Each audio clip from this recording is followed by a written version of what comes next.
So much, you guys. W Twitch, W all of the staff members that just came in here. That's insane. Thank you so much. See, all I had to do was jump into the ocean wearing an upper torso bondage outfit, and then boom. No, I'm just kidding. But yo, thank you so much. Holy smokes, dude. Oh my God. You guys, this stream is as much yours as it is mine. I'm just the guy that turns it on and walks 2,800 miles a year on here. Excuse my language. Excuse my language.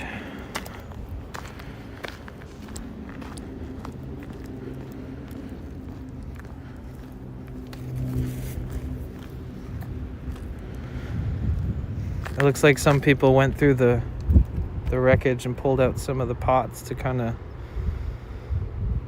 have some remnants of... Dude, this is a box spring for a bed.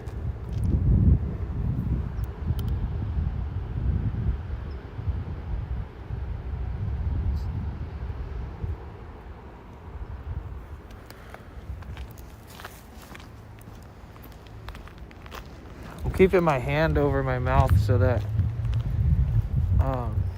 because I'm only wearing like a 95 mask.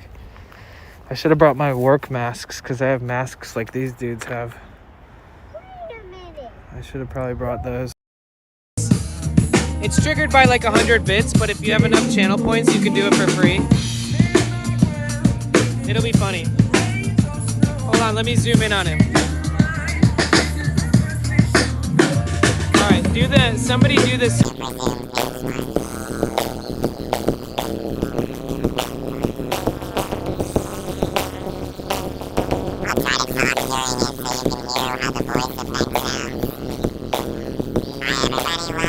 Live stream. I hope you're having as much fun as I am. Thank you so much for being a part of my life. Thank you for everything that you guys do.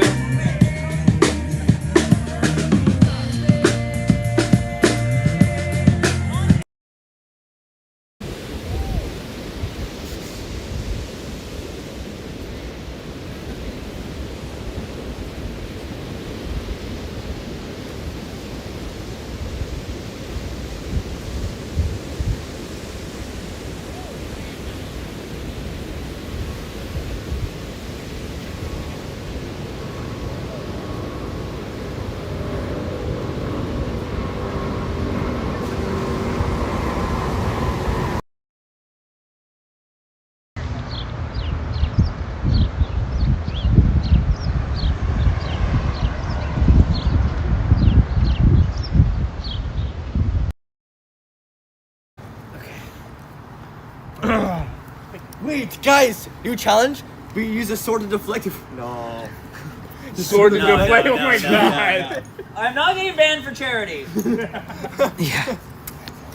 Come on, Casper, aim for the right. You got this, Casper. Show us boss. Yeah. Well, I gotta hit it before we stop. Woo! Yeah!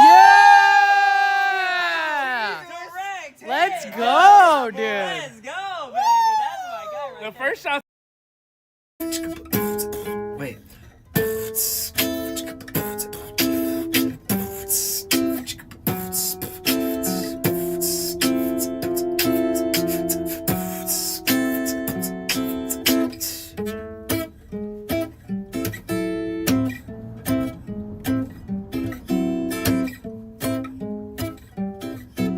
My fingers hurt. 5, 4, 3, 2, 1. Hell olives, yeah. Hell olives till the day I die. If you think you're my friend and you like olives, well, guess what? That friendship is about to end, yeah. If you have olives, yeah, you better throw them right in the trash. If you have olives, you better watch, I'm gonna kick your ass. But it's all a fucking joke, yeah. You guys take it too seriously sometimes, you know it's all a joke. Bad anybody who says W Olive's in my chat, bet all those motherfuckers fuck them all though, yeah. Got it.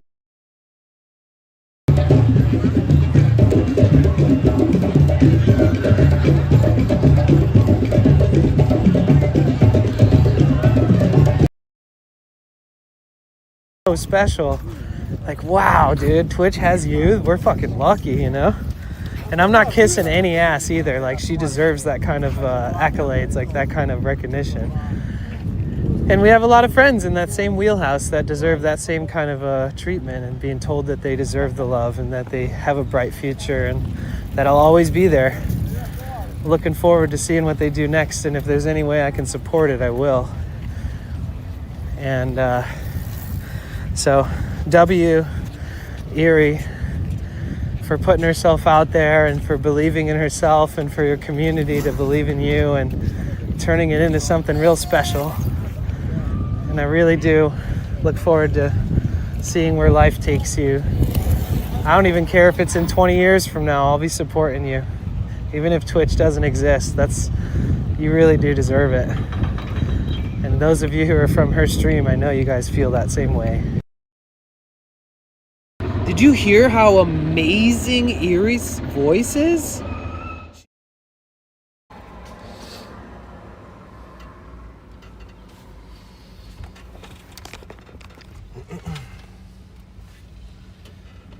Oh, hello! Good morning. Good almost afternoon. Hello, hello, hello. What's up, everybody? Hi. Welcome to San Francisco. Let's go. What up, Buttersynth? How you doing? Hi, V-Kite. Hi, Miss Orange Green. What was the test command you were messing with this morning? Or whenever that was? V-Kite, hiking Golden Gate. Wait, what?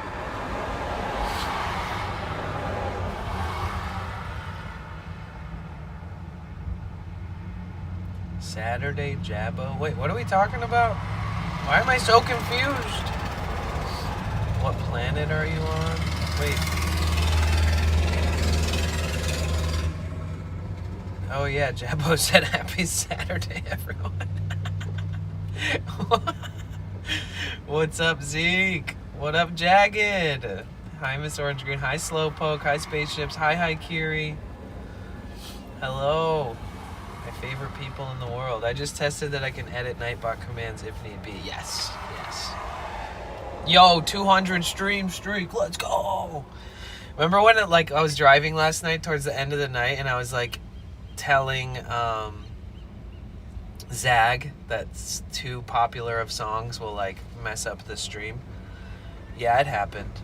We lost like 10 minutes of that stream last night on YouTube. And because of that, it's blocked in certain territories, so the people who are watching them in those territories can't watch any of the live stream. So we gotta be careful with that. What up, Roy? Roy's over in the YouTube chat. Let's go. Hi, everybody. My name is Danny, also known as Potential Bliss here on the internet. Thank you so much for being here. Thank you so much for being a part of my life. What is today? Wednesday? September 10th?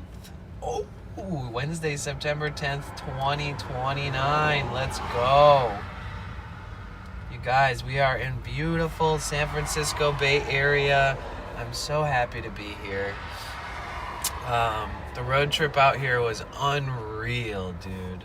Santa Barbara, Morro Bay, Pismo, Big Sur, Santa Cruz. It was awesome. Monterey Bay Aquarium was so nice.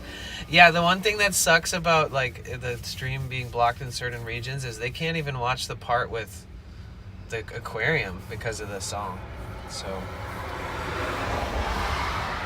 yeah. What up, Dano? Hey, how are you? It's good to see you. Eugenio. Where is Pumpy? I don't know what that means.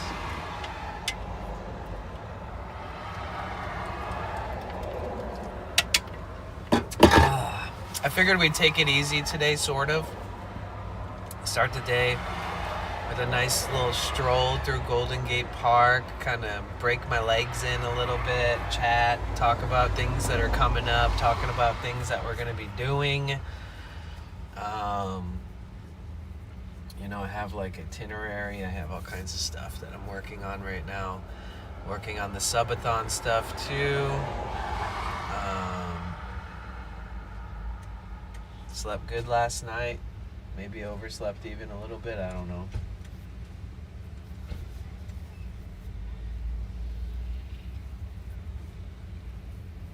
Pumpy? Wait, what did I name it? Didn't I name it something else?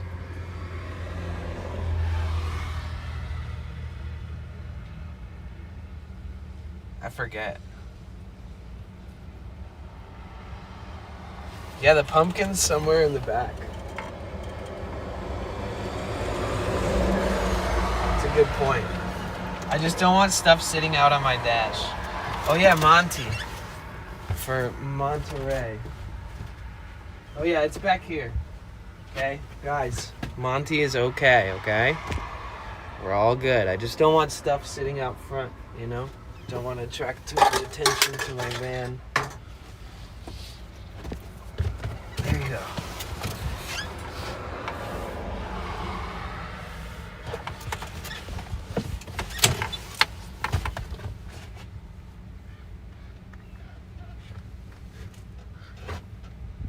Wait, where's my sunglasses?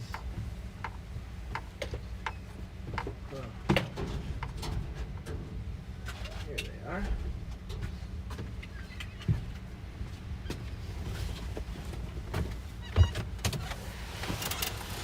But yeah, hi everybody, my name is Danny. Thank you so much for being here. We are live. It's August 10th, Wednesday, 2025. Or, why do I always say August?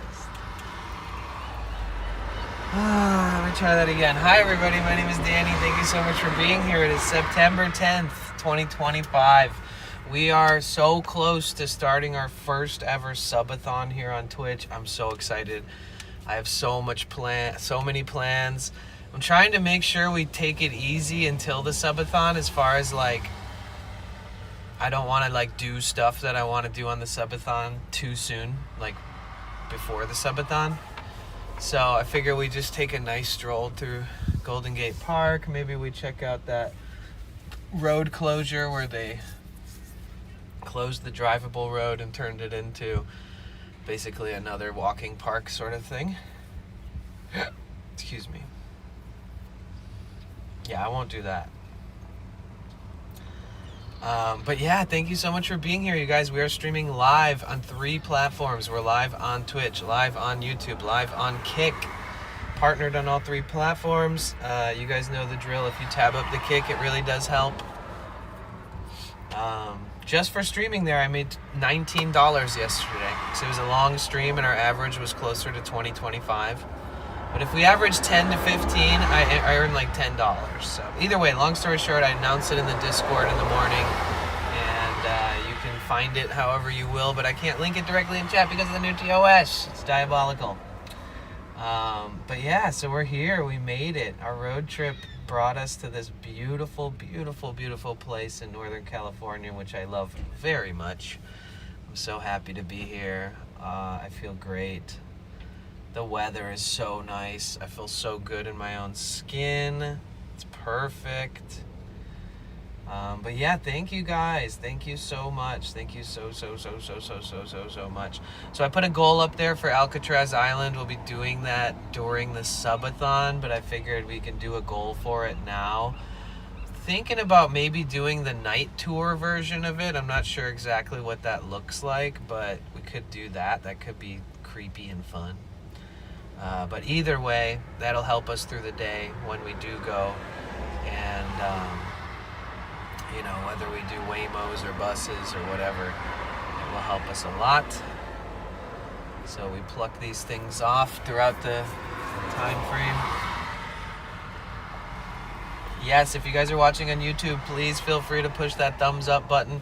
It's so good to be here. Roy and I talked on the phone this morning, and he welcomed me as he always does. Make me feel at home, make me feel great to be back.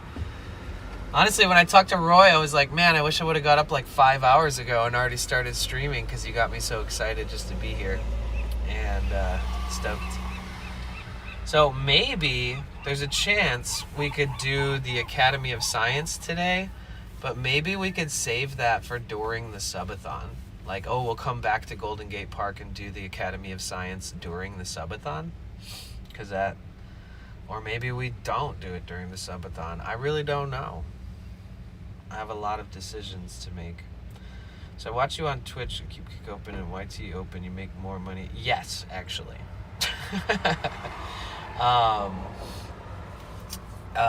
Yeah. And if you chat once in a while on Kick, just like a hi, say hi to somebody in chat, you know, spam some emotes or whatever, emojis, real quick, like once in a while. Yeah, it does help. So it's all good. The YouTube, it just helps to have the numbers up. But honestly, Twitch is the most important, Dano. Twitch is where we have the best discovery, the largest community, the best chat engagement features like channel points, bits, subs, gifted subs, the rating function. Like overall, the ecosystem as a streamer on Twitch is super beneficial if you're networking and making friends and rating and being rated and all these different things, and you keep it fun and innovative. But because I got accepted onto the partner program on Kick, then they just pay me for streaming there. So they don't even run ads or anything. I just get paid for streaming there, which is nice. It's nice. It helps me. Like there was a month where I was able to pay my $330 vehicle registration just because of that. So that passive income helps somebody like me. Stay on Twitch now. Still learning how it works though. Yeah, yes, perfect. No worries. Stay on Twitch. That's where the real magic is happening most of the time. Shout out to anybody watching on YouTube. I've been talking about coming back to San Francisco for ages. I miss Roy. I miss San Francisco per usual. So there will be some form of collaborative efforts between Roy Explores and myself throughout my stay here whenever we both have time. And we will find time. So I might even meet up today or tomorrow. Did I get sleep? I did get sleep. I feel much better than I did yesterday. Just a little tired since, I streamed for 13 hours and drove a lot and stuff. But yeah, I feel great. I feel freaking great. Tabbed up here now. Thank you. Eugenio. Sweaty. Good morning. Rise and shine. How are you feeling today? I'm so happy to be here.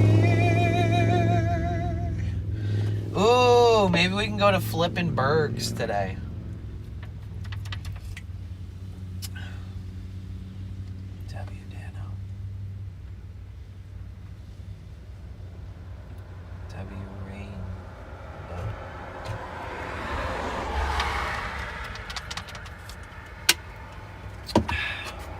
Feel better now. Caffeine was needed. Yes. See, Sweaty, I only pinched the opening. Like I just cracked the seal and then I squeeze it out.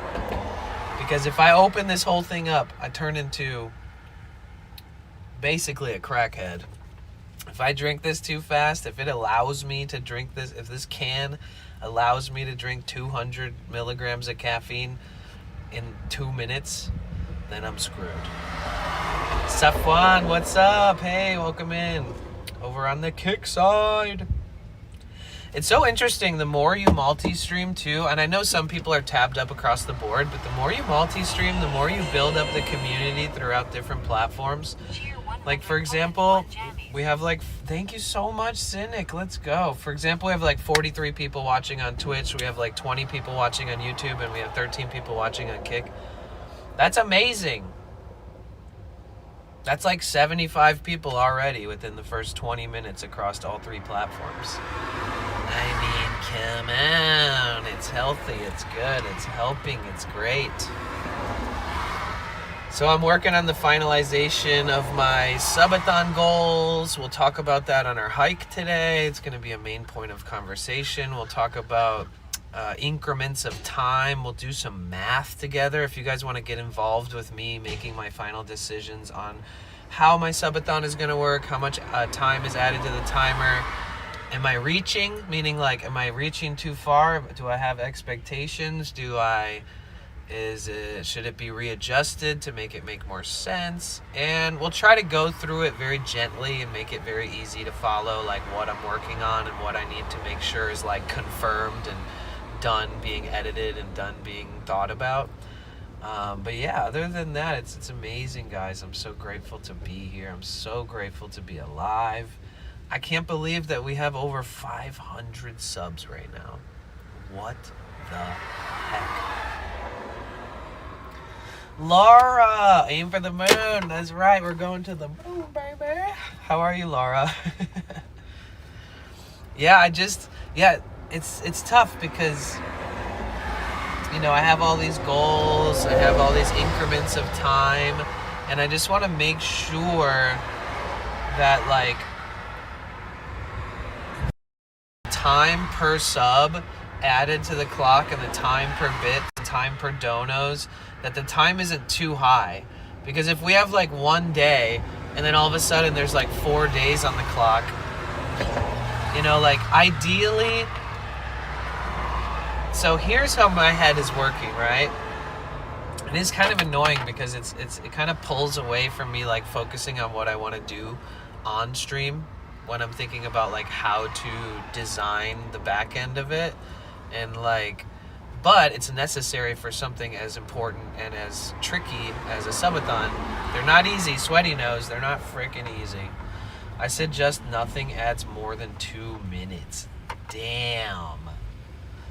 So I did have the numbers too high. So like, hear me out, right? Let's say we hopefully want to reach, like, okay, so if I take into consideration my daily dono goals between bits and dollar donos, and then if I consider, like, since it's a subathon that we might be getting more subs than usual per day, then if I could come up with an average of like subs, bits, and donos, and then make that each increment, like how much time does a sub add, how much time does a dono add, how much time does bits add, if I could do some math based around that, where it's like, if I say like, okay, what if we have a day where we get 100 subs but we still hit our bit and dono goal, like how much time is added to the clock if that happens? Then it's like, well, what if we have a really crazy day and there's like 200 subs and I do a really long stream and like it just works out to being like one of the best days ever?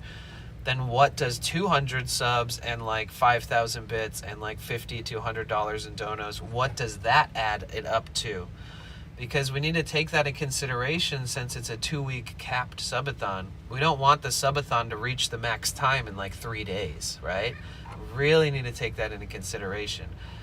Since it's my subathon, and since I'm able to make the decisions and nobody really, there's no rules for me, right? Like, I don't have to abide by any rules because I'm not like doing a strict, like, I'm not trying to set a record. I'm not trying to be put on any lists of the longest or most hardcore subathons, because there's rules around those certain very particular types of notable subathons, and ours is not that. This is just our first ever subathon, so for us it's a big learning curve. I was just in a subathon that every $1 added a minute and 15-hour cap, and the cap was reached in less than 2 hours. Oh my god.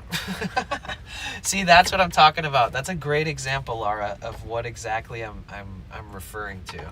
So you know what I'm saying then. And a lot of people probably do too, but that's a great example. It was also first subathon for a smaller streamer. Shit. Okay. So there's that, and then there's like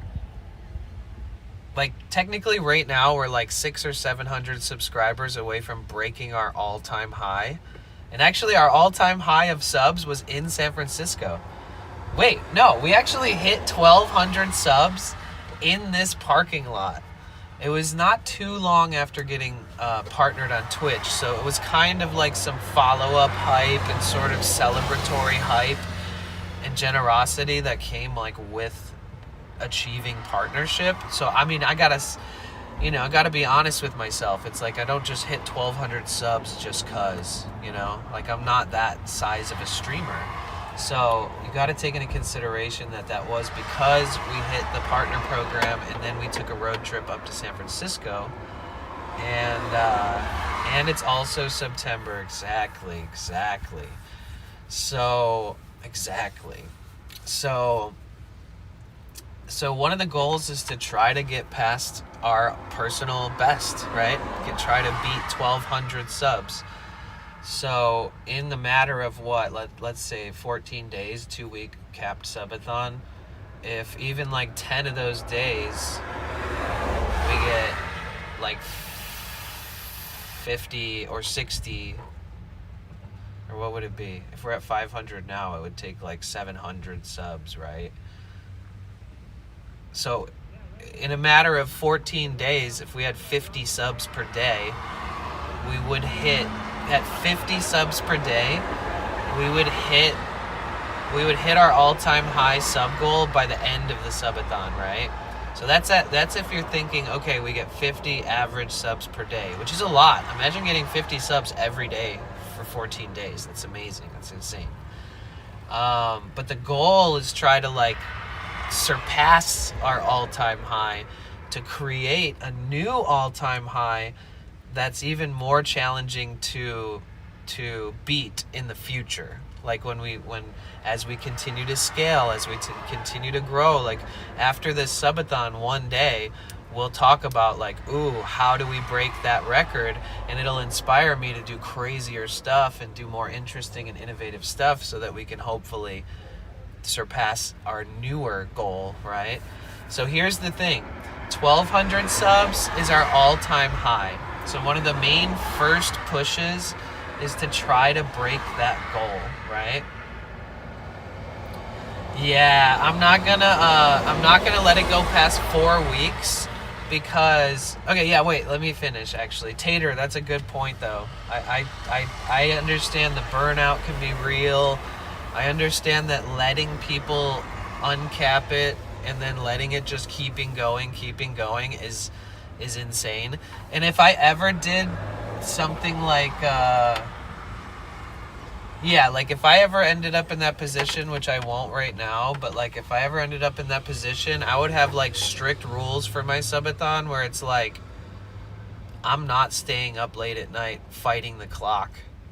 Like I'll end and celebrate, or I'll have some kind of rules that just make it so that it's healthier for me, the host, right? Yeah, if you aim high, there's more incentive and people want to help. Thank you. Okay, cool. So the goal is hit 1,200. I gotta look back and see exactly what it was. It was 1,200 something, right? So it wasn't below 1,200 and it wasn't above 1,300. It was in the middle somewhere. So so hear me out, guys. So the crazy part is it's a 2-week cap subathon, but if we hit 3,000 subs total, it allows us to add 2 weeks to the subathon. Hi, Rachel. How are you? How you doing?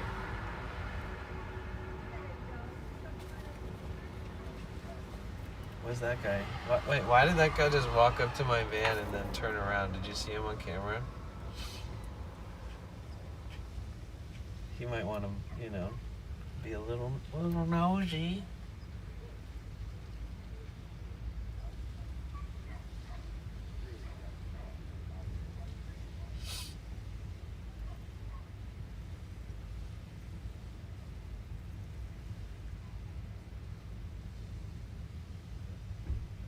What? Charlie Kirk was shot during a rally?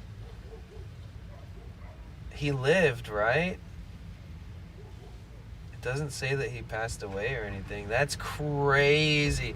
Dude, he's gonna be so much more famous after that. Oh my god. He won't make it? Oh no! I don't wish death upon the guy. I'm not a fan of him, but I hope he freaking survives. Oh no. Dang. That's crazy. You don't think he's gonna... What? That's crazy. That's crazy. I'm not a big fan of him at all, but I'm mind blown. That's so sad. Wow. That's wild. Well, I hope he makes it. Needless to say, nobody, deserves to be shot for, in public doing what they are passionate about, blah, blah, blah, blah, blah. That's insane, dude. Fuck. That's crazy because Hassan's always talking about worried about being shot in public too, That's insane. How are you, Rachel? I miss you. I miss Rachel. I miss Mermaid Law. You guys, Mermaid Law is practicing law. She's in practice. She already passed the bar. She's a freaking lawyer. She's an attorney, guys. This is our resident lawyer. You need to lawyer up. You know who to hit up. If she doesn't work in the field that you need help in, then leave her alone. Don't bug her. She's busy.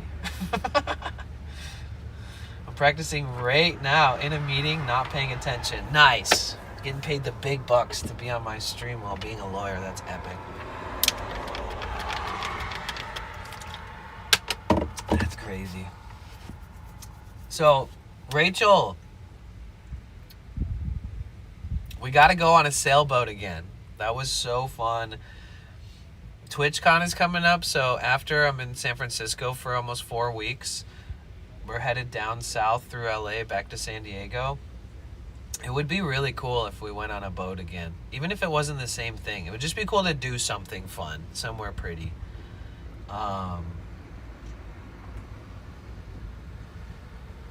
Nonetheless, it'd just be cool to see you if you have time at all.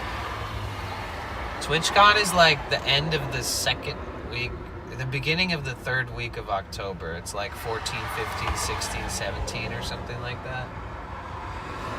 Yeah, it starts at the end of the second week, the beginning of the third week of October. I think last year it was like at the end of September, wasn't it? Or something like that? Or was it... Or maybe no, it wasn't the end of September, but it was earlier in October, I think. I don't remember.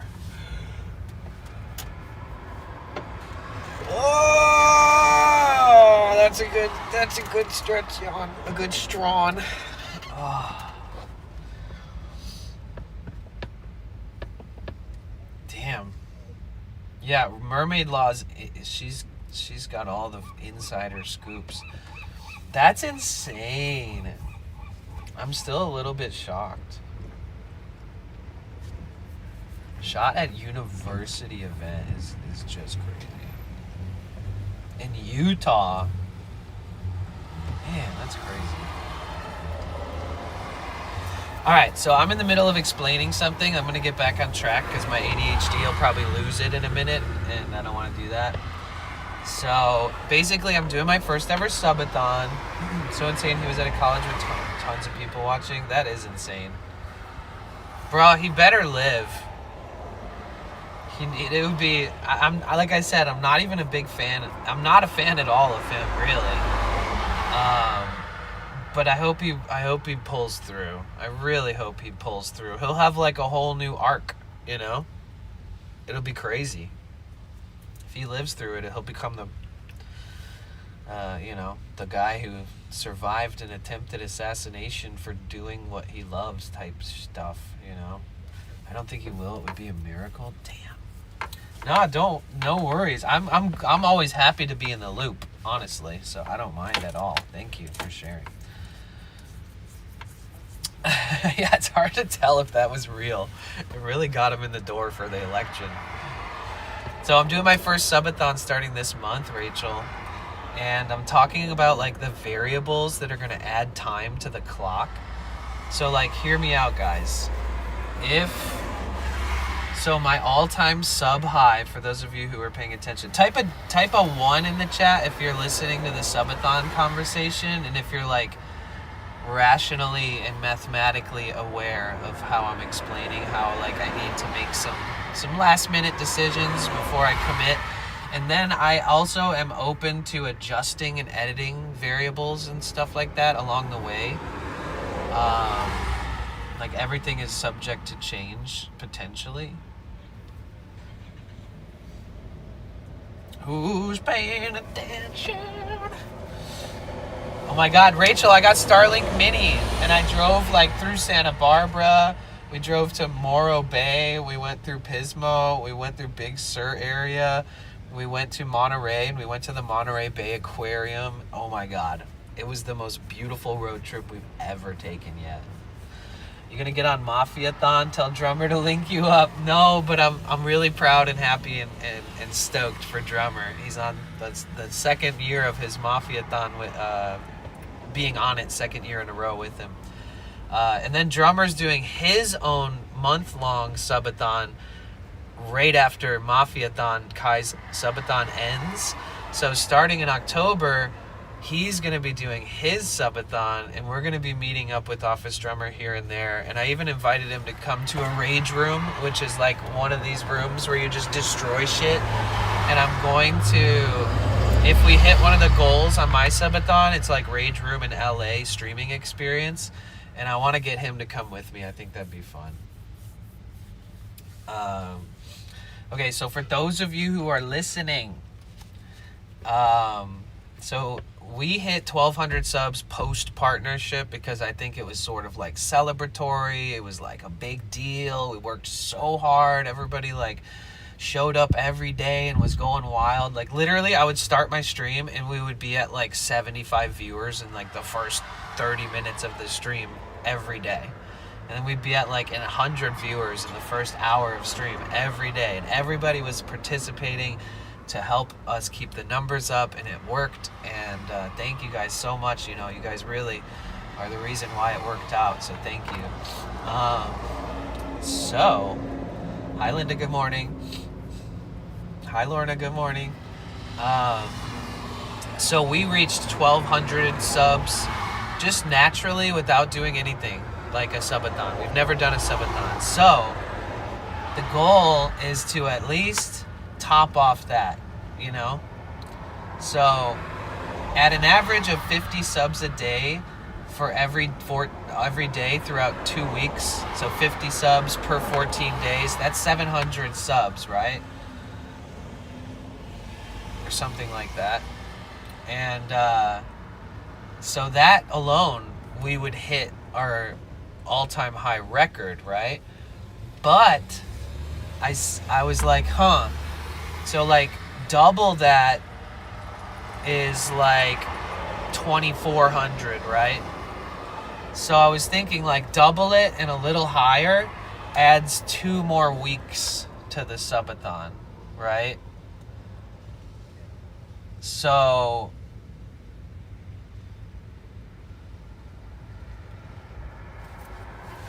trying to think now about that kind of math, right?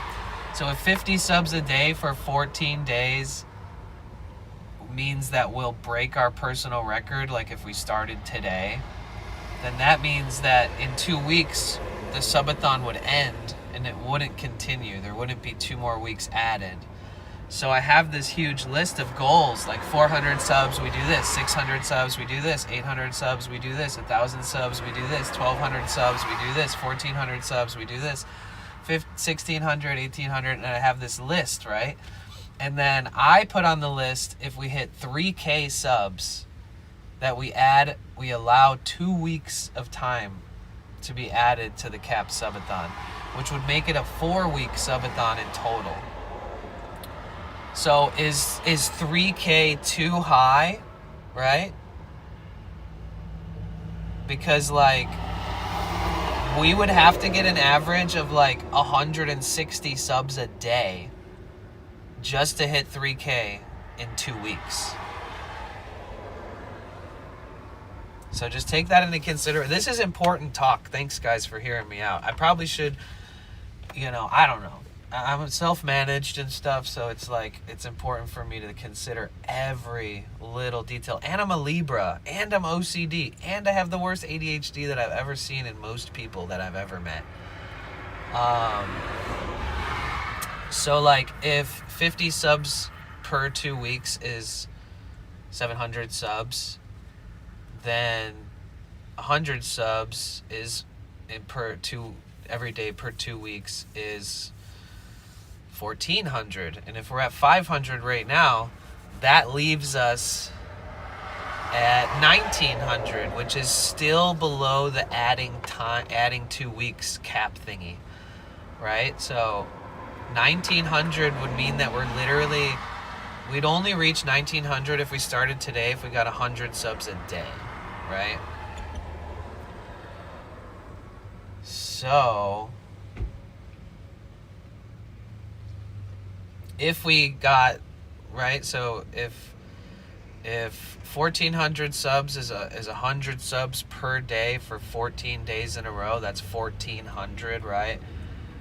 Then we would be left at around 1,900, correct? So if we got this is just imaginary math. This is all hypotheticals, right? This is not expectational. This is me talking to you guys about the variables. So if we got 200 subs a day, every day, which is insane, like that would literally change my entire life. If we got 200 subs a day for 14 days, we would be at around 2,800 subs, but if we added in the 500 we have now, we'd be at like 3,300 subs, right? So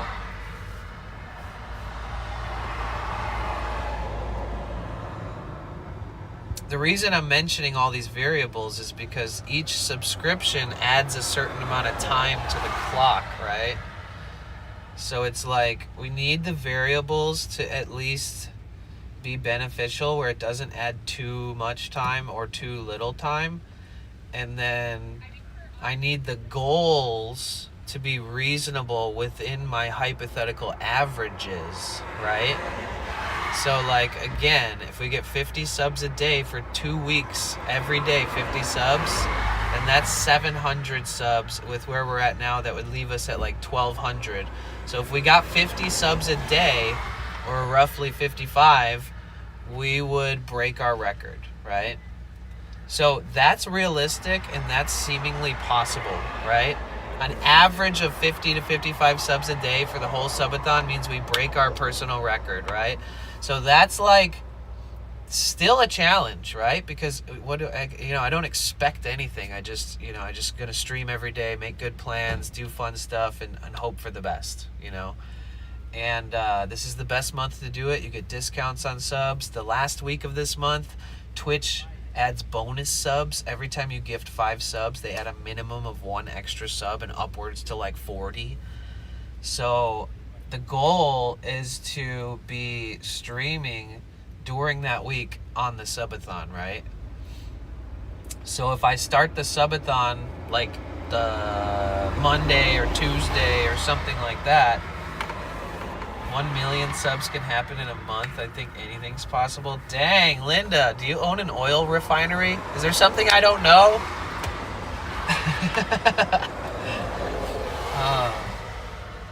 So, with that being said, if we get 50 subs a day for 14 days in a row, we'll break our personal best.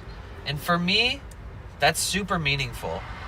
For me, that's our like lowest big milestone, right? That's like, if we hit that milestone, the whole subathon is a success. But do we think bigger? Yes, we do. Because you have to reach high, and if you don't at least present the idea of it, will it ever happen? If you don't show people, is it even in their vision to potentially push for it? No, you got to talk about it. So 50 subs a day would be like, part of the key looks to be posting clips from your day on other social media platforms. Yeah, I got to work on having time to make edits and stuff.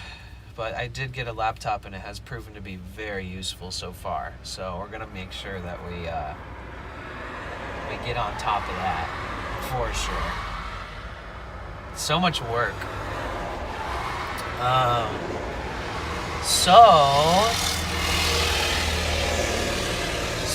I put and this is all rough draft. It's all subject to being edited and changed. But on my list of goals, like sub milestone rewards, I put add 2 weeks at 3,000 subs.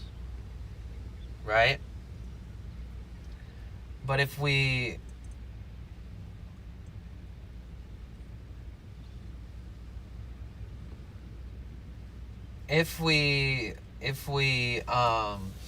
got 100 subs a day, because all the rewards and milestones are sub based. Technically, I could just do like a donathon or something, you know, or like have bits be the milestones and stuff instead of the subs. But Twitch kind of has us in a stronghold, because the more subs you get, the more likely you are to build your community and increase your viewership over time. And I think it's important to use some of these in-app Twitch features to hopefully build the community, right? So the goal is not just to get a lot of subs and make money. The goal is to create amazing memories during stream, have a great subathon, and then hopefully when the subathon is over, we have like dozens, if not like 100 new regulars that like to check in, you know, and be a part of the community. So it's important to have subscribers, and gifting subs is such a great way for people to feel included and have the benefits and perks like the emotes, ad-free watching, etc. So that's why I've been focusing on the subs being the milestones and rewards, right? So I put 3,000 subs kind of just as a rough draft, as that's when we can add 2 weeks to the subathon. Because 2 weeks of streaming 24 hours is intense, right? So to add 2 more weeks on top of that is exhausting and scary, but it is also a part of it. So if we got 50 subs a day for 14 days, that would add 700 subs. We're already at 500. That would be 1,200. That would be our personal best. If we were at 100 subs a day, we'd be at around 1,900 if we got 100 subs a day for 2 weeks. 1,900 still at 100 subs a day average still doesn't meet the 3,000 subscriber 2-week addition to the cap, right? Even if we got 200 subs a day for 14 days in a row, that would still be... Wait, no. Actually, if we got 200 subs a day, we would surpass the 3K.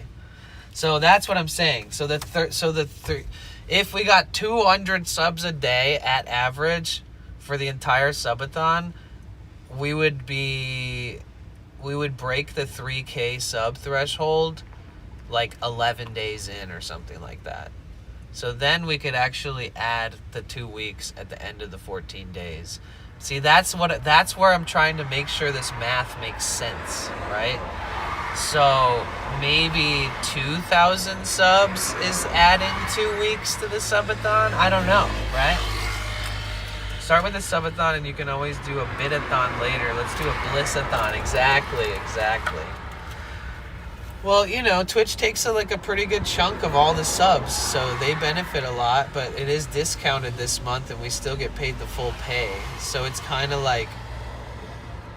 and then they do the gifted bonus subs too. You know, we want to build the community up. If I was hardcore, I could do I don't know. It's tough. It's tough to kind of make that decision. Would I do it with dono dollar number milestones or channel or bit dono milestone numbers or whatever? Does the subathon get front page love too? Only if I apply. I have to think of something ridiculously fun and cool to do the subathon to do the front page again. Hello, Pinky. How are you? But yeah, so if we get 100 subs a day for 14 days, if we started the subathon tomorrow, we'd only be like a few subs away from 2K subs, right?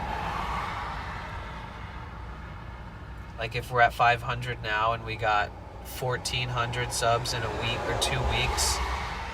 Well, I guess that's not true because a lot of the subs I have right now will expire. Damn. Yeah, so some of these 500 subs will expire and some of them in huge batches from days that people gifted. So like, even if we get 100 subs a day, there's still a chance that we're at like 15, 16, 1,700 subs total. So that's not even 2,000 subs. That's if we get 100 subs a day.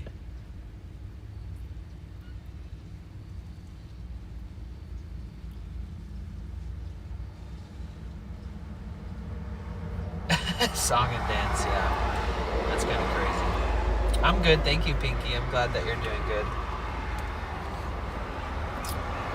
So,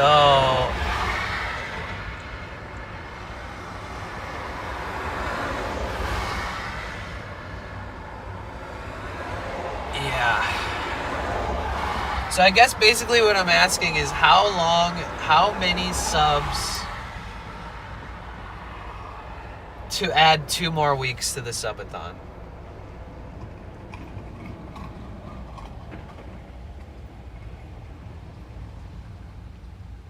See, Miss Orange Green read my mind about answering that.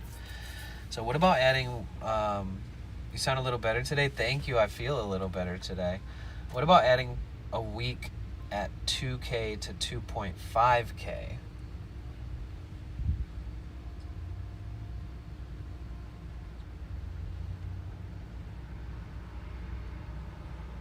And then what? Adding another week at 3K or something?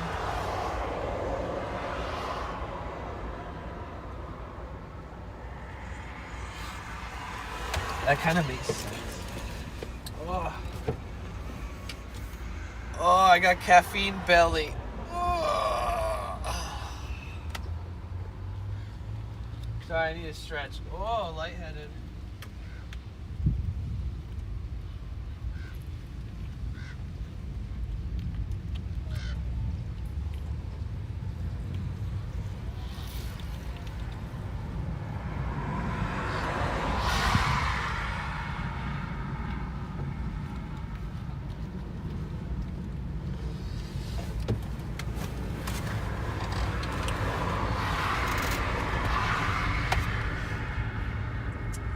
So if we added a week at 2K, then we have 7 more days to reach 3K, which would take more than 100 subs. Or if we added a week,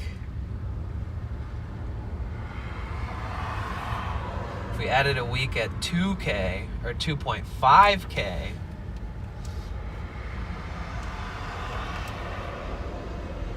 then we would have 7 days to try to add 1 more week. Right? The goal is to try to push it to 4 weeks total, right? And I'm trying to make it reachable, but also a challenge. That's kind of my goal, right?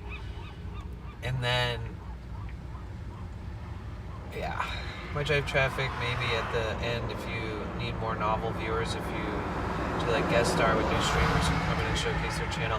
Oh yeah, Linda, so every odd increment of 200 subs, like every 100, 300, 500, 700, 900, 1100, 1300, 1500, 1700, 1900, 2100, every odd increment of 200 subs, I'm going to be giving shout outs to small streamers and just underdog streamers that deserve the love. So in between every milestone per 200, we're doing a shout out system that's like my way of giving back. So I'm already doing something similar to that throughout the entire subathon.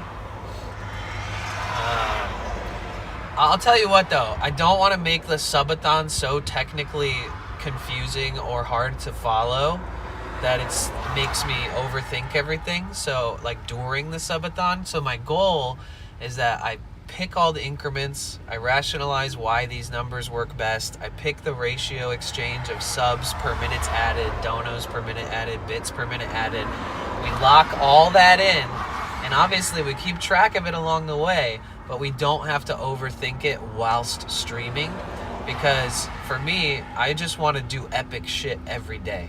So I want to be able to wake up and be excited to do what my plans are, my itineraries and stuff, and not have to like think about, oh shit, maybe I need to adjust this, maybe I need to adjust this.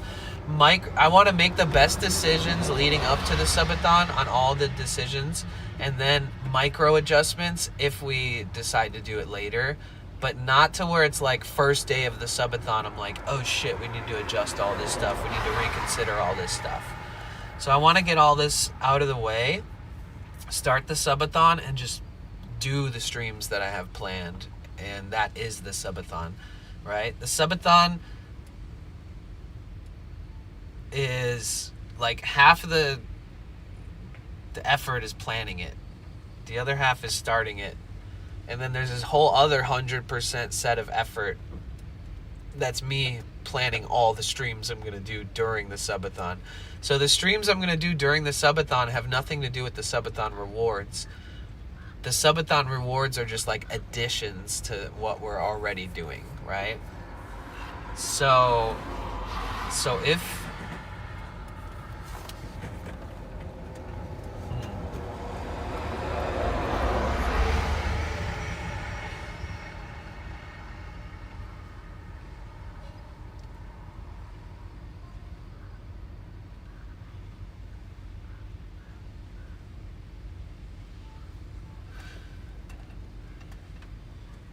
yeah, I have all this stuff written down too. I have a ton of notes. And then I have a ton of templates with like my milestones and rewards, and then I have templates with how much time I'm going to be having added per sub, per bit, per dono and stuff. Burger Spot's going to miss me for a month. I'm going to miss them too. Okay, thank you, Miss Orange Green.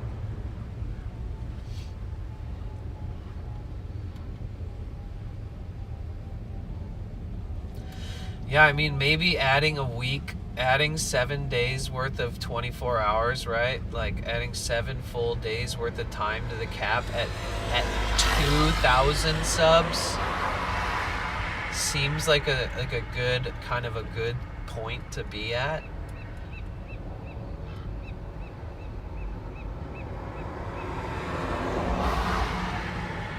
You can lower the tier 1 if you want, but with tier... Yeah, so actually, Miss Orange Green, like last night I was going through all my numbers, and I did the same math. I was like, well, how much does this, like... Yeah, so I changed... So far... I changed the subscriptions for tier 1 to 3 minutes. Prime subs, 3 minutes, but technically could be less. Tier 2, 6 minutes. Tier 3, 30 minutes, because we don't have a lot of tier 3 subs, but it seems like a great middle ground for being like the most expensive sub. And it's more enticing to subscribe if you know you're going to add 30 minutes at tier 3. So tier 1 sub would be 3 minutes. So every 20 subs would be an hour. So 200 subs would be 10 hours. But what if we get bits? What if we get donos, right? So like, I put for every 500 bits, 3 minutes added. I know that's a weird ratio, but for every 500 bits, 3 minutes being added, it's like every 100 bits is like around 60 seconds. So right? No. Every 100 bits would then be like 30 seconds for every 100 bits. So if we hit the 5,000 bit mark, it would add 30 minutes. That's it. Or no. True. Damn, that's really not a lot of time through bits.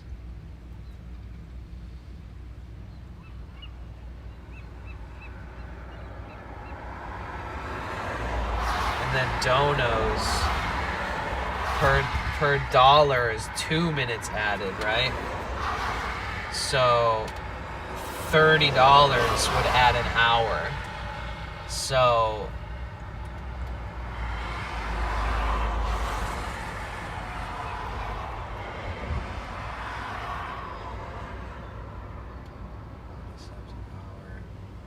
yeah, I don't know if these variables are perfect yet. The other sub is gifted, not prime. Oh, okay. Yeah, so other sub is 3 minutes, so it's the same as tier 1.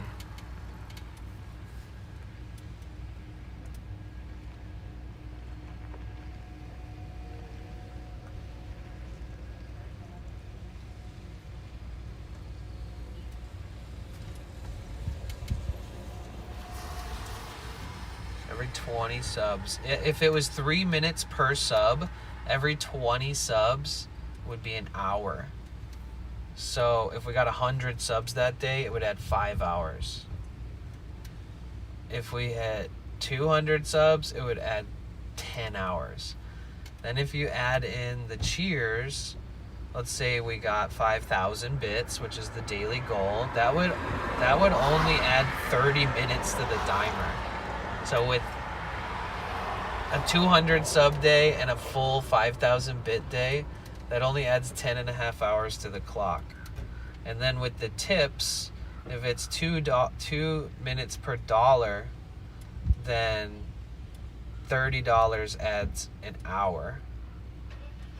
So if we hit $60, that'd be 2 hours. If we for some reason hit 100 or 90, that'd be 3 hours. So then with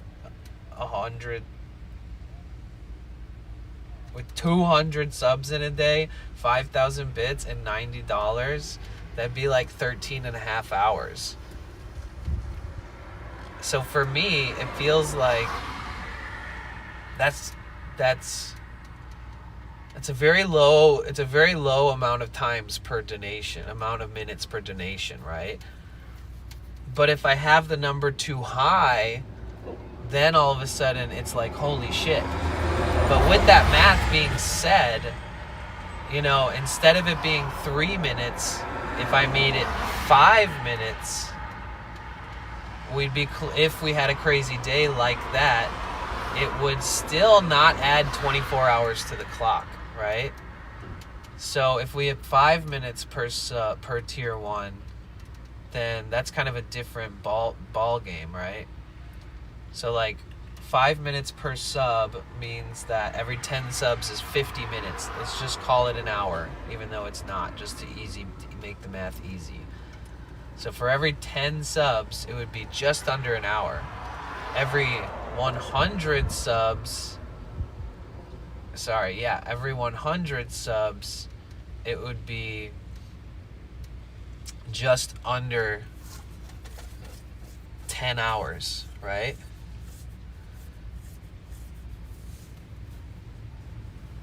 So that average is more like, I think, more healthy even.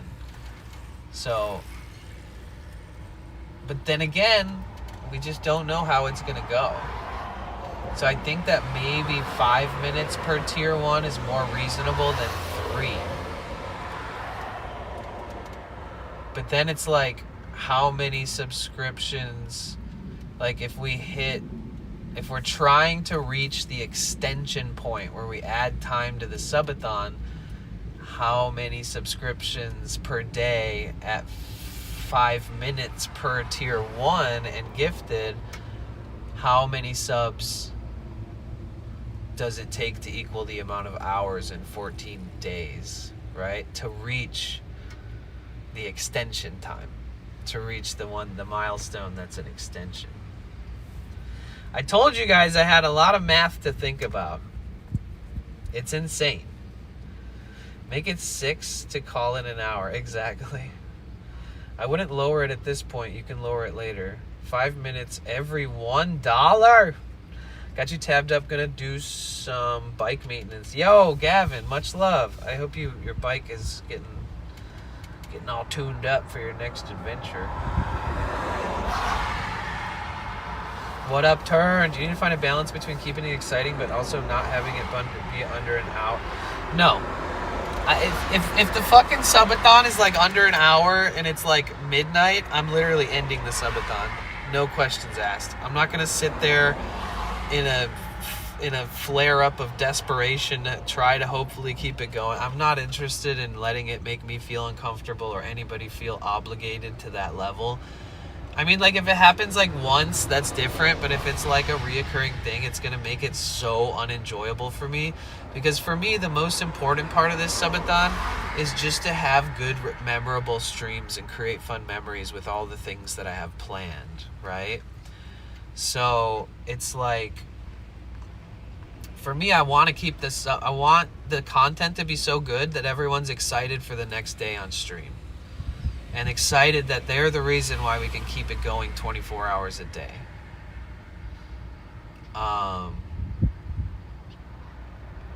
So, you know, that's kind of the whole thrill of it. But yeah, Turn, I don't know how long you've been in here, but good morning, good afternoon. It's good to see you. Hope you're doing well. I'm just talking about all the variables. All the variables, because we're starting it off as a 4-week capped Subathon, right? But I'm willing to do up to 4 weeks. So it's a 2-week capped Subathon, but I'm willing to do up to 4 weeks. But my milestone for adding 2 weeks was at 3,000 subs. So I'm trying to do all the math I can and do like hypothetical daily averages just for a good example for like to kind of like hypothesize. And it's like, oh, if it goes like this and if it's averaging out like this every day, then we'll potentially reach this sub count, which is more realistic. If we slay in a crazy ass numbers every day, then it would maybe hypothetically look like this. And then it's like finding the most realistic middle ground and the healthiest middle ground. So like maybe switching it so that we have, like maybe switching it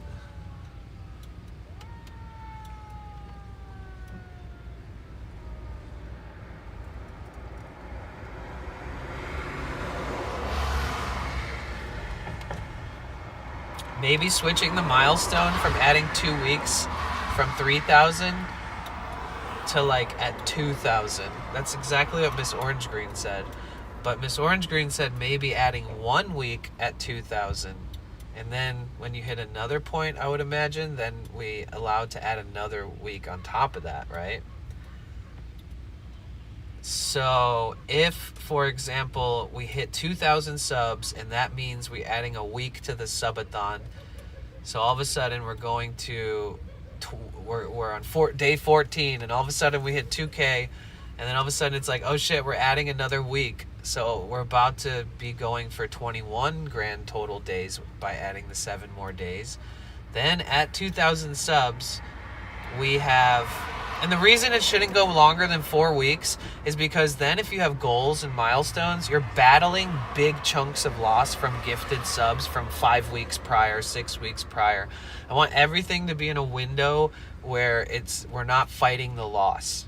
It's just all for fun. This is all fun, so we're not going to try to like catch up with our loss the 5th week of, you know, from after we started the Subathon type thing. So for me, 4 weeks cap is absolutely the longest version of the Subathon that I would like to do. 1 week at 2K or 2.5, but 2K is more realistic. But if for some reason we have like a day where we get like 400 or 500 subs, like some freak of nature type stuff, then maybe adding a week at 2.5. Like maybe we can adjust those variables accordingly because of what's happening, like the frequency in which things happen. Why are you adding extra weeks? Everyone I've seen just runs the Subathon till the timer runs out. Because I am not trying to prove anything. I'm not doing a forever uncapped Subathon. Like, I'm just trying to have fun with it. I think people that do that are like, maybe they don't realize it, but it's kind of milky. Like, you're not trying to milk your audience. You're not trying to, like, you know, you're not trying to run your audience's banks dry. You're not trying to make them feel pressure or guilt for letting the timer end, and you know, it's just a whole thing. Like, if you're like a all-time longest subathoner, I feel like it's different. You know, it's kind of like that's their whole life. It's not like I'm gonna run a subathon into the ground and when it ends I have new subs and I have money or whatever. For the like all-time longest subathoners who've been streaming 24 hours for like ever, that is their livelihood and their life, and that is their style, and that's their method, and that's how they keep streaming every day. And so what's up, Roy? How's it going, dude? Roy's here. Nice to sneak up on you. What's up? How are you? Yeah, good to see you, man. How are you? I'm good. You guys, everybody say hi to Roy. Look who made Hey, it. everyone. What's up? So I come out, say hello. Yeah. One of your viewers came and said you were on your way to San Francisco yesterday, so Yeah. I wasn't sure if you were going to come here or not, so Right. I was trying to come say hello, but That's awesome. yeah. You want to take a walk through Golden Gate Park together? Sure. Maybe Okay. if not the whole way, at least. However long you feel like it. Absolutely. I'm pretty tired today, No but rush. I feel Yeah. I'm getting my mental strength by trying to talk about numbers and stuff with the subathon. There's like all these variables that, like, I made this whole list of like each amount of subs that I hit, I do something fun or silly, and then like if I hit so the subathon would start, and then it's only allowed to go for 2 weeks. Okay. Is it like you start the 24 subathon, hour or is it stream. the Twitch? It's Okay, Yeah. so you can do whatever you like. Yeah, exactly. So, like, I start the subathon, and then when I go to sleep, I literally just put like a crossword puzzle game on the stream for I the saw that a viewers. couple times. Yeah, so I'm gonna be putting that on every night and leaving the stream running. Nice. So every time I wake up in the morning, I'm gonna end the stream and restart it fresh one. Okay. And so for YouTube, Can you, if you wanted to, can you just keep it on Twitch continuously? for 48 hours, yeah. But you have to reset every 48 hours, yeah. So for YouTube, it only saves 12 hours, right? I think Well, that'll be fine. Yeah. Because all the fun stuff is going to happen during daylight, you know, sunrise to sunset. So I think I'm just going to keep that running 24 and then reset it when I reset the Twitch and stuff. No, I think, if I'm not mistaken, maybe you know, but I think if you do go longer than 12 hours, you lose the chat replay also on YouTube. And so that's something, I don't mind losing part of the video, but I like to see the chat replay. Right. But That's a great thing to know. yeah, I think so. I'm not 100%. Right. Okay. That's a tip that I did not. You guys, Roy double is check on it. my SF Yeah. bestie, you guys. Oh, thank you, man. He's That amazing. If you don't know him, he's an incredible streamer, incredible guy, San Francisco native. Always welcomes me back to town, makes me feel like I'm home, and I missed you. Been talking about Yeah. you for months since I was here last. Well, let me just say you're killing it on just live streaming in general. I mean, Thank you. it's pretty amazing to see you live stream almost every day for like these really long live streams, just sharing your life and Yeah. meeting so many people and seeing so many things. So thank you for, in my opinion, inspiring all live streamers. Thank you for inspiring me, Yeah. man. Thank you. I appreciate the kind words. If you guys don't know Roy, he's got an incredible YouTube channel with amazing live streams. You can look at his past live streams and you'll be like, oh, this is what Danny's talking about. So like he started streaming on YouTube, so his main community is on YouTube. But he also streams on Twitch too, as of more recently in time. And he's testing out IRL Yeah. hosting, you guys. He has disconnect protection. Yeah, so I'll be possibly testing out that, and I do most of my testing on Twitch and Kick. Yeah, And my main content, like if I that's smart. is on YouTube, just because that's where my Your main audience audience knows me, is, and yeah. they're gonna request like, Roy, are you gonna go do this event this year? Roy, go here again, and Right. I'll get like hundreds of viewers. Right. And so I do my testing on the smaller platforms, Yeah. and then whatever works for me, I bring over to YouTube. Right. You guys hear that? So YouTube is in a sense the platform that he's put the most time into building community. He has tons of regulars that come and that he recognizes and knows over the span of time that he's been streaming, and they revisit and they come back and he re-welcomes them every time he streams and asks. He's so friendly and so welcoming, and he remembers people, and he has comparable to what streamers do on Twitch. He managed to achieve that on YouTube, which is actually very challenging. I'll tell you, it's actually a huge challenge for me to remember everyone and to chat with tough, everyone. especially as it grows. And you do a great job. And so I kind of like relieve myself of the pressure of trying to respond to every single person and to have a personal conversation with every person. Right. And it's you know, I think it's okay. It's part of growing. You have to adapt. Yeah. Yeah. So what he's talking about is being like flexible with not forcing yourself to like. It's not like a puzzle game, you know. Like you set the high bar for. I still try. I have to find that balance too. Like sometimes I'm happy when people are just chatting with each other in chat because it like relieves some of the mental like jungle gym action that happens when I'm like remembering people. Yeah, for me a big thing. It's like, okay, I'm doing this for me first before having to please every single person. Right. Or go to even events that I've done the past few years. I don't have to go every time. Right. But anyway, that's true, guys. Yeah, you're kicking ass though. Thank you. You too.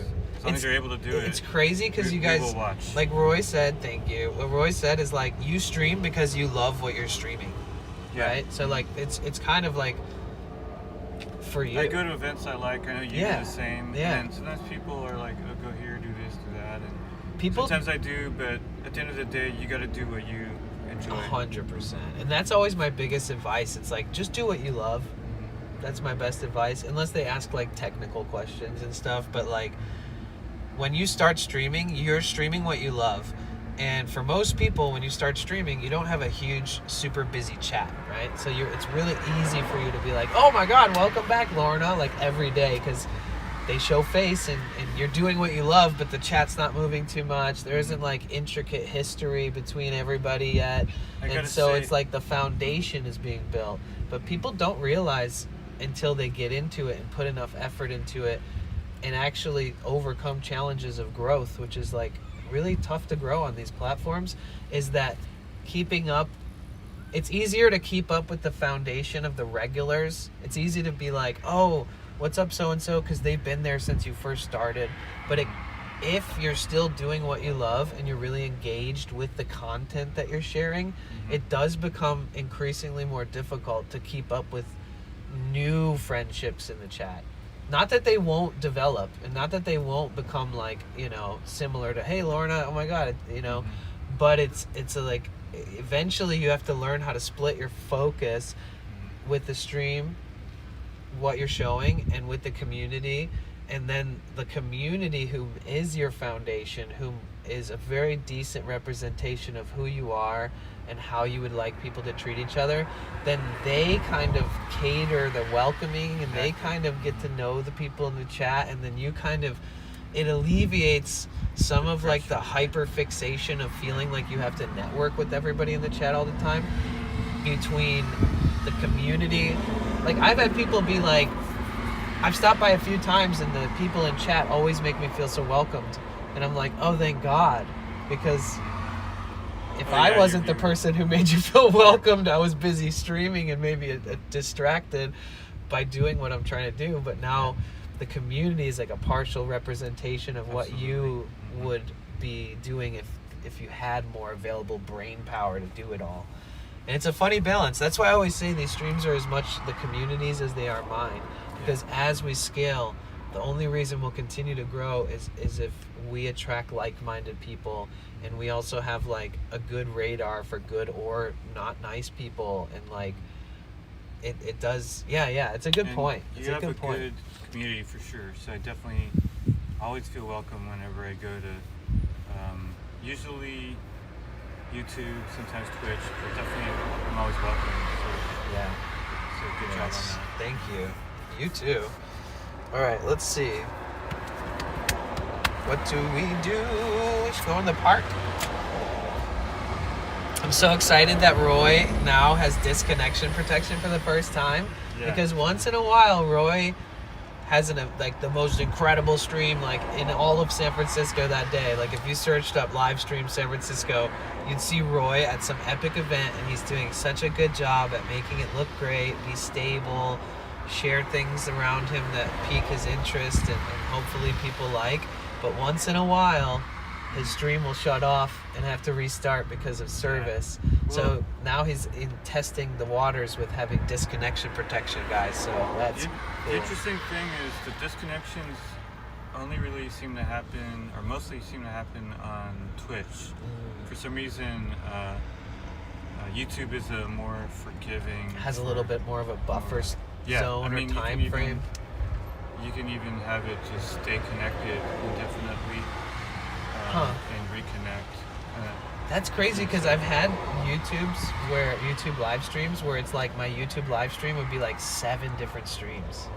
Maybe I was disconnected for so long before reconnecting, maybe? For me, it's the other way around. But I guess... Oh yeah, both of mine, Twitch and YouTube, I would see. both be like that, but I've never noticed that it would just keep going. Maybe there's a setting that's like disconnect protection on YouTube settings. Well, there is a setting. Let me see Oh if- man, I'll see if I can probably find need it. to turn that on. Well, I mean, I have the service, so I don't know if I need it, but it would have been a nice one to know about back when I didn't have it.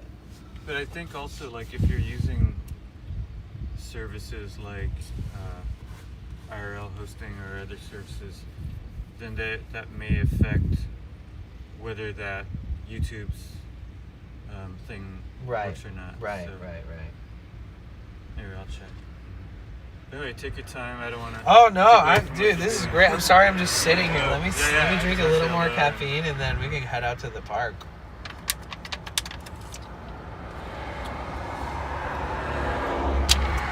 Thank you for subscribing to my YouTube, Binford.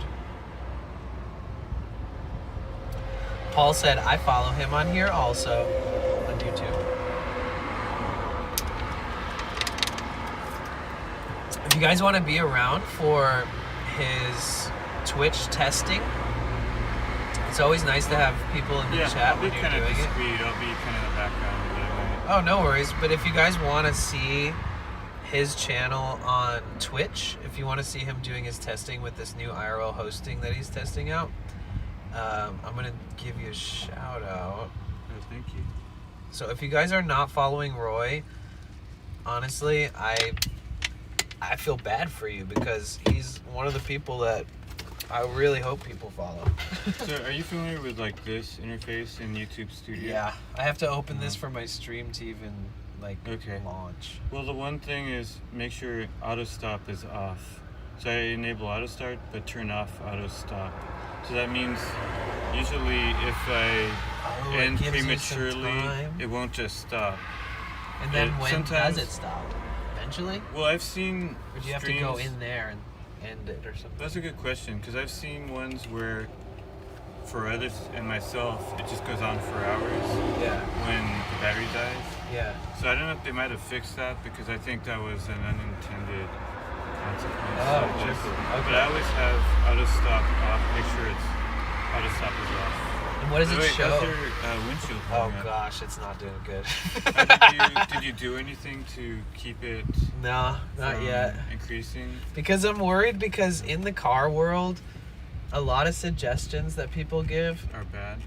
well, they're good intentionally, right? But sometimes, and this is what I've learned studying vehicles, which I have only been really studying for like 2 years as extensively as I have. But, so I'm a noob, but there's certain additives like you can add if your transmission isn't working great that might help it feel normal for a little bit.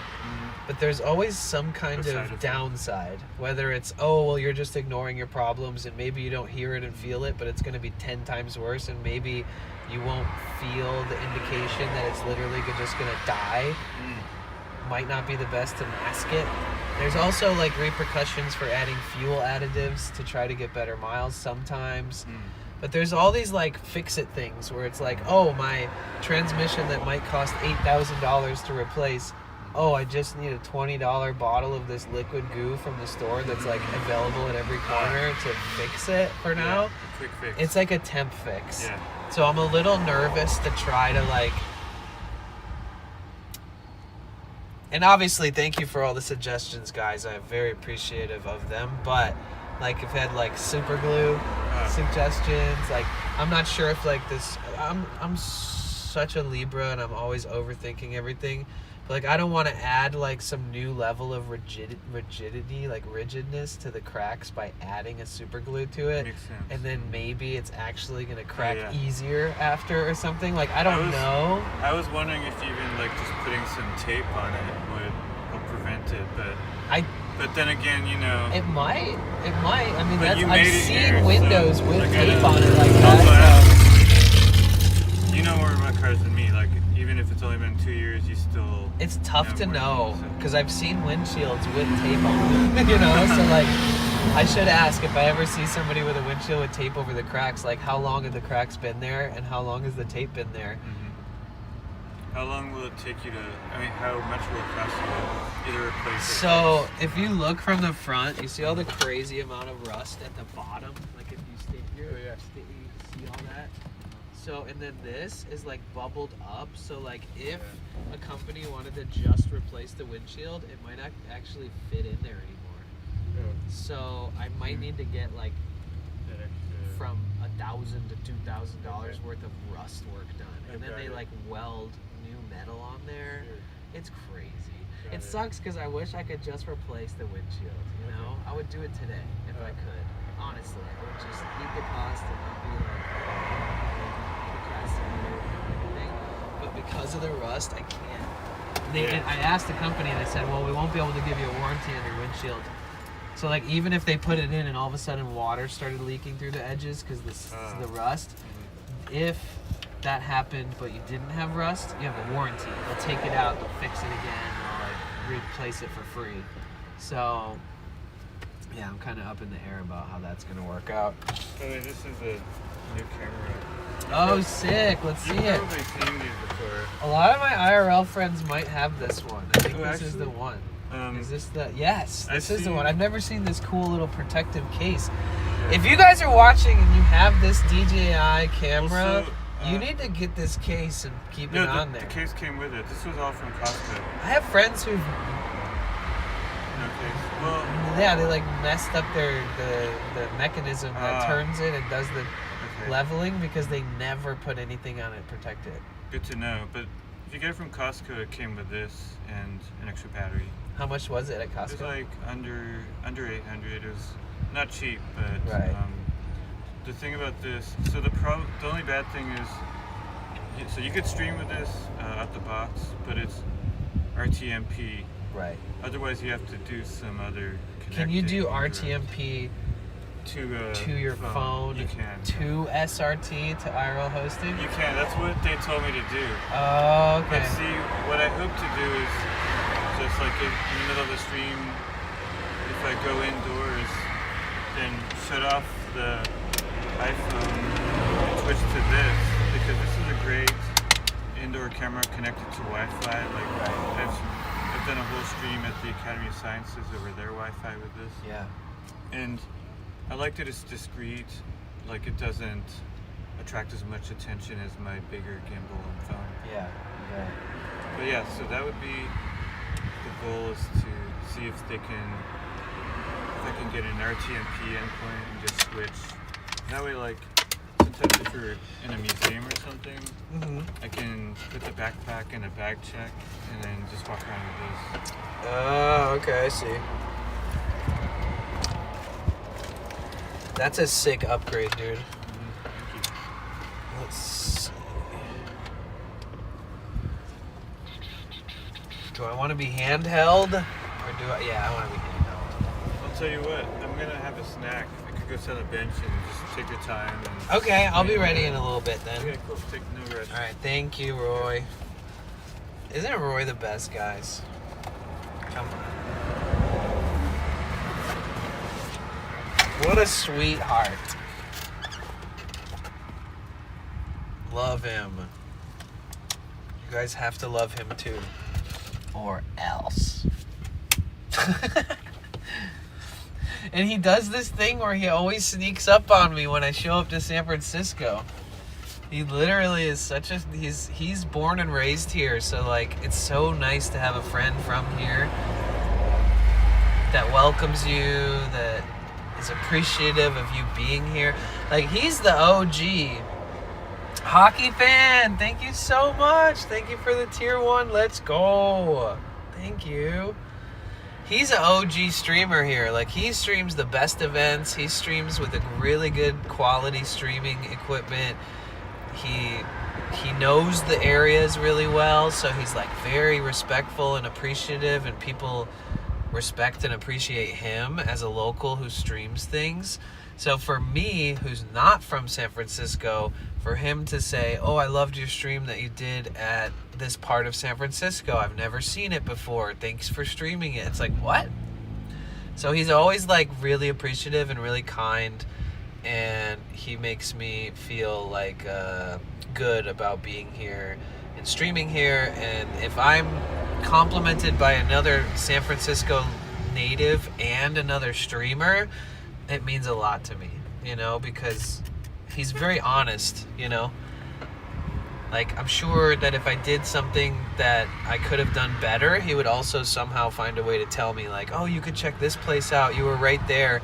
Maybe next time you go, you can check that out, or maybe we can go together." Like, he's very, very, very, very good at communicating and stuff when it comes to, like, you know, he must be the wholesome Roy that inspired that game in Rick and Morty. Wait, what? I don't know the game.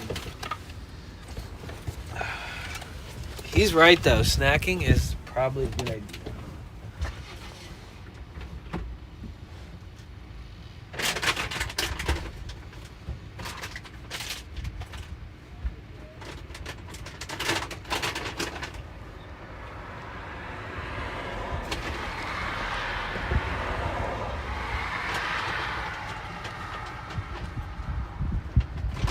Hold on, let me down this handful of packages.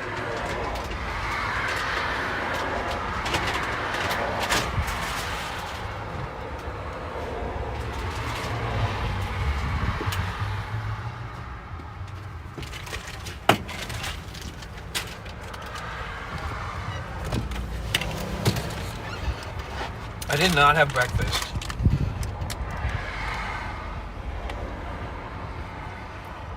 I was thinking we go to Flippin' Burgers.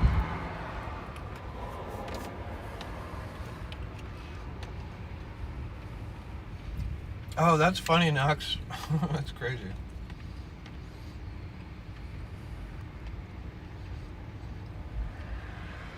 Donuts and a granola bar? Nice.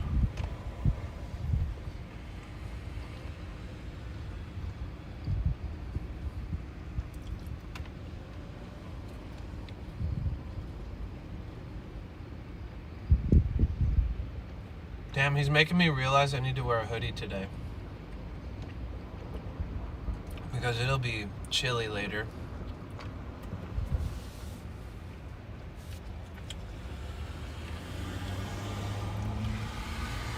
Oh, that sounds good, Melissa. I love yogurt with peaches. Classic. Peaches and cream.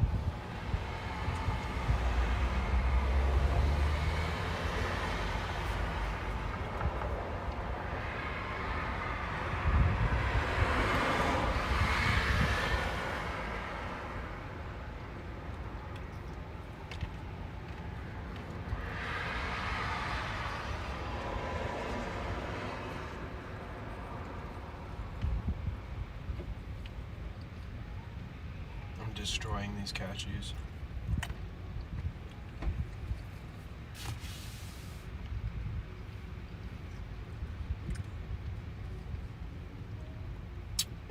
Oh, that's fun.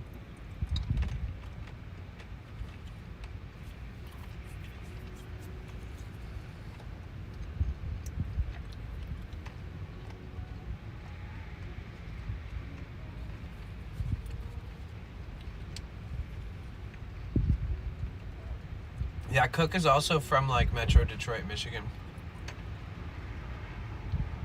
Dalek, what's up? I've been good, thank you. How are you? It's good to see you.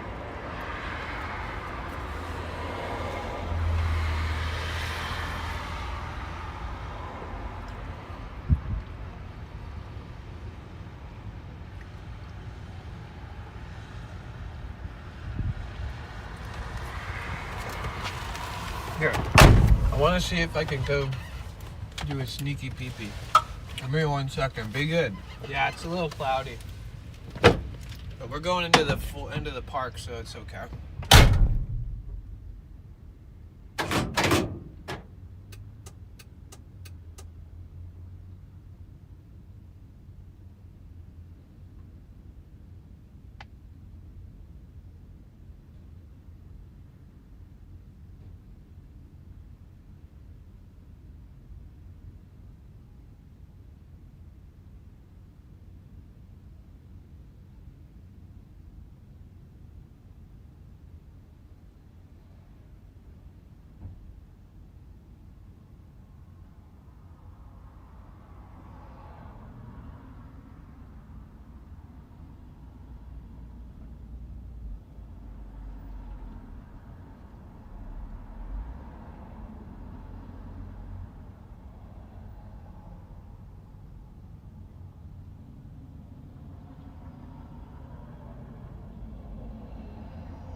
Oh man, boy, I feel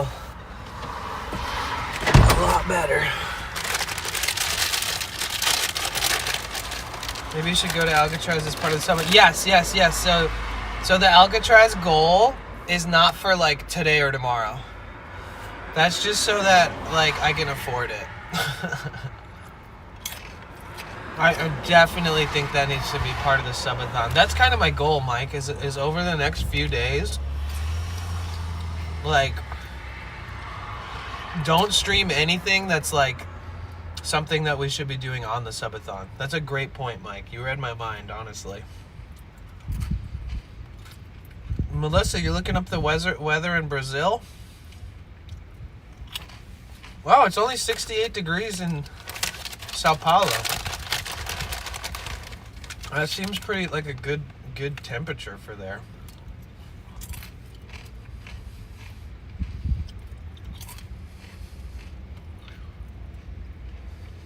Dude, I love you guys. The road trip out here was so cool. The Starlink is such a good investment, dude. If anybody's watching, whether you're trying to use it at home for more reliable internet, like if you live in the cuts or the country or something, or in a more rural area, highly recommend it. If you're a streamer, yep, he's starting his stream up.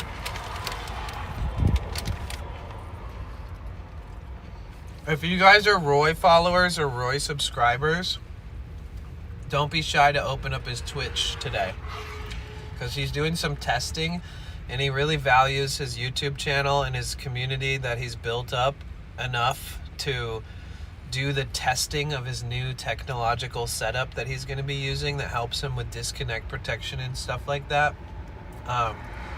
He's going to be testing that on Twitch, so I'm pretty sure he's probably streaming on Twitch. Is Canada CA? Well, yeah, like as a country abbreviation, yeah. But CA is also California.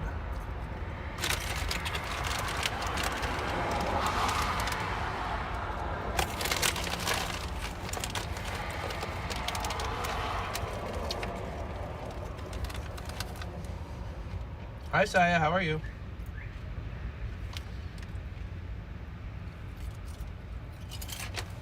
Have you set a start day yet? Not yet.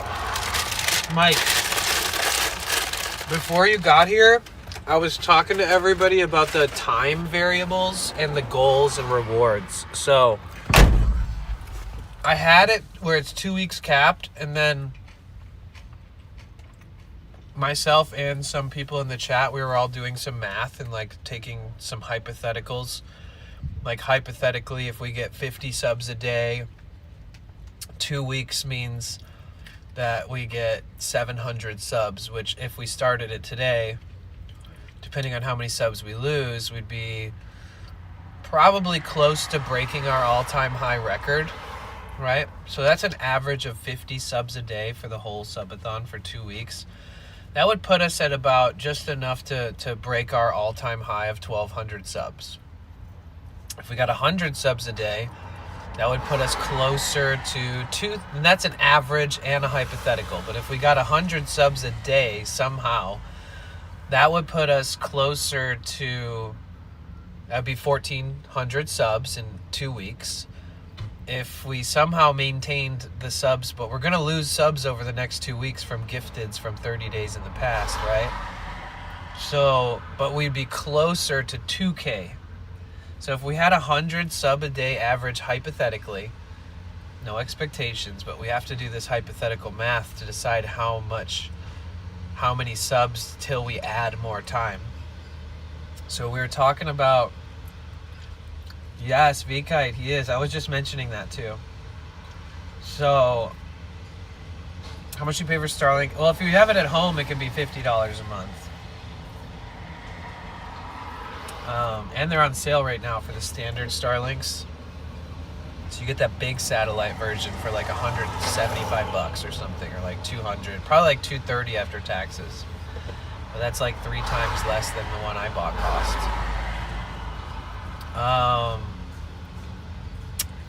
So hypothetically, if we got 100 subs per day for 14 days on average, we would be at 1,400 subs plus however many pre-existing subs we have. So let's just say we make it to 1,600, then we're close to 2K. Basically 3,000 subs is where I was saying we could add 2 more weeks to make it a full month-long subathon, cap it at 4 weeks. But if we get we'd literally, even on the higher end of the hypothetical spectrum, if we got an average of 100 subs per day for 14 days, we still wouldn't even be at 2K subs, right? So like maybe I switch, so this is something Miss Orange Green said too, is like maybe at 2K subs or 2.5, but my brain is telling me more realistically, if we can hit 2K subs, we add 1 more week. Oh, nice. That's awesome, Saya. I'm doing good. I'm just talking about all these weird variables and hypotheticals to get all the math and all this stuff all done so that we can make an official starting day. We're like, I need to smooth all this out within the next few days. We have to smooth it out by the first day of the 3rd week of the month, at least. So if we hypothetically average 100 subs a day, which is insane numbers. Like, I've never averaged 100 subs a day, but it is a subathon, so who knows, right? But at 100 subs a day, we're hypothetically at 1,400 subs just from those 2 weeks. Then with whatever subs remaining from the last 30 days outside of the subathon, let's say we're at 16 or 1,700 subs, right? We're still not at 2K. So do you think switching 3K subs, being the like add 2 weeks to the subathon, maybe we do it 2.2K. We add one more week to the subathon. But then with one more week added, that's saying we get to 2K at 14 days. Like, what if on the last day we get to 2K and then all of a sudden it's like, just kidding, we're not ending. We're adding another week. So hypothetically, if we added another week and we're at 2K subs, then we have 7 days to hit another goal to add one more week. Right? So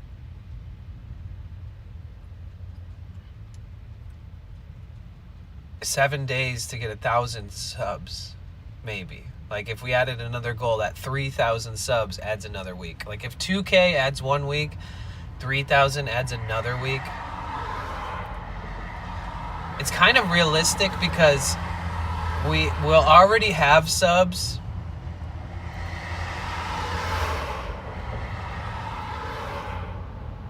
Like in the first 2 weeks, we have to earn more than 1,000 subs to even get to 2K. So that's kind of the big push to start. Then if we went to where it's like, okay, another week is at 3,000 subs, then we actually, well, we have half the amount of time. Oh, okay, so it's still pretty challenging though, because if it's only 1 week. Maybe.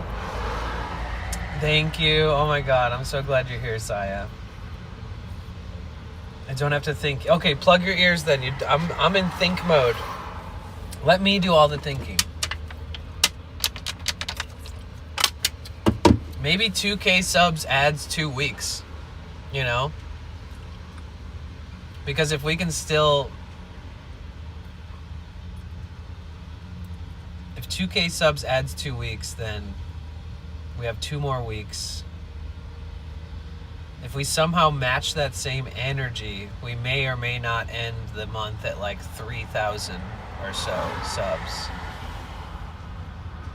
3,000 subs was supposed to be the add 2 week mark, but based off of all these numbers and hypothetical averages and stuff, it seems like we can't do the 2 weeks at 3K. Starlink Mini is $500 plus tax, which equals to be like $550. The service is $165 a month for the roam service, where you can drive anywhere you want and camp anywhere you want with it. And that is $165 before taxes and about $185 after taxes. It's much cheaper if you buy the standard Starlink, which is the bigger one that gets better service, but you would want to put that at your home. And then the service is actually cheaper too. It could be as low as $50 a month. So for me, my circumstance and my use case is probably different than yours. If not, then yeah, you're looking at the $550 for the Starlink Mini and about almost $200. We're looking at almost $800 to get the equipment and have it turned on for 1 month, and then the monthly fee whenever afterwards, if you're roaming around. Each 1K subs would add a week?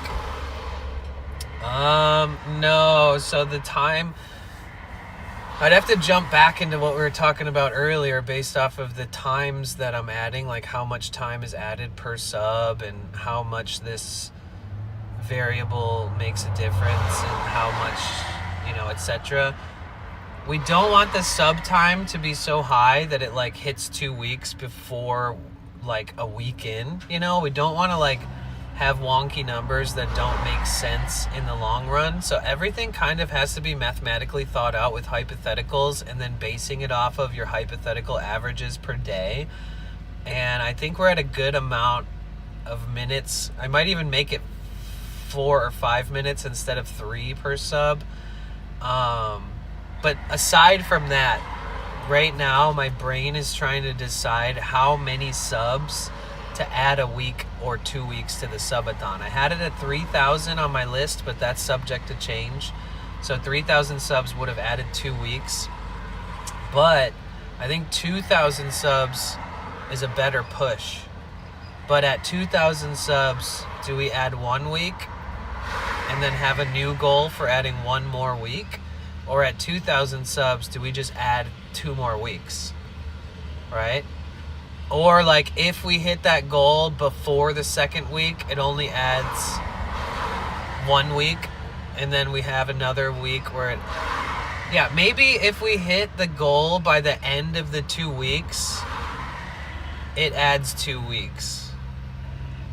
But if we hit the goal before the second week for some freakish reason, then we only add 1 week, and then we add like another week at a new goal, right? Let me do some math in my head real quick. Maybe 1 week, hear me out, guys. Maybe we add 1 week at 2,000 subs, and then we add another week at 2,500 subs.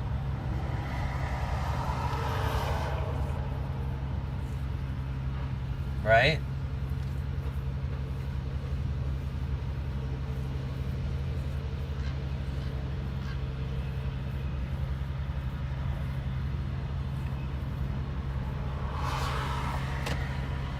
I don't want to rant. I wanted to yap about this all day because I have all the time in the world to yap about this, and it's really important. But we have yapped about it enough for my brain is like, I don't want Roy to have to listen to me talk about this all day.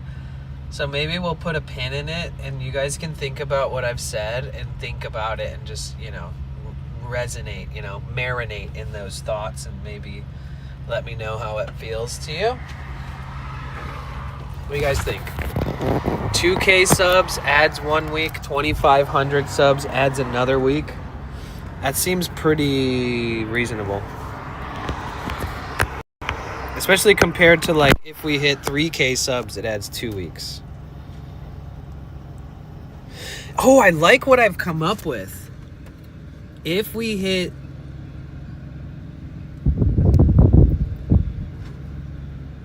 If for some reason, like an oiler comes in and we hit like 3K subs, we just add 2 weeks. If it like...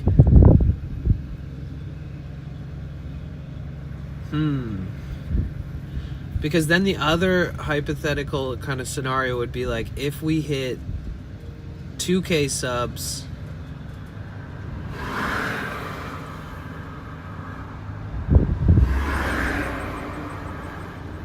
within the first week, we add 2 weeks.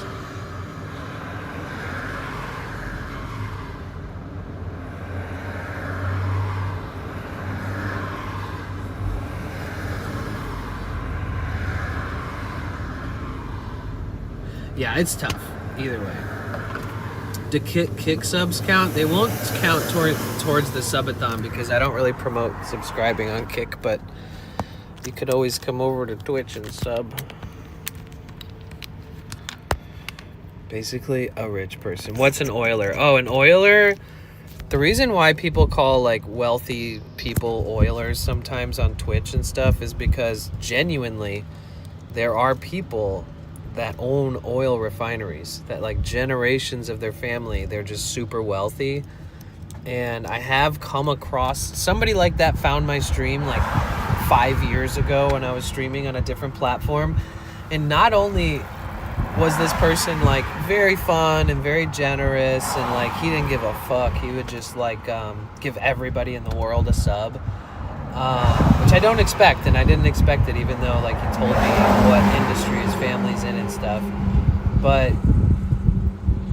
for him, his exchange rate from his dollars to US dollars was like every $1 of his money was like $6 of our money.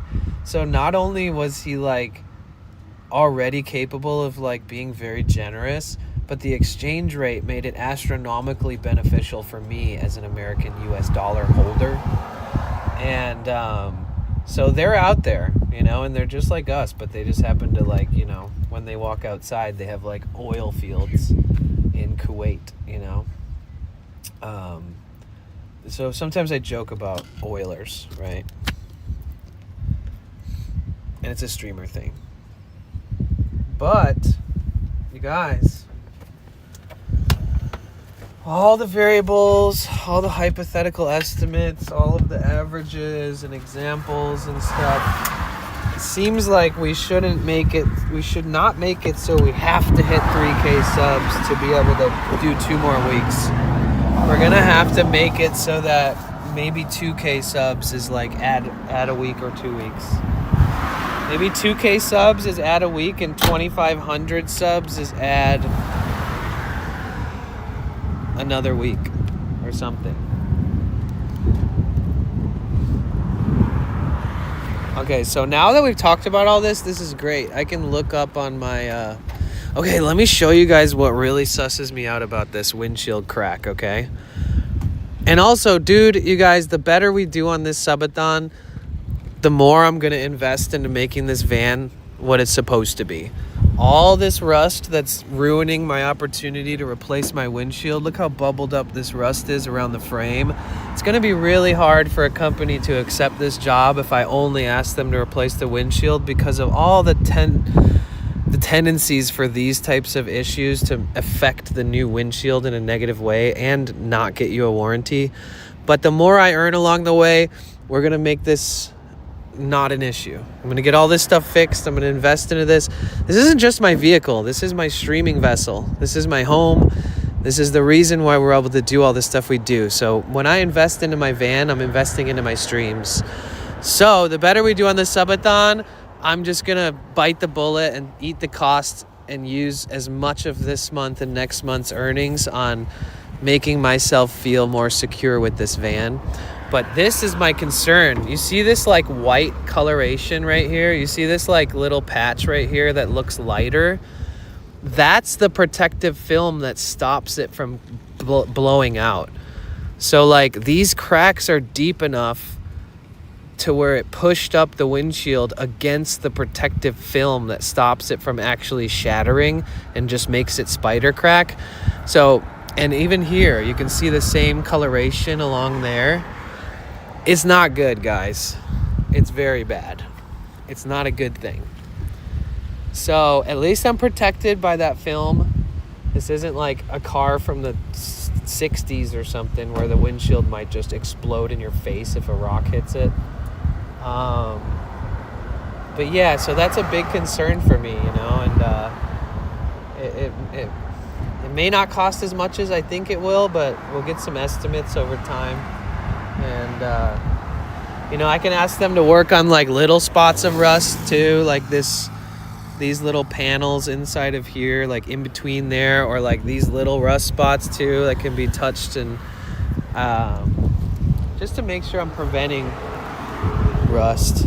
But if I get a ton of estimates and for some reason it seems wise for me to like test drive a new used Sprinter like this one, then maybe it's better for me to flip this one and literally just get an entirely new one and make sure that I do all the testing and all of the looking over everything on it to make sure that I never, you know, purchase a vehicle that has any issues that would have been better if there was preventative measures. You know, I'm just gonna, either way, long story short, this month and next month is going to help me make those decisions, and it will help propel us into a better streaming world.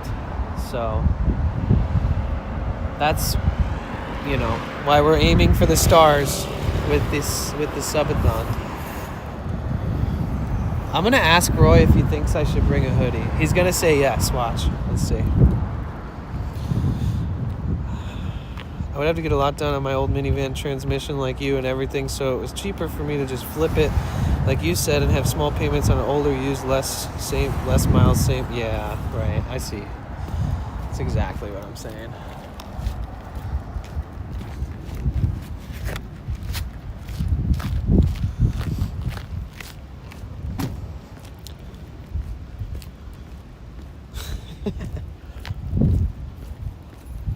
That was when I broke the oil housing. Roy, do you think I should bring a small hoodie? How long? I've been in hot LA for so long, so I feel like this is like where I need to remember that maybe come prepared. You might want to, so here's what I have. this, and it's just an added layer in it. Where do you get those like thin pullover ones? They're so nice. Well, this was from Costco. This one was Beta Breakers. How much was the Costco one?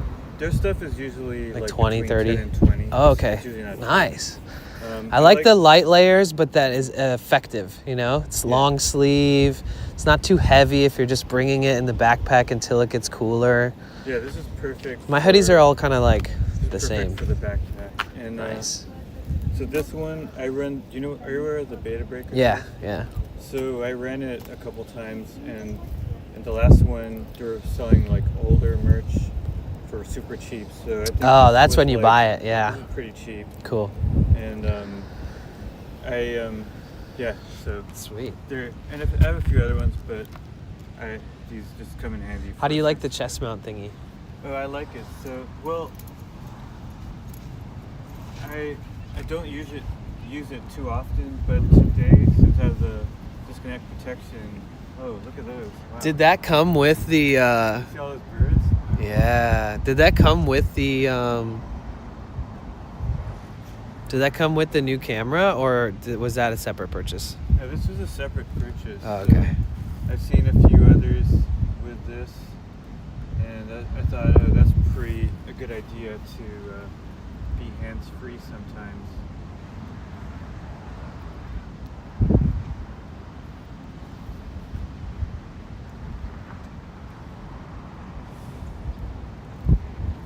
Anyway, pretty.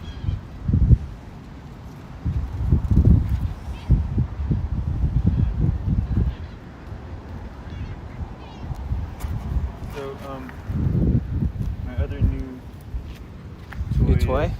Yeah. Just a cheap little Android phone, but Cricket Wireless and a lot of the discount providers and the big ones too, Mhm. they'll give out like a free intro phone.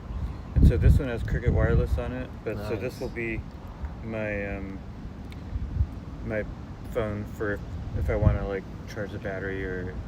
So you can still stream from this phone, basically. is what I you're saying. can, yeah. I tested it, but that one's using Malvin, so this one I'll try for IRL Pro, I think it's Okay, called. yeah. That's cool.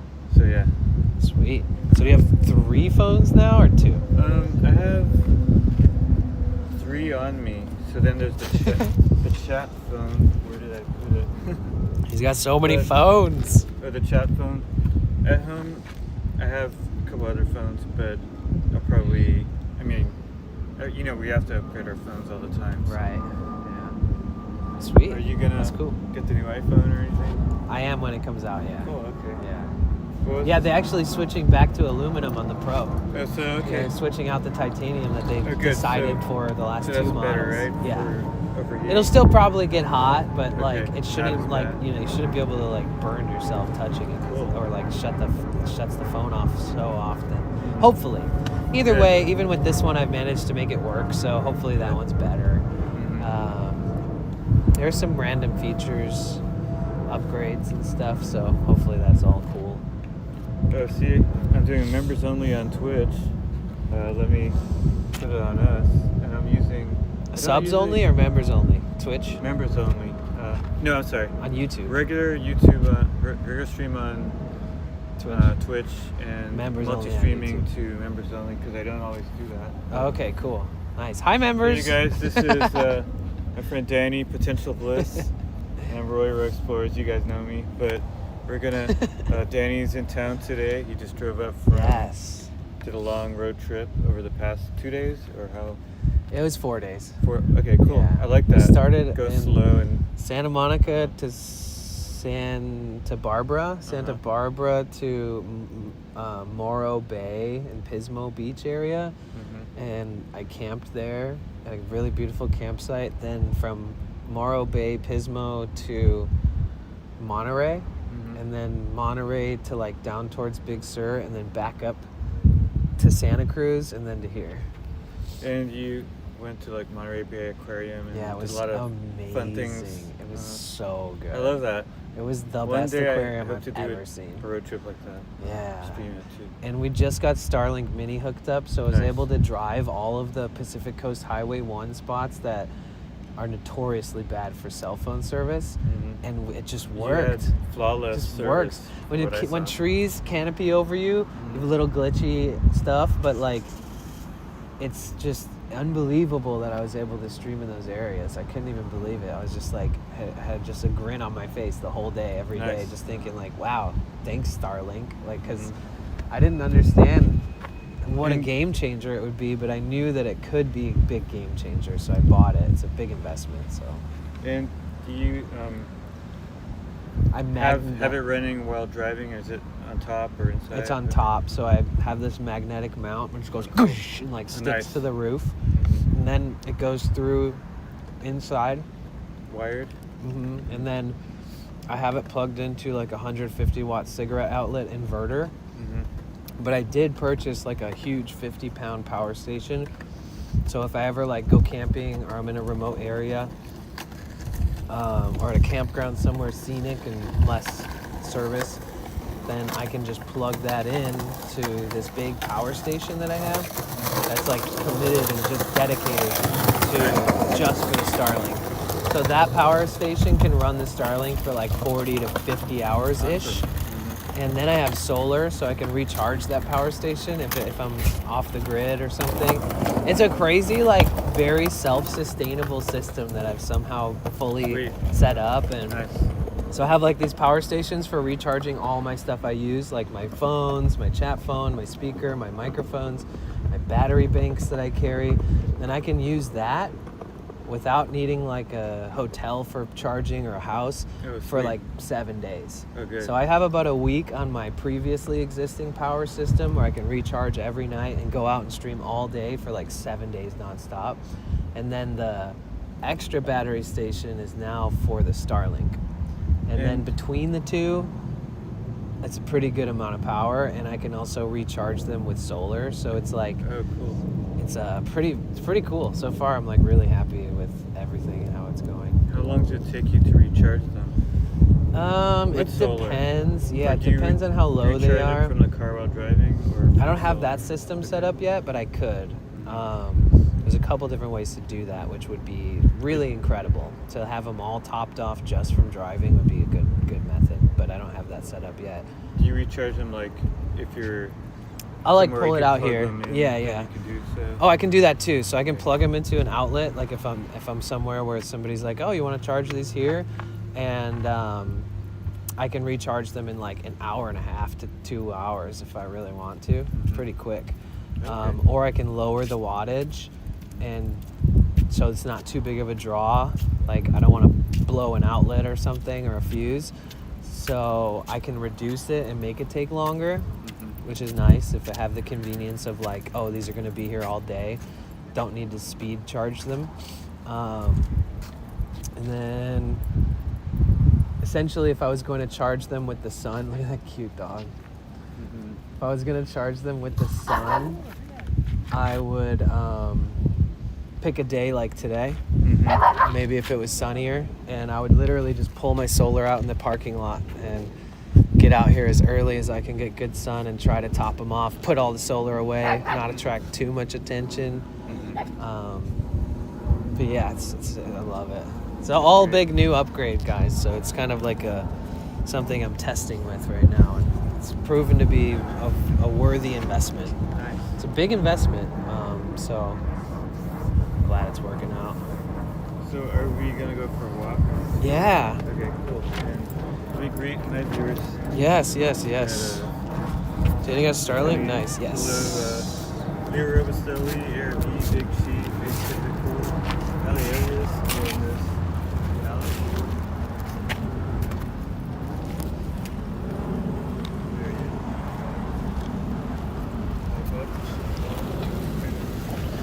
Should I bring a little hoodie, or should I not? Yeah, it's my Danny, you guys have it. And I just got a new service called Disconnect Protection. That better not be coming from my vehicle.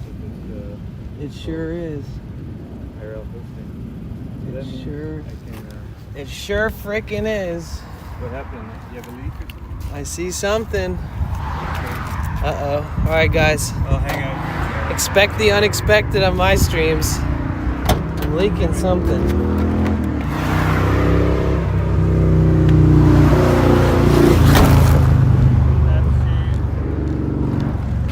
My van is leaking something, guys.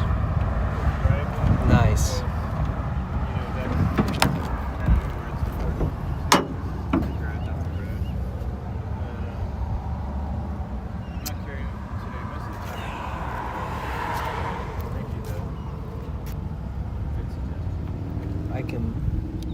I can see.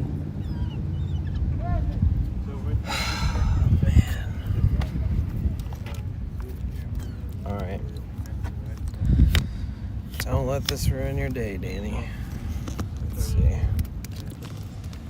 Give me just a second here, guys.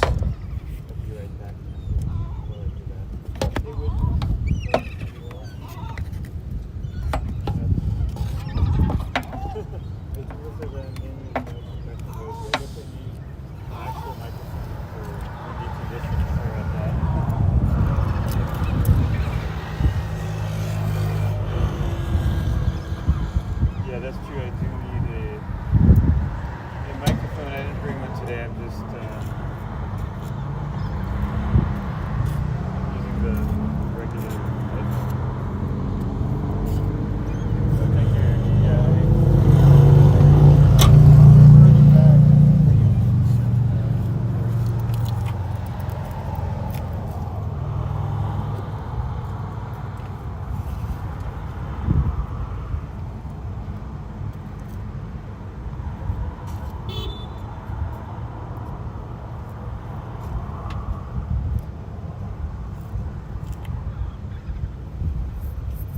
It looks like it might be coming from my oil housing area, which is interesting because I don't understand why it would. Oh, now I understand why it would. Something loose. It loosened itself. Okay. That's crazy That- because, That can happen over a long drive, right? yeah, for sure. That's crazy because I do all my own oil changes. Oh, And like not last time, but the time before, yeah. I like screwed the housing in too tight. Uh-huh. And if you guys know about changing oil, there's like a filter and you have to Yeah. change the filter. Sometimes it's this metal can and you just pull it off your engine and you replace it. This one, it's like a big plastic thing and it has a paper filter that goes around it, so there's no metal can. And I tightened it too much and it broke all the plastic that was attached to it. So I had to buy a whole new housing for it. And then the second time I did an oil change after that, I only hand tightened it. And that's what all the experts said. They're like, if you don't want to break that thing, maybe hand tighten it, you know? And so I hand tightened this. I see. And it, because I was scared of breaking it again. It looks like I'm leaking oil from my oil housing, and it looks like just by tightening this up like this, well, now there's a bunch of oil on the seal, and I can't take this off Oh, okay. without draining my oil. So right now there's oil all along my seal. Oh, no. So the best way to fix this would be do an entire oil change, clean the housing, and put it back in. But I think I'm just gonna tighten it a little bit and then cross my fingers. Okay. All right, guys. So thank God I have a slight awareness about what I'm doing, because Hey, Airbnb, I'm doing I almost just had By the way, a meltdown, I think guys. most people are. Did I check the oil level? Good point. How long have I been leaking oil? It might be box race. Good point. The box. Oh, we're still full. But, We're still anyways, full. It's okay. I don't. Also, guys, by the way, on the entire trip up here, I was looking under my van every day to make sure there wasn't any leaking, just in case like the adventure put too much strain on it. And today is the first time I've seen that. So let me see. Let me check again. We're like almost. Okay, wait. Maybe we did lose some oil. like more than just a few drops.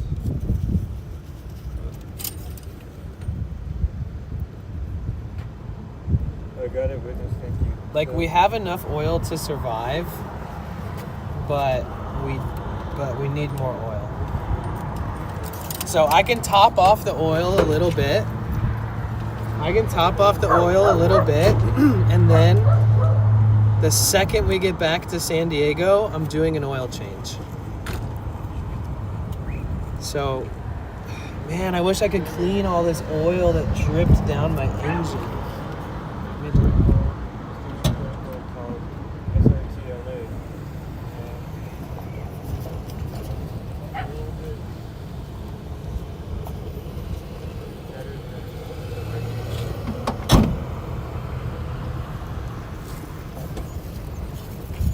Also, guys, if you travel in a vehicle, get these little doggy poop bags, because once in a while you're gonna have like oily, nasty cloths and stuff that you're not gonna want to stain everything with or get your car dirty with. So I put them in these little poop bags as like a preventative measure. Alright. Oh man, there's such a mess, dude. I'm gonna have to clean it so much. Will you grab that? Thank you. Sorry. Oh man, yeah, we leaked. Big time. Here you go, Danny. Thank you. Or I could just hang on to it. Okay, thanks. This is my way of keeping things clean. I got these little poop bags. That's good. Yeah. All right. So we'll top it off with new oil. Yo, Mike, thank you. So we'll top it off with new oil. I'll buy the entire maintenance kit in San Diego. And we'll be fine. But we are a little low on oil. We're not dangerously low, but we're low. Lower than I'd like to be. Actually, this is a hot oil check. So I need my engine to be at full operating temperature for me to get an accurate read. So I'll do that later.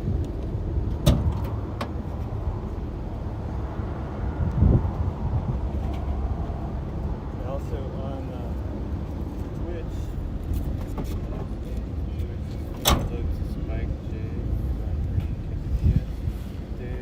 Thank you so much, Mike. I appreciate that.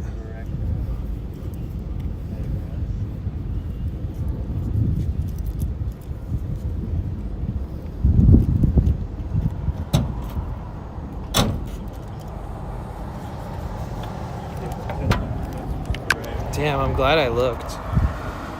Don't I carry? I do. Actually, I have.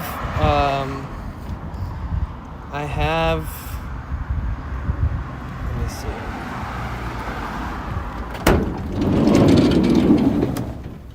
see. So, I have extra coolant right there, the exact kind for my engine. I have all of everything that I need to do a transmission service. From new transpan gasket to new adapter to literally new bolts and even a new conductor plate and all the trans fluid needed. But I also, this engine, when you buy the required amount of oil, you almost always have oil left. So this jar right here is clean, brand new oil. So I do have this much extra oil without even having to buy any oil outside of what I already have.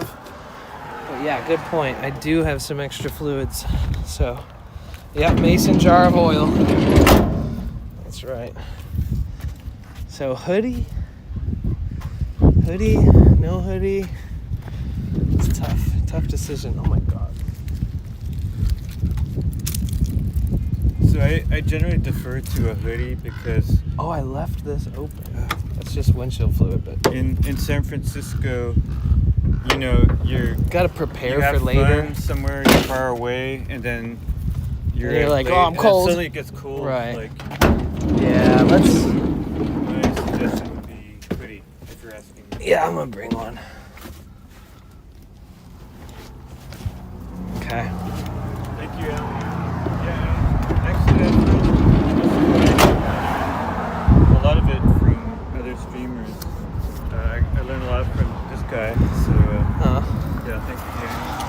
Oh, look at my whatever you call this thing is literally. There we go.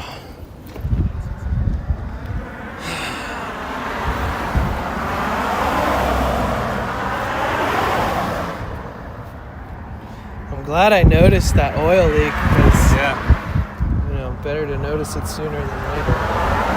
And thank God it's just from that thing being loose. Oh yeah. Because if it was something else, yeah, I think the last time I did an oil change was like, I don't even know, like right before my last San Francisco trip, maybe. Oh, how often are you supposed to do them? On these, like 8,000 to 12,000 miles, because it's a diesel. That's a lot. Okay. We're gonna run across. Yeah, maybe we should do it like a little further down so we can get to that area that looks like people already treaded. The island. Yeah. So we can. Let's go this way. Beep beep. Think when you worked on your engine, did you do one? I don't know. By the way, the disconnector thing, you'll see. So where you'll notice it is when at some point I'll turn off this camera on my backpack, plug it in and charge it, and I'll pull out my new Motorola phone. It's not as good as this, but we'll try it out. Let me switch cameras without the stream ending. Is that little adapter plugged into the phone for the mic? No, so this is to charge it. But I should get a mic. I mean, I do have a mic. I just didn't bring it today. Ah, I see. But this is so that I can It's like a plug in the charging cable because it has to come down here. Right, so it has to be like an L shape. Yeah. I see. And I do have some L-shaped cables, but I prefer this because it's easier to just put it in there. Right. Then you don't have. Yeah. It's like a bridge. Yeah, and also this is. Let me make sure my thing's locked. This is a Lightning to USB adapter, so I could plug in a USB. But this is an iPhone 13, so it's like. Oh, I see. Man, I might need to jump the fence one more time. Again? We just gotta see if my lights flash. Is it working? It's just. Are you too far? Yeah. You need a new battery? No, it's just the distance sometimes. Let me see. Got it. Done. Did you pour the missing oil in yet? No. Not yet. This one's pretty good. I tested a little bit yesterday. Today I'm testing it on YouTube for the first time. And it's a members only stream so that I won't we tested out with a few people. Right. It's a little easier, I guess. Yeah. Just a little less stressful if things go wrong. When you know it's like your regulars. Yeah. Yeah. They're a little more forgiving, I guess. Right. Oh my God, guys, this is the first time I've had a hoodie on in, I don't know, maybe And this is 6 months. and it's I don't know. actually pretty warm today. Oh, you're wearing it already? Yeah. Okay. It's kind of thin. It's kind of small. Figure I'd good. just throw it on. Mm-hmm. Plus, doesn't the temperature cool a little bit once we're in the park? It does. As soon as you're like Hit in the these little shade like or microclimates. if you're uphill and Right. the wind hits you, it can. Oh my God, guys, we're changes like finally that. with Roy. Back with the homie. I thought that was rational. I'm tripping. Oh, you thought it was rational IRL. That's funny. How are you, Subby? Good day. Danny and Roy and friends. It's Lisa from Southern Oregon. Need a new hook for your key. Oh, true. Yes. True. How you doing, Subby? This man wants to be a baddie and drive Danny nuts. Yeah, pretty much. You know, next time before any long road trips, I gotta make sure I check how tight that oil housing is. Yeah. because I didn't specifically check it before I left, but I've also never had it loosen itself like that before. So, you know, another kind of learning curve for me. Yeah, I wonder if I can take that out without... I could probably take it out and clean it without even changing. Oh, wait, you lead the way, because there's all kinds of Oh, yeah, true. ways. This one basically takes us to the field, right? The sports field. It does, but there's a walkway between the field and the trees that goes down to, and it's a little shaded if you want some shade. But either way, it's a nice view, so we can stay there. Thank you, Elliot. Yeah, And for another amazing day of cool places to check out. I can't wait to see Alcatraz. I think it's around 15. Nice. My pleasure.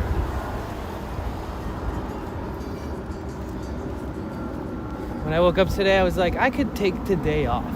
Like, I could just rest. Right. And then I talked to you, and I was like, I'm so excited to stream. I figured you were going to. Well, you made it certain. Okay. Even if you weren't even going to come meet up, I was just like, I should stream today. It sounds like a good idea. Especially because this just brings me so much joy being here. You can keep Like the sky cleared up a little bit. Yeah, you can keep it short if you want to rest. Right. I mean, I started kind of late too, so technically based off of my normal sort of average time that I stream, it is less. It will be less. But I've been wearing a knee brace for a couple weeks, and when I was in LA before I left, to try to like. Oh, did something happen? Yeah, I walked like 140 miles in like 8 or 9 days. And then I woke up the next day and I felt like I fell. Like I felt like I smashed my knee, but it was just from like over strenuous activity. Okay. So like, it felt like somebody, I don't know, hit me in the knee with a golf club. And if I walked on it, by the end of the day, it was like significantly worse. So I immediately took note of that, and then I went to San Diego, and I was like, we'll see if it gets better, and it didn't. So I was like, all right, I'm ordering a knee brace, I'm ordering some topical things that are supposed to help reduce stiffness, and I took like about a week of just sitting at beautiful spots next to the ocean where I wasn't hiking and stuff at all, just hanging out, barely even walking at all. And it has made a significant improvement on it. It's not perfect, but I am trying to also not even overdo it while I'm here. Okay. So Take care with me. I'll be taking public transit when I can. I'm not gonna do like 20 miles across SF for like 3 days in a row like I did last time. Friday.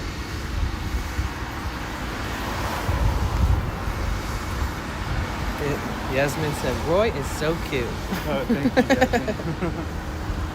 Thank you. Is it warm or cool? It's cool and a little warm.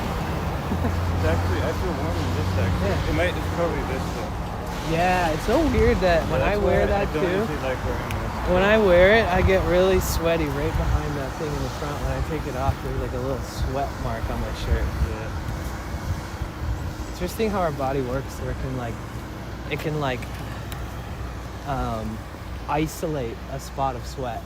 Like imagine your whole chest is not sweating, but there's this one spot that's just sweating right in the middle where that thing is sitting. Yeah. It's funny how our body can isolate that. Yeah. Pretty amazing. This is where we almost always historically enter together. I love it. So you guys look, this is the Golden Gate Park. We're at one of the many entrances. Let me turn off I want to turn on Do Not Disturb really quick, guys. It might go gray for a second. I was getting Discord notifications. So this is one of the many entrances to Golden Gate Park, guys. This park has a lot of history and a lot of beauty. And there's a lot of cool things that happen in here, like different events and all kinds of stuff. So if you guys are ever in San Francisco, I think the Golden Gate Park is one of the places that you don't want to miss, whether you walk through it or whether you can go to an event here. Golden Gate Park is a very special place.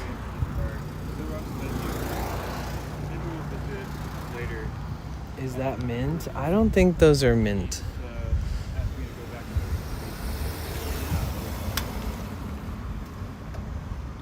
Yeah, it has a very calm aura.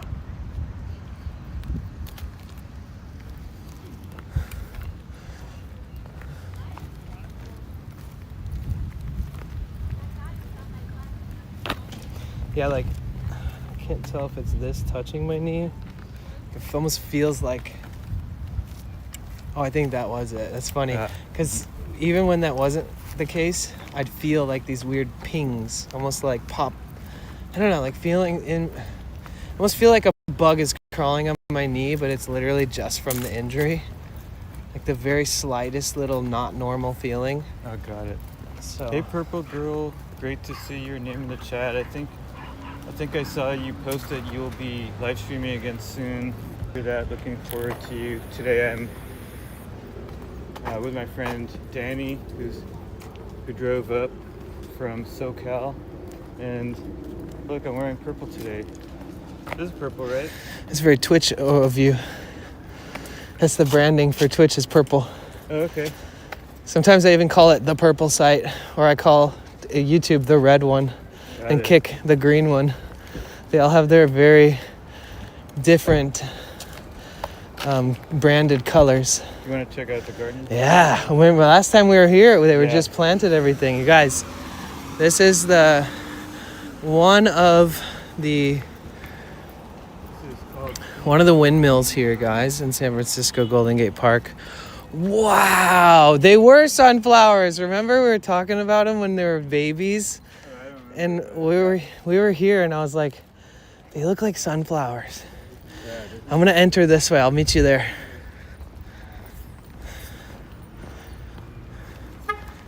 Bruh, look at this place. It's gorgeous. Aren't they beautiful? This is my father is a gardener.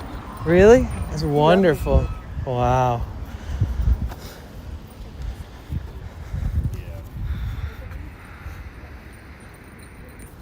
A beautiful place. They did a great job of adding this sunflower berm or whatever you want to call it. Last time I was here, they were just this big. Just this little fresh planted. It's like these little mini sunflowery thingies.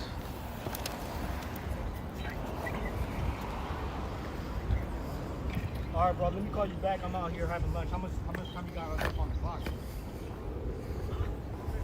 Still gonna be at work? And you got marigolds. Yeah, Chris saved the 9 for me. He said. Yeah, 9. I said, hey, I don't get paid till next week.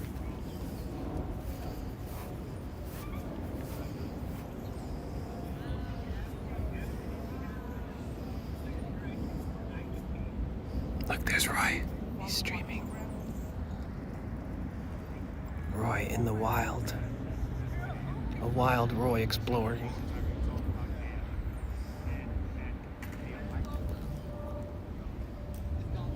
So pretty.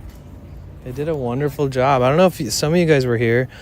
Remember when we came last time? They were just these tiny, tiny little seedlings that they had like planted. They just finished putting all of these sunflower thingies in. This is a certain type of sunflower that grows a bunch of these little sunflowers, which is nice. They don't grow too tall and then go poof afterwards. They kind of just bush out and grow a ton of these beautiful little sunflowers. I mean, these are sunflowers, right?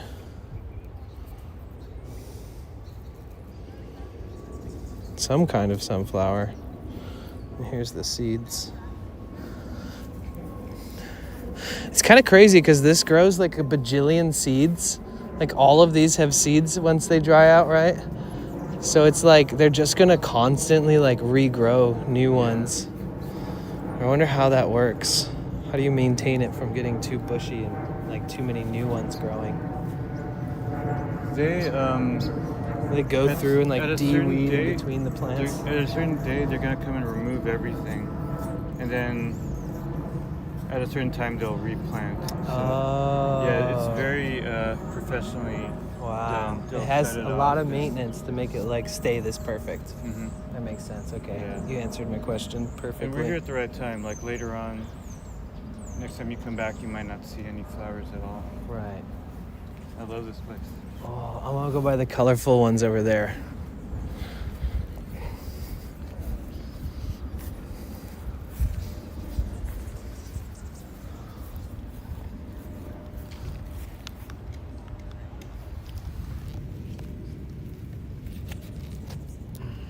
Sorry, just tightening my shoes, my shoelaces.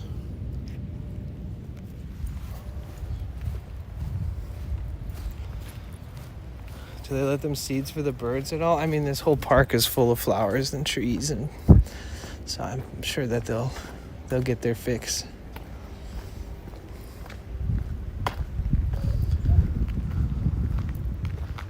This is the Golden Gate Park North Dutch Windmill. Excuse me.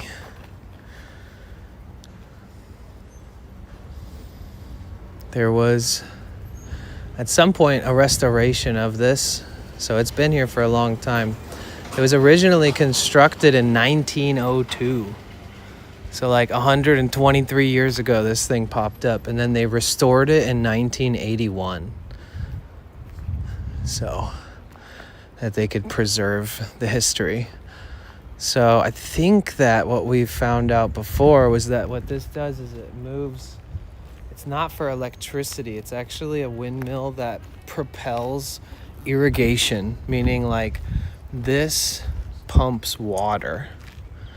So this thing does is the wind turns the fans, the blades on the windmill, and then it allows for water movement, for irrigation, for what I would assume a lot of this area was more farmland than it is now. You know, there's a lot of houses now. And a lot of this park was probably less like city park and was like still farmland. We learned last time that these actually move irrigation water, right? It's not electricity. They used to. So Right, they're not when functioning the- right now. Right. When the park was brand new, these were used to irrigate the whole park using underground aquifers. Mm-hmm. And then now, with the city's plumbing, I think they just use regular plumbing. And this is However- from 1902, so that's like 123 years old. It's a Yeah. pretty clever way to move water. It's It is. from a windmill with like, you know, an intricate system inside of it that takes that propulsion Yeah. and then reaches water somewhere within the design to move it throughout the whole park, which is like a 4-mile long park. Yeah. It's pretty impressive. And then I would imagine the park looked a lot different back then, that there was more, maybe even farmland and things Well- that were like Well, originally for there was no park. It was just sand. right The entire like half of San Francisco That's it. and the western half of San Francisco was just sand. It Right, still really is if you dig deep, right. but So if you dug as far as you could down into this grass, yeah, it'd just well, be a sometimes- sand pit. Sometimes you don't even have to dig that deep. Sometimes you're walking and suddenly a patch of sand it's like, where did that come from? But yeah, and Yeah, that's and interesting. so over a number of years, they slowly put smaller plants and then bigger plants, and like they put soil, basically manure, animal manure. They brought it to the over a long. Because if it was period just of time. sand, there also wasn't an entire park full of trees. there was nothing. So no. all these trees have to be around 100 years old. Could be. I mean, so a lot of these plants are just from around the world and non-native. That's why you look around. You see It's like just a mix of eucalyptus different and plants. stuff, yeah. Mhm. Trippy, I Eucalyptus forgot. It's interesting because it grows fast and Mhm. they're non-native, so some people don't like them because they they border on choke being out invasive. Some of the other, yeah. Right. Some people consider them invasive, Right. but Yeah. As long as we don't have Yeah. invasive insects and stuff, then I think Yes. I'm happy. Because like Hawaii on the Big Island, all of a sudden, after like years and years of Hawaii Big Island existing and people like habiting volcanic rock and like living in the jungles that only sprouted up from the development of the volcanoes making the island bigger. You know, it's kind of like was a bunch of sand first. Like Hawaii was just a volcano with stretches of land that was once volcanic flow that now is hard, and then birds come to the island and then they poop on the volcanic rock, and then little plants grow and they die because the environment wasn't good enough, and they keep growing and dying and keep growing and dying until those plants produce enough nitrogen and other useful components to creating a foundation, like a substrate that can be a ground later and not a hard rock. And so Hawaii has had 2 invasive species that they're like, oh my god, this sucks. One of them is this frog called a koki frog, and it goes koki, koki, like all night, all day. It sounds like a bird almost. And if you're in parts of the jungle that have it, it's like koki, koki, koki, koki, all night. You have to learn how to sleep listening to it. People say they lose their minds because people like grew up there. They're like 30 years old when those things came, and they've never left. So like the last 20 years of their life, they've been listening to that. And another one is fire ants. Okay. They didn't have fire ants, now they do. So like the fire ants will crawl up the most popular fruit trees that they normally climb and harvest from. And so if you climbing up these trees now, when you get down, you have to run around frantically and smack all over your body to try to kill them, because they're these types of ants that they crawl around on you and they bite you and keep crawling and bite you and keep crawling. So like if you were wearing, say if you were like a girl and you were wearing like a sports bra, it would crawl along the entire edge of the sports bra, and then later on you would have like a ring, like a line that matches, like almost like a tan line, but it would be from them biting you. Wow. It's ridiculous. Somebody told me if I climbed up this one tree, I could take the piece of fruit that was up there. And I climbed up it, and when I got down, I was like running in circles, smacking myself everywhere, and I was like, I'm never doing that again. And they were like, we don't even climb it anymore because of those fire ants. I just wanted to see if you would do it. And I was like, what? Oh, that's not fair. He's like, yeah, we have like pickers and like long-handled saws and things to like cut the fruit down now. We don't want to get bit like you just did. And I'm like, okay, thank you. By the way,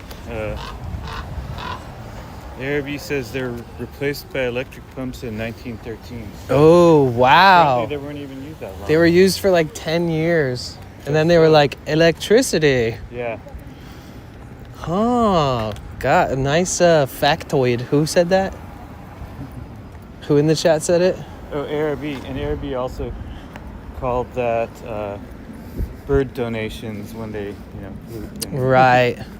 And that's also how some of the plants would get there. So like a bird would eat seeds and then make it somehow, like one of those seeds would just be stuck inside that bird's little body, and then eventually with one of its poops, it would come out. So like some of the plants and they say everything that ever sprouted there was like, came originally from birds that like migrate over the ocean and stuff. That's amazing. Yeah. It's like there aren't really that many places in the world like the Hawaiian Islands where it doesn't date back thousands of years, really. They were just volcanoes. And so it kind of developed really fast.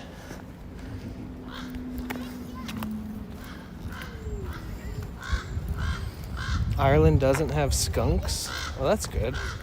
No offense. Skunks are cute, but you don't want to get sprayed by one, that's for sure.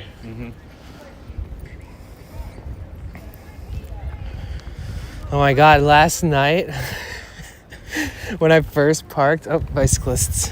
When I first parked, no worries. When I first parked, I had my sliding door open and it was like only open for like 5 minutes. And I was just like sitting there, like plugging all of my equipment in to charge it into the battery station.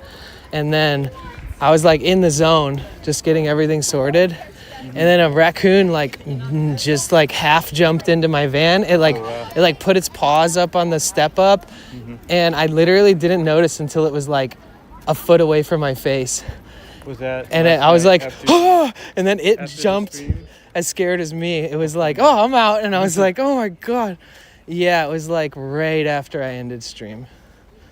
There's Just wanted to get some fresh air in the back for a minute, not keep it open for long, but just air it out a little bit. my girlfriend and I feed these birds that come to our back deck.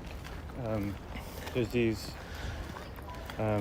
western scrub jays that look like blue jays, but they're not blue jays. Right. And these other birds. But anyway, then the squirrel found our stash, and he keeps coming. Stealing the bird food? Yeah, and so Oh. he'll come in. Usually, like, there's enough nuts for everyone. They're usually just nuts of various kinds. But then he'll pee in the tray after, and I think he's just marking it. But then when we don't feed him, he'll come and like he'll put his hands up and stand, and like he's pleading for food. Oh my gosh. It's so cute, actually. That's funny. Excuse me. I mean, it's cute aside from the leaving the pee. Yeah. Yeah, whenever I would house sit for Tiki Taco Tony, he has a few cats, he has birds. I think his birds unfortunately passed off to birdie heaven, but then there's like this group of like 5 skunks that comes up to his door and eats the cat food. Oh. So now he's feeding the skunks too. It's kind of like unavoidable. Yeah. And they show up and they almost stand around like the raccoons might, you know, like they're just like looking in, like, where's our food? And like if the dish is empty, they'll like step into it and flip it, make noise with it, like a dog sometimes does when they want to be fed. Yeah. But just skunks. And like one time I was sitting in his yard on a chair, and this skunk came up to me and put his feet up on the chair where I was sitting. Like I could have reached my hand like less than a foot over to pet it. But instead, I noticed it and was like, ah, and like jumped and like flung the chair, and it ran away. I ran away, but it didn't spray. I think it knows the house and the people there well enough to reserve that for actual danger. So luckily I didn't get sprayed. Oh God, that would have been the worst. Hi Smiley, how are you? It's good to see you. Let's do a little check-in, guys. If you hear my voice right now, type a W in the chat really quick. Roll call. And then does this curve left, or is this kind of taking... It does curve left, yeah, eventually. Because we're basically walking the coast, or we're walking south right now, right? Because there's the football field. Like as far as like east. right now. South would be that way. Well, There's relatively. the park. Yeah, maybe we are. Not for long. Like after 20 steps, we will not be walking south anymore. I guess you do have a point. We're walking southwest, technically, or south. All right, let's see who's here. Parazak, Bushcutter. How are you, Bushcutter? It's good to see you. Eugenio, Smiley, Rainbow, Groot, Knox, Miss Orange Green, Fakutu, not dead yet. Gino Torino, Texan, Divine Pathways. I'm so happy to have you guys here. So, yeah.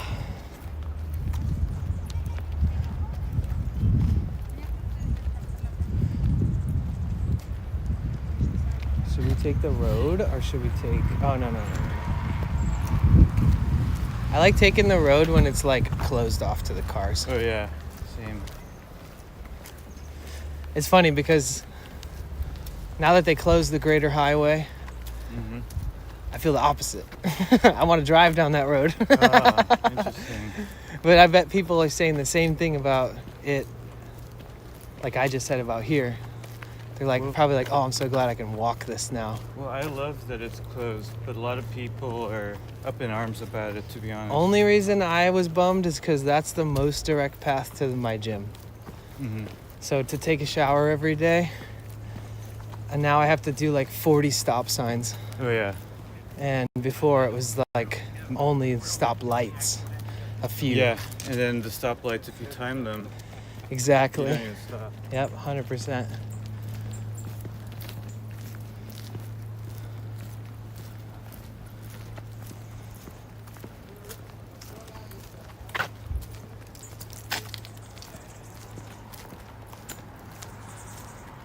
So, technical question, what are your wireless carriers that you're bonding? Right now I'm just Okay. using Verizon. Okay. So we're on one service. Okay, cool. I have a modem in my backpack with Visible. Well, good to know. And then my chat phone is Verizon on a separate SIM card that I added to my plan. Okay. So 2 SIMs and a modem with us right now. Mhm. And then 3 more modems But they're all, available if I wanted them. they're all Verizon or Visible? Pretty much, so it's Okay. all the same company. Mm-hmm. But I did have people tell me, oh, that's redundant. If your service is bad with Verizon, then why would you get another Verizon? And I was like, because it works and it's cheap. And then they're like, oh, that's valid. And then I tested streaming in the areas that had bad service, and it gives me double the service. So it has actually worked, even though there is some sense of redundancy with using the same ones. Mm-hmm. Ideally, you have multiple carriers from different providers that bounce off different towers so that depending on if your service is bad, it just clicks into another tower and you're good. Mm-hmm. So that's why they're saying the redundancy with having the same tower be your backup tower when your service is bad isn't good. If that makes sense. So like if I'm using Verizon and Visible, they're using the same tower. Yeah. So if my service sucks, hypothetically, all the SIMs associated with that same tower would suck.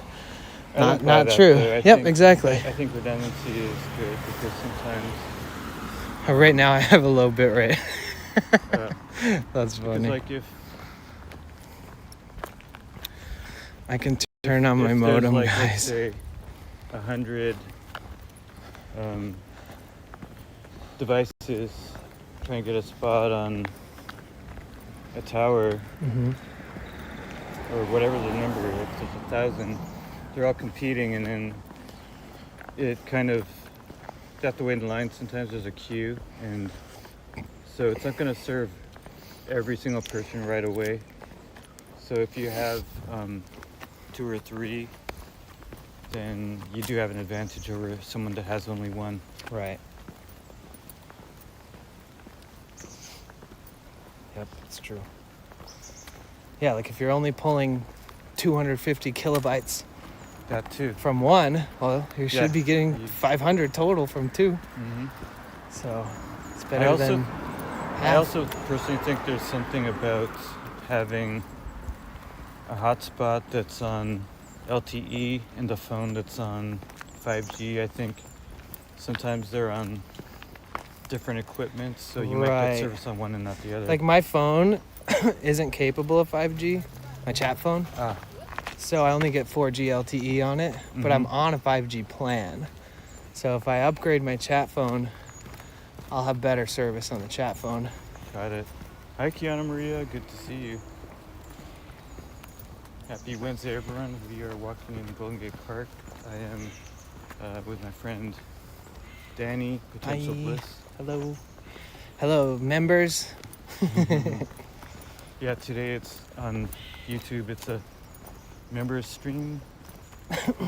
I don't do too many members only streams, so this was a good opportunity to do one and to thank the members.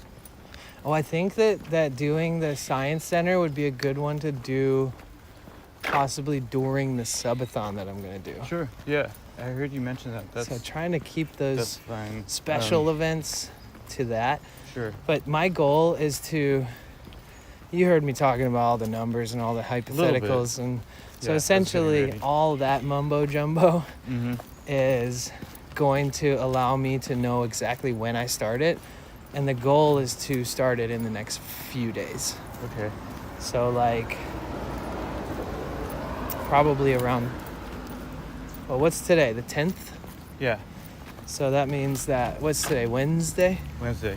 So that means that the 12th is Friday, 13th is Saturday, 14th is Sunday. Maybe I start it on Monday. Okay. Because I kind of wanted to run the last 2 weeks of this month. Okay. Because the last week of this month, Twitch does this thing where if you gift 5 subs, they add a bonus sub for free, and you still get paid for it. So, but it's guaranteed 1, but upwards to like 40.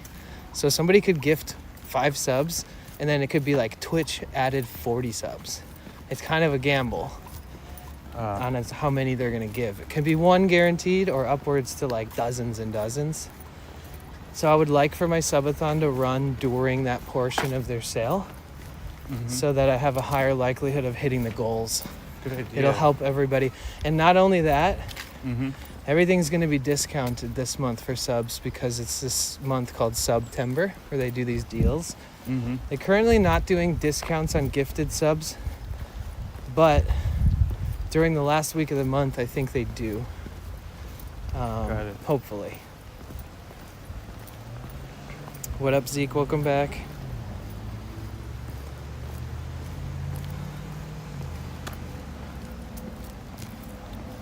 Oh, fantastic. Atypical. Happy early Wow, birthday Linda. I'm sorry to hear that. for Saturday.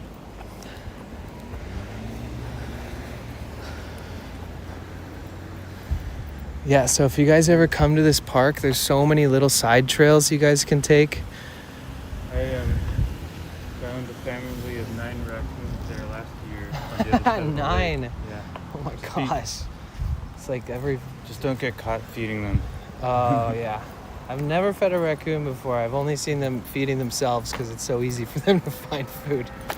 So technically, it's against the law to feed any wildlife in San Francisco. So just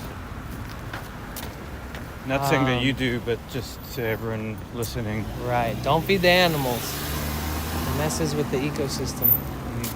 And it... Anyway, have a wonderful birthday, Atypical. Any special plans for your birthday?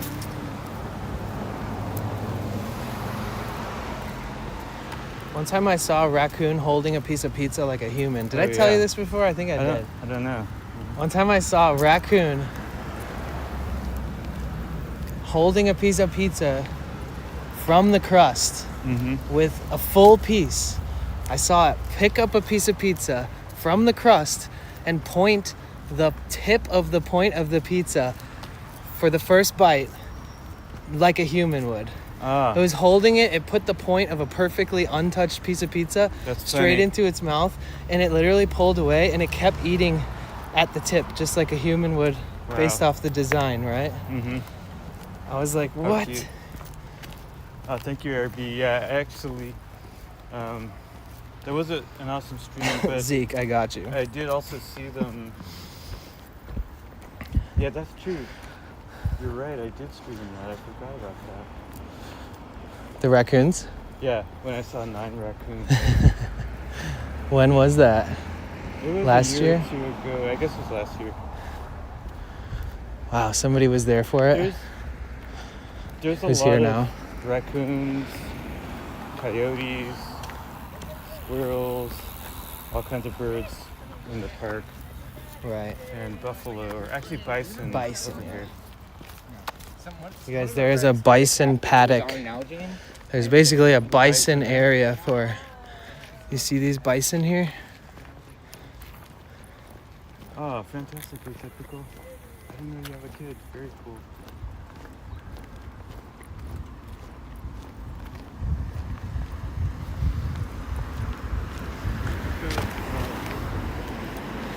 See, like, these are American bison.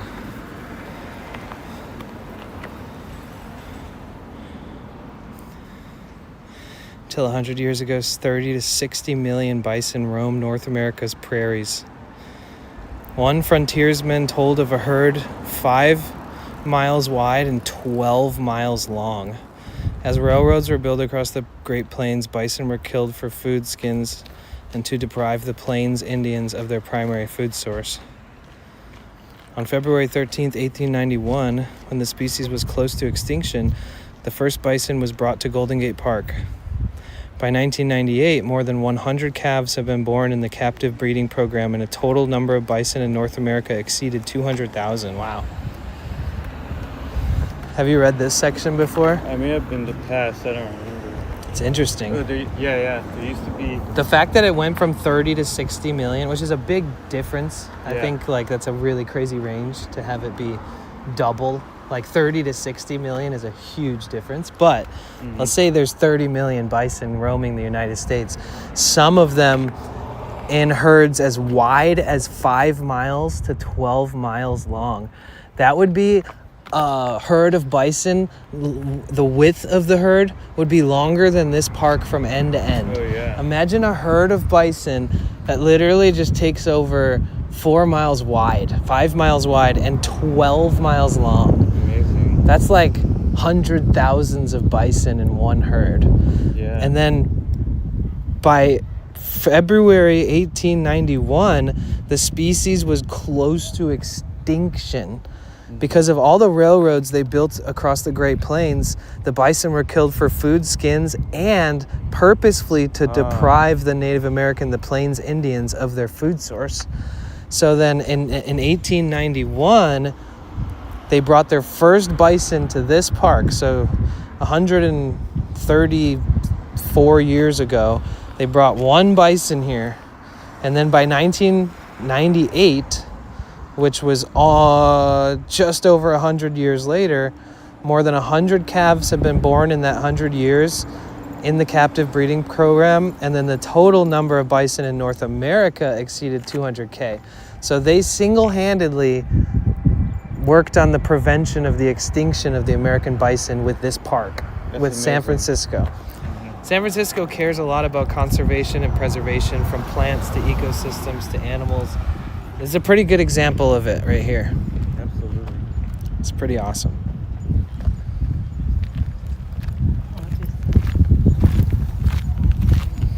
Yeah, the only thing that stopped all that hate and greed from making them extinct, that was like peak hate and greed in our last, couple hundreds of years. Like when people started building and constructing and taking advantage of the precious resources that the Native Americans didn't abuse.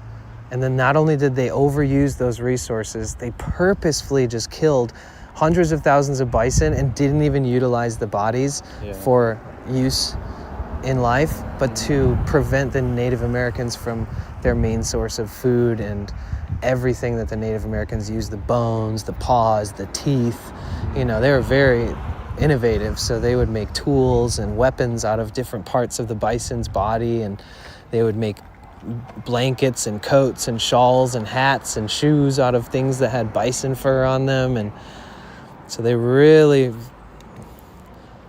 really evil of the people who are colonizing and building these areas up. But fast forward to today, where people they're thinking for themselves, and there's segregated groups of people who care more than the people who don't. Welcome to San Francisco, the land of people who care enough to stop that type of treacherous thing from continuing. Absolutely. It's crazy.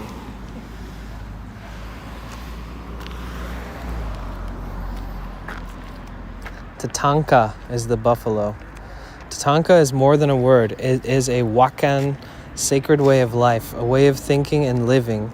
The spirit that connects, and that too, they were like spiritually connected to these animals. So like, not only was it disgraceful to kill all these animals, but it was like on like a way deeper level, it was insanely insidious and like evil, and it goes deeper than just the like physical attributes of the like killing all of them. That's crazy. From Tatanka came our creation, and the universe and the sacredness of this relationship must never be violated.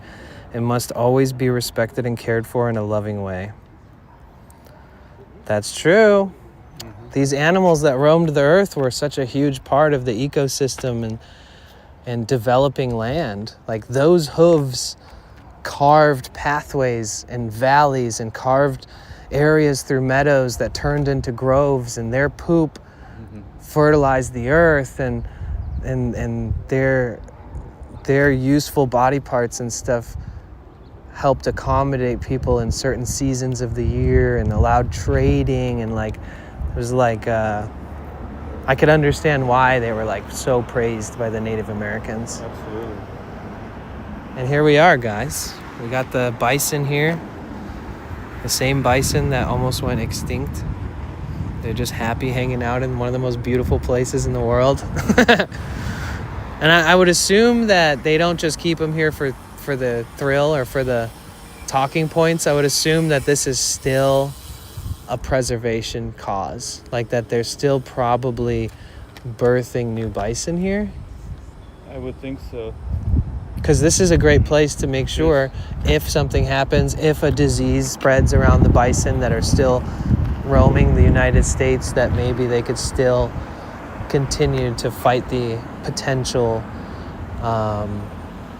extinction. There's something over here about the continual improvement and ongoing support for this home for the bison here in Vermont Park. Yeah, it says the sheer number of bison and their migratory habits made them the dominant force in shaping much of our prairie ecosystem.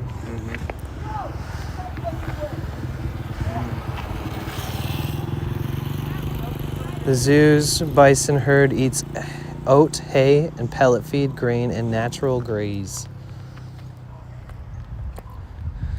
All right, guys. Hi, Emiliana on Twitch. Good to see you. How many times will Danny say poop? I don't know.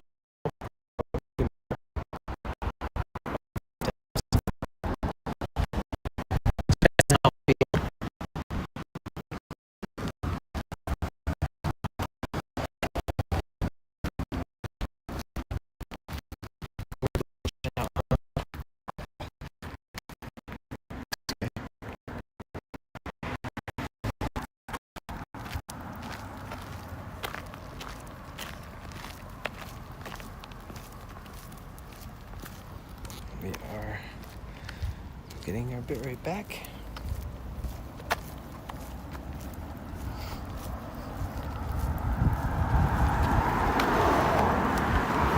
I wonder if the paddock was larger back then too, or if it was kind of consolidated to this area. That's a good question. It's crazy to think Certainly that possible. this whole park was sand.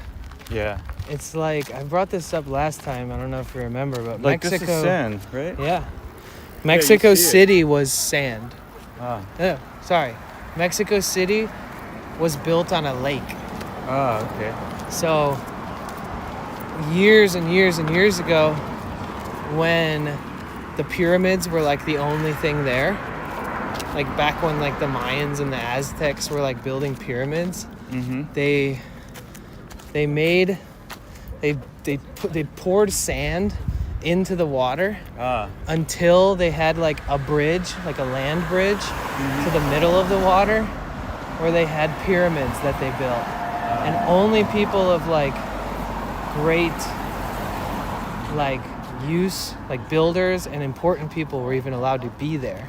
So it was like this mecca that was built in a lake that's like protected by a giant lake. Then they just kept dumping sand and kept dumping sand. And now the entire city of Mexico City is actually, it exists on top of a lake. There's still a lake underneath it, supposedly. And that's why when Mexico City gets hit with earthquakes, it's devastating because it doesn't have as much structural foundation underneath it as places that weren't built on a lake do. Right. You know?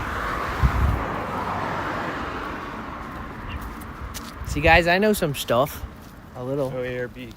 Sometimes I'm My wrong, too. apologies. So I guess it's because this is a members only stream on YouTube that the AI bot dancer didn't enter Is the not a channel. member. Oh. Yeah, not a paying member. Yeah, that's like me with Nightbot. I have to make it a subscriber to utilize some things. I see.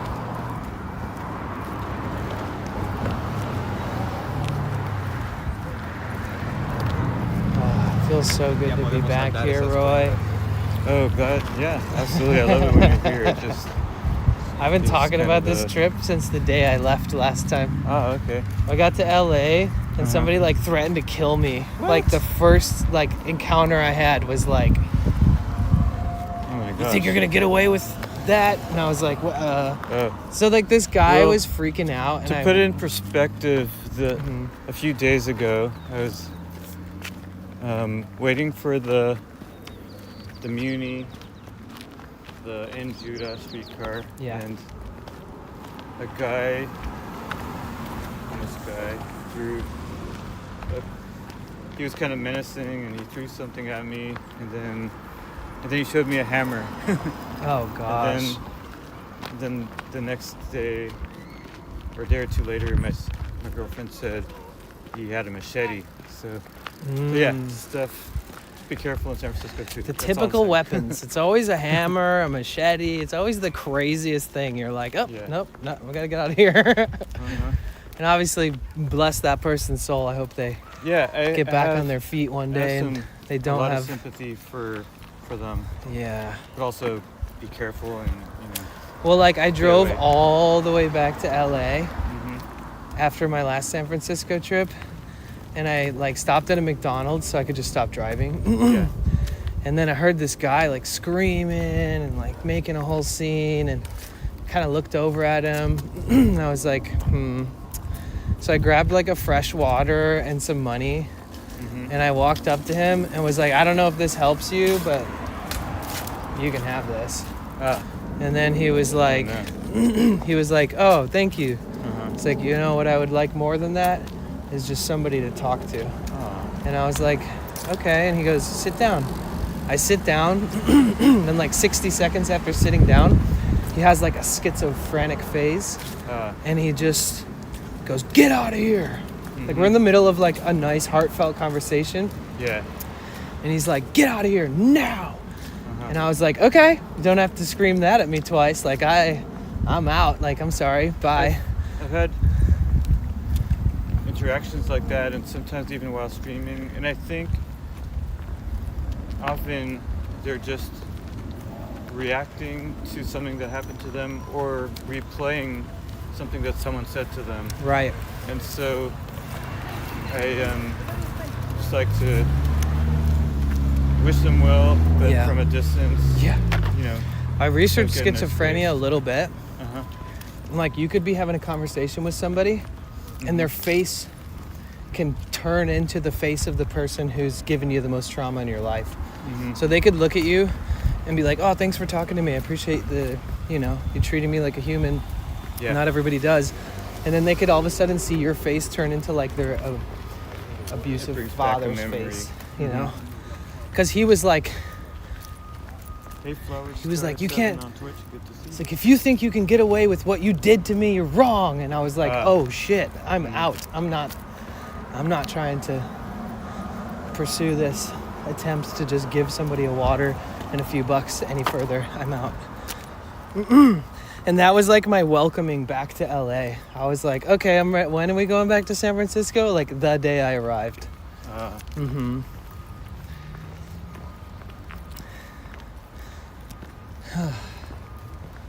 So you guys, we will be here in like 3.5 weeks. We'll be walking through this same path. This is one of the main entrances to the Hardly Strictly Bluegrass Festival.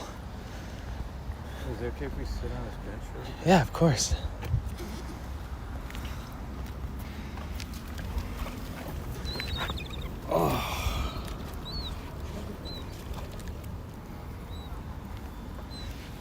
That's crazy, Fellahin.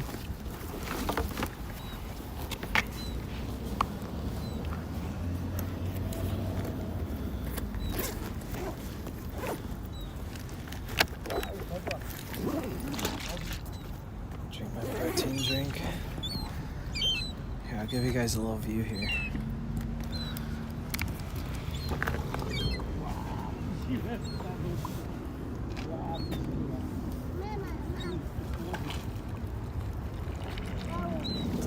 Yeah, good call.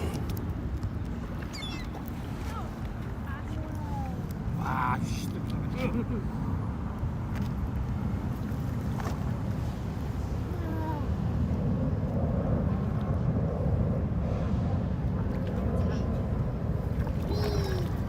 I thought people were mean to you during the wildfire. Oh yeah, you mean like the people in chat who were like, "Oh, you're using the wildfire for views," and I was like, banned. You know, I was like, I'm not dealing with people. Me, like, very, very, very respectfully and very close to the damage. You know, like, I was like less than 2 miles from mandatory evacuation. I was within an extremely dangerous distance from the fires, and I didn't leave, and I didn't stay for content. I stayed because I have so many friends out there that I felt like, what if they need my help? You know, like, it's almost unfair that I can just drive my van to another town and avoid this when my friends might be stuck. And I have a van. I might be able to put their stuff in my van and help them escape losing their belongings. You know, I like had all these thoughts in my head, like, oh, I might need to help. And there was definitely some people who were like, oh, you're just doing this you're making money off of showing the disaster. And I was like, I'm not dealing with you. I'm just gonna ban you. Sorry. Like, honestly, if you think that, whatever. But everybody in the stream was like, he cares. Like, don't say that. That's crazy.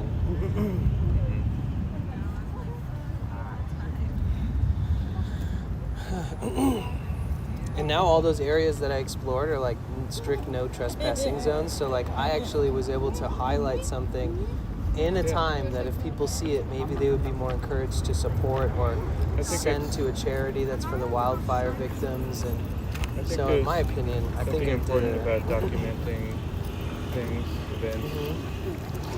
Yeah.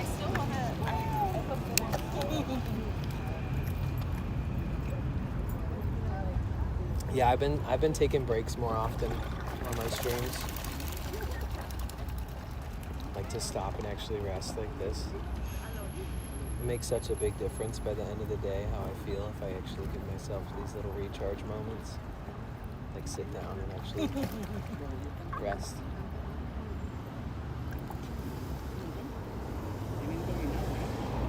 Oh yeah, sorry if I'm talking too much, guys, because I had a lot of caffeine this morning.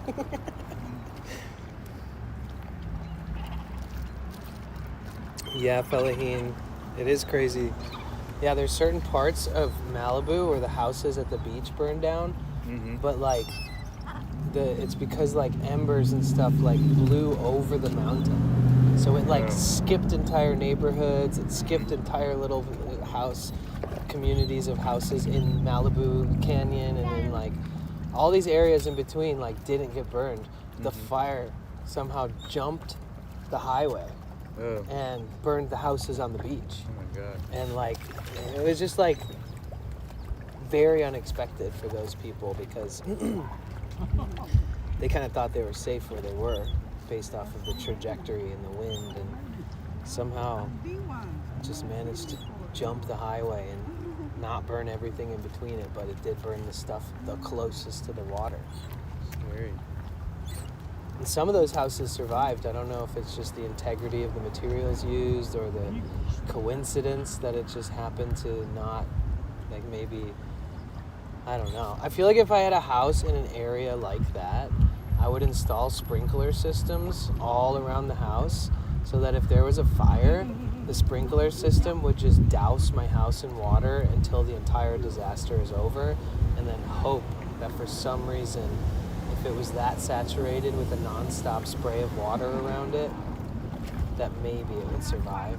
That is how some houses survived. There were some videos of a few people who either they used the right non-flammable material or they had like an extensive sprinkler system or both. One dude said that all he did was the second he heard the fire, was happening, he started just walking around his house with a hose and just dousing it himself. And that like when the fire got closer, he just kept doing it. And he is one of the only houses in like an entire neighborhood that didn't get burned down.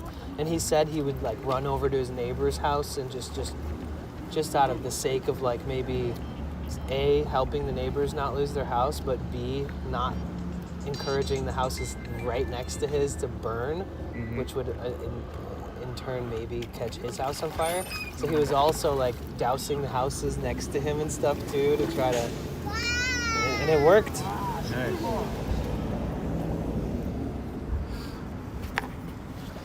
Yeah, it's hard not to use wood on a house though. It's like concrete can be like the foundation, and concrete can be like portions of the walls and stuff, where it's like masonry, where like bricks and stuff.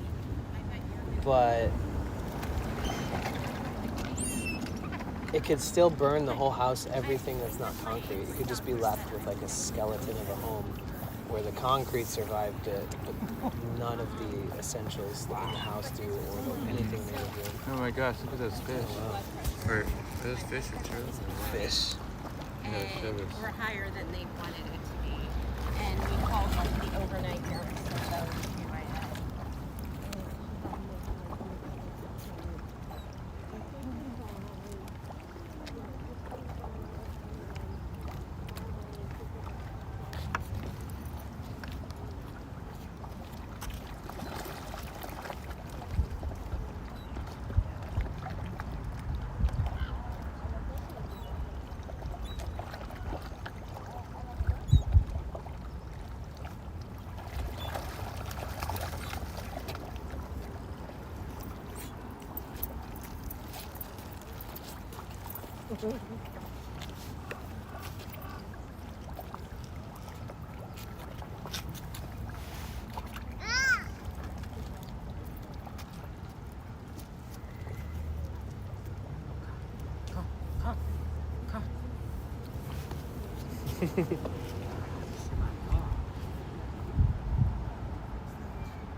I think the fish grabbed onto his finger.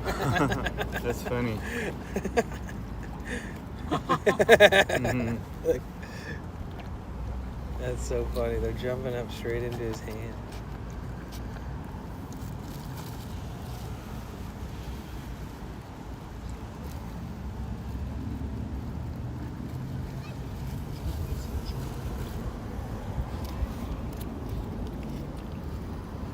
Yeah, exactly, fella.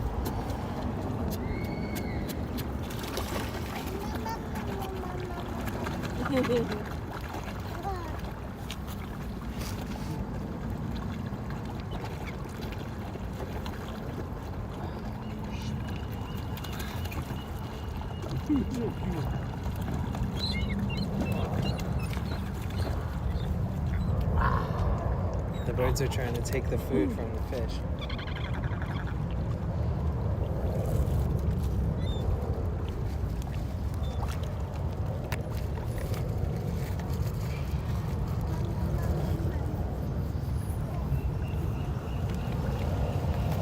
How you feeling? Oh, good. Yeah. Well, good. I may,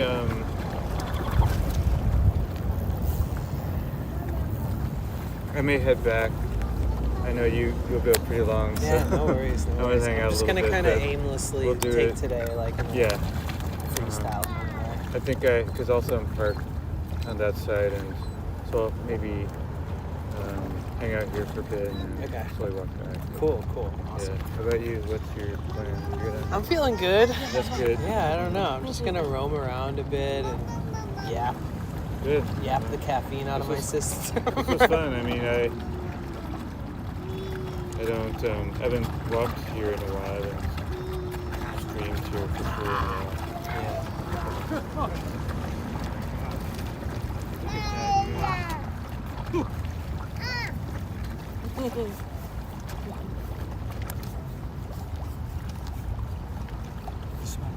Huge, big.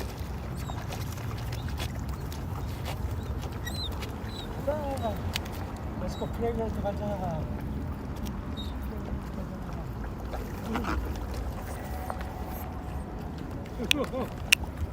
Can we get a slice of pizza? Enjoy.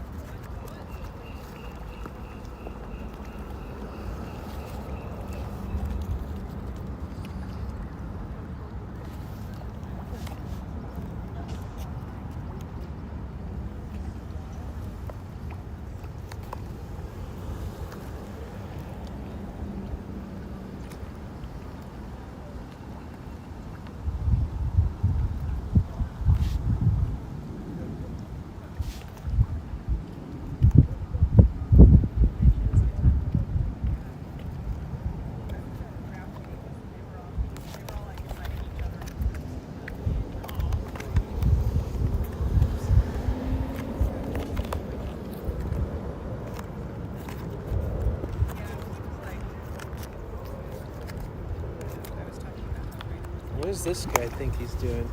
He thinks he's slick.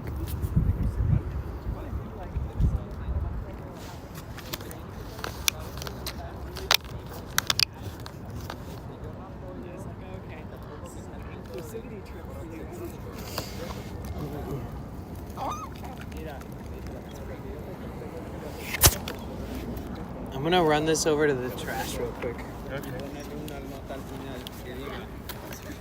Estaría bien This is a que mess of habláramos you. los detalles en persona. I guess you do is like no point to go do some tricks by yourself. Yeah, I said no because it didn't really make sense.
The birds are like, who's gonna feed us? Yeah. We feed all the fish. The fish were looking at the seagulls like, feed me. So there you go, little feet, big heart. Here's Danny. Hi.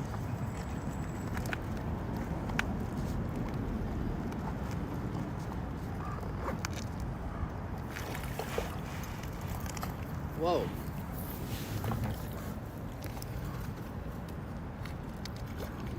Oh my god, they're coming up to us like, you got food. Yeah.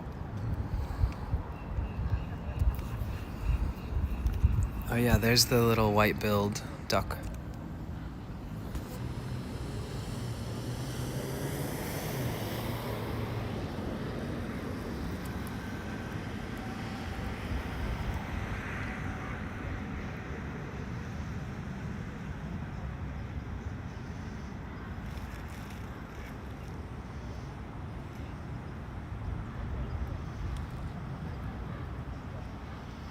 Going back in.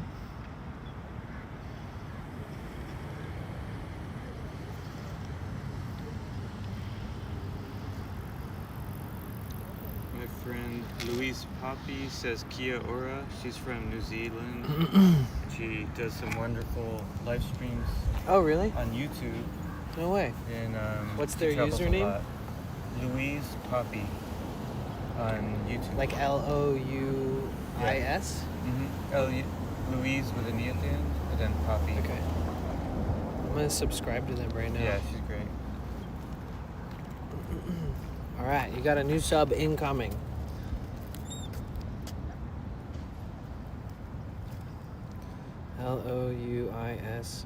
Louise Poppy? Mm-hmm. Poppy or Poppie? Poppy. And then Lou. Is that Louise? Yeah. Louise Poppy? It's so hard to see. My screen's so. Oh yeah, gross. she'll come up right there. Oh, sweet. Okay, Yeah, she's cool. great. Okay, I'm makes- subscribing, Louise. She makes really good, nice content. Awesome. She does like short pop-up live streams, like 30 minutes to an hour, and always enjoyable. Nice. I look forward to seeing that. Wow, South Korea, Seattle, Japan. They did a lot of good ones in Japan. They spent a lot of time there, it looks like. Have you? In person? New Zealand.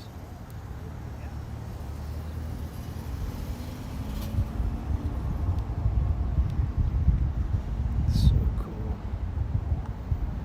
They're consistent too. Like I'm scrolling through all their live streams and I've been Oh, yeah. scrolling for a while and I'm still only at 8 months in the past. They got a really good amount of streams. Yeah, Louise has a long. I think she started streaming on a different platform years ago. Mm-hmm.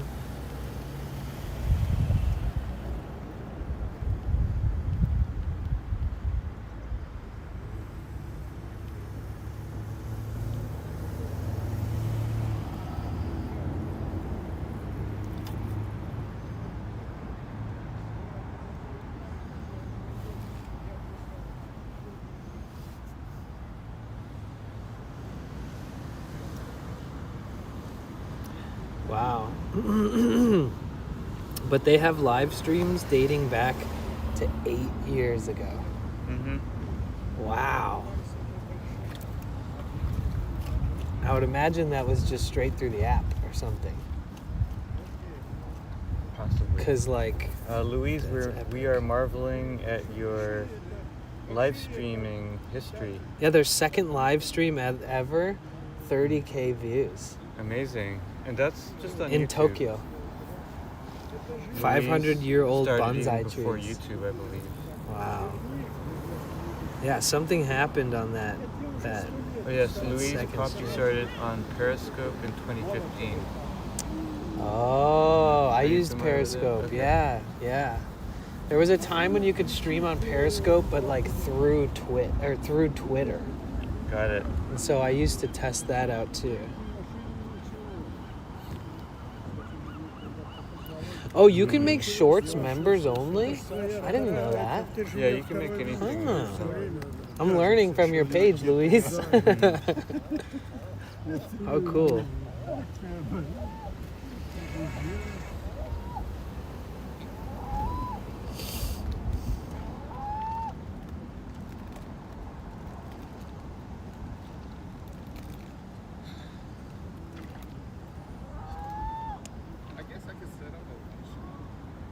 So what does Kia Ora mean?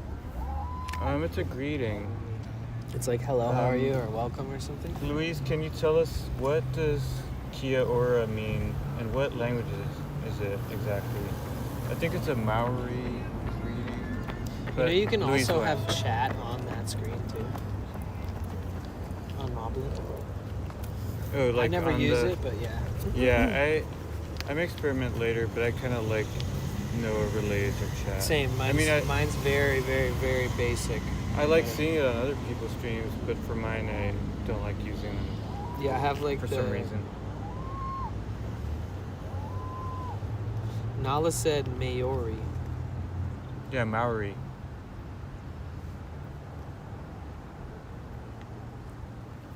It means hello and thank you and goodbye, like aloha.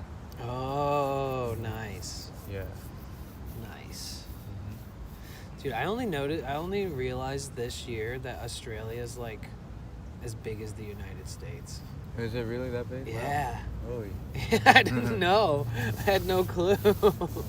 I mean, apparently a lot of it is just like crazy territory. Like, it's not like every part of it has big cities like here.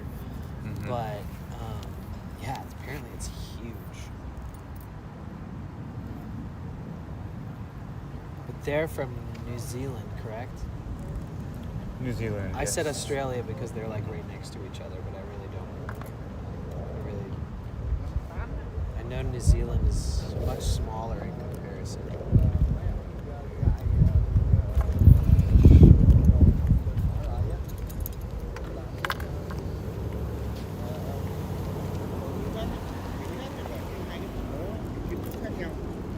Ví dụ vào đập vào mắt lần đầu tiên ấy, nó là đi về Hà Nội nó làm thành phố cổ mà.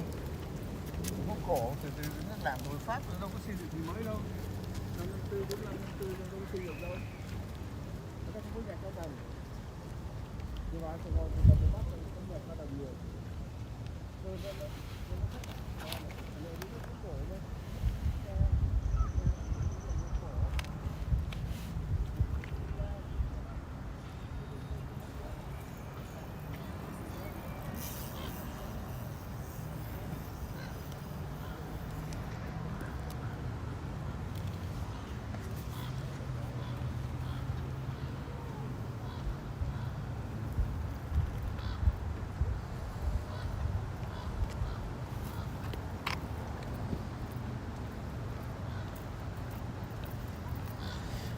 Birds are like your hungry friend who, like, when they're done eating, they look at your food. Oh yeah. And they're like, Some of no, them I'm are- not looking at your food. What do you mean? No, I'm good. I'm full. I'm great. Some of the bigger And ones if are you're like, aggressive. you want some? They're like, sure, I'll take some. That's a bird in a nutshell. Mhm. Louise Puppy says it's huge, lots of desert in the middle, and also Kia ora is the Maori language, and they use it all the time in New Zealand. The Maori language. I believe I'm saying it correct. Maori, maybe. I think so. I think I've heard people say it. But also, what do I know? Me too.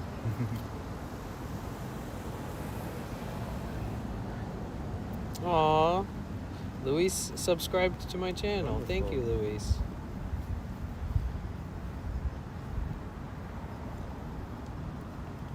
Look at their feet. Oh, that's so crazy. The feet on that little bird right there, apparently it's not a duck, Ah, technically.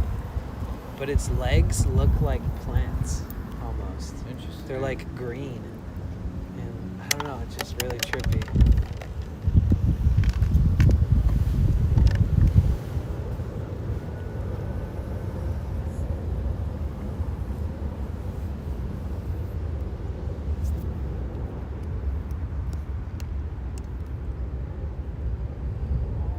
Some pretty cool vehicles over there. A cool old VW with like also this Oh, yeah. interesting looking, like, I don't know, like an old, what is that even? Is that an Looks old like a- military truck It's like or a an old? military truck. I wonder if it was for livestock, but still Ah, it could be. associated. Because look at the windows. Like, usually they have those types of windows on vehicles where the animals can see out or put their heads out the windows. I don't really know.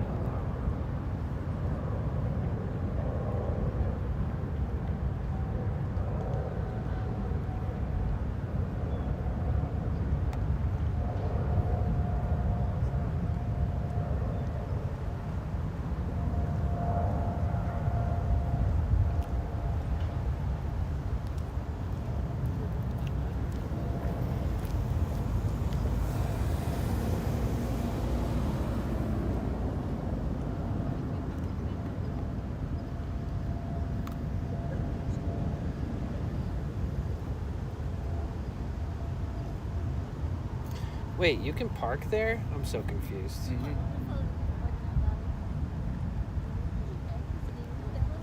Huh. Yeah, I there's can a park little there? bit of driving way, and then I think there's a it dead ends on that side. But yeah, that's a good place to park. Oh, I see where that car is. It's gonna cut past them, right? Once it Yeah. keeps driving.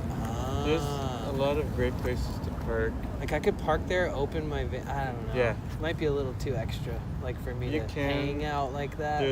It gets sketchy at night. Right. I would and definitely leave There might by be dark. some limitation, like a 4-hour limit or something, whatever's Right. posted. Like parking there, I don't need to park there. If I parked there, I would like to experience it like a van lifer, where I open the door and Atypical says it looks like a Toyota Land Cruiser. kind of does. Hi, Desert Deb. So good to see you. Nova with the 10 stream streak. Hey, I hope your day's going good as well. Thank you.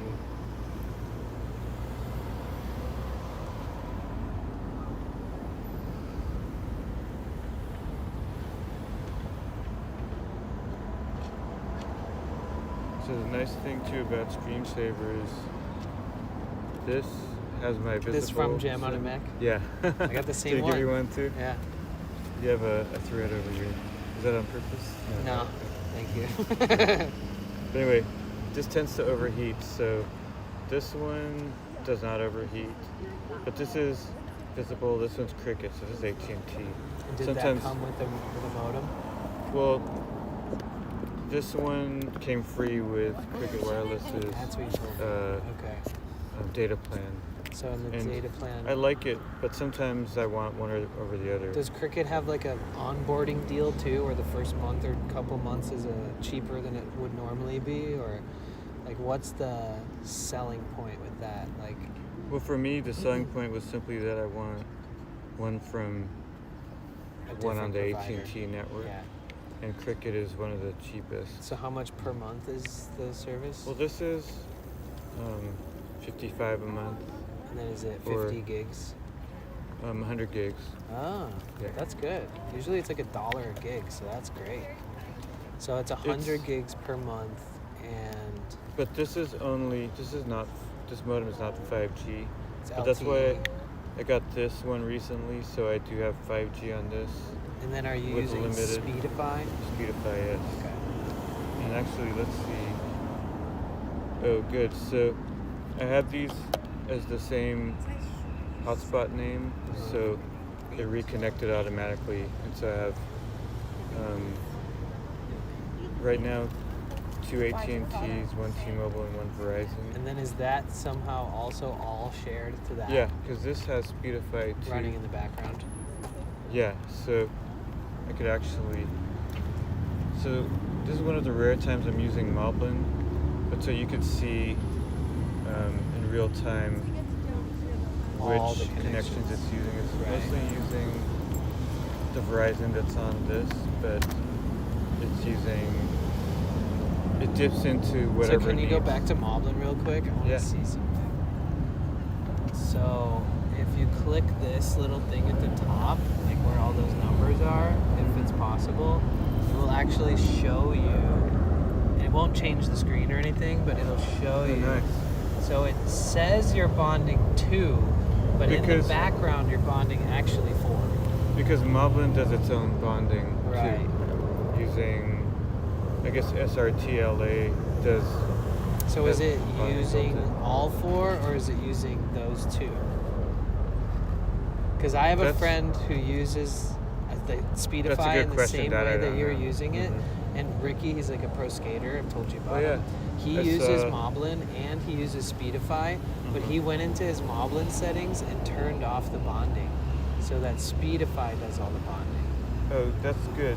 Good to know. I may Test it. try maybe that at least. later on Yeah, too. yeah. I think often when I stream, I'm trying something different, and over time,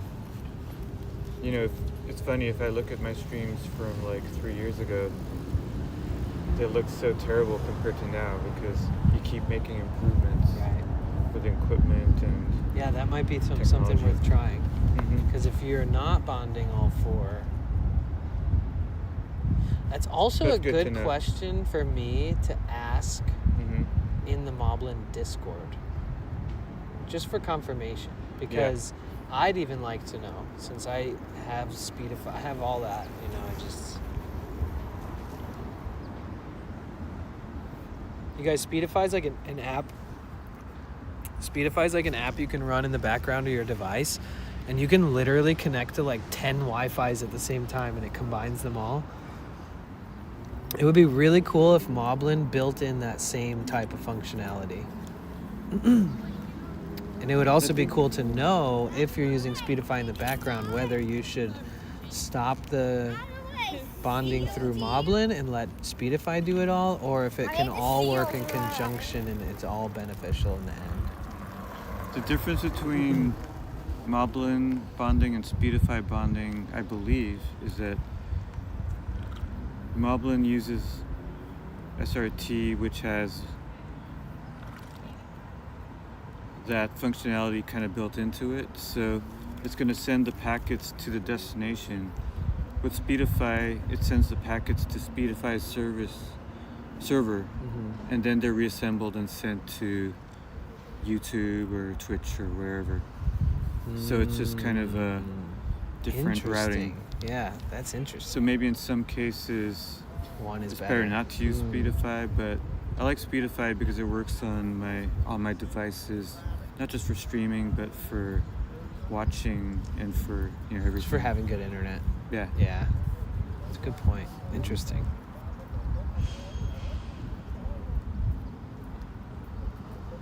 Yeah, I've seen videos where people that run Spotify have like examples where they hooked up like 10 or 20 modems to one iPad and they had them all bonding, and the list was like so long. Yeah, the nice thing is that, I mean, at some point it might be overkill, but... yeah, they were all hardwired in too. None of it was it. Wi-Fi. The nice thing is that now you don't need to hardwire them. As long as they're all connected to the same device or hotspot, then they're all usable. So as long as at some point you've connected to all these Wi-Fis in your phone settings, then when you open up Speedify, it will reestablish all of those connections if they're available.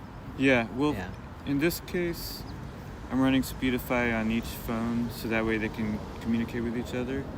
Otherwise, I could have them all hotspot to this phone, and it could work that way too, but that'll kind of drain the battery faster. So I like to just use... It's a delicate balance. Yeah. I like to use this as my hub. This is kind of low power and it works. For you, I think, what's your device that you're using for... Do you have or do you just hotspot off the phone? Or do you have like a... For which part? Bella box or something like that? Oh, yeah, my Moblin does all my bonding. Oh, got it. Yeah. I think Moblin can actually bond RTMP as well. Okay. I don't know exactly how it works when it comes to that, but... So this one gets hot, but does it like shut itself off because of it? Well, this one Restarts? has shut itself off. So the thing is, if I plug it in, so feel how it's warm? Yeah.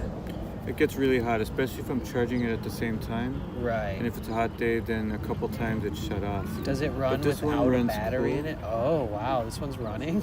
Yeah, so it's this not one's even cool. warm. Oh, that's awesome. It runs awesome. a long time, and usually what brand is this? I don't know. It came It's with just the Cricket. It's just or, branded with as the AT&T, Cricket, right? but there's some brand, I don't know. But Hi, Ginger. yeah, that's what I like, is that it runs cool. While charging, it still doesn't overheat Yeah, too so I much? could leave it plugged in and it'll stay cool. And wow. This one. And then how much was the plan? And you get to keep but that I can't put the modem visible. forever, right? Yeah, I can't put the visible SIM in here though. Right. So that's why It's I use locked. the Gem on it Mac hotspot. His is unlocked. Huh? That one's unlocked, so you can put any SIM company in here I as guess long as so. it's a broadband data plan. I got it. Unless he did like some inner workings on it. Who knows? I don't think so. He told me how to set it up, and he gave me 2 of them, so it was nice of him. What was I gonna say? Yeah, I think he got like he worked for a company. And he had tons of them. Yeah.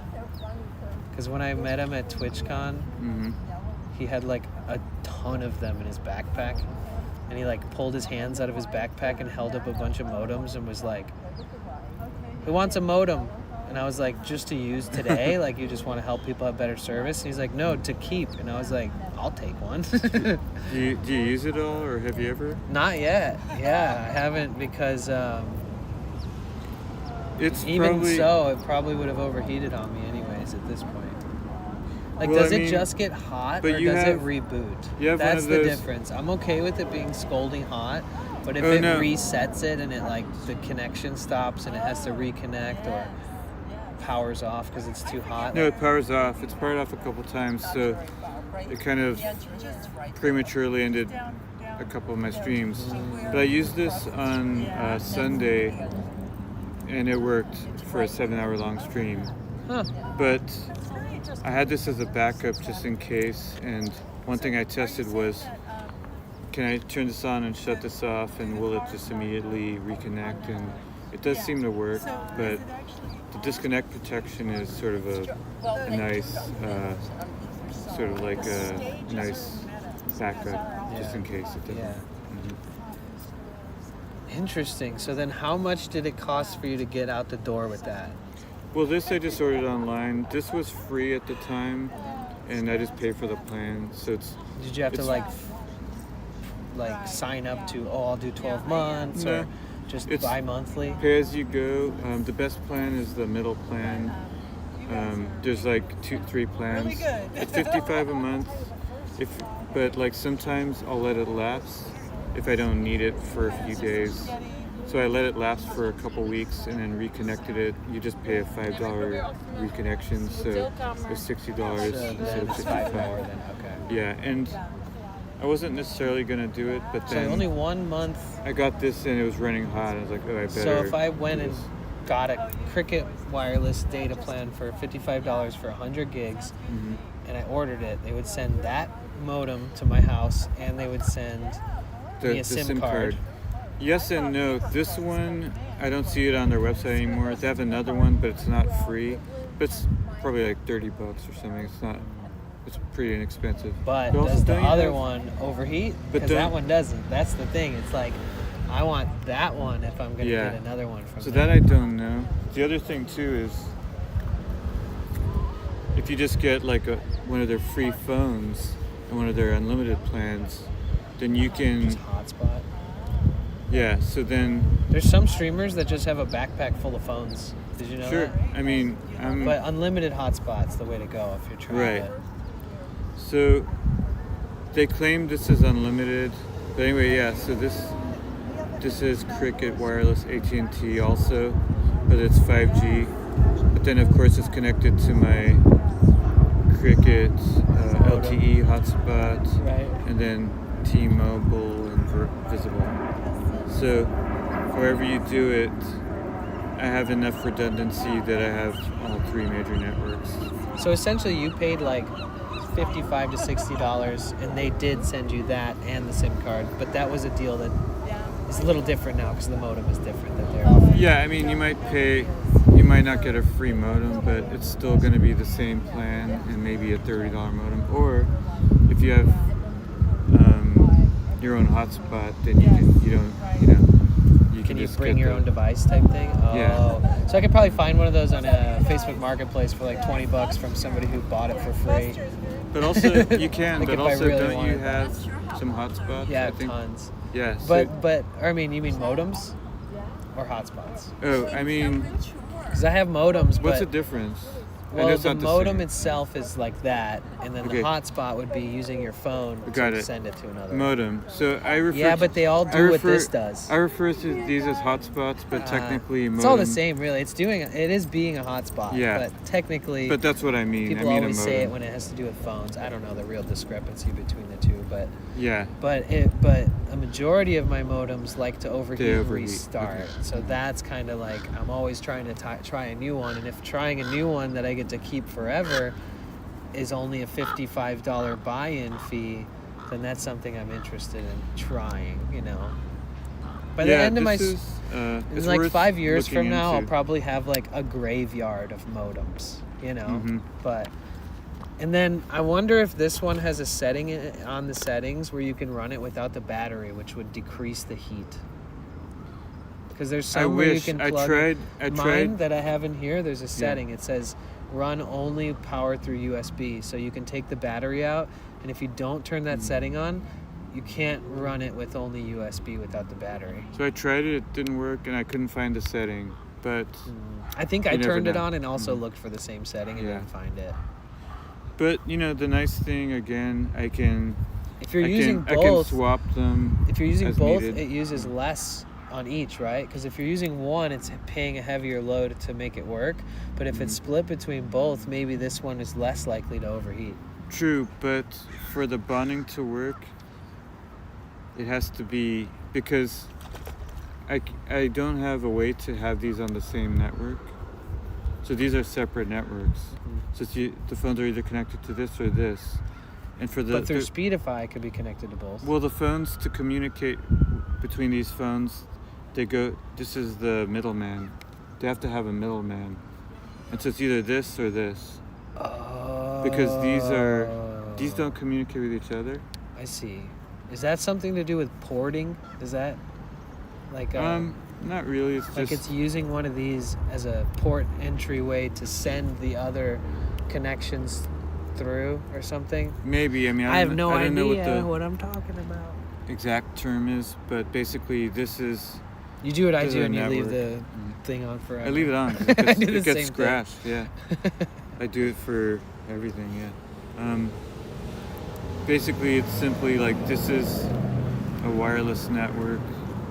These are modems, but each one is its own wireless network, and whatever's on this can communicate with each other, and whatever is on this can communicate with each other. But they're not. If This they and this both don't have communicate with each Speedify other. open. Well, no, because Speedify uses the Wi-Fi to speak to each other, and it doesn't unless I connect them somehow, unless I bridge them somehow. But as it is, I don't have that capability. If I get like a Raspberry Pi or an Orange Pi or something, then I can connect them that way. True, and technically, But I just don't want extra technically stuff to you carry. can right. We're not But in even the future, maybe. Yeah. So technically, is your iPhone that you're streaming with USB-C or is it Lightning? This is Lightning. Yeah. So with USB-C, Yeah. you so can that's what- actually hook all these up direct.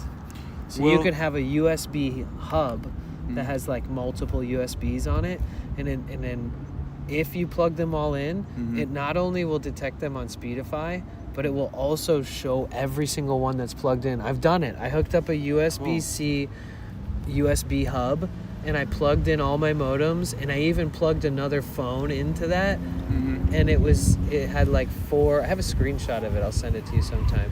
But it lists all of the connections. So there was like 4 connections listed on that screen on Mabu. That might work actually. Now that you mention it, maybe because these can do that, but not this one. But I can probably. Oh, that one can't be directly tethered. Right, but I could probably tether these two, and then have it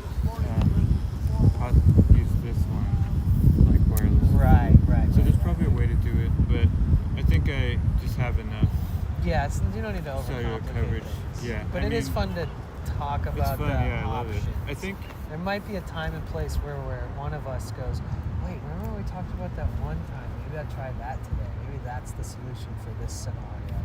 Well, also sometimes like I'll see another live streamer at like let's say some big outdoor event, and I say hi to them and they say hi to me, and then I look back at their stream and it's just cutting out a lot, but mine sometimes I have better coverage, so Right. that's where it makes a difference in my opinion. Yeah, there's nothing You invest. worse than being the person on the end that the stream looks like shit. Like, and I don't mean like, it's not a competition, it's not like that, but as long as you think proactively, that's good. Because if you see that you and some other streamer were hanging out in the same place, theirs looked great, sounded great, and yours looked bad and sounded bad, then at least it encourages you to to make some progress, you know, to like improve upon those things, you know. And somebody like yourself, being the one with the more clear stream that's not as glitchy, it's a case in point where it's like, well, I've been thinking about this for years. I've been improving upon it as much as I can, and as technology improves, I'm also paying attention and trying new things. People have to like take that into consideration when, And it's you been know, when like they're a, streaming too. it's just like a slow ongoing thing. So I don't fault anyone for having Right, a bad right. quality stream, because I've had Totally. plenty of them. I still do. Yeah, me too. But you know, it's just something I enjoy. I really like aside from the social aspect of live streaming, I love the technology, the technical part of it. I was a computer science major, and I worked in various technical roles in prior to my former career. So, and I really love that stuff. But yeah, so it's just a fun. It's like a puzzle to solve to get everything to work. And I know you're like that too. A lot of Twitch streamers are like that too. They're really into the technology. But a lot of Twitch streamers don't have your No. experience in the tech industry, right? So like Maybe so, we're but- like trying to figure it out and like half know what we're thinking and talking about, but you probably had at least a slight I bit think of it's knowledge to like help you understand it without having to like ask everybody else about it. Like Maybe I so, have, like, because I but I ask think- a million people the yeah. questions until I learn the answer. I think really what I have more than a knowledge is a curiosity, and a really Okay. Yeah, have just that really part. enjoy it. So I don't have anything over anyone else. So but it doesn't necessarily take being But like I'll say, studied it, but I learn it a takes lot the from curiosity. Yeah, I learn a lot, especially like from you and Jamon at Mac and a few others, but the ones that are like know about the bonding and the And willing to disconnect talk about it. protection. Yeah, and Yeah. like share their knowledge. I see a lot of streamers just like once they figured it out, they're glad they figured it out, but they like don't, They don't help help others. anybody else understand how theirs is working better than most people's. This is my preferred battery. I have 3 of them. Yeah. It has like 3 USB 3 and then one and of then these. one USB-C. I don't know if it's a fast one, but I kind of like it this way because it's not going to overheat anything, and I can kind of keep my. And how many phones and everything milliamp topped hours off. is that one? Oh, I think it's. I would imagine at least 20. It's 268,000 milliamp hours, which I think is 268, 2,600 and 800, 26,000, sorry, 2680? Yeah, 26,000.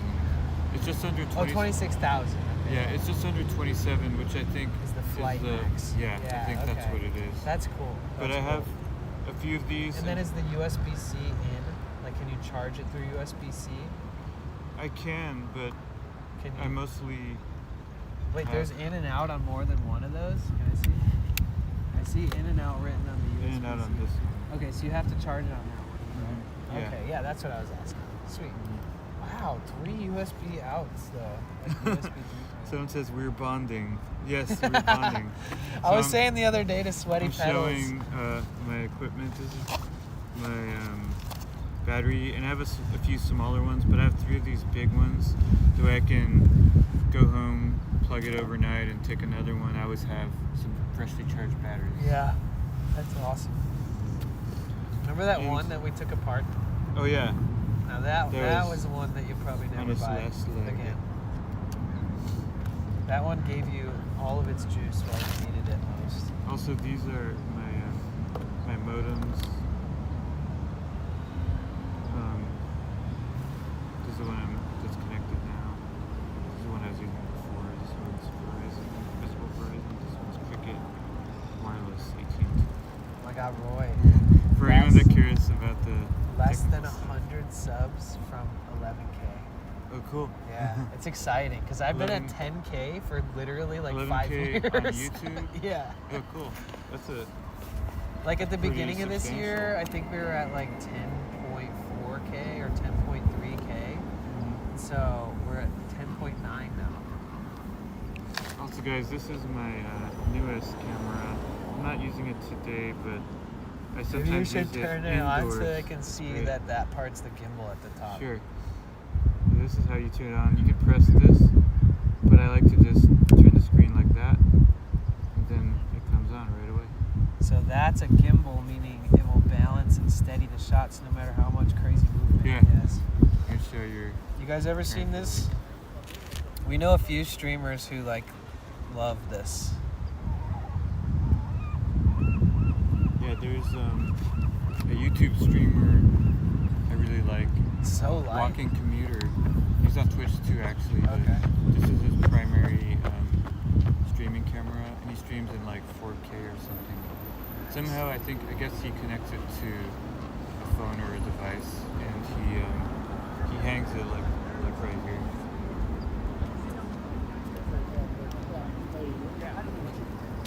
So there's my newest camera. Check that out.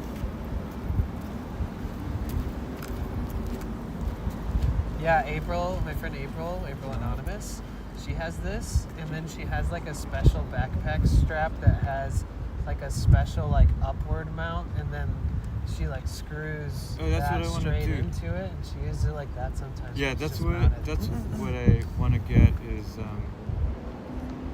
mount it on the Shoulder mount. strap so that I can walk hands free. Walking Commuter hangs it around his neck. I don't really like stuff hanging around my neck, but on my strap. Interesting though that he doesn't just not hanging around his neck. Yeah, and the streams are like really good quality. Nice.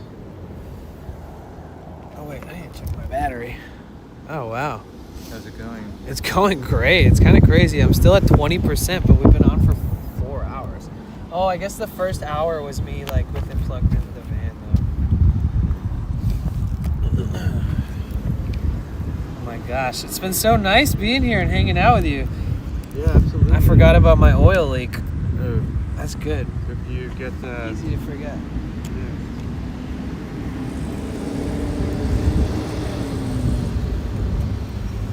Linda said I have an Insta360 Flow for stabilization, but it overheats the phone, so I have to watch. Oh, you have that, or someone else? That's what Linda said. Okay.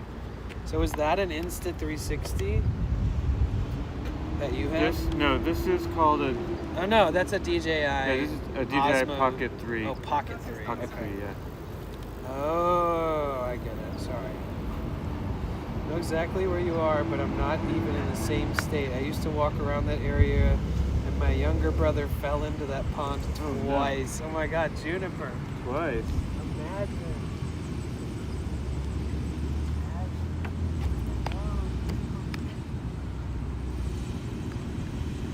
The crazy part is you could literally just stick your thumb down there and like grab one of these Oh, fish wow. and pull it up if you really wanted to. I'm not gonna do that, but I want to show you what I mean, guys. Look. These fish are hungry. What that mouth do though?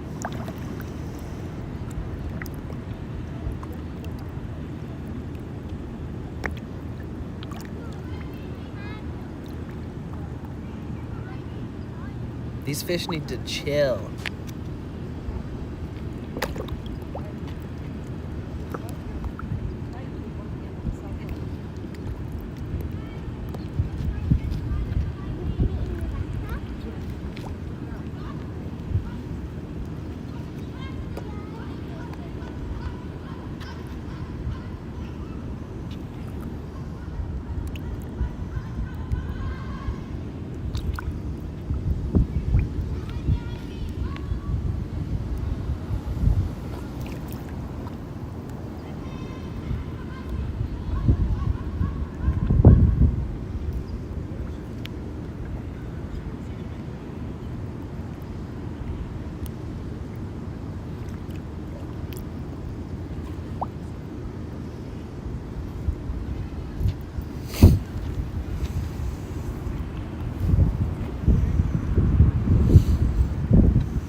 Oh yeah, that What fish emote. are those? Someone said carp. Someone Um, said koi. I don't know anything they're about not koi. They're definitely. There might be a placard around here that says it, but Carp sounds like it I could think be maybe. right. Yeah. Let me ask them again. You guys, what kind of fish are these?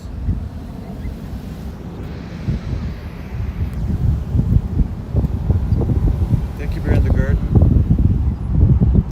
Catfish? Wait, I mean, they do have somewhat of whiskers, but I think catfish have more whiskers than that.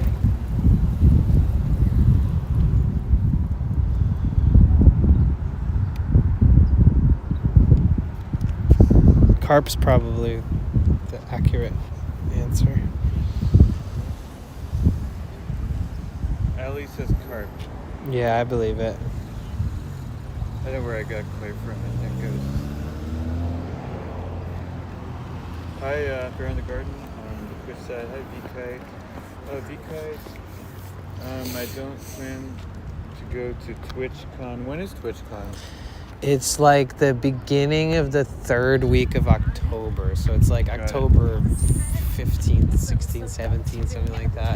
There's usually, I know last year it conflicted with something, probably the same this year. There's always like fun Something things I here. like to go to Right. here in both September and October especially. So How did you like the Hate Street Fair thing? It was sweet. Yeah. I got a backstage pass this time because Oh, cool. the executive producer or director last year left a comment on my live stream. He was like, I love this. Thank you for doing cool. this. Because I never get to walk around and see all the bands. So he enjoyed this was that. great. And then so I found him, because he's a barber, so I found him a few weeks ago and I said, thank you for leaving this comment. I'll be there again this year. And he said, okay, great. Come here the Friday before the fair and I'll give you a backstage pass. And Cool. so, yeah, it's kind of, and also there's a musician, a singer who left me a comment, and I caught the end of one of her songs last year. But this year I went and saw her full performance. Nice. She's happy to see me. Oh, that's so I met a lot cool. of people. Like people were like, "Oh, are you streaming?" Or a few people were like, "Oh, are you Roy?" You know. Wow. People know me. That's awesome. People know me because there's not like a ton of live streamers in San Francisco. Right. There are people who do videos, but only Right. kind of a handful of live streamers. Totally. So yeah, it was.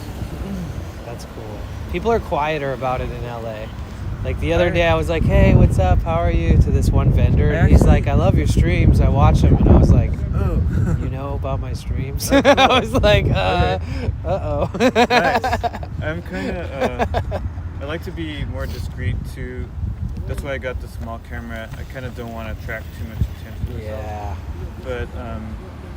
But I love streaming. I just don't always like the attention on me, which is why I do more like POV, not like on myself. Right. Right. You know, I like all the different styles everyone's got. I did like something. almost POV strictly for almost 2 months after I bought that chest mount and started using it recently. you? Like Do you still my use last it? visit. Yeah. Yeah. I did a lot. I did entire like 8 to 10 hour streams without even. The only time I showed my face was like the very beginning when I was saying good morning and hello. And it was a nice change of pace. It also helps me be more flexible with like the way I produce the content, you know, because I'm always holding this thing. SF dangerous for streamers seems that's right, okay. weird. I mean, Airbus are a domesticated rare common carp. That's hence okay. my own confusion, I think. I see. I don't think San Francisco is dangerous for streaming. It depends on where you are, what time it is. I think that's pretty much it. Yeah, I don't think it's any more dangerous than Los Angeles or wherever, you know. No, I don't think it's more dangerous than LA. No, Yeah. no.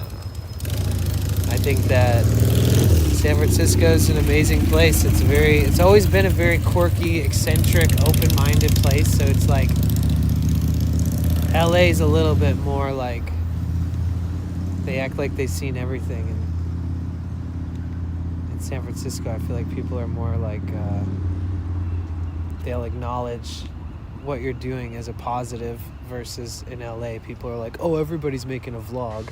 But like here, it's like, oh, they're featuring cool areas that deserve the attention, that people online might not be able to go to physically.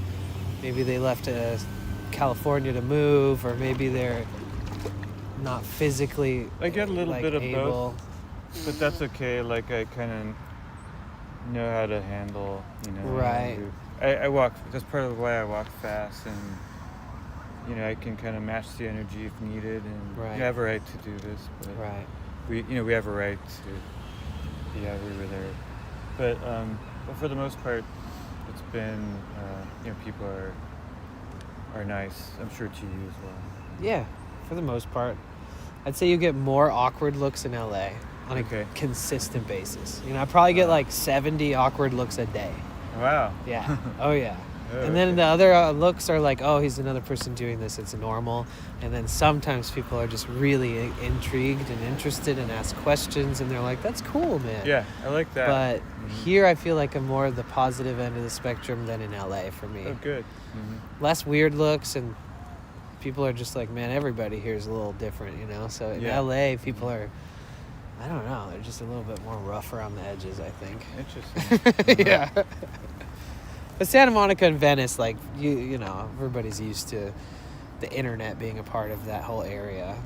People are always making YouTube videos and stuff like that. So you don't stand out Oh, any yeah. more than a guy with a huge There's some big- DSLR or mirrorless camera, like, with, like, a microphone in their hand, like, True. all that kind of stuff.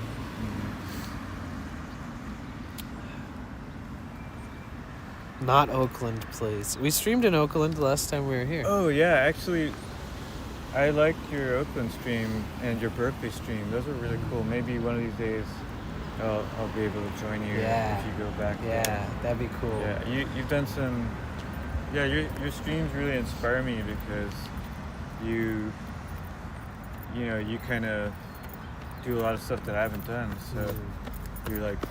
Berkeley would be I need to cool. go I think there. you'd do a great Berkeley stream, like. And I loved your UC, walking across the Golden Gate Bridge Berkeley. and back. That was really Yeah. fun. I loved your one in the. Is it called a Campanile at UC Berkeley? The tower.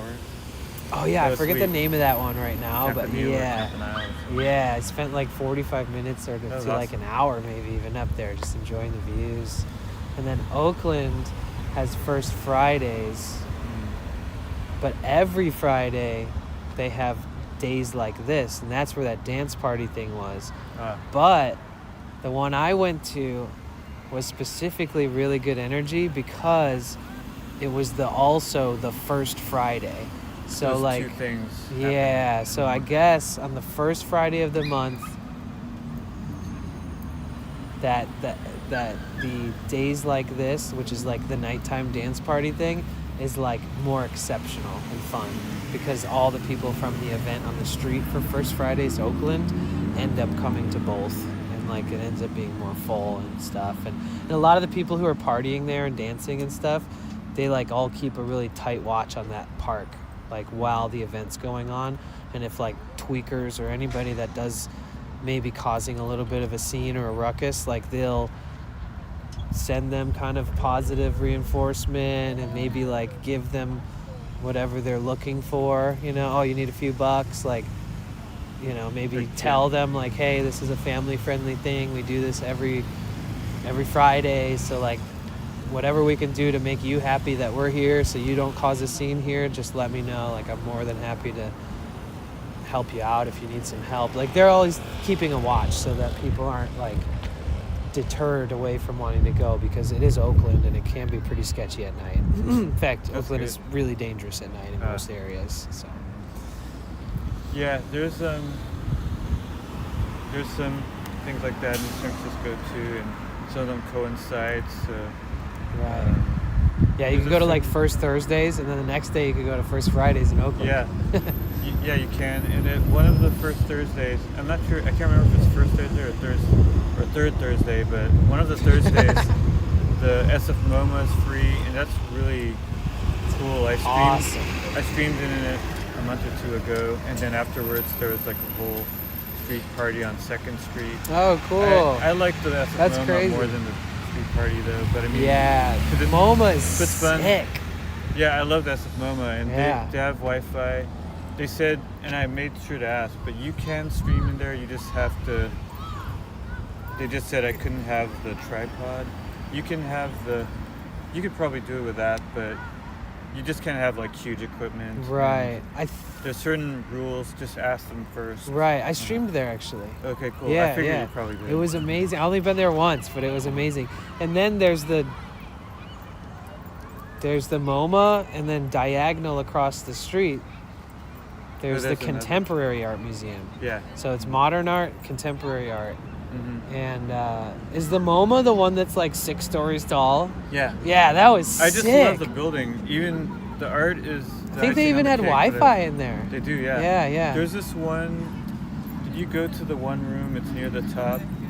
You enter this room and there's several screens. You will be slapped by wet fish. You get a. Thank you, Yasmin. It said something about being slapped by wet fish. Okay. But anyway, there's a room. It's dark, and there's like several, like monitors, like TV screens, whatever. Yeah. And they're playing music. There's a different musician, but they're all playing the same thing.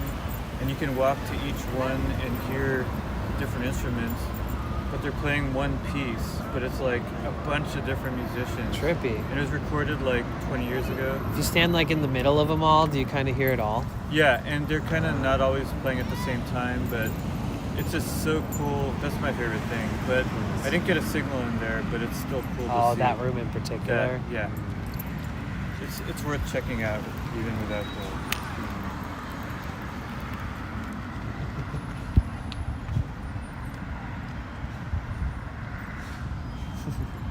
Thank you, Eugenio, for the 100 bits. I appreciate you. Thank you.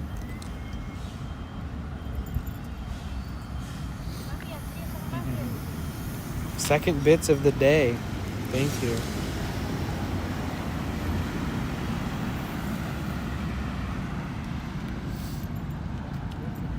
Oh, whoa. There we go.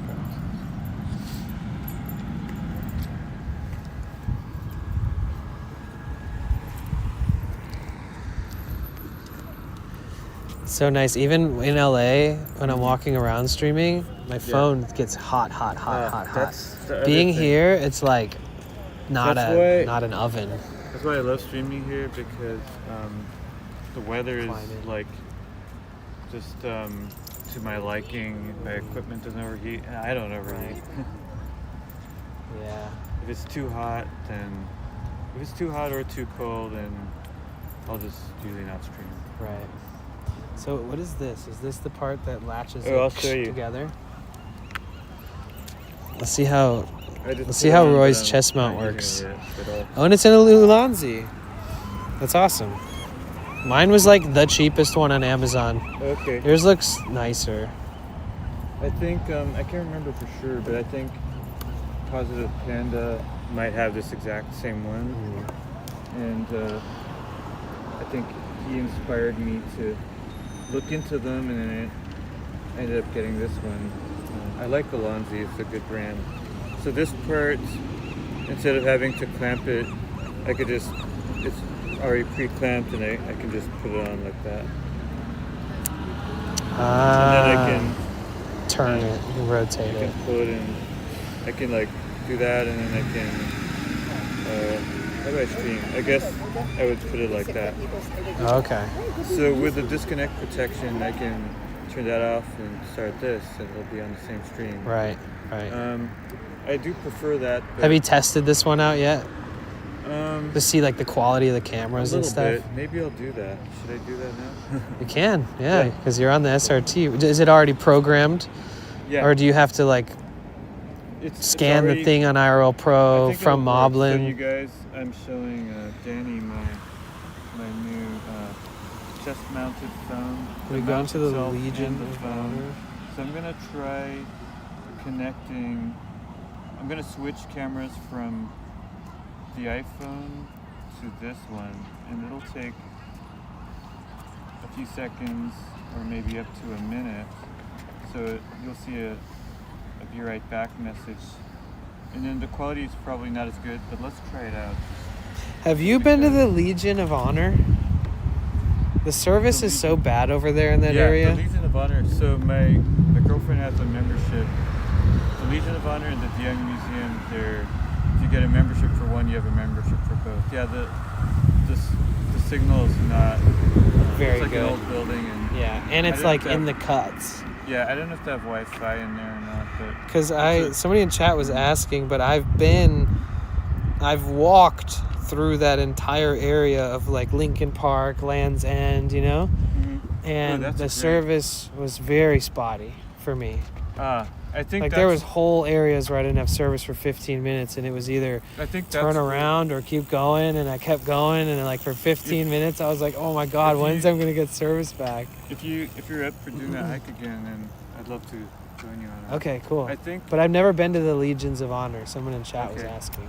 I think that's where AT&T might help, because AT&T is like probably the oldest one, so I think they have pretty good coverage in areas where the other ones might not. Okay. But it's worth testing because I'm not Yeah. 100% I'm trying to get a high wattage battery bank soon sure. that is going to be for like potentially bringing the Starlink on short hikes. ARB, that's awesome. ARB says I volunteered at the Legion of Honor and the DeYoung. I love Oh, that's cool. those museums, especially the DeYoung. But really, I guess my favorite is California Academy of Sciences. Yeah. But yeah, I love the You know what DeYoung. one you would love? Which one? The Oh, Natural History Museum in Los Angeles. yeah. You streamed some good. They have a room there that has like, I don't remember exact number, but it was like, I don't know, $12 million worth of rare minerals and gems. Wow. And it's just like a room full of the coolest minerals and gems and crystals and like that I've ever seen. It's like, it doesn't even, it feels like it might be one of the coolest museums for minerals in the world, but it's just like under the guise of being a part of the Natural History Museum. So like I went in there, I didn't even know it existed, and then I walked by this area that was like Minerals and Gems Museum area, and I went in there. And also when you're going in, they have like a vault door, like one you would see in like a high security bank or something that like locks the vault where the money is or the gold is. And that's how they lock that room where all those minerals are, because it's like that much value in there. And the whole museum's full of crazy artifacts and stuff, but this one room in particular is the only one that has like a Knox vault, you know? Okay, guys, I'm gonna.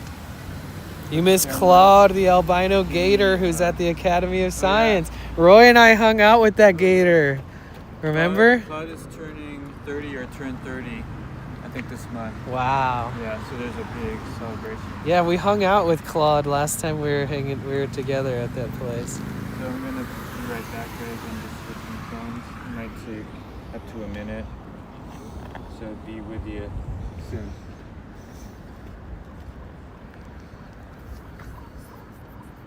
I hope it doesn't end the stream. Is it going to be through IRL hosting still? Mm-hmm. It shouldn't end the stream then. Okay. I'm still learning. You're still testing it. Yeah, yesterday was your first test, huh? Yeah. Okay, yeah, you should never lose the stream. The only way that your stream should even end is if you type the command that makes it end. Oh, got it. Yep. That's so exciting. I wonder if he put you on my thing as a referral since you told him about me. Yeah, I hope so. Yeah. I hope you get some kind of credit for it. I've had it now for 12 months. It's official. It's been 12 months since I started using the service. I love it.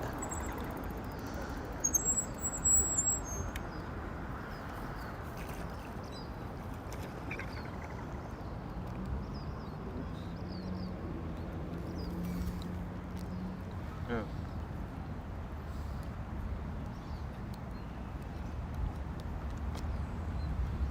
Yeah, the World Fair area is really pretty too. It's like one of those things that just feels like a big blast from the past. I feel like the World Fair area would be a cool place for like a mini Renaissance festival.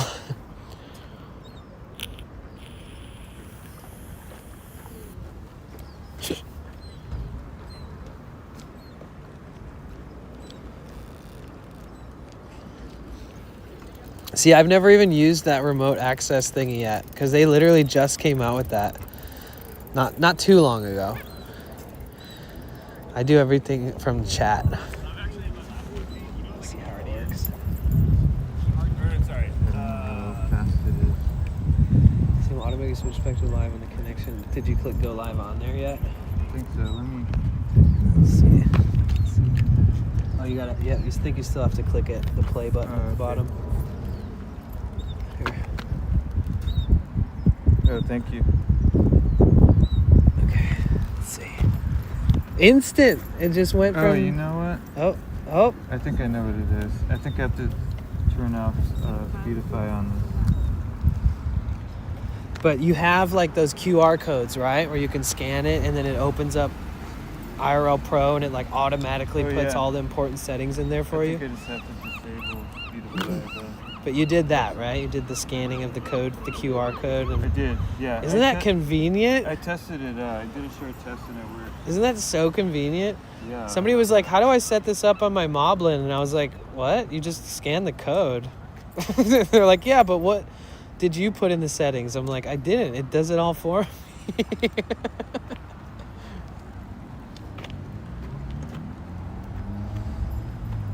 And do you have a support ticket that you can always ask them for any? Yeah. So if for some reason this doesn't work perfect first time, just tell them exactly what you did.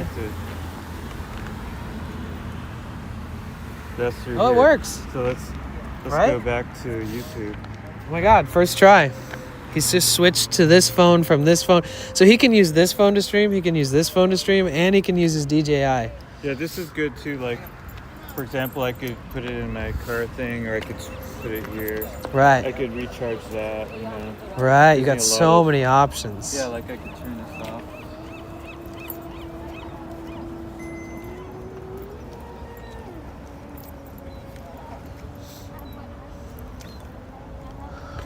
How cool is Cool. that? Yeah.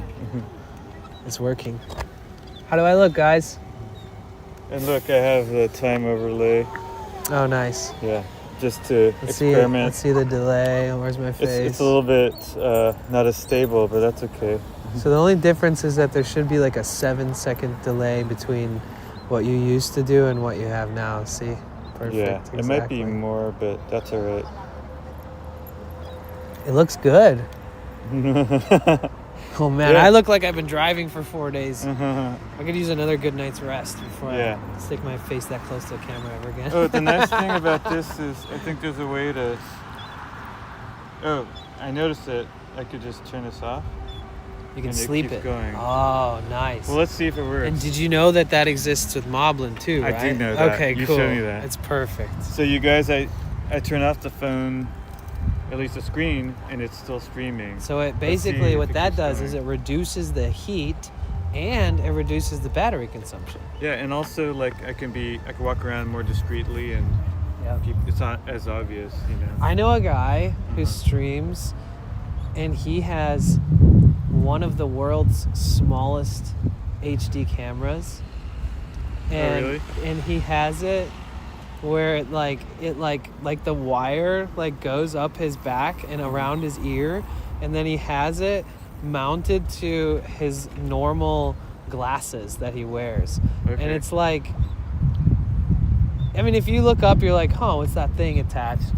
But it's like very spy-like. But he literally does it because he thinks that people tend to act a little differently when they know I that think you're so. filming, and he's not doing it in a way that's supposed to be deceiving, but he wants the IRL experience to be more authentic. Yeah.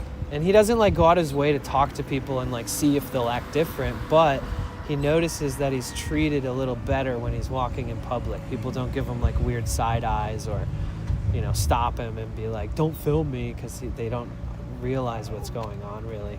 So someone's saying nice close up. The thing is, this was like a free phone. I mean, I just paid For a plan. Kind of, yeah. There were still some fees, but so it doesn't have like a wide angle thing, which is okay. It's just It's attached. fine. It's just an extra But- useful item. But in the future, maybe I'll get a Like More- if I get the new more- iPhone, Right. I'll have 2 phones to choose from. I'll Right, use one here, right. one there. Totally.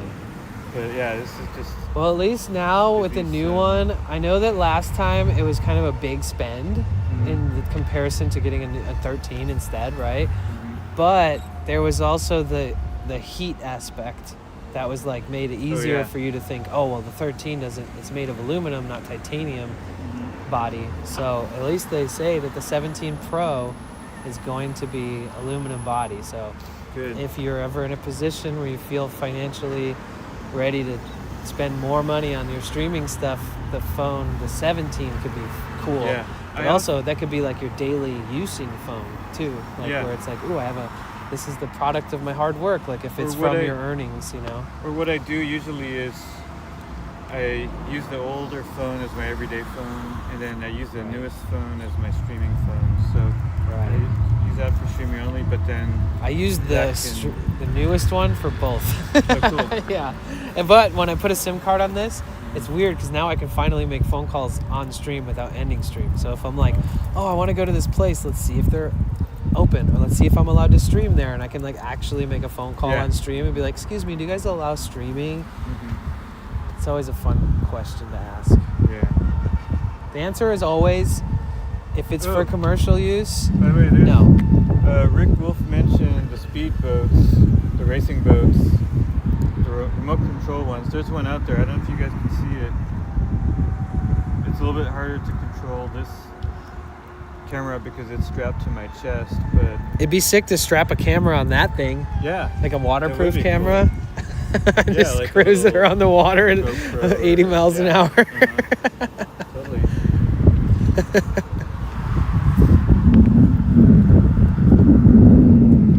Yeah, Claude's birthday Are is you glad coming you up brought on it? the 15th, Oh, the 15th. Okay, good. and he'll be 30. Are you glad you brought the hoodie? Yes. It's already getting I am windy. chilly with it on, I'm not gonna lie. So yeah, I'm me too. super glad. Well, we're really not that far though too, which is kind of good in case I was like, Yeah. man, I'm chilly. Go get a new hoodie. Are you? Thank you, Violet, for the follow. Violet, you you- followed me like 4 years ago. And today. Am I what? Has Danny ever told you about his hoodie? He has told this stream a bunch.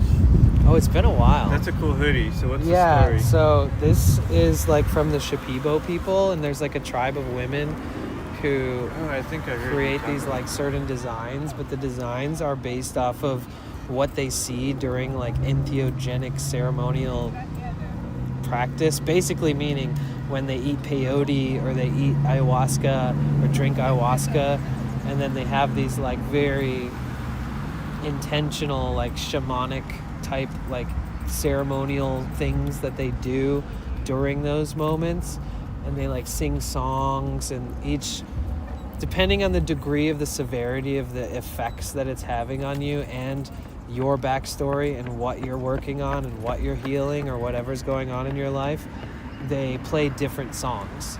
So like in the songs are always in Spanish, and the songs always have these really comforting, beautiful lyrics that are like make you feel cared for and make you feel safe, and these patterns are the patterns that they see when they're under the influence of this stuff. So their whole town is like all the buildings have these patterns painted on them. The Shipibo people have tattoos of these patterns like across their face, their arms, and the patterns actually transpose into the songs. Oh, cool. So like these individual patterns have different meanings. Like the one on my back, this circle right here, is like a definitive song. If somebody from the Shipibo tribe looks at it, they could play that song just by looking at the pattern. Neat. And they know all the lyrics too. I want to ask you about specifically that tattoo. Oh, if this you one? wanna- yeah. Yeah, so this I never really tattoo, noticed it. That's I pretty really hardly talk about them, so I'll show them too. So this is like a serpent eating its own tail. Okay. And the serpent eating its own tail, some people associate it with like Freemasonry and stuff because it's a symbol that's been around since those days. But for me, it's like a symbol that represents like being accountable. And like if you have anybody to blame, it's yourself, and I like that's that. accountability, you know. So like I'd rather eat my own I agree tail with that. I totally than believe to that. blame somebody else. And this That's is great. like a reminder, like if I feel like something outside of my own self is having control over me or my decisions or my happiness, that I try to boil it all down to remembering that like I'm the most accountable for how I feel. Amen. Yeah. You know, and some people, they agree. are in circumstances in different parts of the world where no matter how much you want to say something like this, there are outside forces controlling their lives, and there are people that are dealing with unfortunate circumstances. So in my opinion, for me, my version of what this means to me is sort of a privileged version of being in the United States, being Caucasian, being like there aren't all these different aspects to my life where I feel like I'm totally out of control. But there are places in the world where this would bring up a whole bigger conversation where it's like, oh, well, that's a privilege, so what about me? Like, I'm not accountable for what the government does to me every day, or, you know, my misfortune is a deed brought to me by hate or, you know, bigotry, or, you know, there's all these different aspects. For me, I do consider it a privilege to tell myself that I'm the only one that's to blame for anything in my life. I agree. It's a privilege, and it's also responsibility. Like I'm taking responsibility. I feel like no matter where I am or whatever is going on in my life, you can take immediate responsibility. I mean, it is a privilege that I am claiming control over, you know, where I'm going from here, improving my situation, etc. And not blaming anyone else. And on the hand is because, you know, if this is the hand that got me into the position, this is the hand that gets me out of it. This is the hand that heals whatever I'm dealing with, if there is something. But I like that.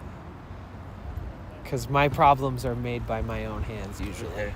And the remedy is remembering that if I acknowledge it, and I acknowledge it as soon as possible. Again, it's hard to avoid seeing this. So for me, I see it and I'm like, oh. It's an immediate reminder. Exactly. Nice. So I always say that no matter what I'm going through, and even if the process of dealing with it and coming to terms with whatever changes happen in my life or whatever is going on, that the sooner that I acknowledge that I'm on that ride, whether it's a scary ride or whatever, the sooner I acknowledge it, the sooner I reach some kind of closure. So for me, I used to get lost in overthinking and all this stuff, but I can just kind of be like, oh yeah, I got this tattoo as like a reminder to jumpstart the process of fixing my life if I need to, jumpstart the process of letting go of something that hurts me, that doesn't serve me to hold on to anymore. And like, so the sooner that I notice and acknowledge it, that's the sooner that I can make the shift in my thoughts or the shift in my actions every day to make it better. Good. You know, so I like that. and that applies to so many things in life. So I just run with that. That's great. Love it. It didn't hurt either. Okay. It's crazy because my tattoo artist said I've seen bikers, like biker gang people, cry during this tattoo in this spot, and she was like, you need to go and get some lunch before I tattoo your hand. I don't want you to faint. I don't want you to scream. And then when she did it, she was like, wow, I'm very surprised. You've been pretty still and like not wincing a bunch or yelling at me because it hurts. So I was actually really surprised. She scared me, basically. That's the last thing you want to hear before getting a tattoo is the last, 6'5" biker guy who came in here was crying. And I'm like, oh man, this one's going to really suck. Like, what am I doing? And then I came back and it just felt great. Oh, cool. I was like, I wish I had more Maybe hands. that was you immediately taking responsibility for. Well, I've heard some people do that. They're like, some people are able to control their pain. They don't feel pain because they're somehow able to control it. Right. Have you heard that too? Do you think I do think that a that's pain true? tolerance is Yeah, some is people like it's tolerance, right? Yeah. So tolerance doesn't just... There's a difference, I think, between saying I have a high threshold for pain or I have a tolerance for pain. So somebody who tolerates pain is mentally preparing because they've experienced pain. So it hurts less because they're prepared for it. A high threshold for pain is like somebody who falls off a bike at random on accident and goes, "Ow, that didn't really hurt that bad though." I'm pretty happy with this. By the way, do you have like your the subtitles on I YouTube? don't. Yeah, you could turn that on. It's not perfect. Just but magic. It's not perfect. It's just It's like through that same settings where we were Yeah, you were showing me just earlier on YouTube- that like launch page, YouTube has it where they'll and it's in transcribe the live words. settings. Yeah, it's just CC or something. I think it's called CC. It's a switch. It's not automatic though. I have to enable it in those You settings. just turn it on. It's just a switch on and off. But Okay. I like it. Okay. Because In the same settings where we were discussing, there might be a disconnect protection that's toggle. the same place. Okay. Yeah. Okay. I like it's working. Huh. That It could works- be really nice for people works who are pretty like good. around loud stuff, or they're at like an event, or Yeah, they're it around works- their family or works pretty good. something.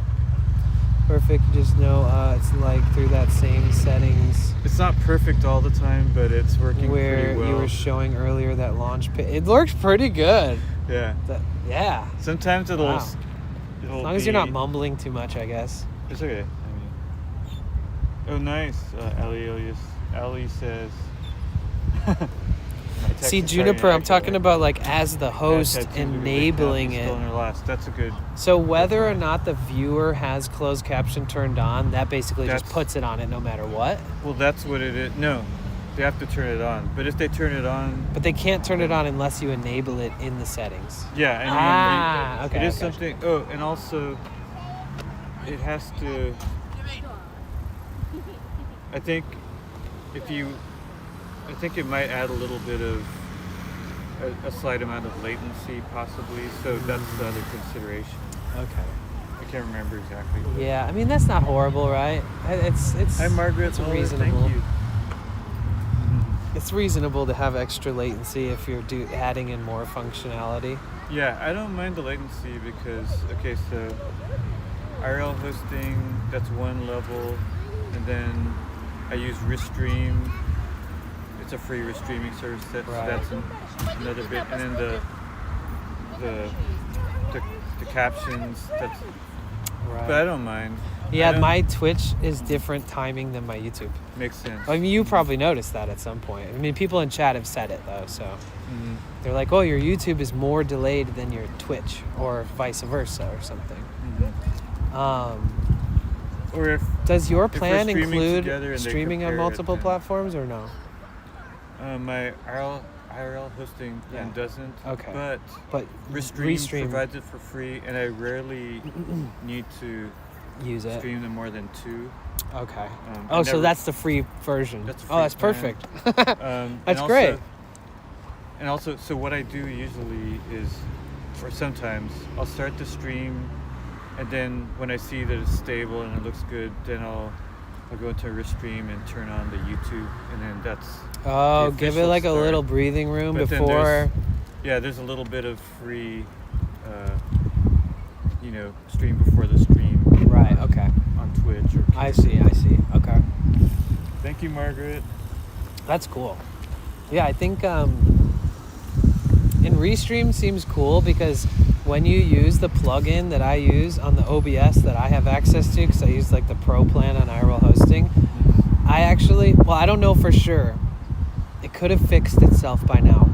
But technically, that page where you type the title in and the chat's over on the side and you can edit all the settings before you're live, I have to have that open while typing the start command in my chat. And then on the screen it says waiting for broadcast, and then it says excellent, and then the screen starts showing the timer, and then I can close that settings portion of the YouTube dashboard, and then it's good. But when I first got IRL hosting, he was like, listen, just so you know, if you're going to multi-stream with this, we have been getting reports of this weird issue where when you start them all, YouTube won't start with it. And I was like, so how do I make sure that doesn't happen to me? And he was like, well, if you open the prompt, that one that was just describing, he said if you keep that open while it's launching, you're never going to miss that launch. It's always going to work. Okay. But when I first started streaming, I was at TwitchCon. When I was first testing it, I got it like 3 days before TwitchCon last year. And I just clicked start. And all of them started. Oh. And every day at TwitchCon, all of them worked perfectly. Then like the day after TwitchCon, I had to open that prompt from then on out to get the YouTube to also start with it. I should ask them if it's like, they said it's on the YouTube end. It's not like something with their system. It's like, it doesn't know when YouTube doesn't know when to start it based off of the command in the chat that works with OBS. I don't know. Yeah, either way. It was like a whole thing. So I'm glad you're using Restream because it just works every time. It does, and eventually I may upgrade the IRL hosting and I'll get for streaming through them. Right, okay. Yeah. Sweet. And you have enough Cool. phones to open that prompt, so it'll be easy. Yeah, I keep Just that 3 phones. I open keep up. that prompt open on my main phone, and then I type my command in the chat, and then I'm looking at my phone, and then I'm like, okay, good, boom, Oh, yeah. close it, and then I You do- open Moblin. You do pretty good for 2 phones. Yeah. Match pretty well. Yeah, it does work good. Of course, some people I know stream with just one phone. Yeah. And you can do that too. Yeah. Yeah, some people do the chat overlay thing with Moblin, and they don't even have a chat phone. And you can like add browser sources to Moblin for like sounds and stuff, supposedly. But I thought that the sounds needed to be like a certain format that the iPhone can recognize, and that most of the sound alerts that I use are like in a format that Apple doesn't recognize. It's a whole thing. It's not even worth delving into, to be honest. I'm gonna But check and my real-time IRL is enabled too. So that's the other good thing. So real-time IRL is the map thing, and it requires. I know I still need to put an actual picture on my. oh yeah, one day. Yeah, I'll do that soon. But so this was our walk so far today, or my walk so far today. But that requires. And that little Twitch. loop was when we were at the garden at the. Yeah. So this requires Twitch integration, and then whenever I got a disconnection, it would restart. It wouldn't show the whole walk. So this. Oh, so now it won't do that. Now Yeah, you'll have so the now- whole map. Oh, that's that'll cool. work. That's good. That's a good upgrade. That's. Well, you probably don't want to do this for privacy reasons, but. I was thinking it could be pretty cool though in some instances. It's simply this app. It's very very simple. And all that needs to be is running in the background. Yeah, and then it's just. I wonder if stop it can and be running start. in the background of the streaming phone, or can it be running in the background of Any my phone. chat phone? Either one. Okay. Oh yeah, you know what? But my friend Bark Talk uses that, and he said that you can set it so that it stops tracking you if you're a certain radius from certain destinations. So say if you're going near your house or something, that it'll stop tracking it and it'll stop showing them once you get to that radius that you've chosen. Yeah. So that's cool. Nice security feature. Hey, Bear in the Garden. Yeah, Restream is very easy to use. You guys can use it at says home, the too. Open caption is only 2 seconds behind. If you guys stream from a computer at home, you can also use Restream to stream on two. Oh, yeah. Like you can stream on Twitch and YouTube at the same time, even if you're a desktop. It's not like just an IRL streaming thing, just so you guys know. I would have actually paid for Restream if they had more of what I wanted, and if they were maybe had a lower price point, but they didn't quite. But thank you for telling me about IRL hosting. That's perfect. Yeah. I'm really happy with that. Yeah. I love it. IRL hosting, guys. Everybody check it out. Amazing company. How far are you gonna go? What are your plans? I don't could know. Maybe walk a little more. Yeah, but I mean- if you're walking super far, I might head back. But I don't know, just freestyling it. Okay. I don't plan on doing like anything endurance like today. Sure. So just like if that's any consolation, okay. I don't plan. I mean, I wanted to go to Haight Street and go to Flippenberg, but I don't know if I'm gonna go that far, honestly, because we've already been out for almost 5 hours. So, Sure. and I started a little later than I usually do, so it'll be dark in a few hours.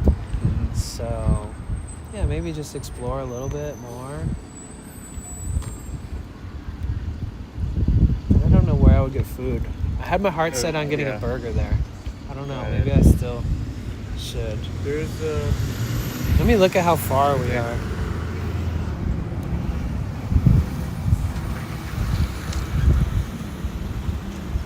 I think I'm gonna put on my. Flippenberg is 3.5 miles away. So about an hour walk. That's not so bad.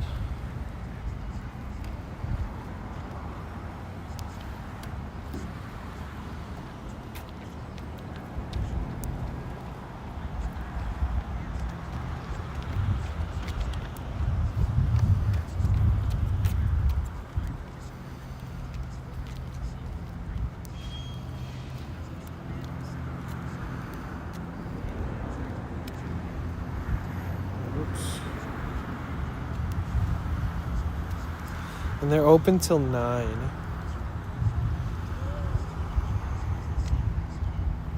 What do you guys think? Danny needs more rest. What? What did I say? That I need more rest. I always More rest. assume that when people say that, it's based off of like the puffiness of my face or my eyes. Because when I'm well rested, I look like I'm well rested. And when I'm not well rested, I look like I'm not well rested. Well, how do you Some feel? people are just like chameleons and kind of just blend into life no matter what. I'm not. Yeah. Yeah. For me too, it shows. Yeah. If I need rest. Dude, I like that pullover. The one you got at I like it. Costco. This I one, like yeah, it. it's super. I need one of had these this- guys. I've had it since the beginning, like The dawn of probably time. before I started streaming, so I could see myself because like Damn, you've had that for that long and it's still in good condition. That's Yeah, cool. I, Mine would probably be ripped or because like shrunken from washing it too many my times. first beta breakers was in 2022, and there were other people taking videos. So like there's videos of me wearing that this. from Costco. That one. I think it's Costco. Yeah. Okay. It's It's hard yeah, to I'm see pretty the sure it was logo, Costco. yeah. It was just some It's brand that I never heard of. really. Gary, like G-E-R. Oh, Gurney. Okay. I just like ones that are thin because they're easy to carry. Yeah. can- That's what I was saying. I can It's layer such a- them. Yeah, and you can throw it in your backpack and it doesn't feel like Yeah. you're carrying a jacket on top of the weight you already have. I do have a thicker hoodie in the car though. For I stopped really at that Taco cold Bell days. yesterday. I saw. When I was in there, this girl walked in wearing like jeans and like 3 hoodies and like a jacket over her hoodies, and I was like, yes, I'm back. I'm back in the Bay. Let's go. Like, I haven't seen somebody wear a jacket Hey, you know, in ages. This is Potential Bliss, Danny. He just arrived here in San Francisco last night. We took the Highway 1, the Pacific Coast Highway, from Santa Monica to Santa Barbara. From Santa Barbara, there was some closures, so we had to go inland for some of it, but we went to Morro Bay, Pismo Beach, then we went all the way up to Monterey, and we went to the Monterey Bay Aquarium. It was a whole adventure, super fun. Now we're here for about 4 weeks. I'm going to be in town. How long? About 4 weeks. Sweet. Yeah.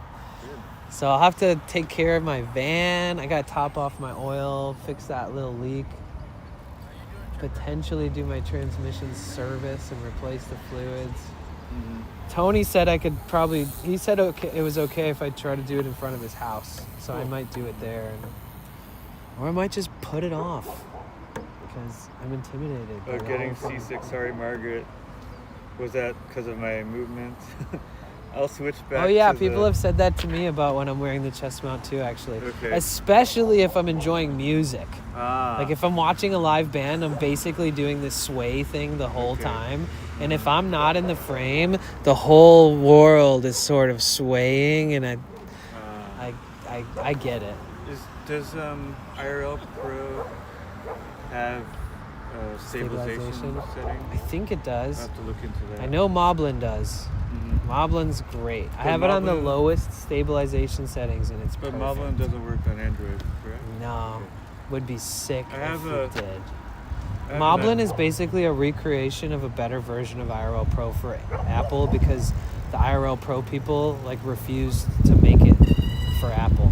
Yeah. Because the coding is so different and all that. The language is not Android or Motorola friendly. What about This was a good Super test Duper of burgers? the IRL Pro and switching cameras and the chest mount.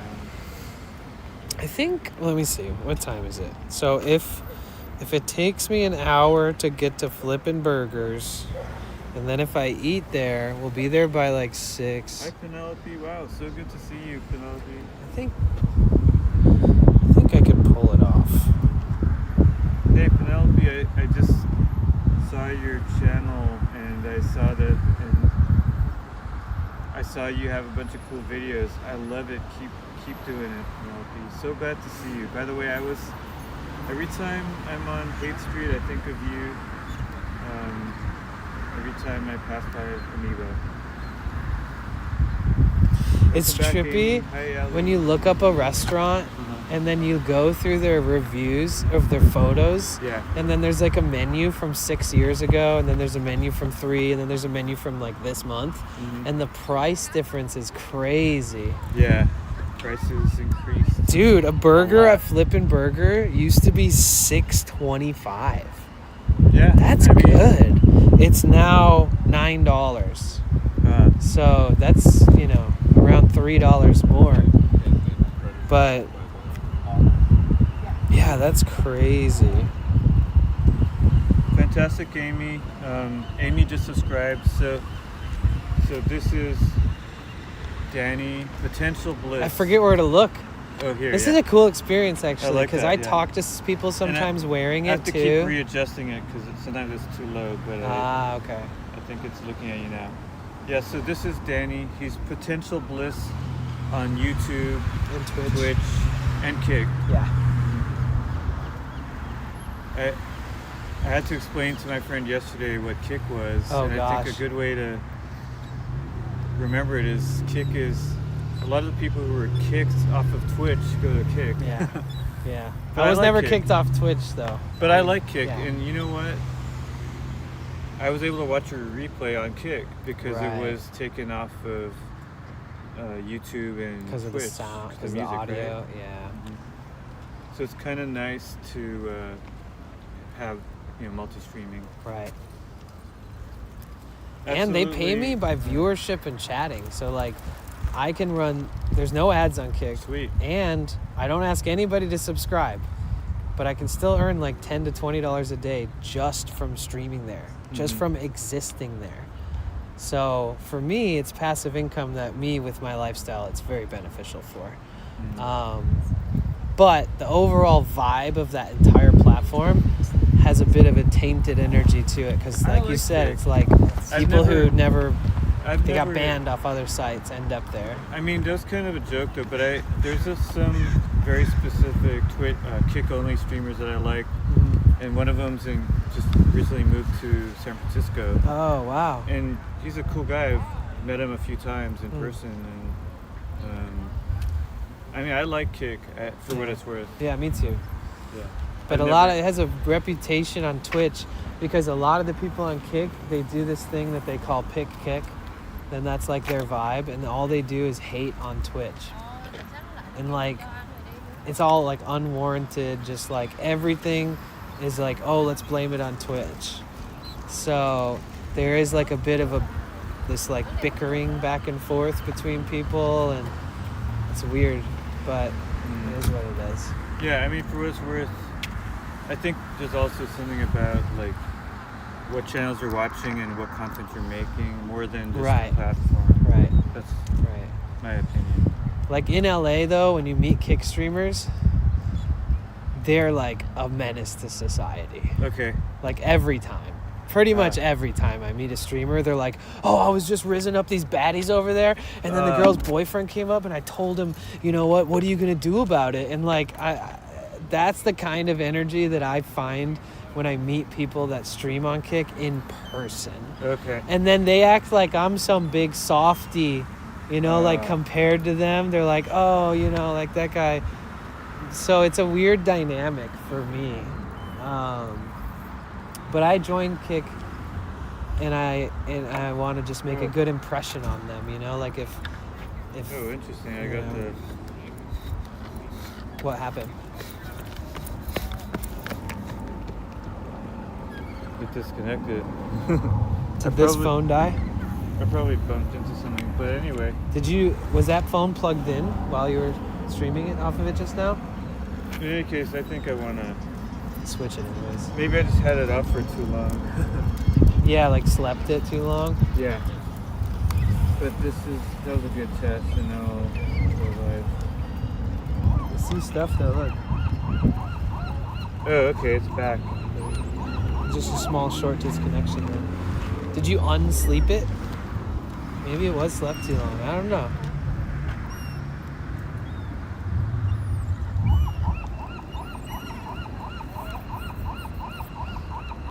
Go far back in enough.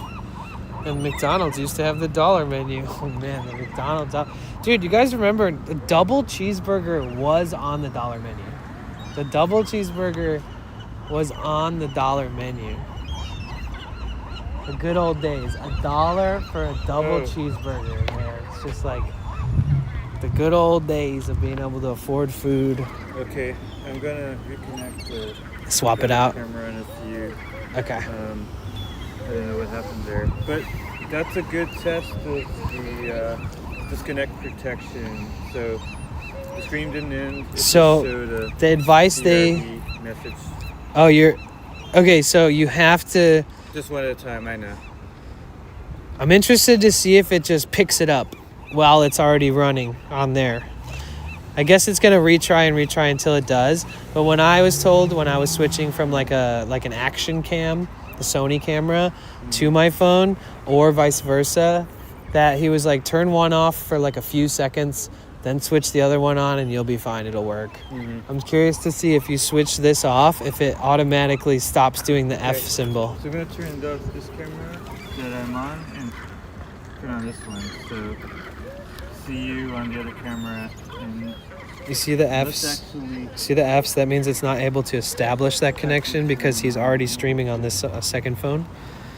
The second he pushes that stop sign on there, it should technically stop doing the F symbol and should automatically jump start it. Oh wow, the second you ended it, I saw the things on the top right. Oh wait, hold on. Let's see. We'll give it a few. Yeah, I wonder if it can auto do it or if it needs that No, couple it says you are seconds. live. Let's see, it stays. I think it works. Yeah, there you go. Let's see how fast it You're back. There you are. Let's see how fast it shows on YouTube. And the one difference with IRL Pro is when you zoom, it does that clipping thing.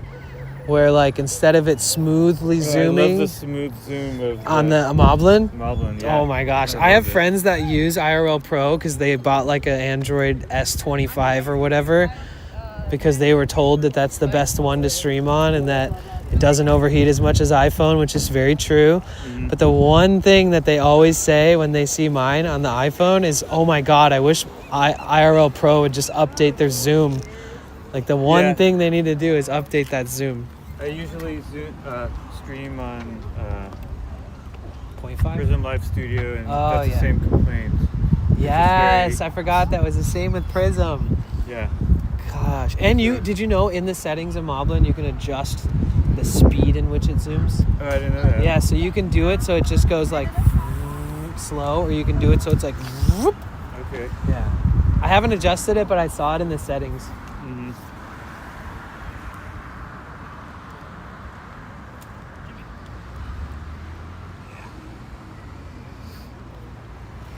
Place in SF called Munchies that had 12-cent burgers. When was that? In like 1942? That must have been a long time. 15-cent burger? Were they mini sliders made for ants? Like how big were they? And they were bigger in size. What? And Burger King Whoppers used to be twice the size they are now. Yeah, and they probably were 3 times less the price too. Whopper's like $6.99 or something crazy nowadays. I think it used to be like $2.99 or something when I was a kid. Yes, I'm old. Dano. The 70s. Oh, okay. The era before the 80s where everybody started realizing they could charge a lot of money for food, moving on from my birth to now. Yeah, I remember when you would eat out at a restaurant, you tip like $1 or $2, and that was like a huge tip, like back in the day. Yeah. Now it's like you eat out and it's $30, and a tip feels like meager if it's like $5. You know, it's like, is this enough? Should I tip them more? Yeah. Back in the day, like $2 was like, whoa! I got tipped $2 from those people over there. I'm like their order was only $5. Now Like, it's what are an they, rich? Now it's an insult if you Yeah. tip so little. They get mad. Yeah. I remember I went out and got a meal when I was a kid at this restaurant, like my first time eating out by myself. And I tipped the lady like $2, but it was like an $8 meal. And then this other guy came up that was working there and like dropped like $3 more on the table and was like, next time you come, make sure you have enough to leave a good tip. And I was like, okay. But then I did the math and I was like, the meal was $8, $5. That's like 65% tip. Like, I don't know what he was trying to either. I took it to heart. I always made sure that I went there with a little bit more than I expect to be paying for after that. But like, I also never paid a 65% tip after that. But he threw a few bucks, so it ended up being $5. I don't know. It's weird. At least. I don't know if he told the girl that I tipped her that, or if he was like, I put money in that. That's an interesting way to do it, I guess. Like, I'd understand if I left no tip, and then the guy's like, here, leave a few bucks. But I left a tip, and I was super proud of going to a restaurant by myself for my first time, without my parents, bringing enough to leave a tip because I knew, oh, my parents leave a tip. Yeah. And then being scolded for not leaving a big enough tip. I was like, wait, what? It made me not want to go back to that place ever again. Anytime I saw that guy, I'd always feel awkward around him. I was like, he's the guy that thinks I'm too broke to eat here. I'll tell you something similar, I guess. What up, Stinger? When I go, like, see any kind of live musicians performing, like busking or whatever, or... Yeah, and they're too pushy about tipping the band. I don't mind tipping, but if they're like they ask too many times. Kind of turns you off. It gets a little. It's like I don't mind, but like I just got here. Let me hear you guys play first. Right. You know, Right. Just as an example. Right. Yep. But I do like to. Right. Yeah, I've always seen you do that. All right, take care, Margaret. Yeah, we're just hanging out here. Yeah, Catching up I'll with a friend. start my walk this way. I'm gonna go to Flippenberg's. I feel like I deserve a burg. Let me see how long that walk is. It says an hour and like 10 minutes. I would go. In fact, I could go. I could leave the car there and get it tomorrow. So that's a consideration. Because from there you could basically take a bus back instead. I'm Yeah, I not know. far Yeah. from. Maybe I will. Let me ask the chat. Do you guys? What do you suggest? Should I walk with Danny to Haight Street? Is that where you're going, Haight Street? Yeah. Or should I walk to the beach? Both are perfectly good options for me. But do you have a preference? Let me know. Get that burger. That's right. I think I'll probably walk with you though, because I actually feel better when I walk at night. I sleep better and stuff. So Yeah, me too. I'm already 100%. leaning that way, but I want to see. Oh, you know what, Amy? I'm not streaming on Kick at the moment, but I'm Roy Explores on Kick. You should be able to find my channel.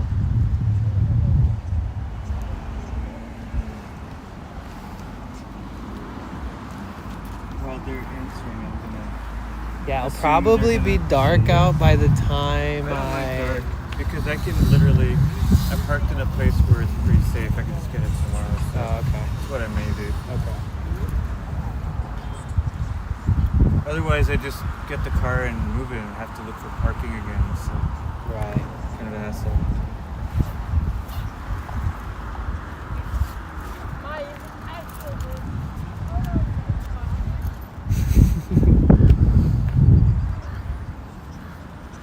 And then, does the tracking feature work while you're using Moblin? The tracking? You mean like the real-time IRL? No, like the tracking thing that gimbal has built into it? Well, so this model doesn't have tracking. You mean like facial tracking? Yeah. Oh, I Yeah, think this all one- it is this little like There's addition. an add-on, and that's sort of its own thing.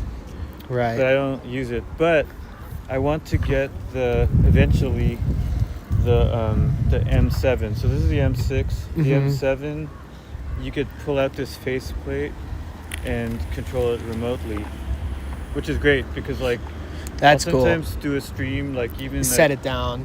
even at hardly strictly, I'll like put it high up on Something. like on Yeah. a speaker or something, Right. and then I'll be able to control it from.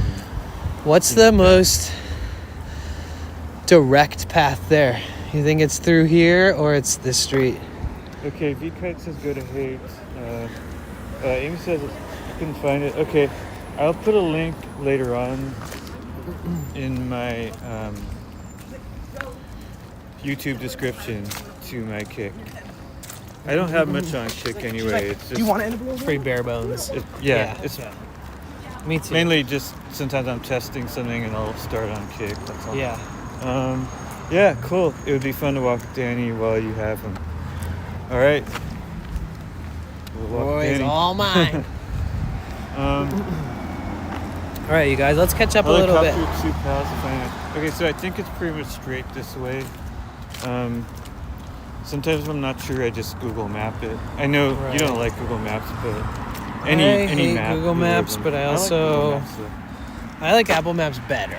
So Okay, Google what's- Maps works, What's the name but of the place for that? I've never really get lost with Apple Maps. It's called Flippenberg. Oh, See, it that's right. does say if we take the street first and then we cut on this trail, that's the fastest way.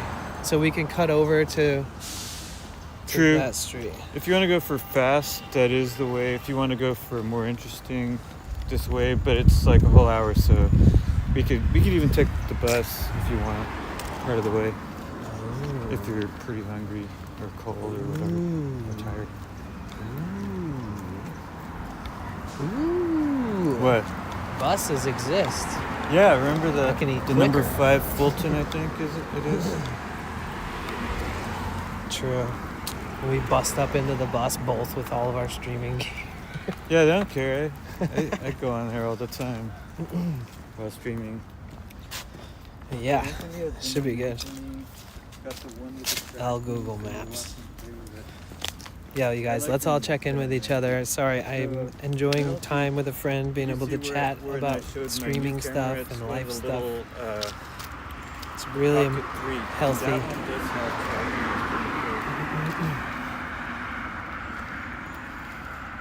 I've done a couple streams with the Pocket 3 and experimenting.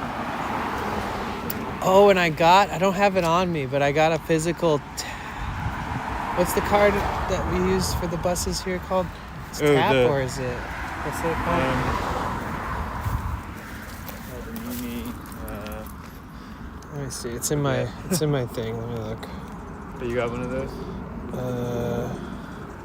Clipper. Clipper, that's right. Okay. Oh, cool. So I got a Clipper card Okay. at one of the events that we were at, and it's like a Pride, like rainbowy one Oh, sweet. that I got for free just from walking up to the Muni booth or whatever. Oh, cool. So now I don't have to scan my phone, but I didn't bring it with me. I forgot it in the van. Okay. But I can just, because before I'm like double clicking this, opening up my digital wallet, scanning the thing, and it's like, it interrupts the stream a little bit. And just so you know, if you ever Yeah, what see is me, that thing? I don't know. Cozy? If you ever see me like either on stream or in person get on a Muni or a cable car and not pay, so I do have proof of payment on me. So if stopped or asked, then I just show them that. So that's why some people will wonder why I don't pay. And you don't. If you have proof of payment, then you're covered. Right. Just And there's just, transfers and there's all kinds of reasons yeah, why you don't just have to to- scan every time. Also, if you've ever to been put in it San out there, Francisco and you get on a bus at night, 50% of the people getting on the bus are literally just going and sitting down and acting like the card doesn't exist. Yeah, I mean, like most of us. There are people on there. A lot of who us don't never pay. Yeah. Many times I've just not paid, but also I've been caught a few times and had to like pay a penalty. So I'm not Yeah. advocating it, but I got onto a BART station somehow on a BART without paying. And it was like a fluke. Like, Okay. I was like, where do I pay? And like, all of a sudden I'm on the train and I'm like, oh, you must have to pay when you get off. Like, they must like corral you into a section where you pay. And then when I got off, they were like, scan your thing. And then it was like, error. And I was like, what? Because I was trying to pay. And then the guy at the station was like, it said see attendant. So I was like, all right. So I go up to the guy, he told me to talk to you. And he goes, how did you get on the train without paying? And he goes, it's actually really difficult to do that. Like, you had to have somehow did it. And I was like, I don't know. I got on the train and he was mad at me. Like, he was like, oh, well, you know, it's really hard to get away with what you just did. Like, how did you even do it? And I was like, I literally haven't ridden this train in like 10 years. I have no idea. I thought I had to pay when I leave. And I was like, so I would Just an love honest to pay mistake. you right now for the ride. And he was like, just go. Ah. And I was like, oh, it's kind of Why do sour. people get so mad? when you Yeah, just especially made an because I honest mistake? genuinely wasn't trying to dodge the payment. I literally just added like $20 to my card so that I could take the train. And he didn't believe me because I'm sure tons of people are completely BSing. You know, yeah. they like purposefully get on for free and then they try to talk their way out of it. I was looked at like one of those people, even though I literally just topped my card off for the ride. Yeah. That was my trip to Oakland for Okay. for reference. I took the one in like Ingleside, near Ingleside, and there's like a big BART station over there. Yeah, the K. Yeah.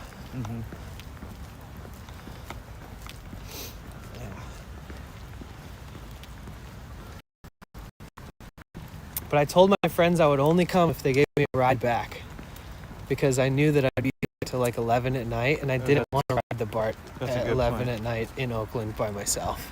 Smart. So, V-Kite, Rainbow Raccoon, and Yasmin Snacky's all set to walk with you. Of course. Yeah. You're like, hey, chat, should I walk I with don't them? And then walk with you- everybody's like, if Roy I- Explores YouTube, If like, I won't- could if I jump don't in the walk with chat. you, Yes. then all my Twitch viewers are gonna disappear. So Or was that Yeah. through the Twitch chat? that Okay. was in the Twitch. I chat see, I see. specifically. That's funny. So yeah, I use Stream Buddy for my chat phone. Okay. Stream Buddy, you do have to pay a premium per month to allow more than just Twitch. Okay. But it allows multiple platforms in the chat. So I pay like $6.99 a month, and I have YouTube, Twitch, YouTube, and Kick all in the same chat. Cool. And it just shows a little logo before each username, depending on which platform they're typing from. I think I might have that. And are you using real-time chat? Or how do you keep track Yeah, of all real-time platforms? Well, I just switch between real-time chat and okay. YouTube. I see. It's not as hard with just two things. I see. Yeah, I have goosebumps for the first, like goosebumps from being chilly and the first time in forever. It's kind of refreshing. Oh yeah, I feel like we should cut over when we get a chance to get sure. to that road. Okay. Oh, it smells so good out here. The disc golf course kind of don't want to get hit by a random flying disc. Oh yeah. But we could cut through here, right? Well, we can to and then walk diagonally up that way. I think there's a path over here. Okay.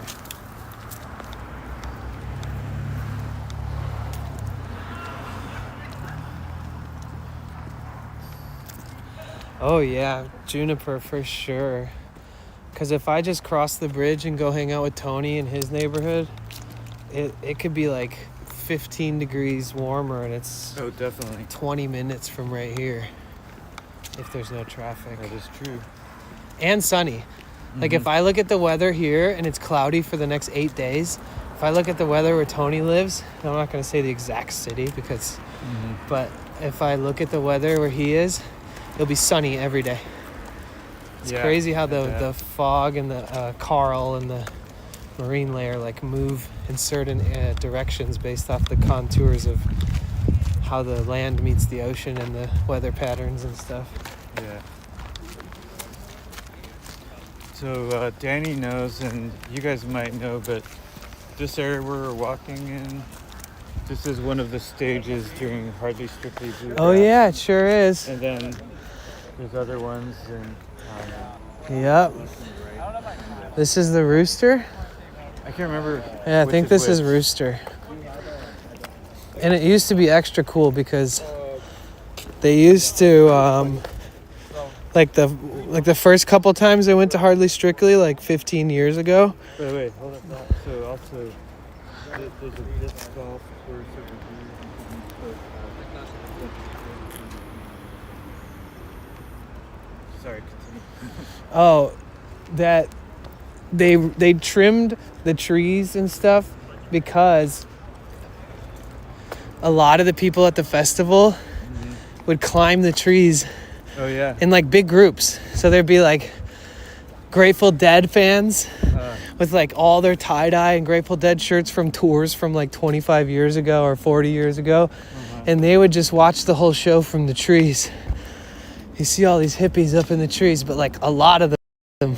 I was tempted to sneak in during the Dead and Company, to be honest.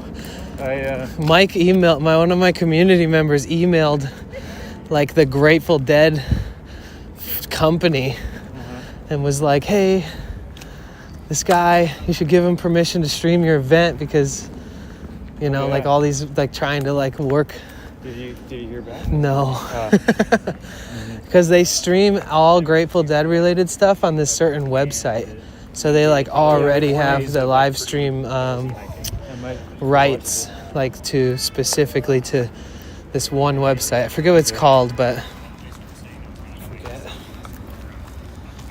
DJ Blag, San Fran is basically always 19 degrees Celsius. Yeah. If it's like 80 degrees here, everybody's like, ugh, what is happening right now? If it's 90, people are like, oh, the apocalypse is happening right now.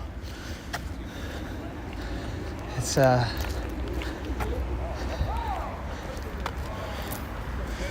yeah, Northern California has a large disc golf community. And most people that do disc golf bring a lot of weed and alcohol. They just get all plastered while they play.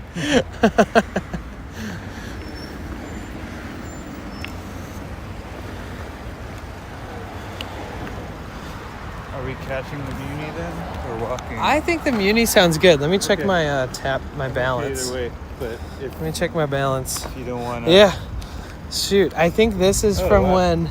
you're good. Yeah. I think that's from when I added the 20 and then last time. didn't have to pay because they were like, oh, just go. So Danny has a Clipper app. That's how you can pay for a ride on our local transportation. And BART, BART as well, yes. which is local transportation, but it's a train system. BART is Bay Area. Muni Yeah. is just San Francisco. Right. I think you can use Clipper in Oakland and stuff for the local buses and stuff too, think so. and Berkeley. I've never ridden a bus over there. I usually walk all the way from the Berkeley campus to downtown Oakland on foot.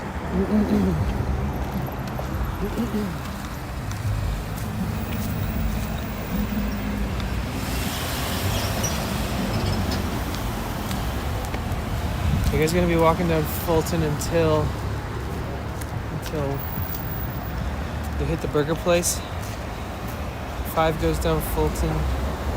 Yeah, we're gonna take the number 5 to Masonic, maybe. Yeah, Masonic. Or, is it Masonic or Stanion? I can't remember. Or you know where the burger place is. I mean, we could pass Masonic. Right? Masonic is the first street, right? That like starts at Haight, like at the other edge of the Golden Gate Park. Is that first street? I think is. confused. I think better Stanion is like 1 or 2 down further, which is better because. Oh no, Stanion is the first one, and Masonic is the further one.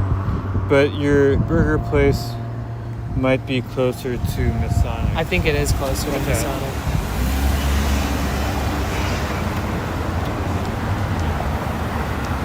Someone was asking me my longest stream, and I told them the one I did with you. Oh yeah. Was that last year? That was right? a crazy day. That was fun. You guys, somehow streaming with Roy enabled him to do his longest stream he'd ever done, which was over 12 hours. Right? Well, it was just under 12. It was like 11 hours and purposely- 40 minutes because of the Yeah, YouTube because thing. I don't want to lose the stream replay. Right. That's part of like rewatching it, seeing the chat. It's part of reliving the experience. Does it tell you on here how Yeah. long until the next right one? So 12 minutes? 2 minutes. Oh, okay.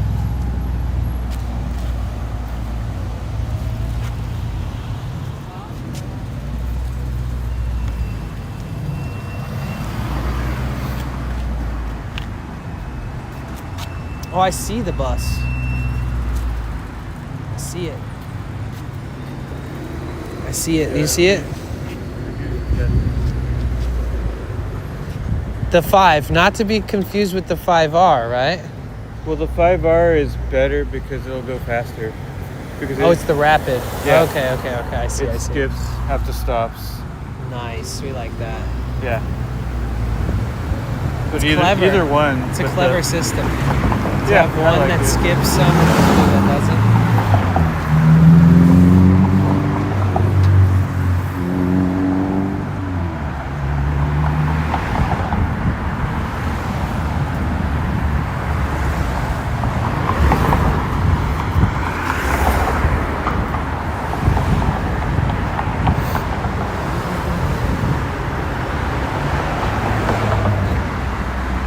And then how long is the transfer time where you can take another bus? I think it's 3 hours.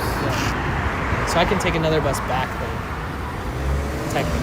Probably. In fact, if you do that, I might do that and get my car. Okay, sweet. So I don't have to get in tomorrow. I mean, what are you doing tomorrow? Do you know? I don't know You're yet. gonna rest? Well, no. Tonight I'm gonna try my best to crunch some numbers for my Subathon stuff, just like the Okay. tech side and number side thing and like variables and all that. Because other than that, I have a huge list. Basically everything I've ever already done here. But like on my list, what I'm going to do is like one time when I came out here, I think I sent you an itinerary maybe. And it had like all these days, but I said I can switch the days. Thank you for the 100 bits. Let's go. 3rd bits of the day. That I can switch days. I'm like, oh, well, this doesn't need to be this day. This doesn't need to be this day. The only things that need to hypothetically be those days is like Saturday and Sunday for Dolores Park, you know? Like the days where it's not going to be happening any other day. But I have that same kind of thing going on right now. So I'll make a list. 5R. Hello. Oh, sorry. Thank you. Where do you want to sit?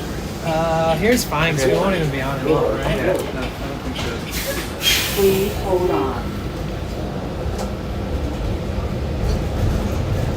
Totally Penelope. In fact, like I have like some very fond memories from especially from my early streams. Like you were, like some of my 22nd Avenue. and others, and I kind of just really nice memories. I love watching the chat. I mean, such a big part of the So no memory. matter how many years old your stream is, the chat still stays, right? Sometimes, I mean, some names disappear if they close the account, or if someone They change their someone hit username them, too. or for certain reasons, some things do disappear. Okay. Um, But not like. but in general, they're there, and That's cool. That's like good. if I go to my streams from my first year, But not if I it's do like over such 12 a- hours. I don't think so. I mean, you have some on stream, so I might be able to actually check that.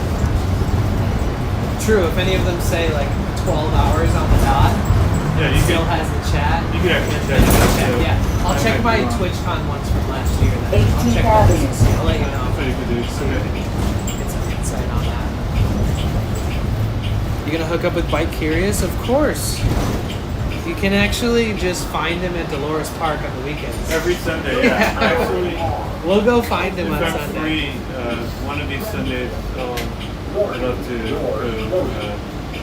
hang out with you and him. I mean, just say hello. He Super usually nice. wins like the second he gets there. Yeah. He, I met him like twice, and he's been super nice. Yeah, he's a very got good I energy. really like him. Thank you so much, Penelope. 20 months membership. You're absolutely rocking, Penelope. Thank you so much. I'm just so glad to see your name in the chat again. That's a cool feeling, right? Yeah, like sometimes I don't see someone for a long time and then they come back. Like somebody's a mod in my stream from like over 4 years ago. Is it Lakebug? I heard you mention Lakebug yesterday. Well, I like a it. different person who like has been gone for a long time. They just like got let go at their job, so one of the first things they thought of was to check and see if I'm streaming, and so they've been seeing them recently. It's like a trip to see. That's good. By the way, so we could go directly to the closest street if you prefer. Yeah, Unless is that you wanna is do that some more Masonic? walking. Masonic then? I think so. Okay. Masonic, yeah. Cool. Yeah. Okay, cool. Yeah, I'm not trying to overdo anything. Okay. I learned my lesson a couple months ago, about a month Alright. or so ago. Because like, okay, so you guys, if you're listening on Roy's stream, I do this thing where I walk like 20 to 24 miles per day, and people were always like, "Wow, what the heck?" And I was always like, "Yeah, I mean, sometimes I'm tired at the end of the day. Maybe my legs or my feet are a little sore, but I always feel good the next day." So then I started doing these ones where I do like 20 miles a day for like 5 days in a row, and I did it recently, and I did like 140 miles in like a week and a half.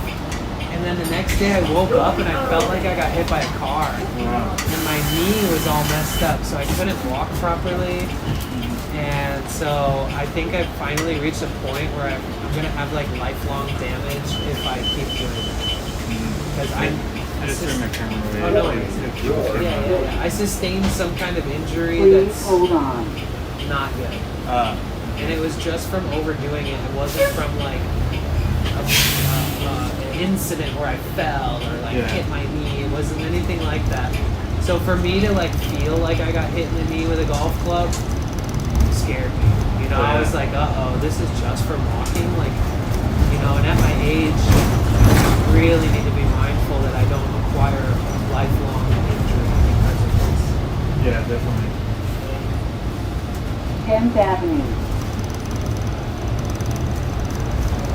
Can you shout out Roy? Of course.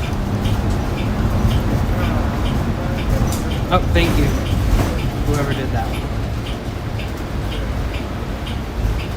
Oh, Penelope, thank you so much.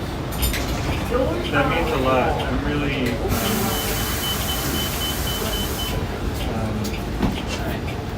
send my condolences. I'm really sad for your loss. I didn't really know how to express it, but I'll let them sit down if they want. Yeah. That's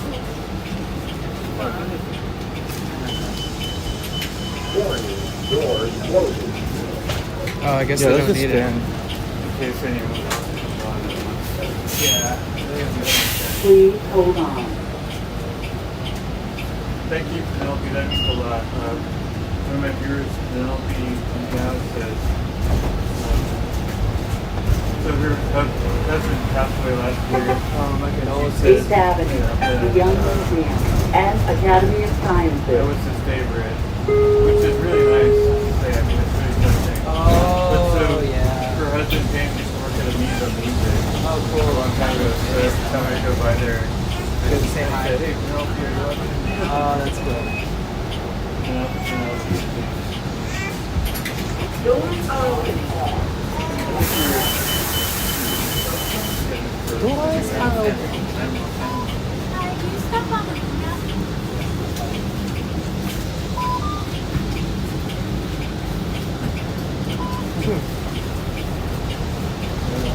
Been a busy day, guys. Thank you so much, Penelope. Roy better You are protect too, you. Penelope. Oh, you're leaving, Juniper? You have a good night too. Take care. Enjoy your dinner. So, See Charlotte? sorry. Charlotte's coming here, right? Please hold on. So Amy, sometimes I'll multi-stream, so I might be live on both, like No, we should leave it opposite. YouTube and There's Twitch, space for or you. YouTube and Kick, or Twitch No, and there's space for your Kick. shoulder. You see, there's For the another most shoulder part, next to you, right? I'm here on YouTube and or Sixth Twitch, Avenue. because that's where most of my Take off your viewers hood. are. Right. But in the future, I might do more on Kick. Usually, a lot of times it's just multi-streaming on 2 or 3. Do you have good moderation, like auto mod settings on Kick yet? Have you looked at the settings? I think You can tighten ship is basically what I'm trying to yeah, say. I think I did.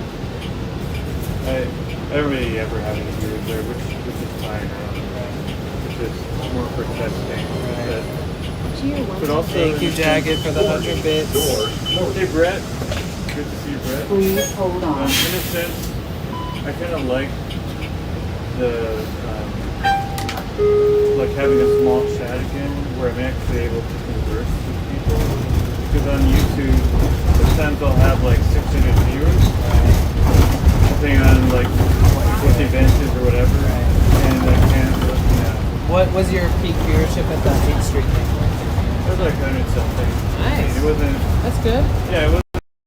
It's kind of a niche event. It's not like everybody's trying to watch like Hardly Strictly or like something that's like big, you know? So Yeah. 100 something is good. I mean, it actually 8th is Street pretty well known. And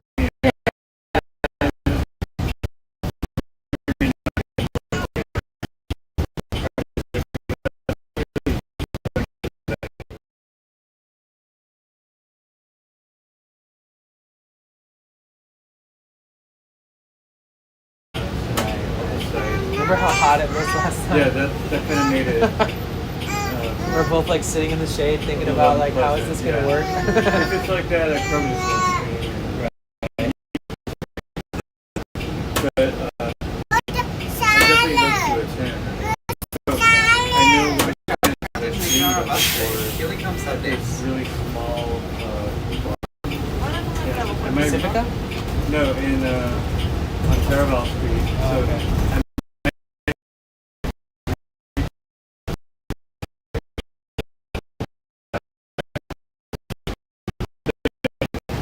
It's a good idea. I mean, yeah, I wonder if that maybe I will. There's a Hey, band. Justin, good to see you, Justin. There's a band called String Cheese Incident that'll be there this year, Okay. and they're probably like the bigger jam band of the event.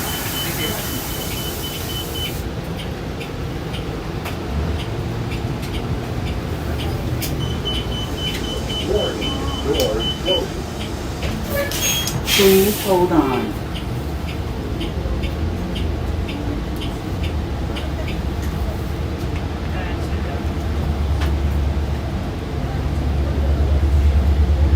Got a lot of traffic.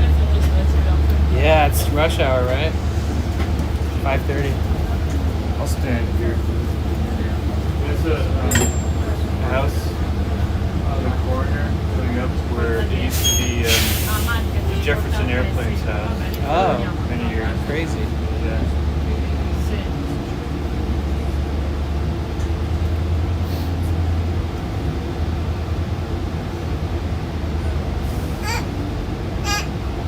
think you've come across like every bus driver so far by being on them so much? No, because San Francisco's huge, so. Yeah, depending on the But area. I mean, I see the same drivers on the, like in my neighborhood, I recognize. April, thank you so much for the raid, for the huge raid. Hi Becky, welcome in. Hi Jaden, hi Jagged. Or well, Jagged, you were already here.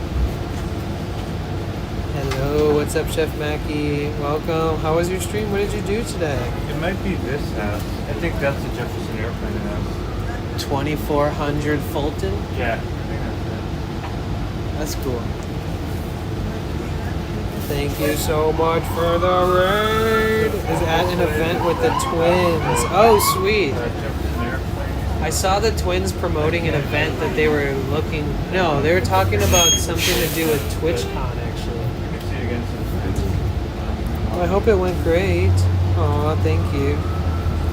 So you guys, we made it to San Francisco. We took the Highway 1, the Pacific Coast Highway, all the way from LA to here. And we spent the last 4 days exploring the coast and really having a good time.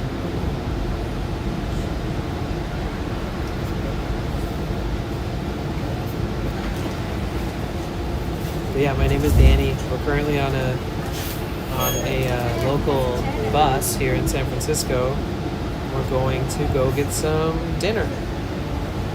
So I haven't eaten one thing today. Hi Brett, I've been sleeping for almost 4 hours. I'm going to finish soon, but I was testing services. I'll explain a little bit.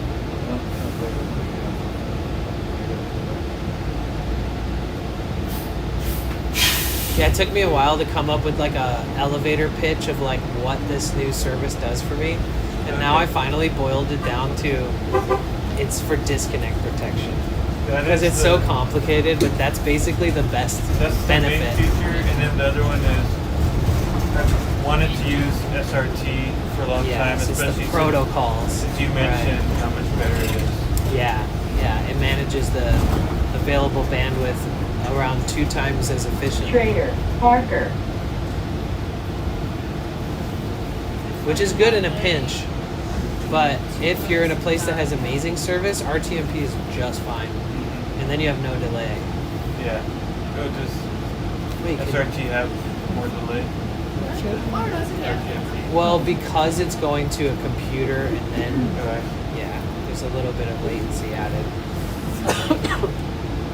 I think the next stop is our stop. I think you're right. Okay. I'll double check.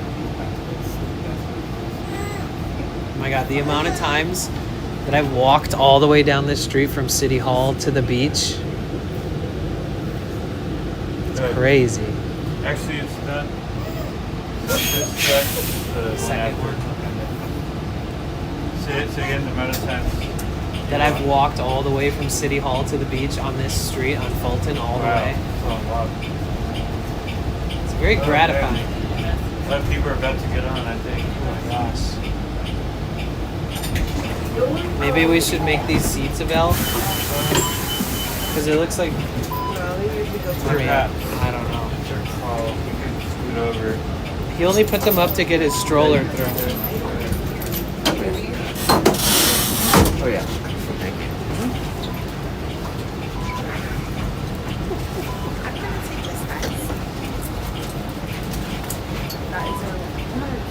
We were on the bus together, and these 2 old ladies did not start fighting, but one old lady did that other. Yeah, no, she was just attacking her basically. She's like, Crashed the party at the Starship House, met John Belushi and a few others. Really, Bill? That's wild. Yeah, no, not good. April just ran into them randomly and wanted to hang with them, so we are your problem now. All right, I'll take care of you guys. I'm very responsible for you guys. Shout out to you. I'm literally an old person on the inside.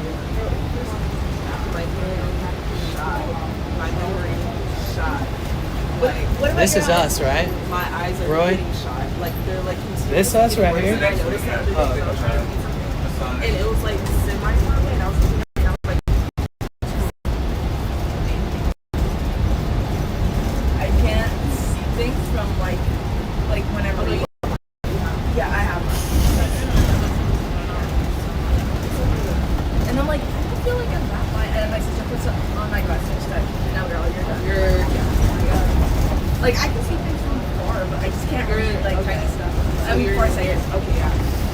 It's opposite, yeah. Methonic. And what year are you? 30? I'm 32.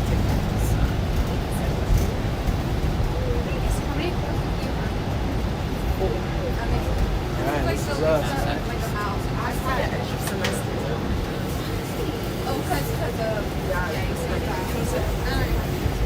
You guys can take those seats. I'm getting off at Masonic, so I won't be in your way. Find someone else that turns back.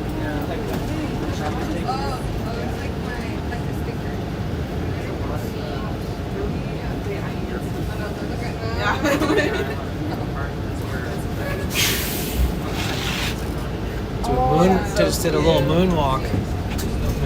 The bus moved, but I stayed in position.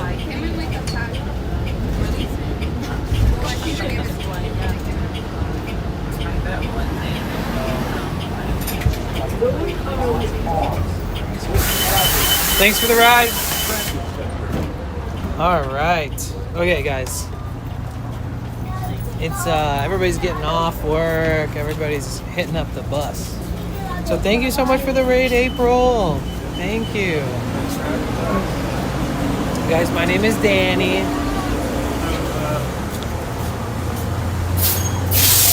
We just saved ourselves an hour by taking that bus.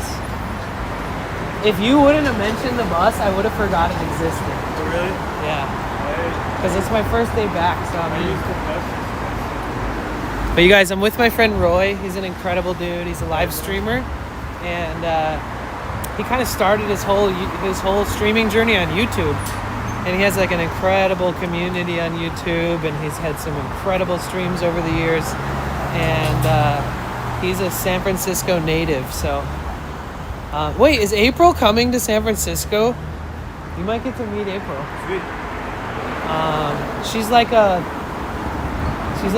professional singer. I've watched her a few times. She's awesome. Yeah. I saw her with you. Yeah. At Venice Beach. So, did I miss the hike? Yeah, kind of.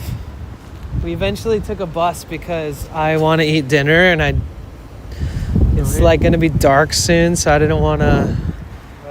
I just basically took the cheat code, aka the bus. But we hung out in Golden Gate Park for a couple hours first. I'm with my friend Danny today. He's Potential Bliss. Hi. On all platforms, basically. All Yeah. I'm not on any platform without the username Potential Bliss. And Even we're just walking to 8th Street. He's gonna get a burger, and I might get some. Even on platforms I don't use, I like run to that platform and I take my username. Smart. Just in case. I don't want any imposters out there pretending to be me. Oh wow, the whole house is gone. Right here. Ah. I was here before. Oof. Imagine living next to this and having to listen to the construction for the next 2 years. Yeah, there's construction all around us stuff. It's so annoying. The noise. How was the rest of your day, April? I mean, sorry, we just got a raid from April and she's not here right now.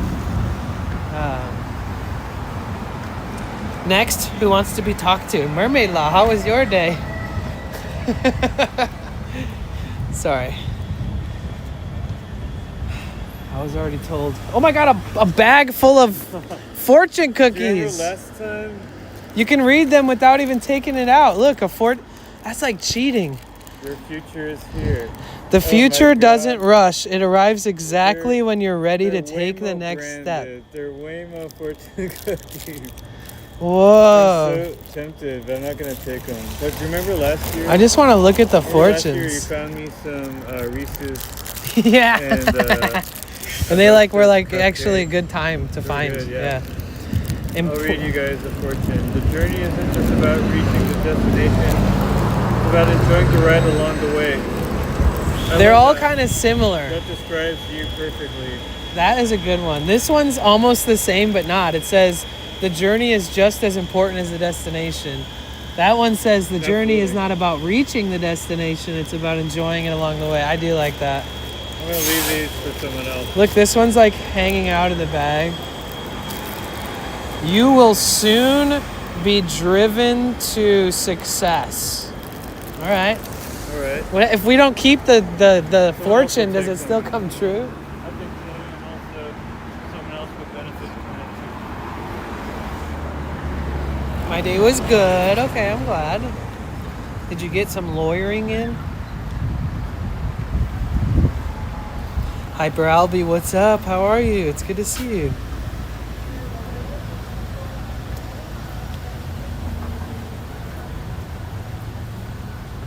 Oh man. I'm assuming either one of two things. I eat and I feel like I've been brought back to life, or I eat and I'm ready to go to bed. okay. I me, slept I pretty good last night. That's good. And I like right before bed there was like random little showers too. Oh yeah. I don't know if you had that where you're at, but did. last night I got a little rain ASMR. Yeah. Same. Good idea, Penelope. Let me know if you win. Penelope said I'm gonna note that number for the letter. Which number was on there? I don't know, but there's always numbers on fortune. Right.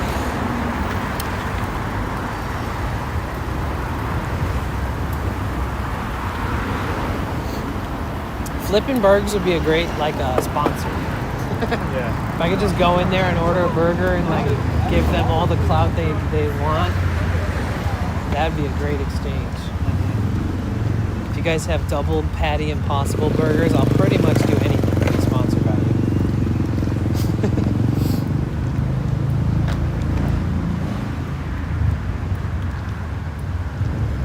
I'm kind of glad that we took the bus too, because I want to like do a real good, like at least one or two more like in-depth Golden Gate Park type streams this month. Oh, good.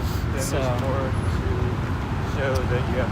Yeah, and it'll like 5 or so days from now, it says that the San Francisco will be really sunny for like a good streak of days. Cool. So obviously it's always a mixed bag, but I like actually like this weather. yeah, me I don't too. like it too hot.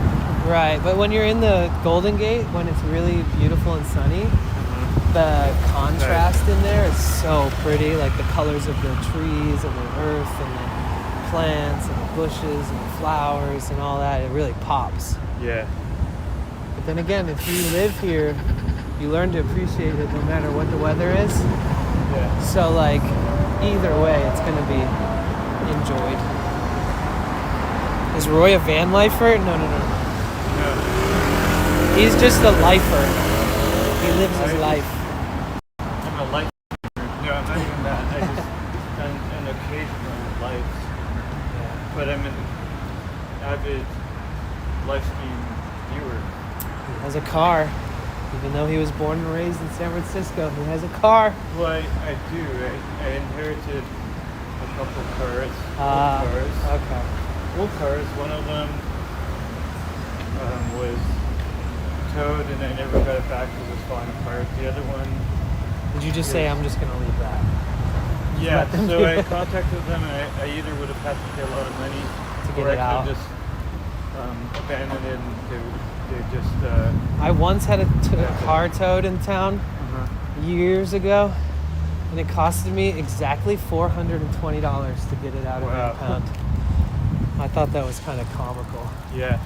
Especially because I I gotta was show like this one of the real biggest quick. stoners on earth back then too. I just like this. Okay, no worries. They got this nice little mural in the street.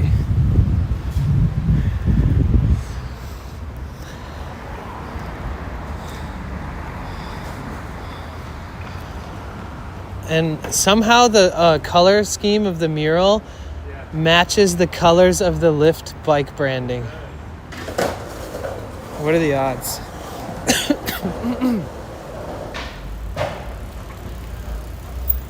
We are on page... by the way, if you go to real-time IRL, I think it's realtimeirl.com. There's a map and you can see me in row. But does it have to be realtimeirl.com/Roy Explorers or something, or? I wish. I think you just have to go inside and look around. But Oh, okay. that's cool. That's free.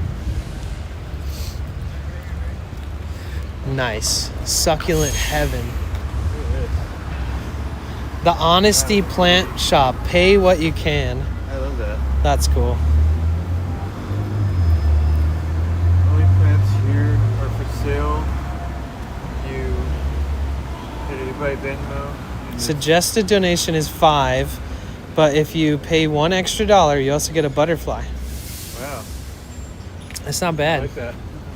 And even these cute, really cute little mug ones are only $25. So I wonder if they come outside every night and like put those away, or if they just leave them there 24 hours a That's a day. good question. Like just the ones that are for sale. That's a lot of work to take it in and out every day, but they might. You never know. It's also a lot of risk to leave it. That's true.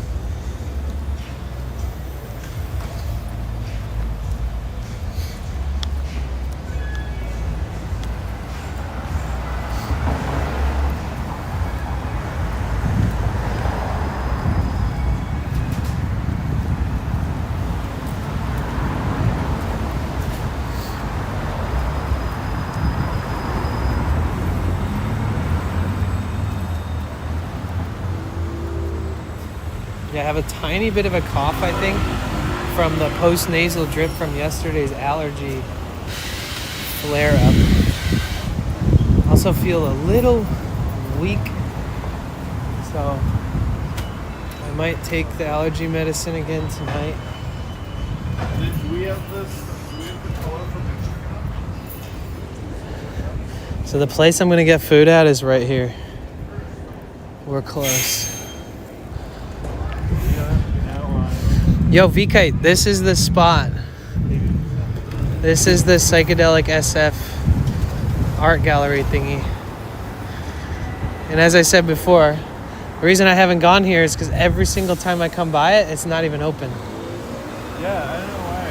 What is it? It's an art gallery. Oh, But it's like all psychedelic art.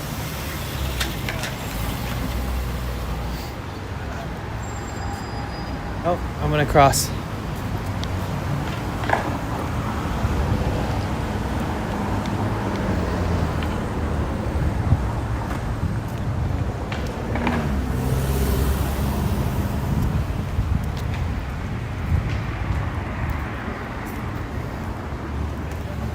Oh wow, the Nichos mural used to be right here.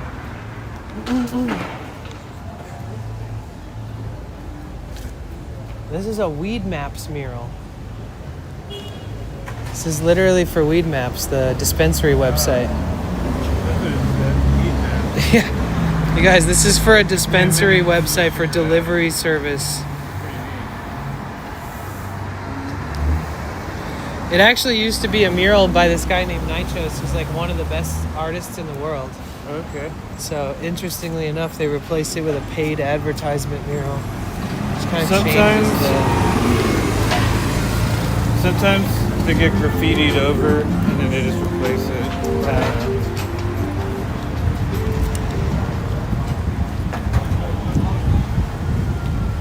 Yeah, so this is Danny's burger spot. Chicken burger. Let's go in. It is my spot. You guys see this place? It's really cool. 825.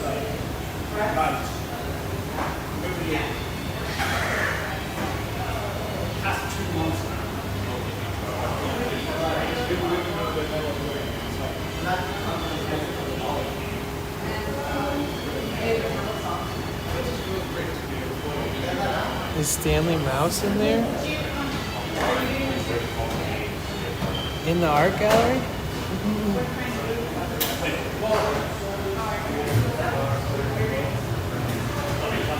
Oh shit, there's Wi-Fi here. I never noticed that.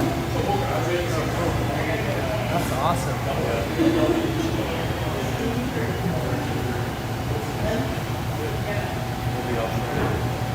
wonder if those are bolted to the ground. It looks like they are, right? Those tables. Yeah. These ones aren't. Nor are those ones. Only the ones that are front.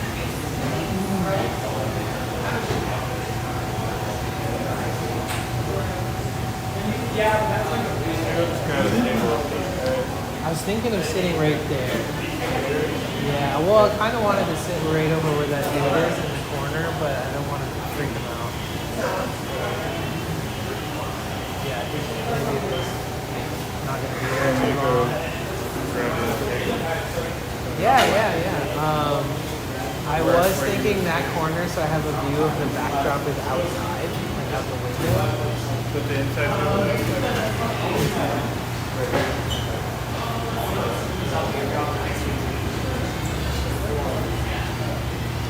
Ever been to Hodad's in Ocean Beach? Yes.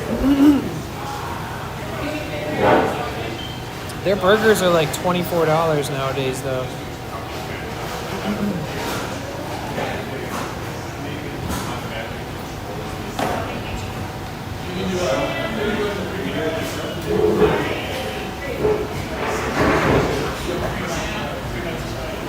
How you been, dude? Pretty good. Yourself? I've been out of town for months, and this is my first day back, and I had to come immediately. Thanks.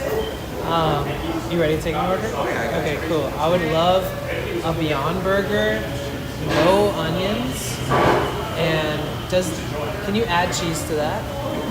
And then an extra Beyond egg, and then that's it, honestly.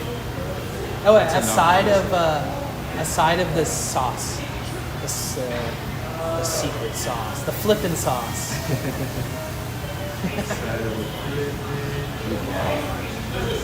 Sweet. Sweet,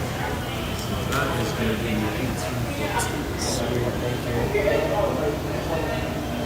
How's your life treating you? How's everything here? So far, so good. Can't complain. Okay, good.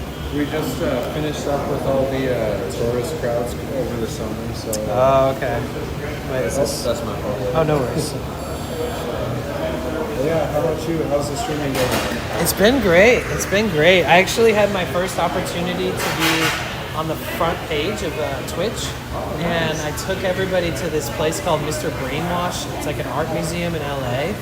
This guy's a trip. He's like, there's a documentary about him in the gallery. It's called Exit Through the Gift Shop, and it's just like this unreal experience. And I like meticulously planned it out so that I could be on the front page and be at his museum, art museum, and it was great. It was really cool. Because usually I'm at like 100 average, like all day. Yeah. That's like a happy average for me of viewership. And that day we peaked at like 1,500, and it was really cool to share something that I thought was one of my best streams to a really large audience. And like I have a bunch of moderators who help moderate chat activity in case people are being weird. And everybody did great. We didn't have any weird encounters. So yeah, it's been really cool. Mods didn't have to go into play with. Nah, not really. And that was like a week ago, so I'm still coming off the high of feeling like, oh, I want to impress everybody with more fun stuff, but in a healthy way. Because I only stream stuff that I love, so. Yeah, You so don't want to do anything that I you... was like, what's my favorite thing since I'm in LA? Ooh, I'll go to that museum. And it worked out. It was great. I love that. Yeah. Happy for you, man. Yeah, thanks. You gave me these. Thank you. Can I get you a couple more? Yeah, please. Thank you. Actually, could I get one for my friend as well? Thank you.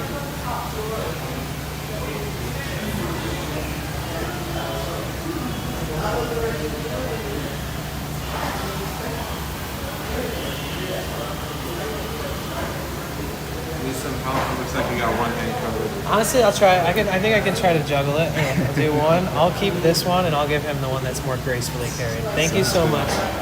Remind me your name one more time. Justin. I'm Danny again.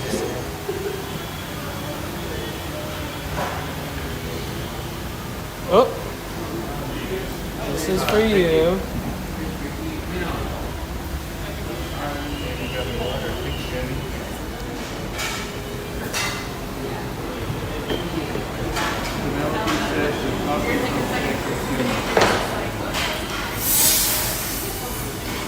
The what? They like the coffee motion. They have that here? I don't know. All I see is... I don't see that. It's pretty cool. They got the little VW front end.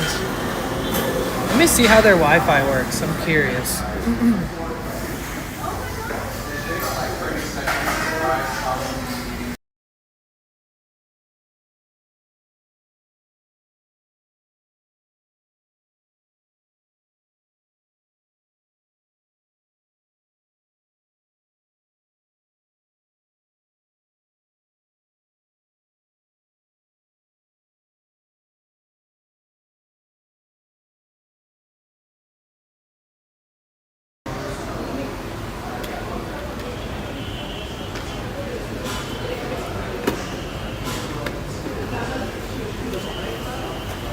Okay, they were talking about fat guys.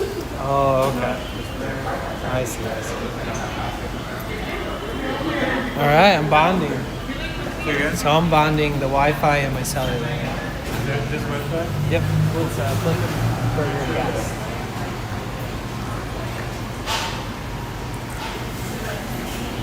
All right, you guys. Wait, so how much did that?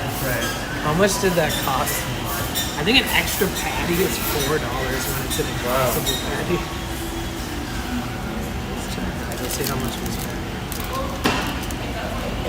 Oh, an extra patty is $4.50. That's what I said last time. I think last time I said I could do without the extra patty at the cost because it's $4.50. Technically, for $4.50 less, it's enough food at $4.50 less than if you had to be like $20.64. That's with the tip for one burger. It's a pretty expensive burger, but it's what I wanted. You know? Sometimes you gotta treat yourself. Yeah.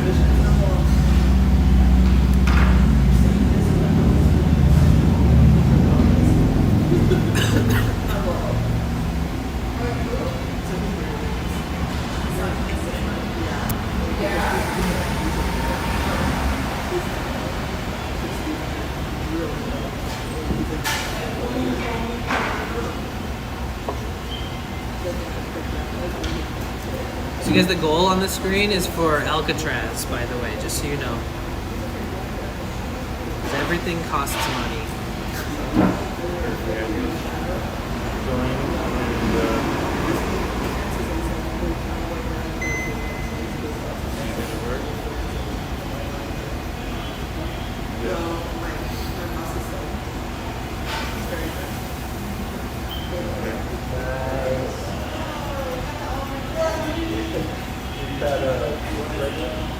So do you have yours at 3? How many megabytes do you bitrate?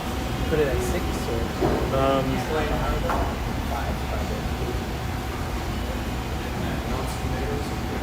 the bitrate? 5 Mbps. Mine's at 3 right now. Okay. What does that mean exactly? So like for me, when it's lower, I'm able to manage it better with it low. Really? It's interesting because a lot of streamers put a really high bit rate if they can.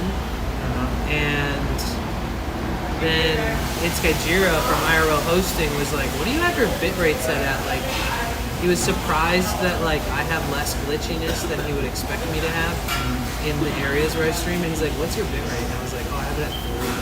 And then he was like, interesting. I might try that. Oh, okay. For the tech guy from IRL Hosting to be like, huh. Yeah. Like lower the threshold, but increase the possibility that it connects more efficiently. I don't know. It really depends because I know people who stream in like 12K. Yeah. Stuff like that. So that Psychedelic SF store is an art gallery. I'm looking at it online. Yep, it is. Okay. I think I'll get something. What do you get? A burger? I got a burger with a $4.50 extra patty. I honestly, when it says extra patty up there and it says $2.50, so like a part of me thought that it might be $2.50, and then when I looked at We'll see. It's at 450. I'm gonna go before. While they're Okay. Oh. May I get an extra side? Yes. Awesome. Thank you. It's so beautiful. Guys, look at this incredible burger. Dude, are you serious? It is lovely. Oh man. Thank you so much, dude. I appreciate you. You're the best. You guys, make sure you come to Flippin' Burgers if you're ever on Haight Street. In my opinion, the best burger spot around. Toft. Oh my god, it's going so good. Look at this thing. Did somebody take a screenshot of this?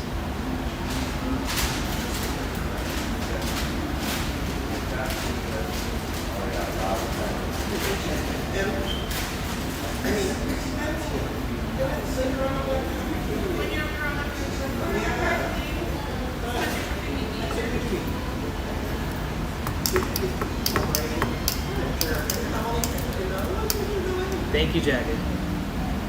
So every time I bite into one from here, it's so hot and fresh that I'm always scared that I'm gonna burn my mouth.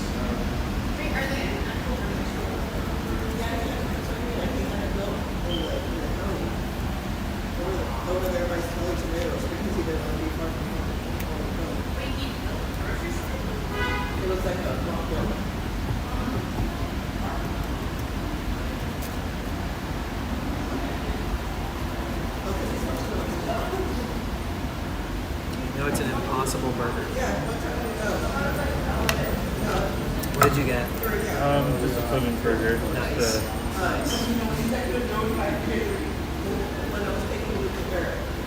Yeah, it's crazy to be vegetarian. You have to pay like $7 more for the burger. Oh, really? Is that how it works? Yeah. Hold on. Before you eat that, You guys want to see this beautiful burger? just keep it on the table, actually. I cut it in half. Oh, we're you zooming in? Yeah. Zoomed way in. How's that look, you guys? Oh, that's a vegetarian burger? Yeah. Wow. Alright, go for it. Thank you. Oh, hold on. Look at that. Wow. And it's hot. So it's like really good. Enjoy. Guys, look. Here's the cross section. Trust me, guys. You have to come here and get a burger at some point when you're in San Francisco.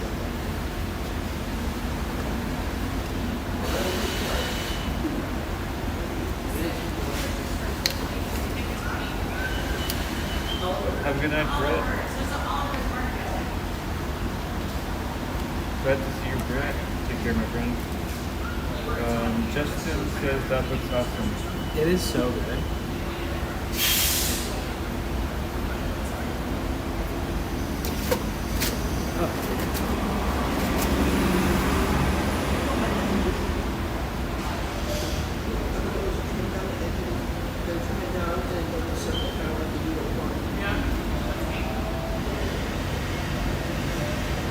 Margaret said, oh, that looks good. So good. Yeah, even if you're not vegetarian, once in a blue moon you could try it. I might try it. Because some places veggie burgers suck, in my opinion. Okay.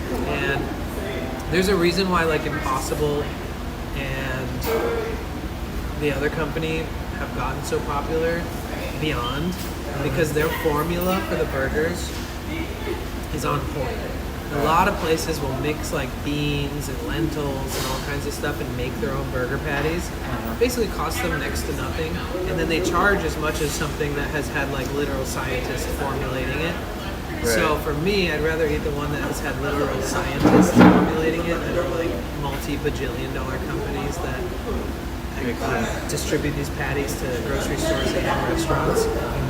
Versus somebody who's like, well, we make our patties in-house, and I'm like, well, then maybe charge me $10 less because you just made that with lentils and beans, and I know how cheap those things are. Yeah. If it doesn't taste as good as this, and I'm paying the same price, that hurts my feelings. Yeah.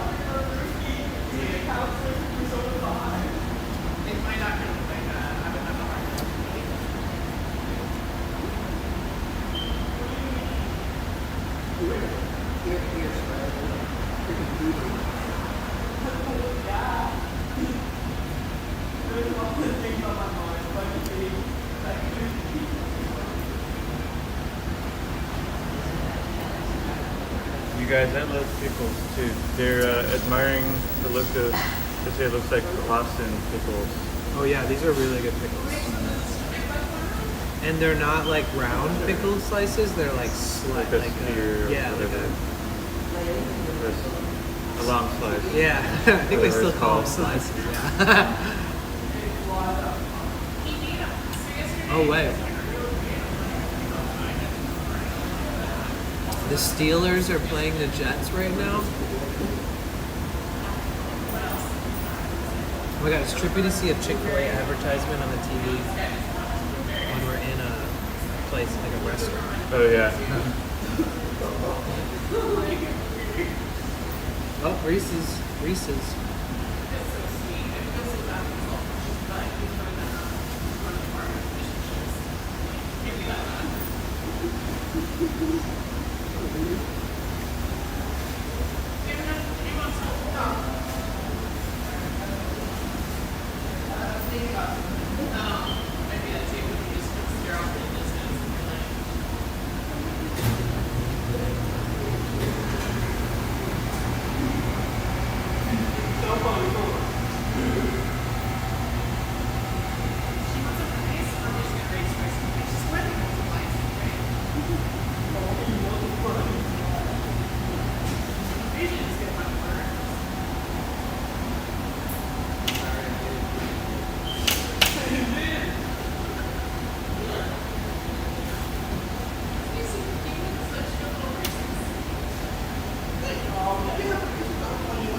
The Nacho Business Tots sounds good. It's Nacho business top. tater tots with cheese, chili, sour cream, and jalapenos. I can get on board with that. Except for the chili, because it probably is good.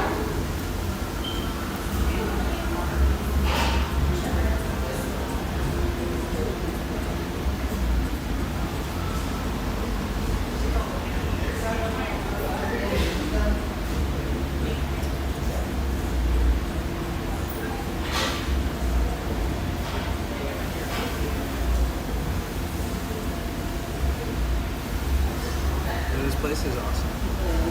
It doesn't have a like a Hate Street vibe. Yeah. And it has its own vibe. It's like surfer, sort of skater, friendly.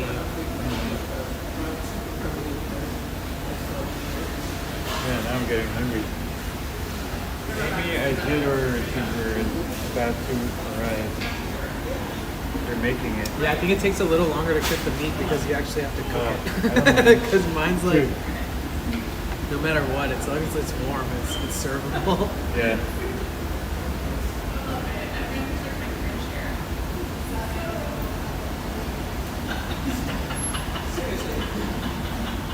Thank you so much. Thank you. Mine's a little bit smaller, but that's Kind of. The burger patty's like, but actually it's that's just kind of enough for me. stuck up to the top, so That's it's hard to perfect. see. I didn't really want more than that anyway. Well, after a tip or whatever, how much did it cost? I give a 20% tip, which is not much anyway, but it's like $12. So, mine costed like $8 more. Okay.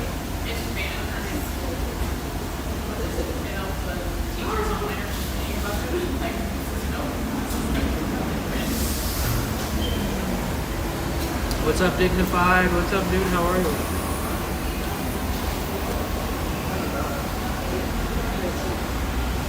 What do you guys think? That's a pretty solid burger. And the buns here are really good. The buns are like, I noticed that when a burger place has a really good bun, it kind of like sets it apart from a burger place that has not as exceptional buns. Yeah. Like, the buns have to be somewhat toasted. I don't know exactly how they do it. I tried Shake Shack, but I didn't like their buns, so I never went back. Yeah. They have a veggie burger, and it was okay. It was not something I'm gonna go back and eat again. But in the moment, I was really hungry and it was good. But they also do that thing where they make their own patties. Which I don't know. I love the idea of it, but then when I look at it and I taste it, I don't love the idea of it anymore. Soft buns.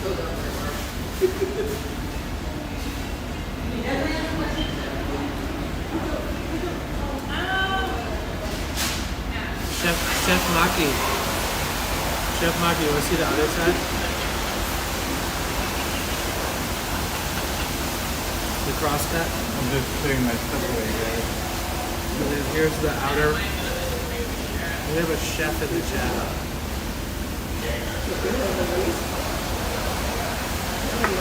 Yeah, Matto, it is good. This is Flippin' Burgers on 8th Street. 8th and Masonic. So if you're ever in San Francisco, if you're in Upper 8th, come to 8th and Masonic and you're good to go.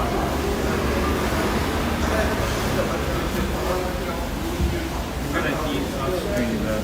I mean, Meat, this is like a possible patty. I'm not vegan, but I am vegetarian. I didn't know whether vegetarianism was going to be like oh, that was fun, back to meat, you know, but like, it's been 16 years now, so it's kind of like, I don't know, it just feels like this is my... how did you get started? Or why? I had a friend who was vegetarian, and then we were hiking, and he was like, watch this, and he just like ran up the side of the mountain, like some Goku stuff, like something that I was like, wait, what? I was like, how do you have that much like strength and stamina? And he didn't say, oh, it's because he's vegetarian by any means, but I was like, maybe it has something to do with his diet, you know? And so, because of him, I tested the waters. I was like, I'll try being a vegetarian for like this month. And I was mind blown because instead of being like lethargic and tired after eating, I would have energy. Like I could eat a whole meal and then go on a hike. But before that, I would eat like a double bacon cheeseburger and be like, oh, I don't want to move. I feel like sleeping or I feel lazy. And I just noticed like if I eat too much without like actually moving, exercising, then same thing. There's got to be a science on how Danny's little tummy can consume that whole burger. Yeah, it's called stretching your stomach. What up, Zeke? Welcome back. How are you? How's your day treating you? Is Dignified still here? Dignified. Oh, back to work I go. Oh, shoot. Sorry I missed this comment. You know, like, people who have, like, healthy metabolisms and stuff can still gain a lot of weight by, like, so, like, if you overeat, maybe it just tastes that good, or you're just famished and you just scarf down a huge meal, that, like, as your stomach stretches, it starts to stretch so much that, like, the next time you want to eat, it wants to fill that same kind of sensational void of having it that full. And then people will like meet that standard of stretch, essentially. And I'm not a doctor or a health expert, guys, so you know, you can obviously correct me all day. But I noticed that I don't have to eat a lot to survive. But if I overeat one day and I'm like, wow, I can't believe I ate that much, then the next day I'm also followed up by extreme hunger, where I'm like, ooh, I could eat that same meal from yesterday again, and it's like, it's a weird point to be at. And that's how those competitive food eaters pull it off too, because they get their stomach so used to being so full, and they train, and eventually they go to a competition or whatever, and then they are able to eat like 194 hot dogs or whatever. Like if you put 194 hot dogs in a giant bowl, and then thought like, wow, that's gonna be inside me. It's kind of like, it's kind of unbelievable. But then they chew it all up, and it just works out. I'm good, just chilling. How are you? I'm doing great. I'm doing great. Thanks for asking. It's good to see you.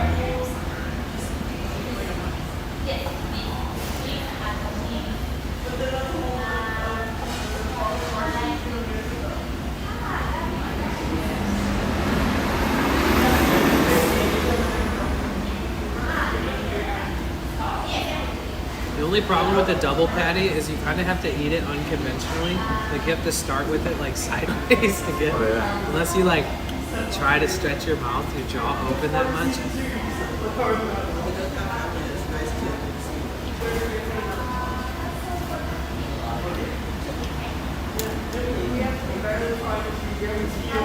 You met Joey Chestnut when you worked at his minor league baseball stadium. He ate a bunch of olive burgers. A burger with olives? Who does that? I've never seen that. Me either. I mean, but everybody has their, you know, hidden secret favorite foods that they sometimes include in stuff that you wouldn't normally, right?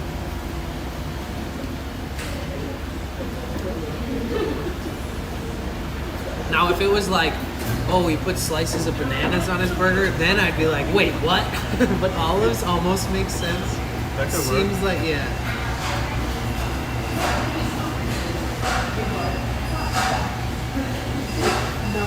A banana. That was so burger. good. I think it's mine. Mine was smaller than Danny. He demolished it. Yeah. I feel like I could eat another one, but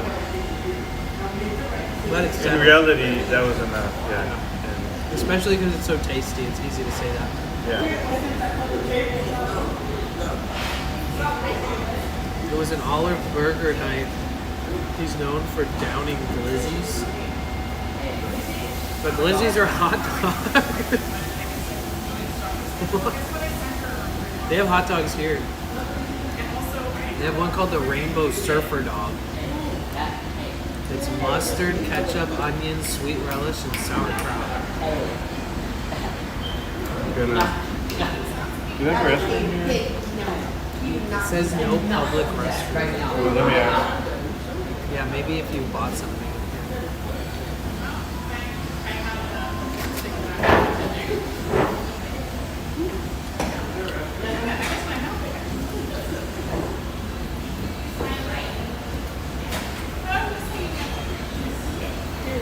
Zeke, what did you eat today?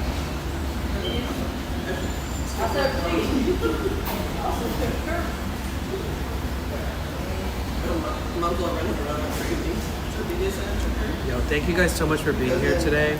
Thank you for hanging out, even though, and thank you for chatting with each other, because Roy and I had so many conversations today, and like you guys were having full-on conversations, and I even feel like I missed some stuff as far as like getting to know people better because of what they were talking about. But thank you guys for holding down the chat.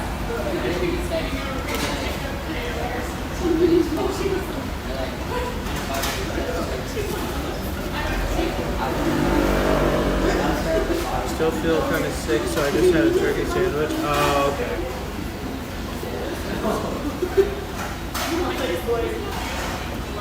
Oh yeah, a sunny side up egg with the runny yolk on a burger. Honestly, you haven't lived until you've at least tried it. Most of it was girl talk. Wait. You guys were having girl talk in my chat? Tell me everything. What did I miss?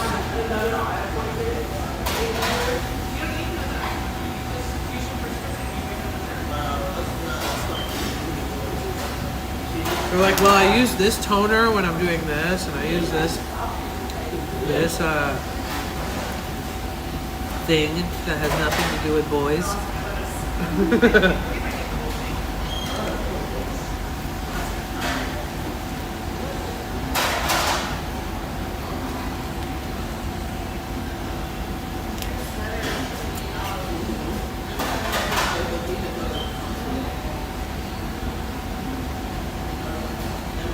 I was thanking them for like chatting amongst themselves today while we haven't talked a lot. Yeah, And they said, I let them do that. they said, oh, it was mostly girl talk. Oh, okay. And I was like, what?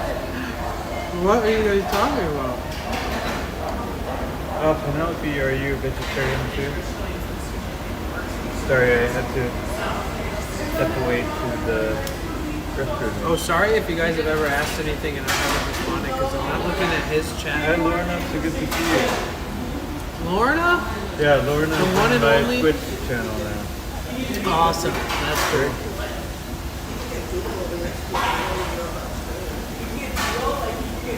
Oh, good to know. PC Impressive, the Mushroom Burger and Steak Shack. I'll give that a try maybe one time. I think that's the one that I got. Or no, is that a burger with mushrooms on it or is that a burger patty made of mushrooms? I don't know, you said the Mushroom Burger at Shake Shack. Good question. So is Penelope a vegetarian?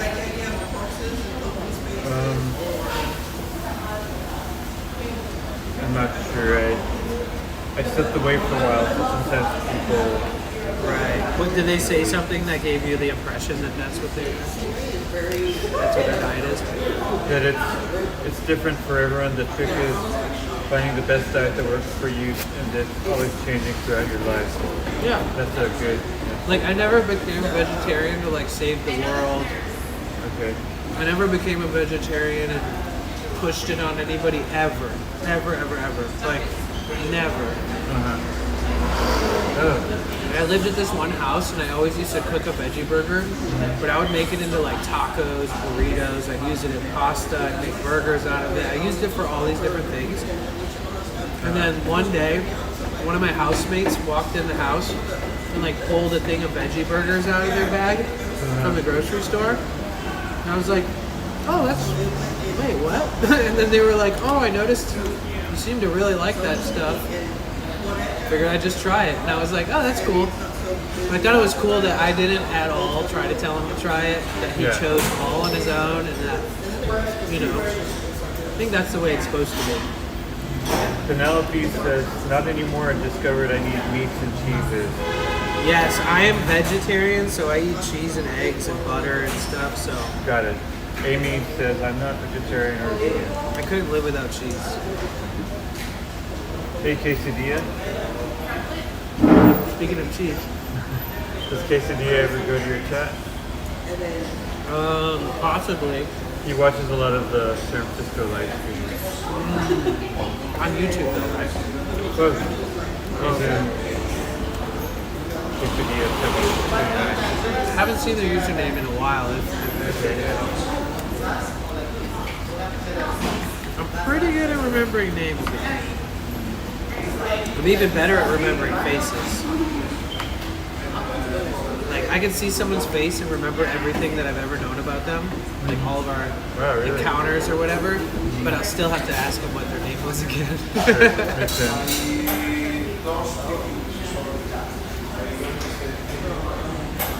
And why did you smack that steak out of my hand the other day? Just kidding.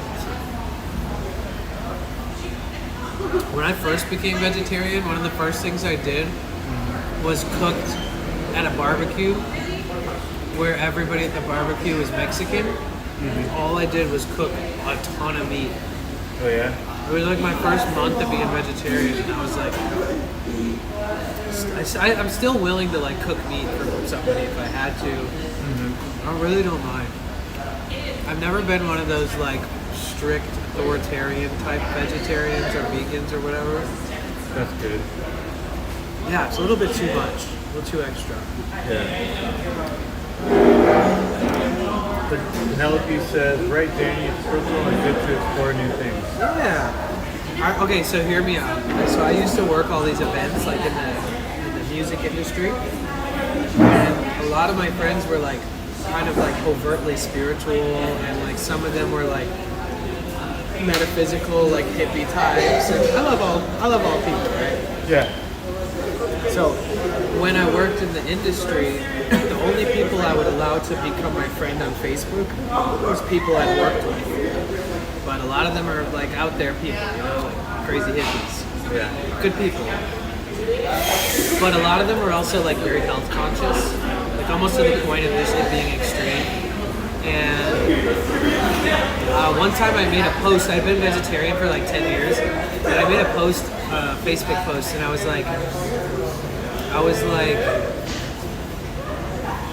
like, how many of you guys have been vegetarian for a really long time and then eaten meat again? And then I was like, I'm not opposed to eating it again, but I haven't picked the date, I haven't had that calling to like do it. But I'm curious what your experiences are. Did you get a stomach ache? Did it psych you out? Like, was it weird after not eating it for so long and then eating it? Was it like epiphany, like, oh my god, like instantly your body's like not malnourished or something, and you're like, oh no, I've been iron deficient for this long or something. Like maybe it's the best decision ever to start eating it again for your health. Maybe like blood work will prove it or something. And I wrote and I articulated it very nice, very gently on Facebook. And I got like 20 responses that were like, wow, I thought I knew you. Like I thought you were a good person. Like, are you really going to start eating it again? And the whole thing was like, I'm not opposed to it, but I haven't chosen to. Yeah. But I'm curious, with an open heart and open ears, I'm interested in hearing.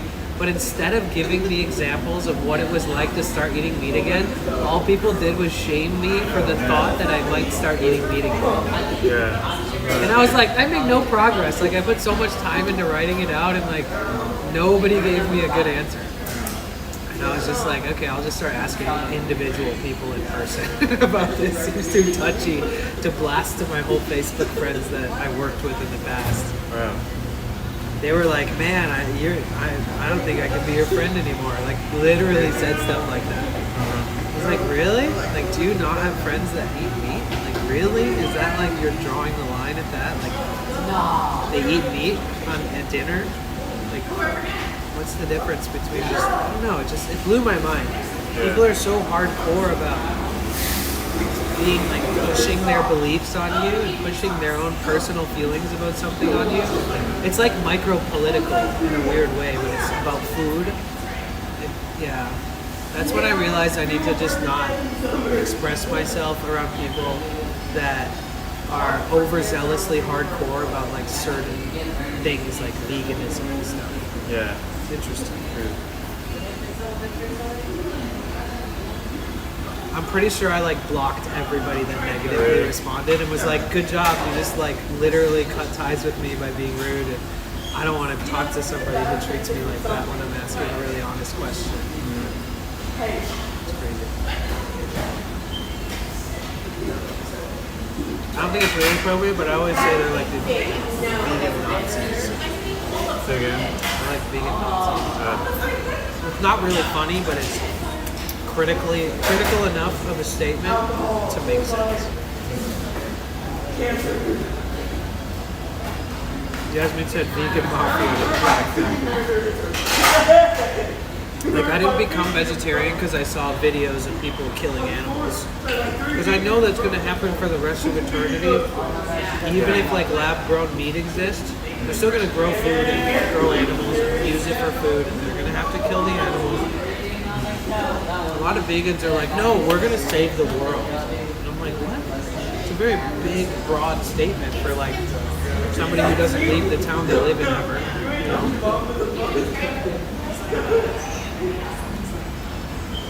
That's another thing that I'm upset vegans with. As a vegetarian, it makes no sense that such a small difference in our beliefs could make somebody like not like me.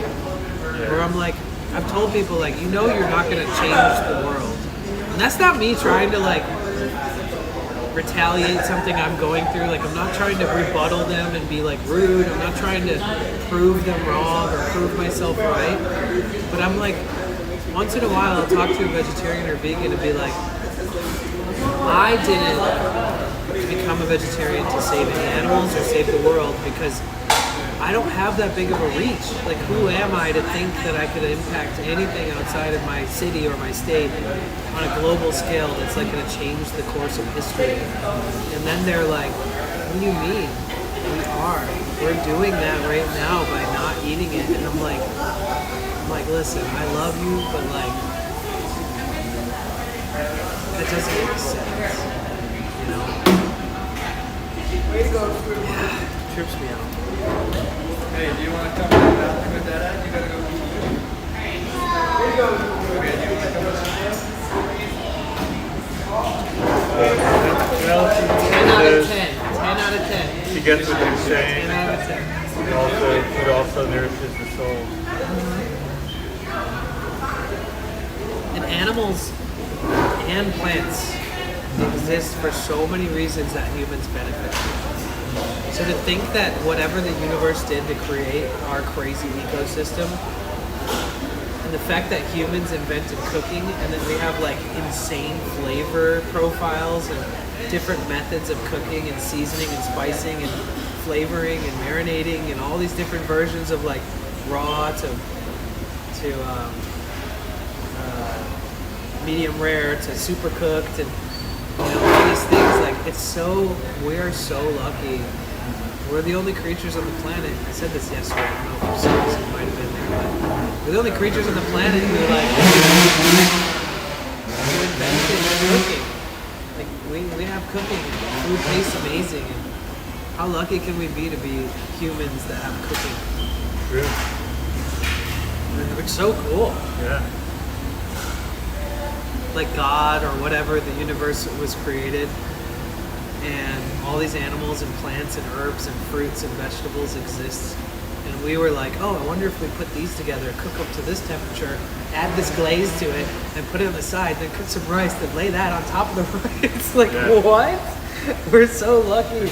Food is such an important part of existence. The art of cooking, or the art of food. And it's beautiful, yeah.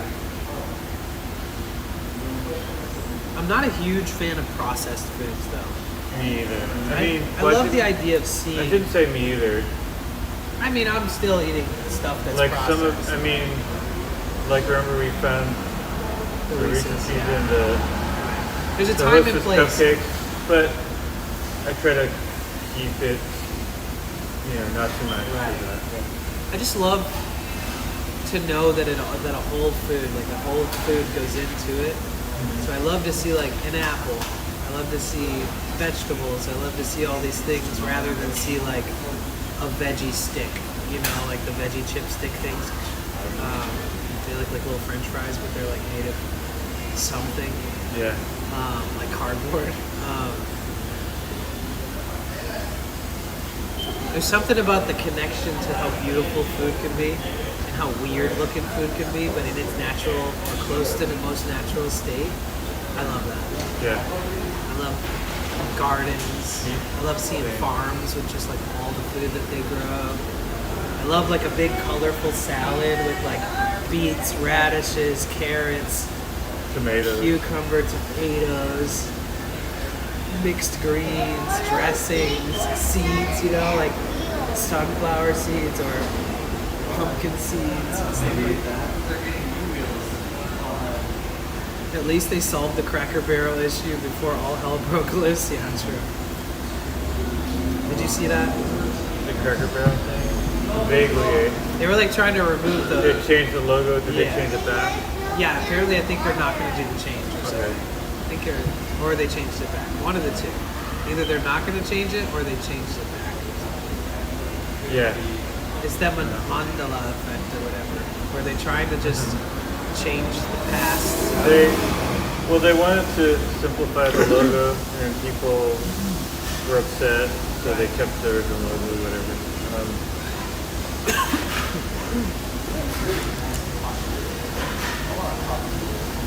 I think they just didn't go through with the change because they changed their mind pretty quick.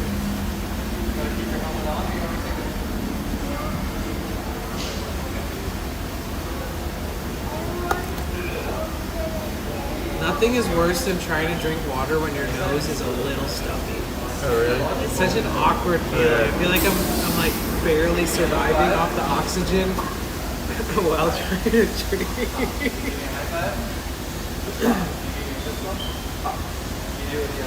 Wow.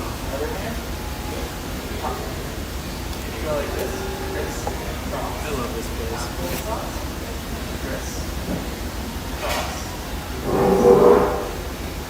Be right back. I'll blow my nose, but like away from our cameras.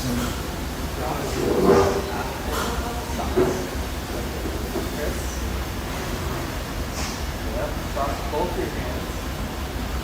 Cross them both. There you go. And then go back. Like that. So Chris, cross. After stop.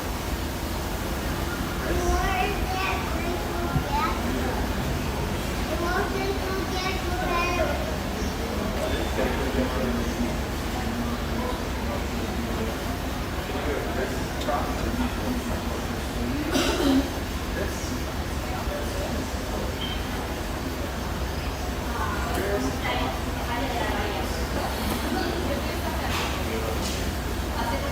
Are you done with this?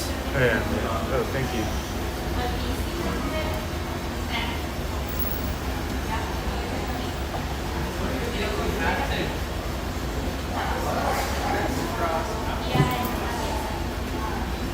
I think they bus for us. But every time I eat here, I always bring it up. I like to. Oh, they have a restroom? Is there food or just You just go in, but take some napkins because there's no towels. Oh, okay. So I wash my hands. Yeah. Guys, I'll be right back. Be good, okay? Here, I'm gonna point it away from these people so that I don't feel like I'm just filming strangers while I'm filming your phone. Do you want me to put it down here, or okay over there? I'll keep an eye on it. If anybody comes here, just swat their hand. Yeah.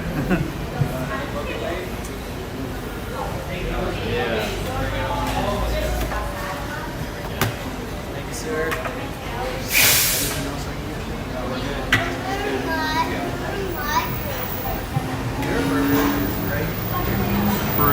Fernando Adria Acosta Giuseppe. I'm not familiar with him. So you're closer to your burger?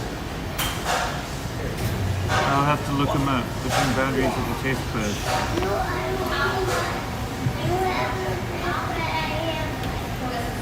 Okay, let's do the French fry division. This is your burger right here. Here's your burger. Your burger is right here. Okay, these are your French fries. These are your French fries. Do you want ketchup? Put ketchup right here.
Thank you.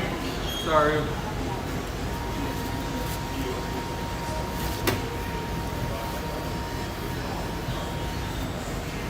How about you? Put this over here. Thanks again, man. I'll be around for like the next 4 or 5 weeks, so I'll be back again. Thanks. Good to see you guys. Did I know you from last time?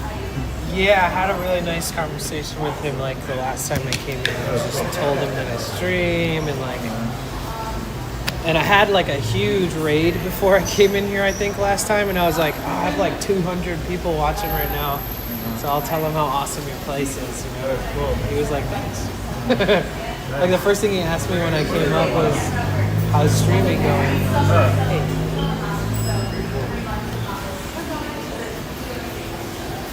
You know what I didn't do? What? I should have washed my hands before. Oh yeah. Because of the bus. Touching the stuff in the bus.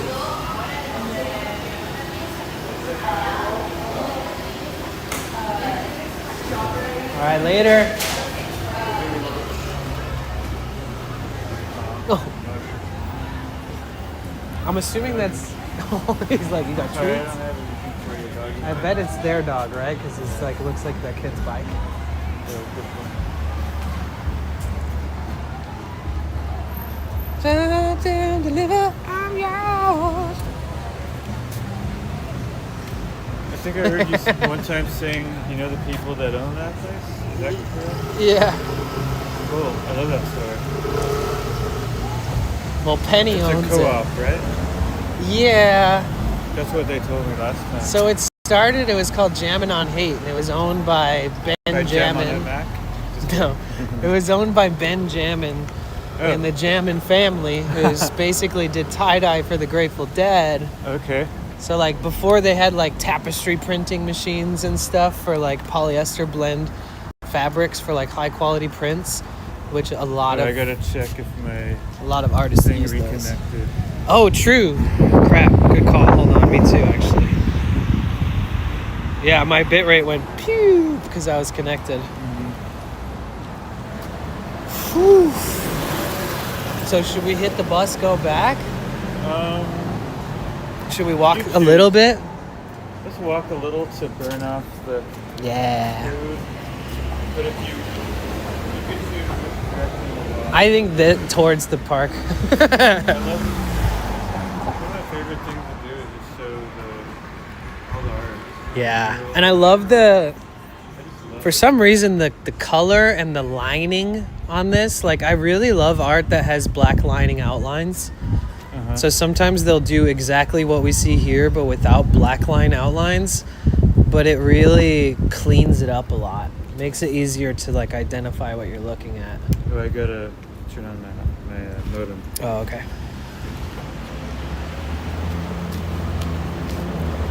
Sanitizer clipped to the backpack. I know. I pulled out my hand sanitizer with a little carabiner on it last night, and I was like, I'm gonna use this every day.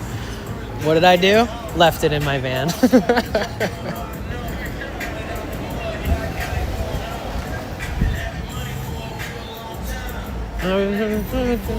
Long time. Oh, look, a yoga roll. Dude, should I take this?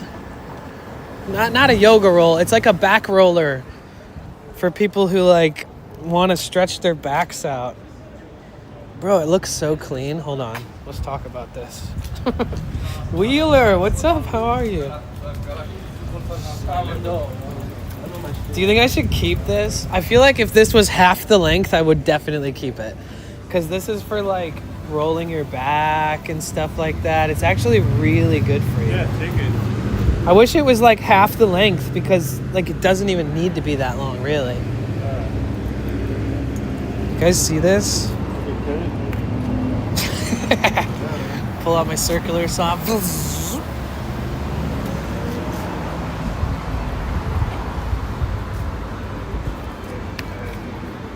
Dude, somebody definitely like would benefit from this. No audio. Dang it.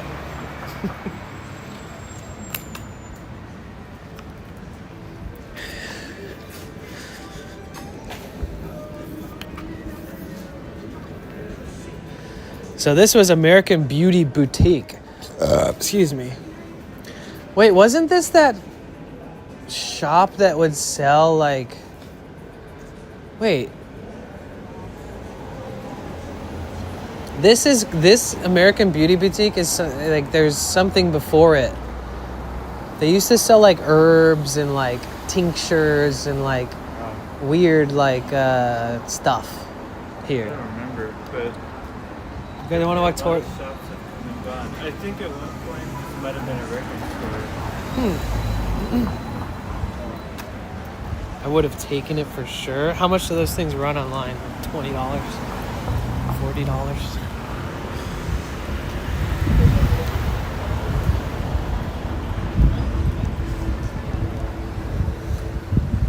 I'm doing it.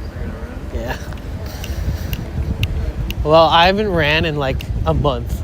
I'm really careful right now. But yeah, speed walk. Or let's say walking to Fulton? Standing, which These are just the edge of Colonial Park? Yeah. Okay. Yeah, of course.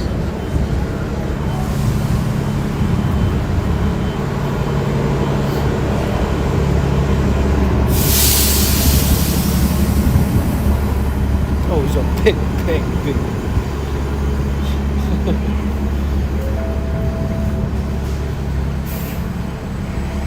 Oh, look, it is his dog. Aww.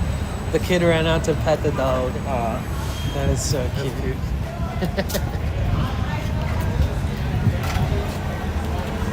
It must get hot up there. They got a lot of fans. My girlfriend and I were looking at that same The fan. Lasco tall fan, the one that's like a tower. Yeah, I mean, when it reaches like 80s or 70s even, especially in the afternoon when the sun's on that side. These it goes houses right are into not our- designed to like Yeah, I mean, dispel the heat. in Like San it gets Francisco, hot in we your don't get- house. we don't get that much. But it could be hotter in your house than it is outside.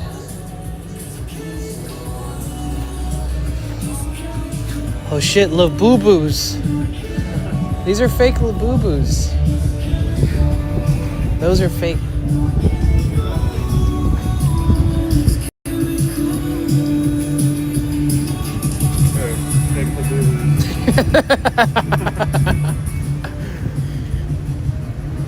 If you guys like boutique shops, there is so many boutique shops on this street. If you want to look like you are still living in the 70s and 80s, come out here and you literally find the best clothes ever. Yeah. There's even one store where you can buy like 100-year-old stuff. It's like, Is it the one it's not with the, vintage, it's like Is it the one with the way older. with the knight's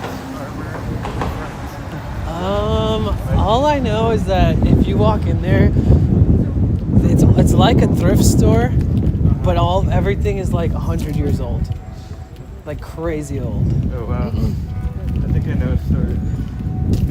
It's on the corner.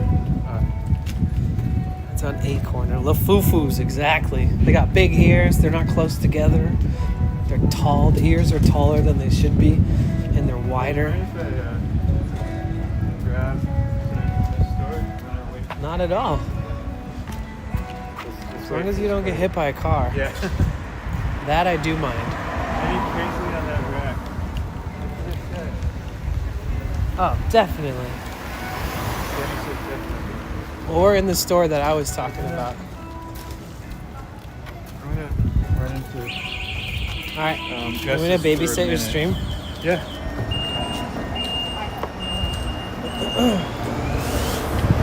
I'll sit on this side. Here's it where we like. This is my better angle. Okay. Do you want to be in the shot? Yeah. Okay. That way I can talk to them. Okay, I'll BRB. Okay, good luck. Don't trip. Do you need anything? No.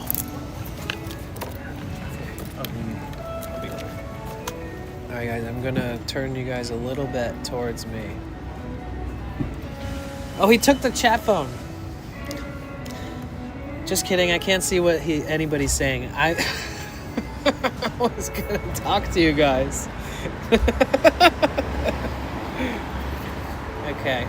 So I'm just gonna imagine you guys are saying such nice things.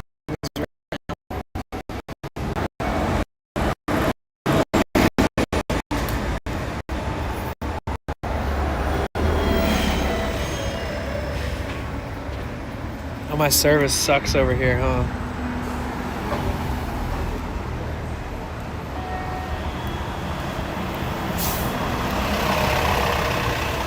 Okay, so if you're watching on Roy's stream, this is the H Street Market. It's kind of like the closest thing you get to like a co-op, like a natural food store. We have a lot of fresh produce, flowers, pre-made stuff. You can like build your own sandwiches and all kinds of different stuff. You can get sushi. They pretty much, they pretty much have like everything you'd ever want. But it's not the cheapest. It's not the most affordable. Heartlight, welcome back. How are you?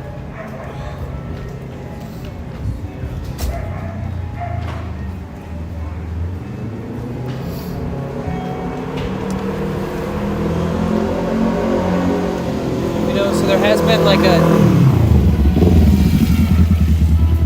Nice. That was very respectful of him not to rev his engine while driving by here. Nice. There's been a huge transformation and shift in what this street looks like in the past 15 to 20 years. This was like the most concentration of Dead Family, the pranksters, the psychedelic movement, and it would be like 20 deadheads at every corner waiting for the fall to come so they could all go to their farms and trim wheat all year, or all fall and all winter. And then they would like travel around for several months, and then they'd all come back here and then wait for the jobs to come again. It's like a seasonal thing. But it has changed so much. There's so many new ordinances and laws that stop people from living on the streets as actively as they used to. There's a lot of new city ordinances like on the streets where you can't sleep here, you can't park here, you can't do this. And that has prevented a lot of that, which has probably stopped a lot of the things that are like going wrong on the streets as far as like crime, theft, drug abuse, violence and stuff like that. But at the same time has also sort of changed what it's like here. But that's just life. Things change and you got to adjust to changes. Like, I feel like people were like, oh, I miss the old San Francisco. And it's like, yeah, we all do, but you can't hate San Francisco because it's not the same as you remember it was in the 60s, 70s, or 80s. So I love this place, and I'll never stop loving this place. I've spent 16 years kind of observing the shift in how it looks and feels on the streets.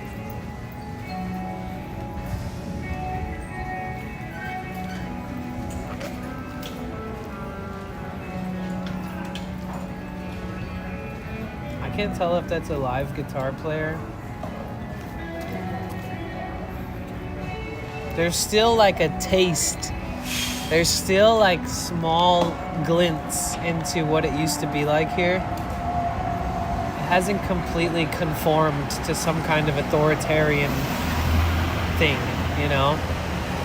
So it's still unique, it's still eccentric, it's still like hippied out. It's still like, there's still a lot of people out here that are unique and special and make this place a special place. But I do think that has slightly diminished a little bit.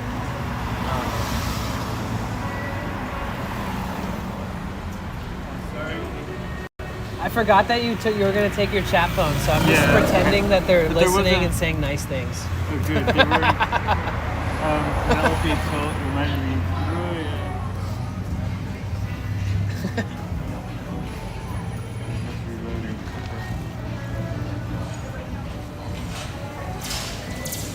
Did you buy greens?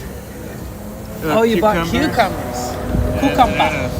Speaking of how much we love Whole Foods. Yeah.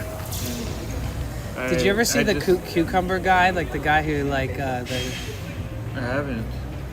He's like, cucumber. And then he makes a song out of the cucumber. Really? But it's like all the ways that are healthy and beneficial to use it. Like you can make cucumber water, you can use it for this, you can blah blah blah, and it's you gotta look it up. I've always loved cucumbers. It's just like, I know, it's a great snack. Yeah. And it's refreshing. Yeah. Justin Berg says it's all good. Roy Denny's always entertaining. Penelope said, Roy Denny needs the chat phone. I survived without it. Ever, it's all a bit of fun. I was just talking about how a lot of people will say, oh, I miss the old San Francisco, but that there's still, and then I kind of described sort of what it was like on this street before, just time passed. But that you still get these little glints of the things that people say, oh, I miss the old San Francisco. Like hearing a jam band playing in the distance. I don't know if it's just a guitarist playing lead jam tunes over there or if it's a recording. But it's there's these little reminders that the Grateful Dead And those types of people are what like made this street in particular like a very unique and special place. And the changes have been for the benefit of this place, but have changed certain things and make people feel like it's not the same. They really have done a lot to bring those things back in a lot of ways, because there's like I guess, I don't know if it's monthly, but there's I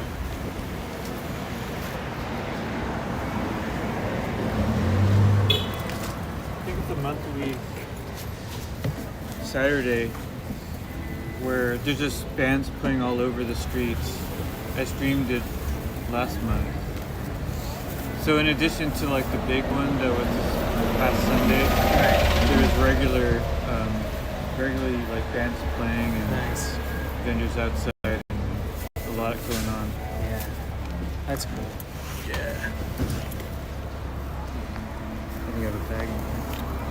Pixie said, "Hello, Danny. Hello, Roy. Such a heartfelt duo. Hope you're having a wonderful day. Chats too." Who is that? Pixie Tales. Oh, hi, Pixie Tales. Oh, thank you. Oh, here it is.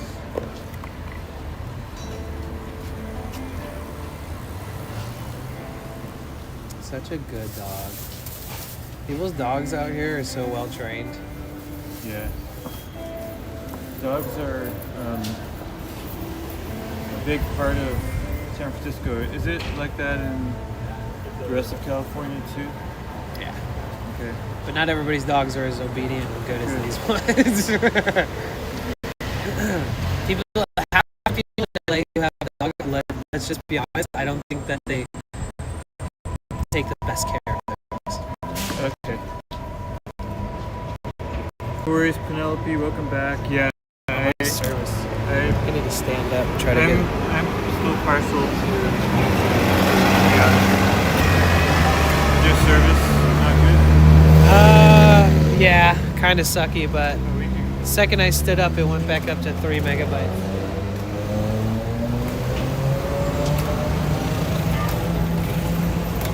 So you have it capped at 3? Okay. On my phone, but on the OBS that's running it, I think it's at 6.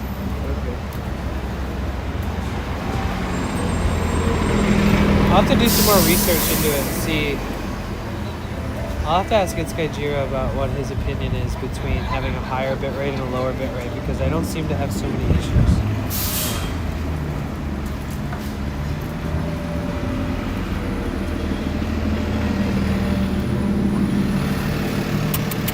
You're a good puppers. You're doing great. I like your afro. Danny was talking about Bye. very well behaved.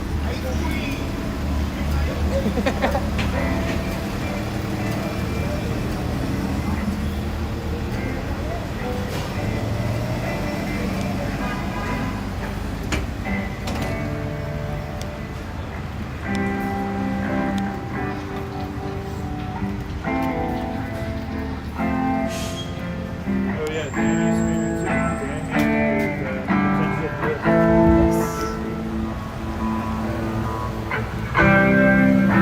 And Twitch. Yeah, I can't think now.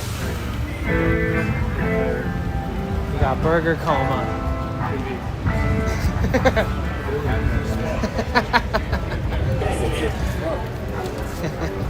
So as you want.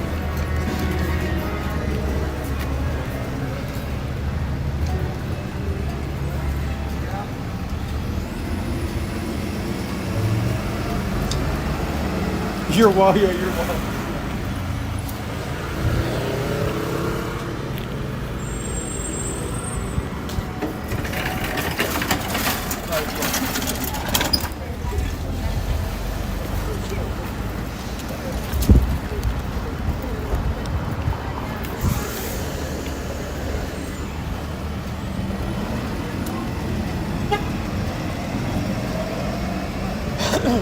Streamers. What do you say? Streamers. I love it when people are cool about it. Right. This is the one. Oh no, that was the big one. The after speaker. But there's. Oh yeah, Roy. Sorry. It's okay. Roy just streamed this event right here. Yeah, the there's a 8th Street monthly one Street Fair. that's Not this one, but it's like almost. This is cool though. Music store. Say again? Music, like do I think music that's lessons there. Yeah, I think that's a music lessons place. Yeah. That's right, Ian Lillen, potential bliss, one word. Yes. What did he say? He said Danny got streamed too. Oh no, that guy walking by. Oh, that guy, I don't know. He was carrying a piccolo flute. Oh, okay. I kind of love the offsetness of those giant streaming. holes. Look, like they don't make them perfectly straight. They're all crooked. These lids. things. Yeah, look, this one too. It's Probably a great the person example. who put them was smoking something. Stoned. He's like, as long as it gets in there, we're good. It doesn't need to be perfectly aligned with That's it. funny. Excuse I love me, son. streaming on the street because that's the place. storefronts Decades are of fashion. I know, yeah, that place is cool. I went in there one time, but he said no streaming. I've never streamed in it, but I've been in there, yeah. You're probably more discreet than I was. But anyway. Cyronius, thank you for the raid. Welcome in. Oh, there's a red Victorian. I always get Welcome back, Juniper. The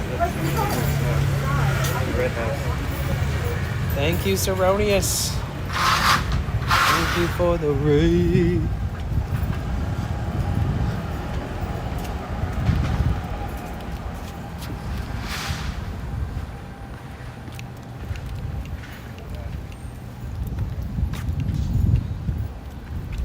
John Fluvog. Shoes for the bold, brave, and tender-hearted. Interesting.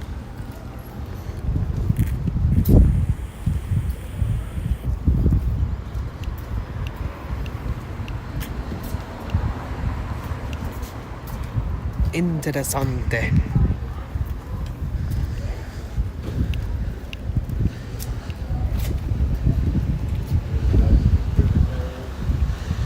Oh, yeah. Some of my viewers just love to see it. I do too. It's such Yeah. a landmark. We'll go up there, guys. Have you ever streamed at the top? Did you just say we will go up there? We will. Not right now. I would love to. To the top of the tower itself? Well, or you someone's mean this? done a video up there. I mean, Whoa. I don't think it's. You probably have to. Well, talk we to stream them. like right next to it at Twin Peaks. Yeah, you can. I didn't get a good signal, but maybe it's worth trying again if you get really close. I always thought the signal would be good because you're right next to these towers, you know? Yeah, you'd think, right? Maybe with your modem, your new modem, you can Maybe. pull it off. Or I can drive my van up there and we can just both use my Starlink. Oh, yeah. Also, if you ever wanted to do like a mini road trip in your car, like a day trip where like we come back same day, we could put the Starlink on your car. I'd consider it. Stream have you ever streamed a drive like that before?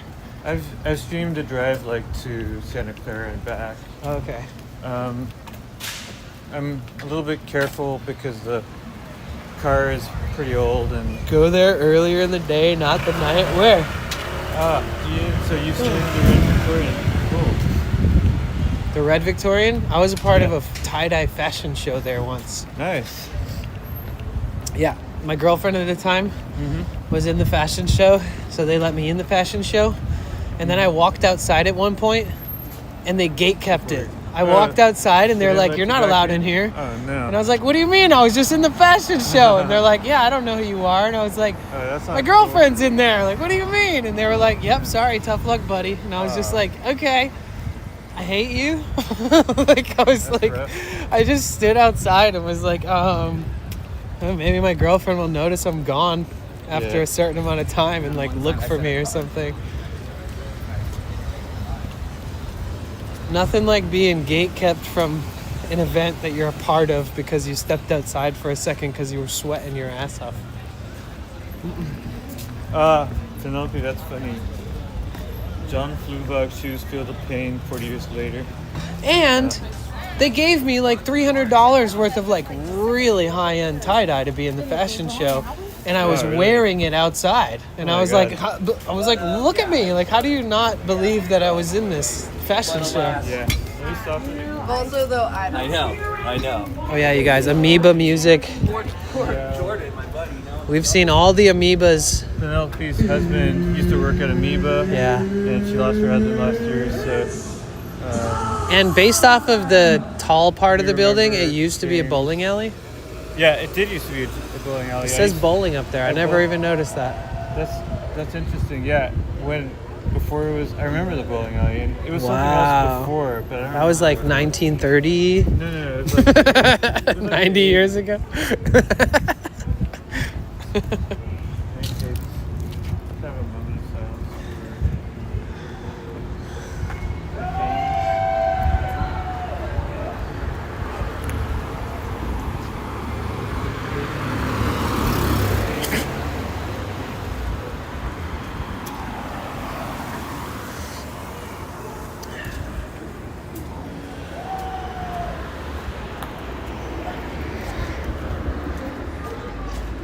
And they still do like unique signings and performances here, and some artists that are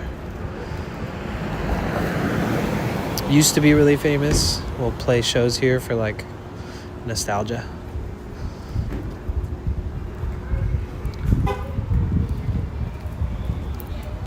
It's a big record store. And where this giant apartment complex is used to be a McDonald's. That's right. And that McDonald's, before the McDonald's was there, it was just like a parking lot. Oh, was it? And then the Grateful Dead used to play in this parking lot before this was here and before the McDonald's was here. Oh, okay. I used to hang out at the Milk Bar. Oh, okay. And I don't know if it's still open. I think it turned into an Irish pub. But the Milk Bar was one of these bars right here on the left. And all the old drunk deadheads would talk stories about watching the Grateful Dead. Wow. They'd be like, oh. Okay. Yeah, they'd always just tell like really nostalgic stories about like, oh, the Dead used to play free shows there all the time. Like, oh, we used to watch the Dead and then come over to the Milk Bar, get a drink, and then go back and finish watching the Dead and like all this crazy stuff. They also used to play at the Panhandle in the flatbed. Yeah, I heard. And the on Panhandle used to be a panhandle, meaning people used to do trades and sell stuff there, and there used to be vendors set up there. I didn't know that. Yeah, like so all the hippies would spend most of their time at the Panhandle, and then they would set up on the grass, and people would just walk around there and like find goods or find weed or whatever they were looking for. I'm not sure if I should go get my car tomorrow or go back with you. Are you going back right now? Or? Yeah, I'm going back right now. Okay. Are you taking the bus or walking? Yeah, I'm taking the bus. I don't want to walk in the dark tonight. I'm okay. I'm a little bit I'll wiped. Back with you. Let's look at this. Okay, should we take the same bus? Or? Should we take Fulton or isn't that what's that one over there? Oh, that's true. We could do either one if you want to change it up. Let me double check. That one's Lincoln on the other side, right? Lincoln on one side, Fulton on the other. Lincoln on the south side, Fulton on the north side. Hey Diesel, I'm doing good, thank you. Hey, I'm across. Yeah, me too.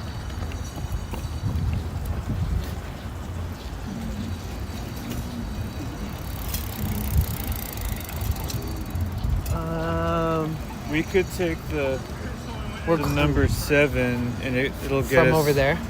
Yeah. Yeah, let's do that. Just to change it up a bit, we could go that way. Plus, Fulton is like uphill that way. We can, in fact, we could catch it over here if you like, right at this bus stop. Oh wow, okay. That's been rough for me the past 2-4 months. I'm sorry to hear that. Either way. I hope it gets better, Diesel. Try to remain hopeful and positive and be good to yourself. Take good care of yourself. Because even if life gets hard, you can still be good to yourself, you know? Here's it's not the easy. new apartment building that replaced the McDonald's that was there. And yeah. Apparently, before it was a McDonald's, there was another fast food restaurant.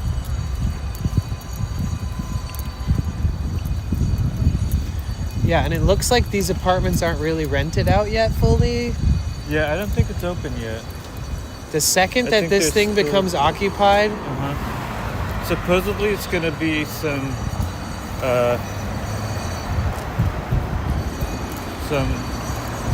low cost apartments for so like regular instead of people, like $8,000, it's gonna be like 4. I guess. Oh, so technically we could get on right here, the 7. Yeah, this is the one. Yeah, that's right. One thing I love about San Francisco, and maybe this is the case in other places too, but I just love the landscape, like looking at hills like that. Yeah. And the houses. It's so. The rolling hills. I just love it.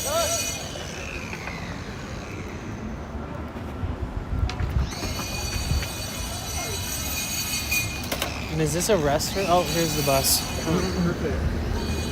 I'll get on. Yeah. Hello. Oh wait, no, I already paid. I got my transfer still. I almost paid again. It would just say you're good, right? If I tried to pay twice. Like I think it I says don't know like. exactly how it works, I think that's how it works. but yeah, you're good. If it's been within 3 hours, I'm pretty sure Which it that's. has. Hey Alec, how are you?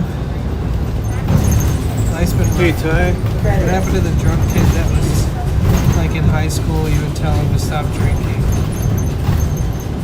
I don't remember yet.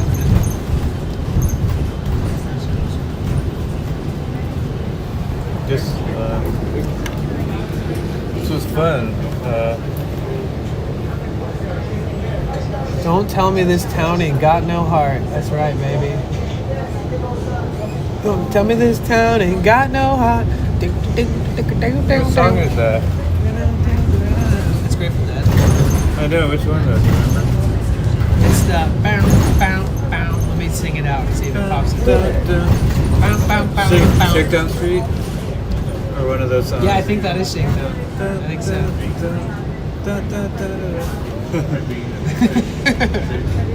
What up, spaceships?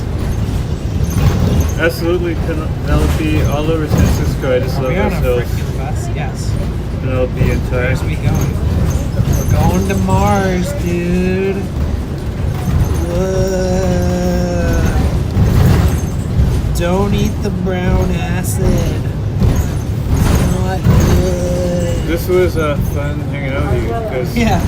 not that many people I have a lot of either are fun able to streaming or with willing to walk around with me Right. for that long. I mean, And also, like, I don't think I mean you're like, obviously flexible with being more like than- whatever we want to. yeah, that's, Like, you're like, are you gonna go this way? Because yeah, I'm just like, yeah, sure. Like, yeah. Thank you. it's fun. Yeah, thank you. Always a pleasure. Yeah, I'll dig into my like unofficial itinerary. Okay. And I'll start like picking days that feel good for things. But since tomorrow's Friday and we have Saturday and Sunday. No, tomorrow's Thursday. Oh my god. Okay, so tomorrow's Thursday. Bonus day. Yeah, bonus Yeah. day. So I guess I'm gonna wait until this weekend and do Dolores, Okay. and then yeah, might have maybe a beach day or something too. Tell me this town ain't got no heart.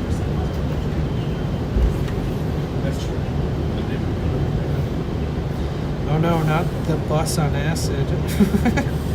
Never order food on acid. You guys. Ian Lellen says no city looks like San Francisco on this continent. Yeah. And what's your opinion? Because you've traveled more than me. This place is one of the best and most unique. I guess you could say You that can't about compare it to a lot of anywhere. places, but You cannot compare San Francisco to anywhere in the United States okay. at all. It is so uniquely itself. That's why they're so adamant on preservation. Yeah. It's like where else even in the world is like this, let alone the Americas or the United States.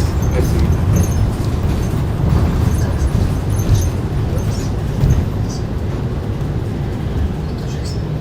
I mean, there's people that watch your streams from all over the world, and they're like, "Oh, another San Francisco stream," and they love it. You know, it says a lot about how much yeah. people kind of Ian how highly Lellen they think just of us. subscribed to you. Oh, thank you. Sometimes my chatbot that tells me doesn't tell me. Well, on YouTube, you can privatize that.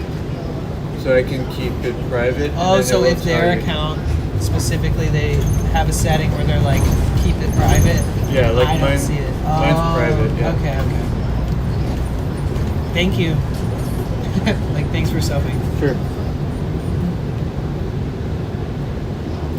What's Brody's Twitch? I'll give him a shout out. His name is Roy. He's awesome. Oh, shout.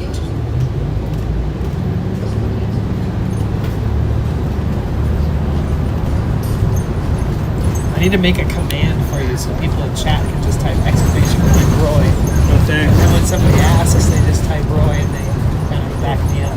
Either way, I mean, you don't feel Just a little like bit you gotta do quicker. that. Thank you, though. Yeah, it makes it easier. I'm okay either way. I did the same thing for like Victoria because people are like, "Who's the artist?" And I'm like, Oh, okay. "Oh, type exclamation point artist," and it shows her Instagram. Like she has a stream.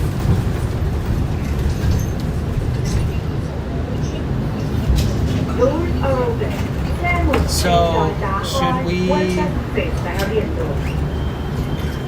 Yeah, I want to do the science center on a day. Oh, no I'm worries. starting the subathon, so maybe like next week. Okay. I may even be able to send you a screenshot of my pass in case I can't go. Okay. If you are okay with trying, I don't Right. think they'll. Did they ever check you for your ID or anything? No, just send on the pass. That's it. Very straightforward. Okay.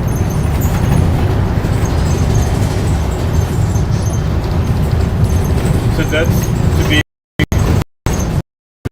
clear, that's just a daytime pass. There's also a nighttime. Sometimes they're open at night, but mine doesn't cover that. That's okay. separate. Have you ever done the nighttime Alcatraz thing yet? I've not. I heard you saying you might do that. Yeah. I mean, I was thinking about it because it's I- different, right? Yeah, I mean, I'd love to go back to Alcatraz with you. The lighting I might not may- be good. That's Yeah, the only I thing mean, I'm concerned about. I'm curious to see it. Even Or it if I might don't be go. spooky and fun, you know, if it's like darker. I think it'll be fun. It'd be a different experience, which can sometimes be good.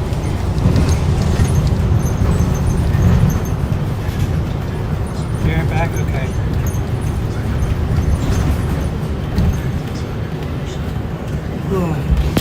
Doors are open. 車門正在打開，Welcome to Marienburg. Yeah, I stayed in this part of town before. Oh, you did? You lived here? I was in like inner Sunset and outer Sunset at one point. Okay. For only like a few months. Each time. 19th Avenue. 15 years ago.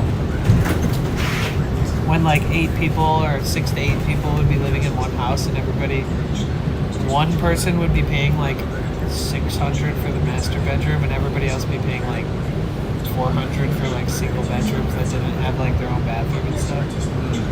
Super affordable back then. Yeah, I remember my cousin rented a whole house in the outer Sunset for about $1,000. Wow. That's wild.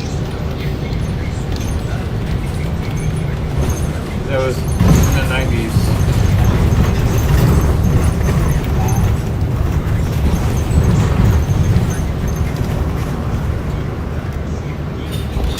Doors are open. 車門正在打開，Welcome to Marienburg.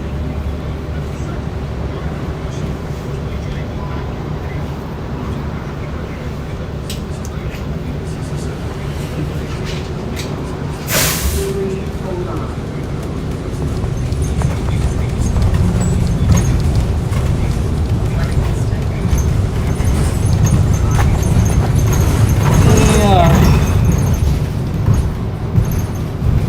Oh, hey, Pickles.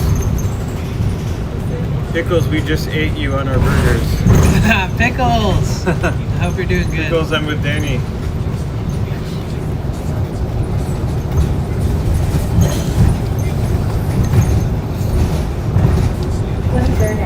Hi, Pickles. I hope you're doing good. It's good to see you.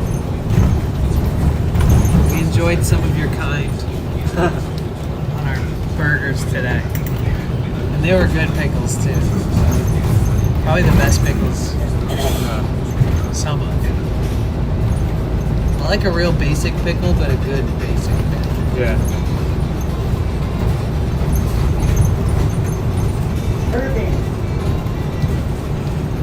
Oh, it's so trippy to see myself wearing a hoodie.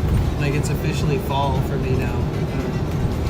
I have worn nothing but shorts and a t-shirt for the last 5 months. Wow.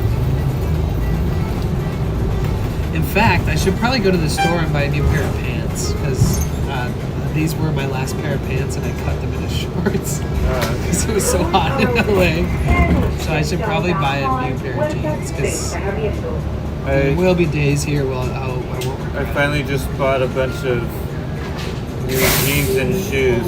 Yeah. That should hold me over. This is one of the newer pairs. Nice.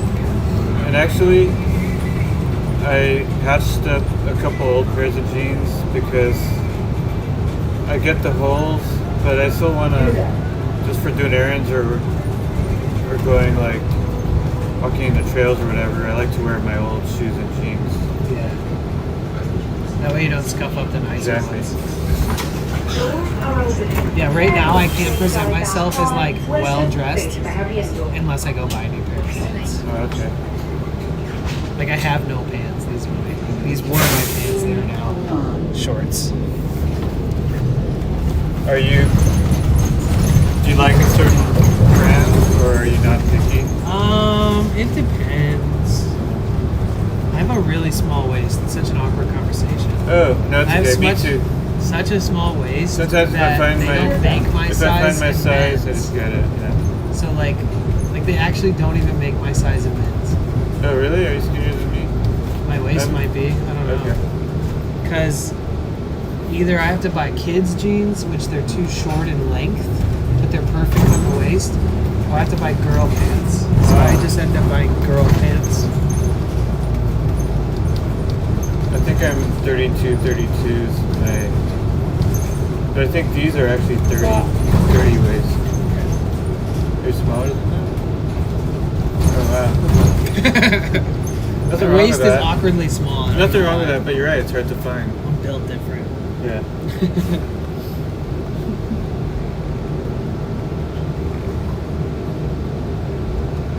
Yeah, every time I go into a store, I'm like, hey, where are your girl jeans? And they're like, over there. I'm like, okay. I don't need any other help. Leave me alone.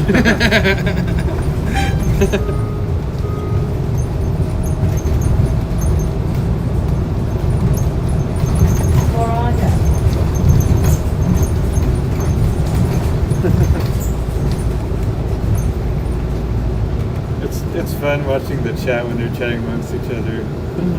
It's also, I kind of like, do you ever do members only content or streams? Not yet. I like seeing all green in the chat. It's something comforting about All the it. badges? Or It's just green, like meaning they're members? They're members. Either they were gifted or some Oh, other because thing. I don't see that on the I see. screen, buddy. Okay. But I will see.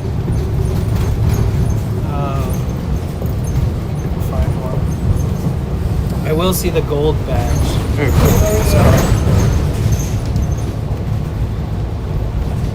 Oh, the guy singing about the cucumbers is Maccabee. This guy, Maccabee. Oh, okay. You should look it up later since you like I will. cucumbers. I think you'll appreciate it.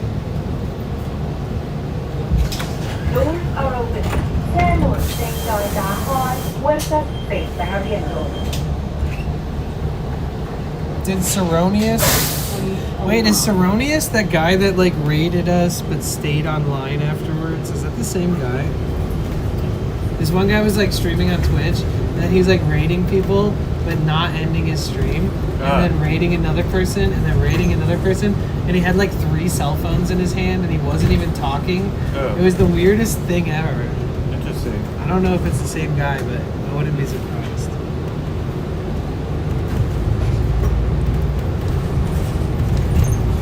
If YouTube ever makes like a really carbon copy version of rating, that'd be amazing. I feel like it would expand so They much. actually have something like it. But it's like a watch party type thing. What's it called? Well, what they have is can have it.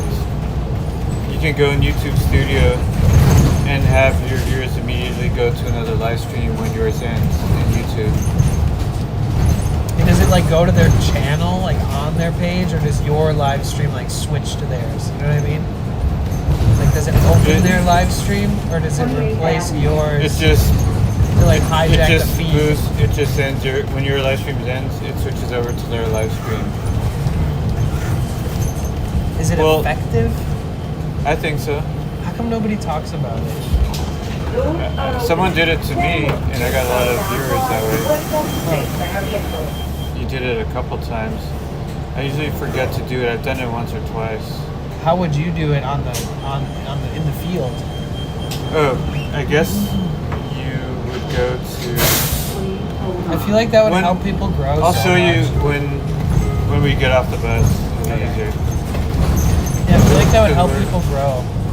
Yeah. Because clearly rating and stuff is one of the most beneficial things on Twitch. Like if it's a like-minded streamer.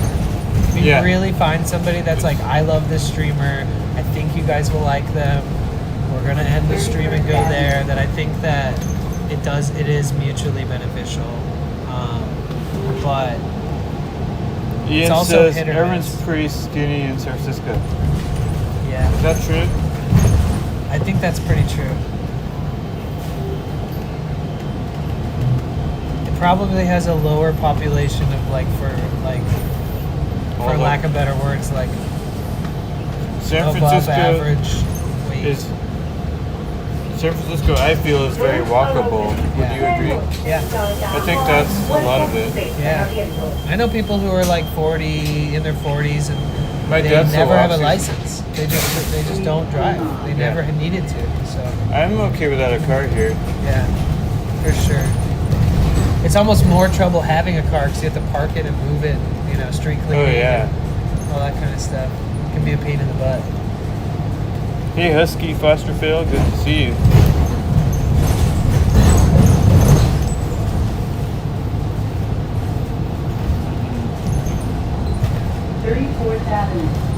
Delido, thank you for the 100 bits. Thank you.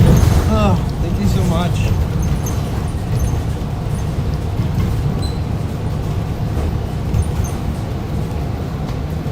Hello, Yasmin Snackies, and let's talk about spaceships on Twitch.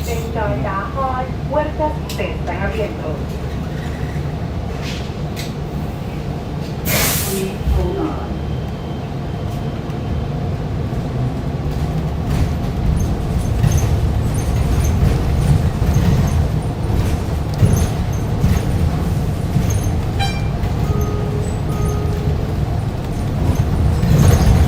I think the disconnect protection really kind of opened up the world of streaming to me, because I don't know, I feel like I don't have to worry so much about. Yeah, no, I know I can that. just go It's hang out crazy because I and- felt that way a year ago when I first started trying this system, and I was like, "Wow, I can do whatever I want." Like, I was like, Yeah. I could. It made everything feel like much more freeing and like flexible. Definitely. I would do the same thing. Like if I was on a bus and I knew I was going to drive through an area that usually has bad service, I'd be like, oh, maybe I should like end stream before I do this. And then now it's like, shoot, we can take a rocket to Mars and back, and my stream won't end. That's awesome. I want to be the first person to IRL stream on Mars with Elon Musk starting.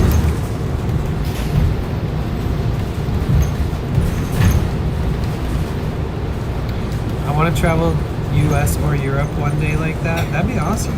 Your yawning is making me yawn. I'm sorry. I'm tired, guys.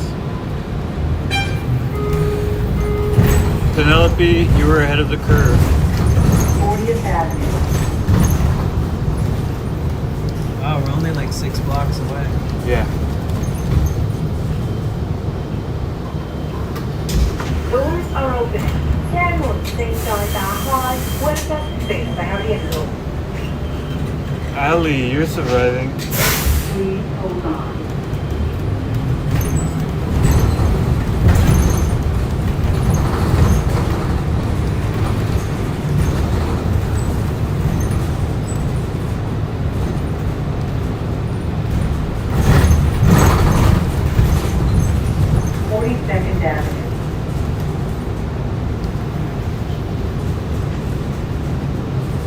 your phones? iPhone, which iPhone is This it? one's the 16 Okay, Pro. so it is a 16 Pro. Yeah. And This is a S20. this is the chat phone.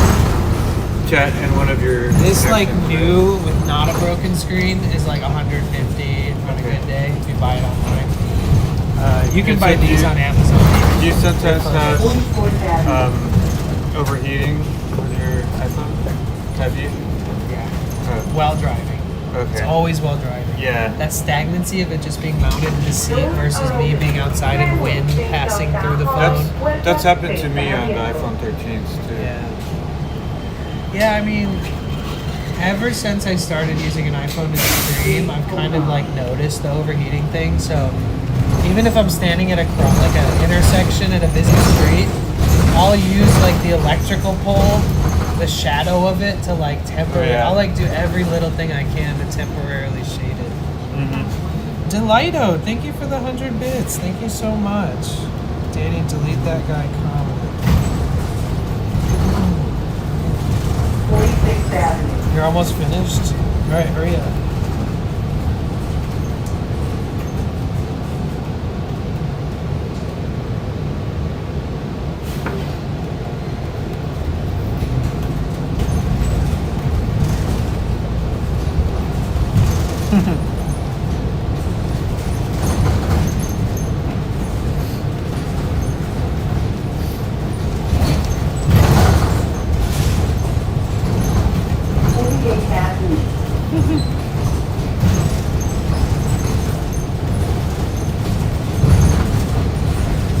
Just coming to the final stop. Oh, sweet. Alright.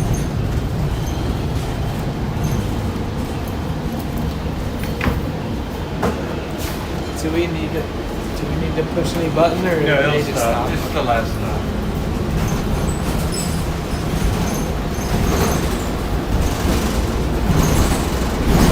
How far down does it go? And 48th Avenue. Which street is Ortega? Which street? Is it this one or is it down further? I think it's this one. Yeah, I think it's this stop. This is the last stop.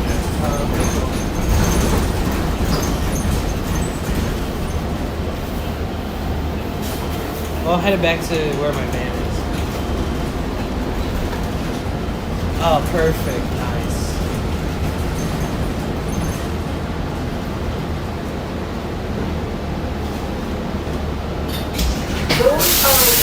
Thank you. Have a good night. Wow. We're the last 3 people on the bus. Oof. It scared me. Yeah. So, did you forget the Mind if we walk streets up there? around the area are in numeric and alphabetical order? You can see what Wait, they did what? to your Great Highway. Wait. Huh? So the next street starts with a P Oh yeah, they're in alphabetical order. and numerical. That's insane. I never noticed the alphabetical. A is that way, ends with B, ends with Balboa, etc. And then all the way down to like. That's crazy. Oh yeah, this is where I'm gonna walk tomorrow after I go to the gym, I think. We'll walk this area. So they closed the easiest route for me to get to the gym, which is this highway, and turned it into like a cycling and running type path, which is cool. I'm actually into it, but also now I have to stop at literally 40 stop signs just to get to my spot. Select a stone. Hello? Place it in the chute. When ready, pick up the phone and speak to your lost loved one. Let the wind and waves carry your words. Say goodbye for now and hang up. Wow, that's way more deep than I assumed this thing was gonna be. There's a lot of things like this, like art things.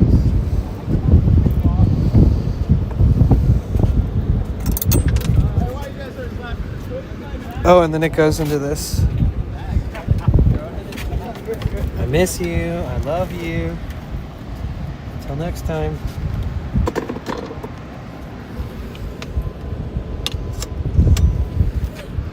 So here's today's journey. This is the route we took today, guys. Walking and bus.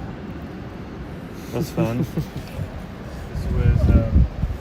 No, we're Juniper. This is the Great Highway.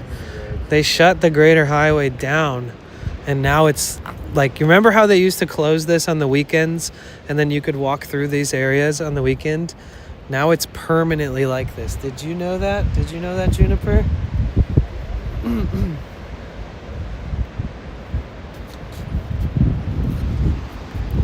We're gonna check on that thing. Okay, so Oh, the raid type thing? yeah, so this is the live stream in YouTube Studio.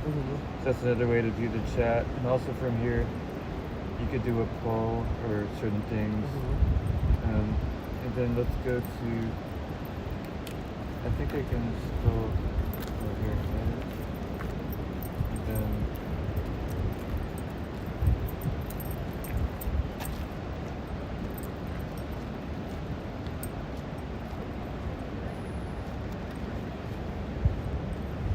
bunch of So much stuff you can adjust. Yeah.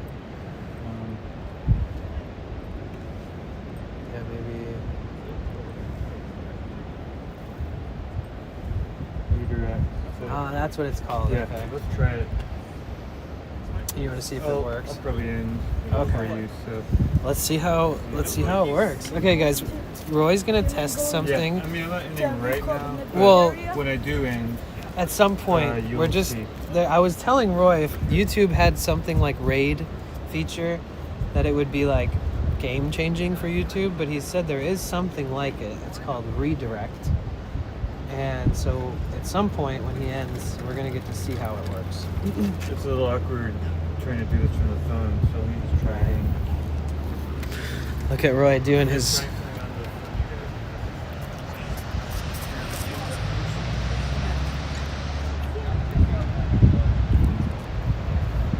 I knew about it because my father fishes out in the area. People aren't happy. Yeah. Skate heaven if you're into distances. Yeah, for sure. Now I can say hello. Hello, Danny. Hey, Ian. I'm Bill Van Ram. I detect stories. Good. Okay, cool. Hey, Bill. Wait, do I have a limit? Like, if you subscribe to my YouTube channel, do you have to wait to be able to chat? Did I set up something like that? Or did you just say, now I can say hello, Danny, because you had time? It's a little buggy on the phone, but it's doable for sure. So what does it look So like it's- then? It just crashed. Oh, jeez. Let me just try again. Are you using Chrome? Yeah.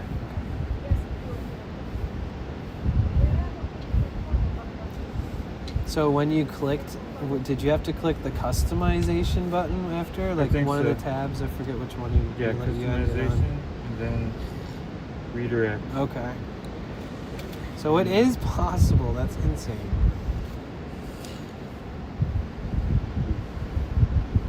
Oh, here we go. Oh wow, and it auto-populates anybody who's live that you sub to? I guess so. Wow. And wait, so oops. So So it'll- essentially you checked the box and then you chose a stream, you confirmed it, and now when So you end when my it just end- does it. It'll do it as long as you're still live streaming. If you're not live So streaming, I guess it'll go to your replay. Wow. Wow. And then it's gonna say something to my viewers. It's gonna tell them to Like, get ready. introduce themselves. or Oh, okay, okay. Well, that's cool. something. Yeah. That's really interesting. I did not know that existed. I had to wait 20 minutes to say hello. That's your setting. Oh, do you have that too, or should I turn that off? So I do have it. Sometimes I lower it to 5 minutes, or once in a while I Like turn it through off. that on Google Chrome, Well, you could do like it while you're live, You could do it right in the YouTube app. So like in the live chat settings.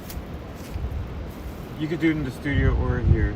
So you could do it right here, community moderation, and then subscribers, and you can change it. You have it at 10 minutes. I see. Well, sometimes I change it because sometimes Get some weirdos. if I get a couple people, then it's probably the same person coming back. So then I raise it. Okay. So I once see, in a while I it see. happens. Not too Yeah, often. for the pesky one users that try to evade bans and being rude and stuff. That's interesting. It's gonna start getting dark pretty fast. That's fine. I am So easy glad walking that distance to my You van guys right are now. all enjoying the stream. Thank you guys. I don't do that many, but this is really fun. Thank you guys.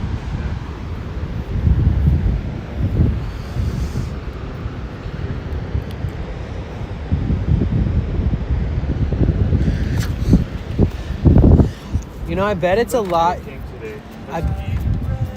I bet it's a lot easier for them to manage the sand that used to blow on the street because of the way that they designed this this walking path over on the other side and the wall. Because I remember it when I used to drive down it all the time. I'd be driving over like piles of sand. Well, that barrier was there. Oh, so you could walk next to it. Yeah, all the that way barrier down. was always was. Oh, already I thought there. people would always walk on that hill down. You it. could walk there or down here, but on a windy day, yeah, that sand still blows on you.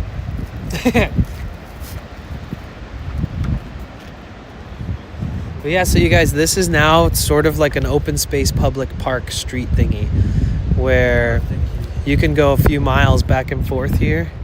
And Twitch viewers. And there's like plenty of this kind of stuff along the way. All right, we're going back in.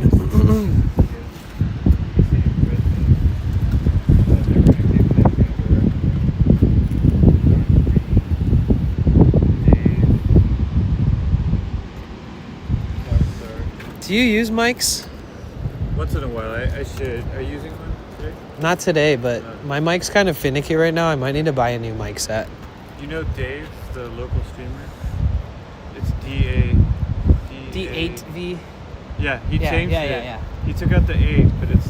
Yeah, probably. He's really cool. Probably best, because when people would say his name, people would be like, is it this guy? And it would always be like unsure. Well, he changed it, but it's still...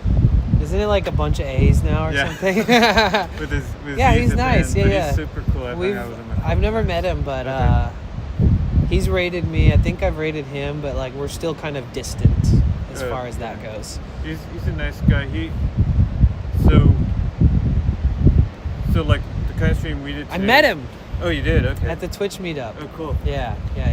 Yeah, so like... It was like a year and a half ago. He does... I like that every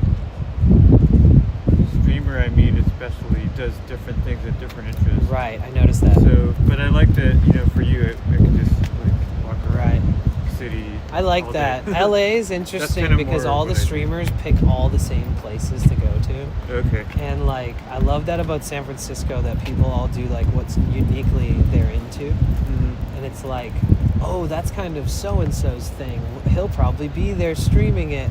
In LA, it's like, oh, every streamer who streams in LA is probably going to be there. Versus like, is this better, by the way? Oh, I but had to- by the way, if you're using Moblin and you want incredible low light exposure, stay in 1x. Well, so that's the same actually with the other apps too. 1S works better than Are you 1X. on 1x right now? Someone just reminded me that I changed it on 1X. Okay. Yeah, Do you're you right. see the difference? Yeah, it's crazy. It's the same on Prism too. Yeah, it It's is. way better. But like, it's so clear. I'll turn my brightness up a little bit, but it's so much more beautiful, crisp. The contrast is good. Then it's like grainy, instantly darker, but you zoom in, it lightens it up. It actually captures all of the low light. It's Yeah. so nice. I love it. Danny, are you going to TwitchCon? Yes. I'll walk you in your direction, and then I'm gonna veer off to my car. Okay. I'm not in a rush, but wow, it you, looks you a may lot want to rest and stuff, I assume. Yeah. Honestly, I'm gonna find a spot pretty close to here for the night. Oh, got it.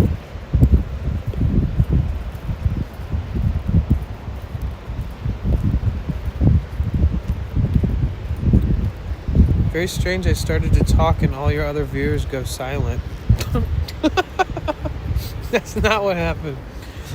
My YouTube community is more slower paced at chatting than my Twitch community. So Twitch is like anything you say, somebody's going to respond to you. But YouTube, once in a while, it feels like that, Ian. But it's not that. Don't worry. Streamer friend in New York named Kuma also going. Yep, I know Kuma. Oh yeah, I hung out with Kuma when he was in San Francisco. Yeah, I met Kuma. He's cool. I met him and I was like, yo, let's take a selfie, because my form of like memorabilia is printing a Polaroid when I'm I at like that. TwitchCon. So I take one selfie and I don't retake it. It's got to be like spur of the moment. If we look I like weird, that. it stays weird, okay? Yeah. Then I pull out my little digital printer thingy Mm-hmm. and I bring like extra film for it. Then I print it on the spot and I write TwitchCon, the date, and I give it to somebody. And that's my version of like a business card, but I like better. that.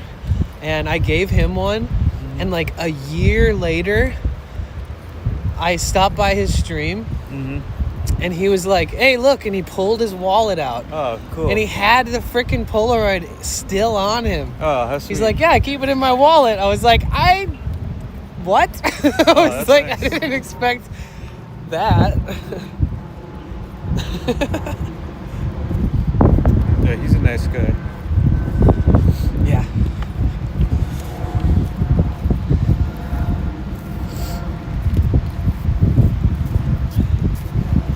I think there's a beach facing lot up the way. What's a beach facing lot? A beach facing what? You mean like a parking lot? Oh, Yeah. Yes. That's where we're going. That's where we're headed. Oh, look, the waves making a heart. It almost looks like a McDonald's logo with a heart in it. I sure do love those McMuffins in the morning.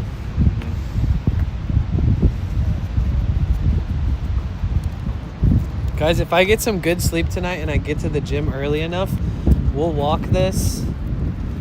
Well, I always yeah? the difference between here and LA is that if I wake up early enough and stream in LA, it's like beautiful, clear skies. But here, you kind of have to wait for Carl to go away. You gotta like wait for the marine layer to cook off before, if you're trying to get that effect.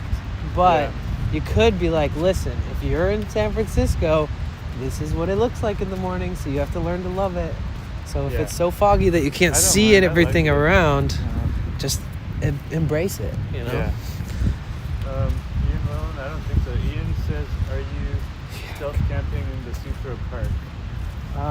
You know which one that is, right? It's the one that's high up, across from Cliff House. Stealth camping. Well, you don't have to say. You mean the parking lot like that goes into Land's End? No, behind it. Oh, well, maybe. I think that's where they're talking Maybe- about. maybe that's So when I used to visit here a But you long have to time have ago, I used to park up there, and There's if you break-ins go there. there now and look at the signs, Yeah. you'll get a ticket now. Okay. And Yeah, that's I also wouldn't- the most raccoons I've ever seen while stealth camping. Wait, Okay. who asked that? Ian Lowen. Oh, okay. Yeah, Ian, I do stealth camp though. I don't tell people where I'm going to be. Yeah. And when I end my stream, I always leave where I'm at and then go somewhere else. Because I know my viewership's like 16 or whatever on YouTube, but we usually have around 100 people on Twitch and an average of like 2,000 to 4,000 people that stop by throughout an entire day. So it's a bit risky for me to be yeah. a little too upfront and open about it. Totally agree.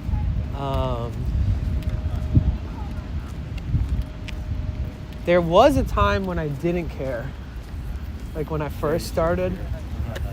And literally like the only thing in my van that they could take is like my mattress or something. Like everything that is of value would be on me. Like my streaming equipment was the only thing. And like, you know, now I have like little bells and whistles, things, fans and random stuff that, you know, it's better to be safe than sorry. Oh, so you double stealth camp. That's cool. Yes. So, but I also have friends all around. So like if it really boiled down to it and I felt like, oh, I want to, if like for some reason my intuition was like, you should ask a friend if you can park near their house. Just like ask for advice or insight, and maybe they'll say, oh, well, my street's fairly safe and there's always spots here and you'll never get a ticket because your vehicle doesn't stand out or doesn't look like a camper van. It looks more like a commercial vehicle, which a lot of people sporadically park throughout these neighborhoods for work-related reasons. True. That I could always ask a friend and just park near somebody's place, or I could go over to Tiki Taco Tony's and park in front of his house for like a week without anybody. Is there somebody standing in that window with the shades closed next to the window with the light on? I don't know. Doesn't it look like it? Because when I was when you were in LA, That- my friend took me there. Oh yeah, you can see the hand in front of the TV. Ah. Like if you stand where I am right now. I see it. Look at that, the outline of this person. Or Or is it someone is it drapes? Yeah. Dang it.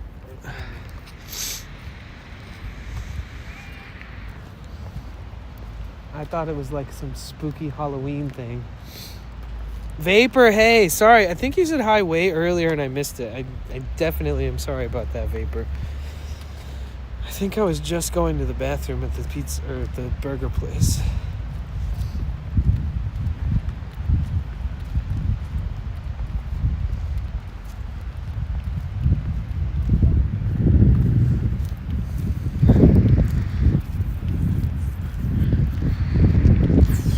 It's a nice change of pace today compared to the last like 4 days where I'm driving every single day. Oh yeah, I can imagine.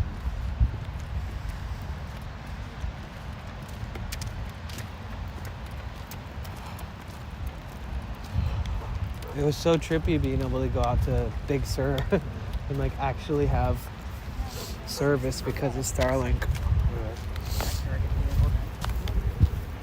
Is that the only way you can get service there? Yeah, they're like notorious I've heard. for having really bad service, so I'm pretty certain that that would not have happened otherwise.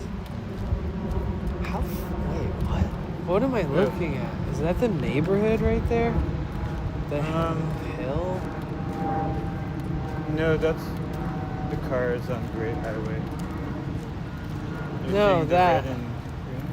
But over there, that's like. Is that the hill across from the beach? Like That's- outer That's kind of. outer Richmond? That's kind of like Outer Richmond, yeah. Okay, but the upper of. area. Yeah, what's it's that sort of- street? It The kind of grocery outlet borders side? up. What's it called? Yeah, you got to climb up all those hills to get to that street. Yeah, it's like it's basically Outer Richmond. Ah. And on the other side is Land's End. 'Cause And Land's all End of spreads the up. military. Well, Presidio is a little bit further. Right. I was thinking fast. What's the name of it? He actually walked past us when we were at that little booth Cool. on our side. What's the name of the street that grocery outlet's off of? Erie's. Geary. Did Yeah. you read that from chat? No. I'm just kidding. I know Geary from living here. That's like a big. I've already said this 100 times, but I was there Yeah. when that grocery outlet opened, and they had a ridiculous deal. Like if you spent Oh. $50, you got like $40 off. Oh yeah. And then everything there was also like avocados were like 8 avocados for $1. So I bought, with all the deals, I bought like a huge shopping cart full of stuff. And after the 40 off the 50, I paid $10 for like a month worth of groceries. Wow. It was crazy. My birthday is Monday. I'm going to be 26. That's exciting. Vapor in the chat. Check this out, Danny. Oh, are you serious? How did you get so strong? What's that burger? Dude, what? And That burger gave me superhuman. I wonder if people rock climb this while it's spinning. It seems like That's a something good people idea. would do. What? You guys see that? Man's tough. Oh, it's heavy. How did you even get it to move as fast as you just did? There's an inscription down there. It's supposed to be like a very heavy rock. Oh yeah, how much does it weigh? Dude, that's a crazy idea. I wonder if 10 tons? Yeah, that's a 10-ton stone. Is a ton 2,000 pounds? Yes. So that's a 20,000 pound stone.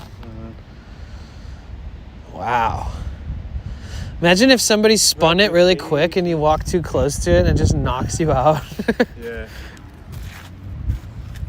Dude, we got he's an earth bender. Oh wow, Shanghai is that way. That's interesting. So what does it say on the other side? New York? Great Highway, Andy Town, Rusty Ladle. Huh. Interesting.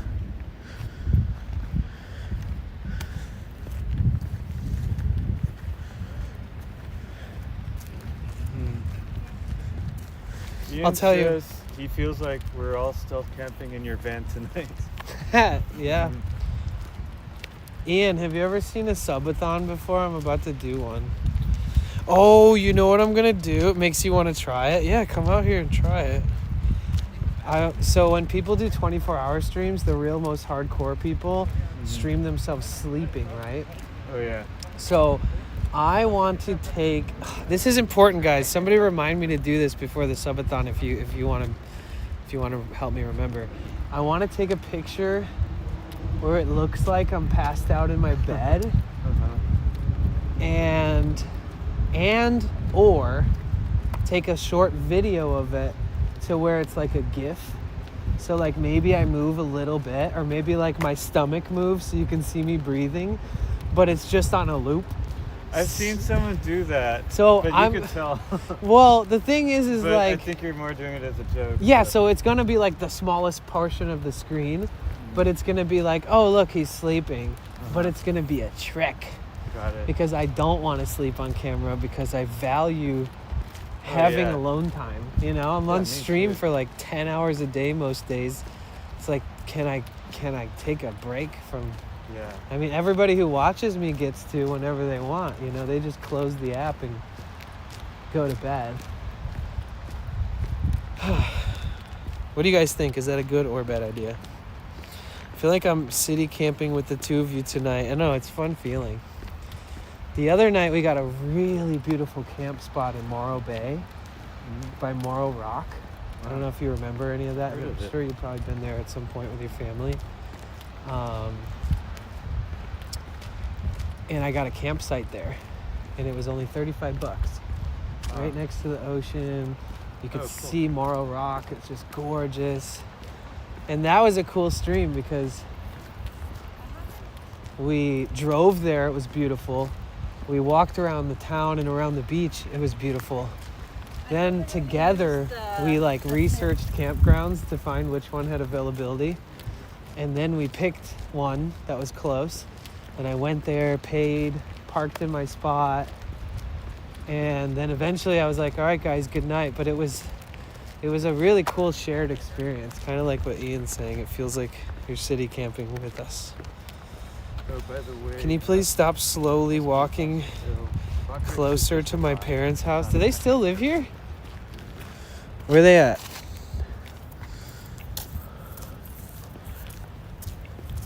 So how many days have now you've been using Moblin as like testing it out? Just Yesterday and today? yesterday. Oh my gosh. Well, I've used it before. It was probably a year or two ago. I used it a couple times, but I like. So you're a little familiar with it, but Yeah, I kind of. they have cool things if you. Some basic familiarity with it. Like I've shown you this probably before. If you click this little thing, you can like draw, which is really useful if you're like, oh yeah, Trying to do you point see? something out. Yeah, like do you see that area right there? That's actually this building. Blah blah blah. I think Prism has something like that too. Yep, it does. Yeah. That's why I was really stoked that this has it too, because I was Actually, like, oh, Prism. I kind of like Botrix more than Prism. The only thing. Moblin more than Prism? That's what I meant. Yeah. Moblin. Botrix kind of sucks.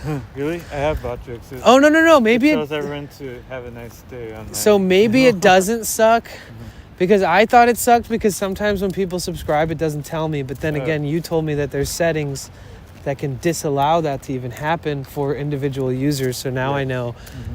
But people have, anytime somebody gifts a sub there, which is very rare, especially because it never notifies me. So like nobody's ever going to want to do it again, which kind of sucks, but on Kick. But it doesn't tell me when people gift. And I went into my Botrix settings and I specifically enabled, if somebody gifts, tell me in chat. And it doesn't. It doesn't? No, it only tells me if somebody gets their own subscription on their own. Oh, okay. Like Mike was like, hey, does it tell you when we gift a sub? And then I was like, I think so. And then like the next day I looked at like my dashboard on Kick and I was like, Mike, you gifted me a sub. I was like, it didn't tell me.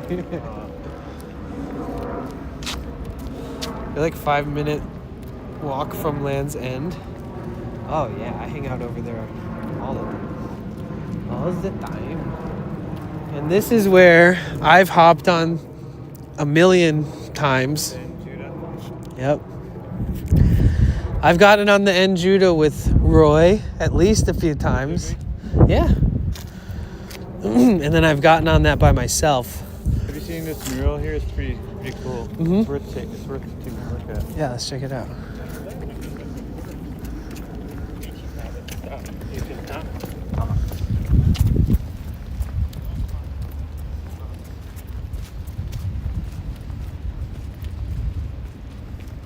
Oh, I'm so glad that we went to Flippenberger. I think it's called Flippenberg. Oh, really? Or no. No. Excuse me. There was another place over there called Veganburg. And it's closed. That's Flippenburgers. So this is cool. It's like actually promoting businesses. I like that too. I like it too, yes.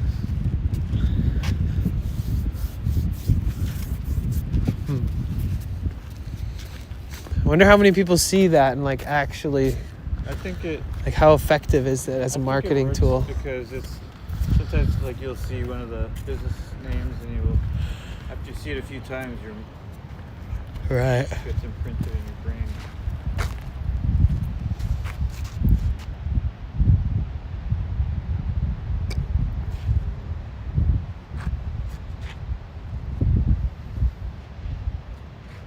Bro, wait a second.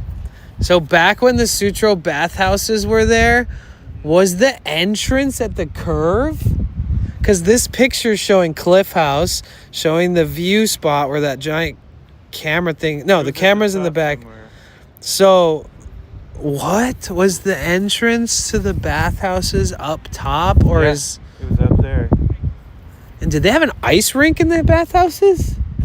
They might have. I mean... Because it says swimming, ice skating. And there was also a Skytram. Did you know about that one? Where? Where was that? It was from... Do you know where the cave is down by the... Yeah. Ruins? Above that. Going across? Above Did it go over the bathhouses? Yeah. Oh, dang, dude. I was born in the wrong era, man. What the hell? I want to ride the sky tram over the Sutro bathhouses. And you know about Playland, right? It was like yeah. Yep. A little amusement park. Yeah. Yeah, I don't think this side of town could handle that kind of tourism and stuff these days. I think that's best kept like on the other side of town by the Fisherman's Wharf and all that stuff. Because like if all of this stuff was still here, Funhouse, Playland, roller coaster, carousel, I don't know if there was a Ferris wheel or anything, but like there was the Skytram, all that. I feel like that would attract so much more tourism to this specific part of town. And this specific part of town is very chill. They don't even like just being closed. They don't like change. Right. I like this. I love this actually. Yeah. And that's crazy. There's restrooms underneath this. You probably already know that. Yeah, I don't think I've ever used them, but I do know. I've seen them.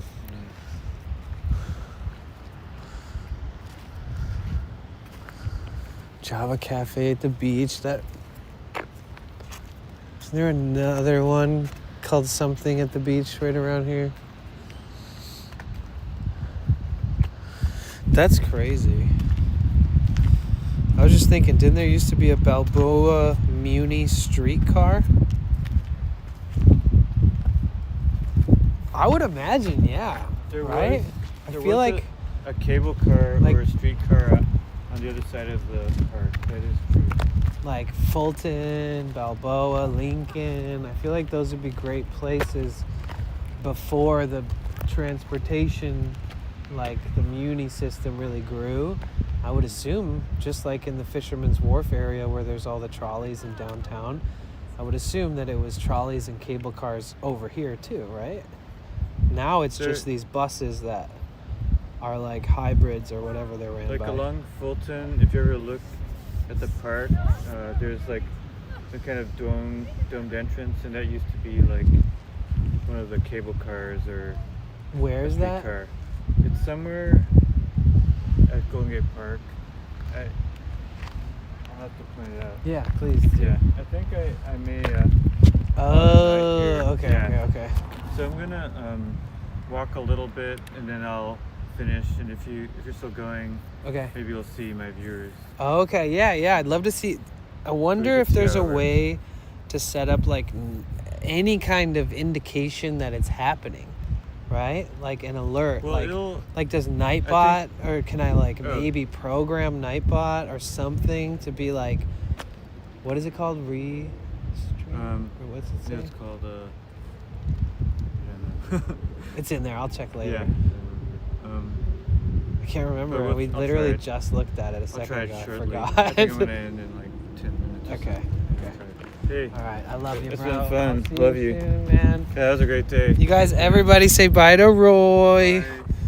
We all love Roy. Viewers, if you did not until follow next Roy, time. please do. And to my viewers, I'll keep going a little bit, and then I'll say goodbye in a few minutes, and I'll send you guys over Okay, to cool. watch the remainder of Danny Potential Bliss. Yeah. And I'll keep in touch. It's been fun. And, Yeah, I'll be watching, and we'll link back meet up up. at some point again. Awesome. I'm gonna be here for like a month, you guys. Absolutely.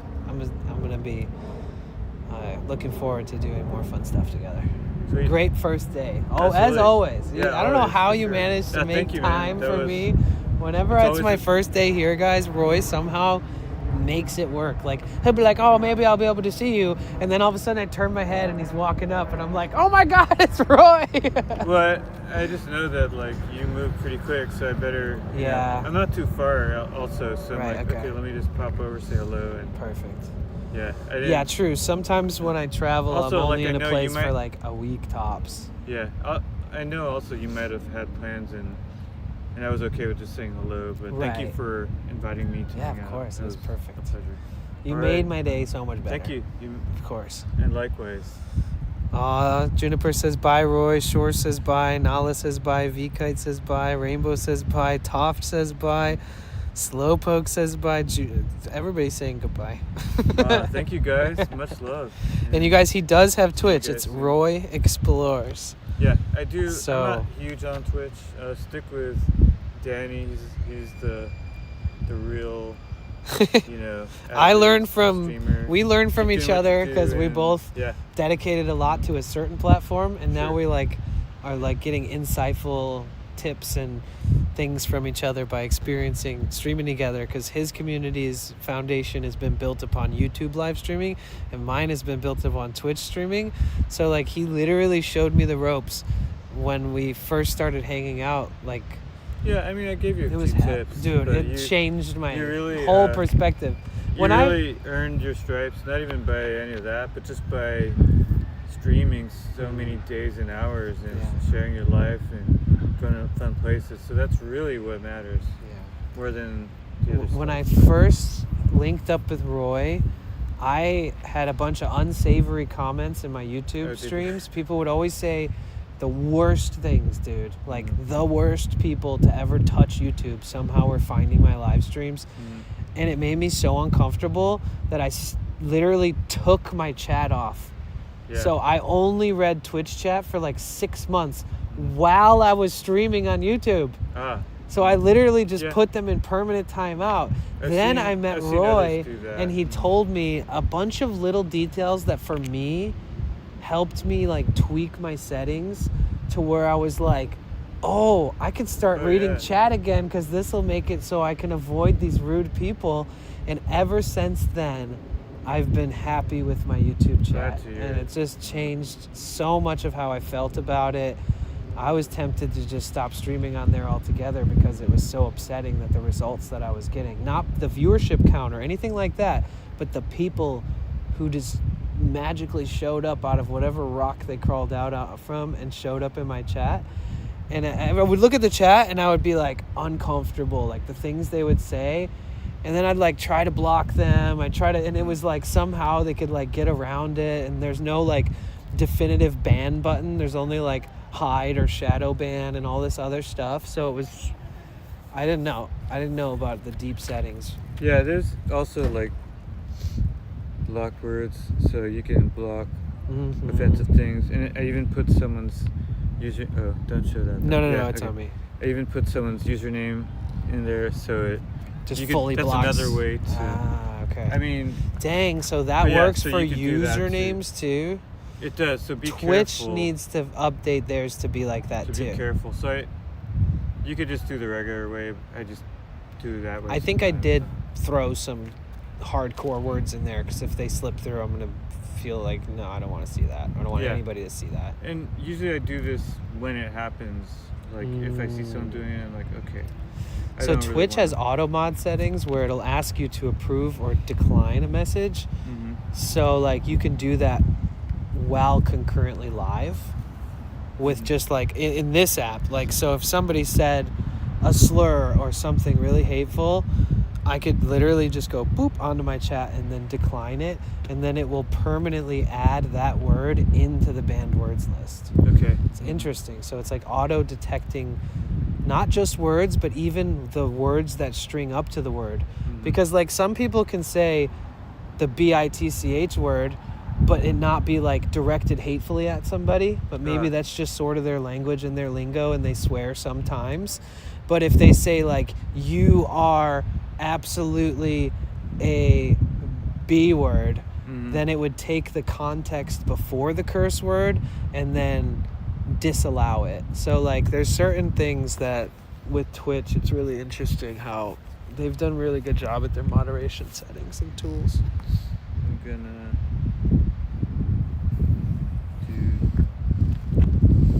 I often forget to do this. I'll start with okay. I forgot what that looks like on real-time chat. Okay. You guys, real-time chat is pretty awesome. If you don't know what it is, it's a free chat monitoring app. And you can even click this button and then it... Did you know this? Oh, okay. Did you know that? I think I did. But okay. So essentially it's going to load a stream, but we really don't need that right now. It uses more battery, more service. Because anyway, if I'm doing this... You're already seeing it anyways. Yeah, and also... it'll show it there too.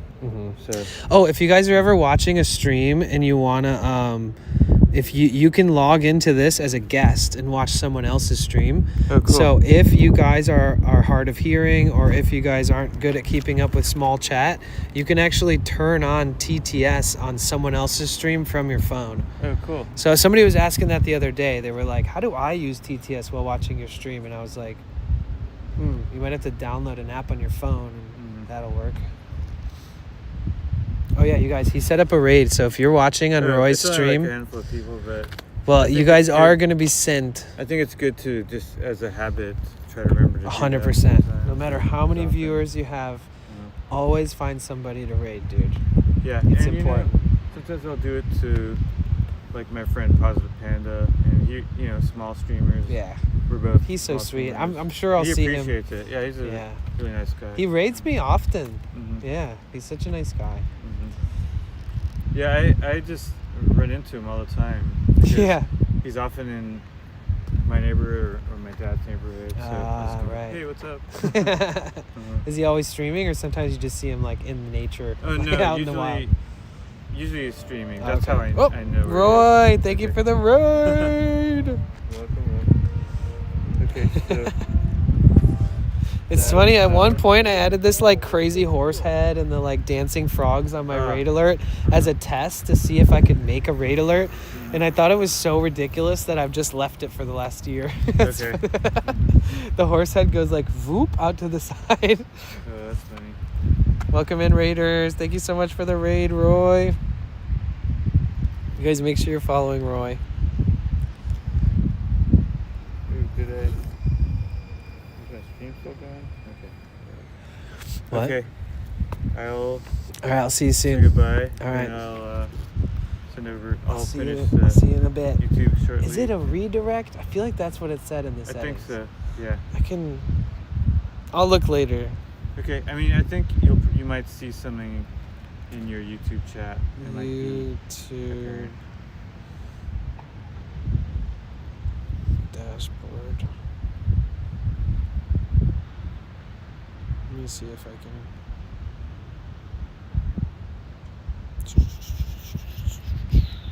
Is there a YouTube news activity kind of thing like Twitch has, like where it says like if any kind of activity on yours, like a history, specifically? yeah, like for Oh. donos or super chats, Yeah, but well, also I mean- subscribers. I mean, you go to. I mean, like YouTube Studio has some stuff in there. But does it have like a straight verify that it's you? Get out of here. Continue. It's me. Oh, you know what? I think it finished both streams. Oh well. I think it. Oh, really? That's weird. I didn't know that. That's Wait. weird. Okay. So So No Albs is running on that computer that's running your stream. Okay. When you raid somebody, it ends all Okay. of the stream. Wait, no, but you're using Restream, so I don't know how that would work. Well, it ended. It ended the It ended OBS, both which streams. ended. Oh Okay. my Oh, it's okay. gosh, guys. Well, that's part of the learning. Okay, yeah, process. true. Okay, hold on. Is So anybody? that's good to know. Yeah, I wonder if it still works. Because here's what my viewers see. Do you see that? Oh, hold And on, then let me see screenshot this. Do you want me to screenshot and send it to you? Yeah, please. Okay. So did you see that, guys? Look, it says, don't miss out. People are going to watch something from Potential Bliss. Go now. So And it's then go- kind and of then a look at the- raid, and but then they look get at- to choose. And then look at the top. It shows. And it says they can shows- tap there or on Go Now. Wow. So that's how that works. That is so cool. Wow. Well, yeah, we just learned something Okay, good new. to know. So apparently, Well, I don't mind. I was kind of ready to. so anyway. but for future reference, it seems like the best bet is to be ready to end both when you raid. So do if both, you raid yeah. on Twitch, Good to know. yep. Uh-huh. If you raid on Twitch, the bot, the IRL hosting, That's actually. it will say stream has stopped and rated so and so. And I what could- that means, I could walk if you're down on YouTube, it also means that your YouTube is ended. Hi Tilda, how are you? Oh, you get a chance to move along. You're not forced to be sent. Exactly. On Twitch, it's like bam, it like forces everybody into the. You just like look away for a second, and if somebody does a raid, you come back and it's on a different stream. But on YouTube, they give you the grace to be able to Oh, yeah. choose. That's nice. Mhm. Well, this was all a test stream. You should next to be time. honest. So, Cool. It would turn. I so think it you did turned out to great. be Actually, a really fun stream. Yeah. Some of my best streams were just like me testing something That's cool. because I'm going out. I'm streaming without a very specific plan, so Right. end up being more fun. Next time you stream, can you ask them what the experience of your stream ending and it suggesting my channel type thing, like Well, so to get insight yeah, from I the could do viewers? it. So this is. Or is literally- anybody here from the redirect? Is that what it's Yeah. called? So this is literally what they see, and then if I tap it, don't miss out. But you're going to watch something. Okay. So then go now, and then here's what they see at the top. Roy Explorers and their viewers just joined. Say hello. That is so cool. Yeah. Yeah, and I think I was at like 15 viewers, so it jumped like 10 viewers. So 10 people chose to actually click it. That's awesome. Wow. Again, Roy showing me things that makes me rethink how I feel about my YouTube stream. Sorry it's so dark, guys. Even in 1X, it's like pitch black over here.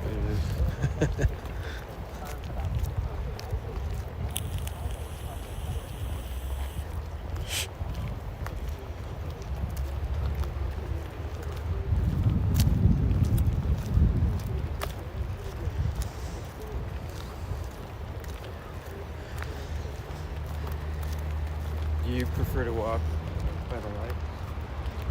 I mean, I guess if I'm streaming, it's probably better. I mean, right now. Yeah. I mean, Should we cut over? Is this a sketchy way to cut over?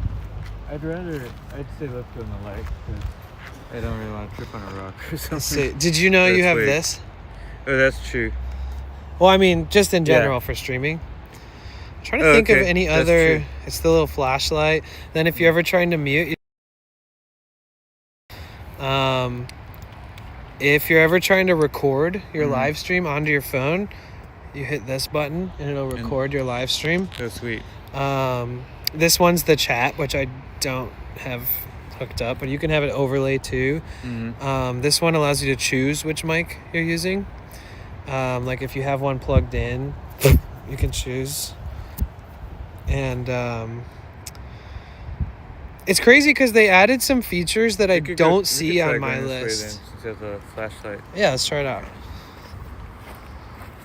Oh yeah, we're good. It's so funny how much more treacherous it seemed like it could be before actually walking over the hill. It's pretty well lit. I mean, a well treaded path. I almost never park in these like horizontal spots. I just feel like it's like you're too close to the neighbors. Well, these used to be actual horizontal.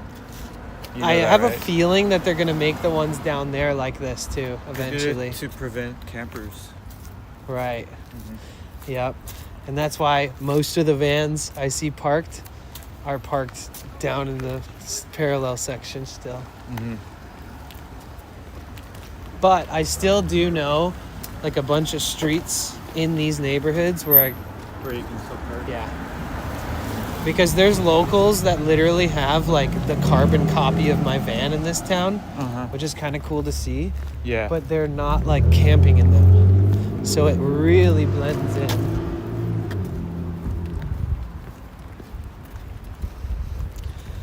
You know, those plants have water in them. So if you're in a dire situation, those plants The ice plants have a tiny water stored. Yeah. Yeah, succulents are they have like a camel's hump inside of them.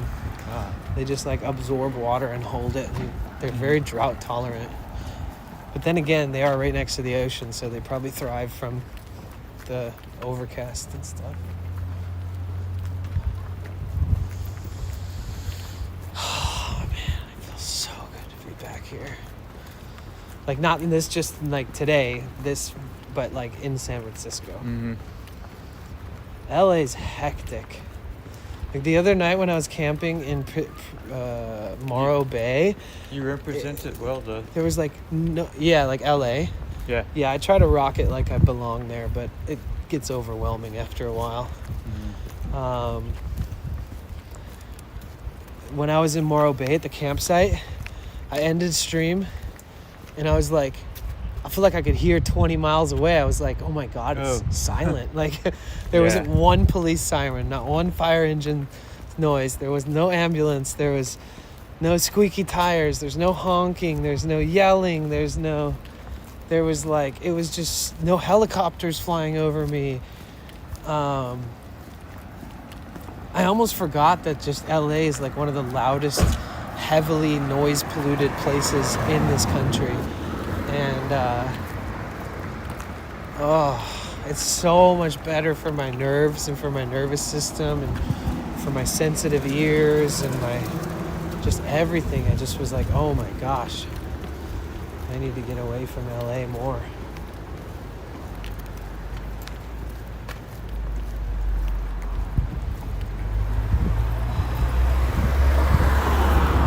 I don't mean to sound like a hater, but I do not recommend getting food at this spot. It's a taco truck? Yeah. Oh, have you tried it? Yes. Oh, was that the one you were talking about yesterday, or? Yes. Okay, good to know. I got a burrito there, and it was the most... It was just like pure mush. Like the whole entire thing was disgusting. It was if it was half the price, I may have not said anything negative about it. Got it. But at the price, I was expecting at least a decent burrito. Nope. All right. Danny. All right, I'll see you soon. All right, hey, good seeing you. I'll see you Sleep well. soon. I'll keep in touch. Absolutely.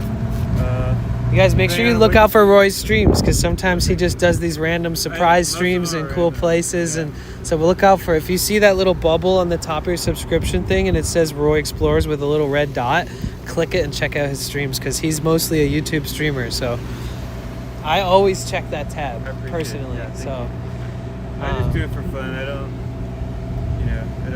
I'm not too. And that's why we love you. Keep up the good work. Thanks. I love what you do. So. Thanks, man. Same. Yeah, Thanks for being a friend and being an awesome streamer. Yeah. Cool that we get to do this stuff when I'm in town. Yeah, for sure. I'll see you soon. Maybe, whenever you want to go. You said you have tomorrow free as well, right? Tomorrow Before is the mostly weekend. free. I might. I'll do something. But I mean, definitely if you. I'll let you know. I'm flexible, so. Yeah, we'll keep in touch. Yeah, definitely. Okay. All right, cool. I have your number. Yeah, I did. Okay, yeah, I called you. Yeah, you do. Okay. Yeah. Because I tried calling you on Discord, and I was like, why am I calling him on Discord? I was like, oh, either one's fine, yeah. Oh, okay. I mean, if I'm at home. I don't think I've ever had somebody answer a Discord phone call from me, because it's so, like, random. Yeah, one of my friends called, a couple of people called me on it. I don't mind. Okay. Anyway. Okay, cool. All right, cool. Be safe. Yeah, I'll see you later. Bye-bye. Thanks for everything.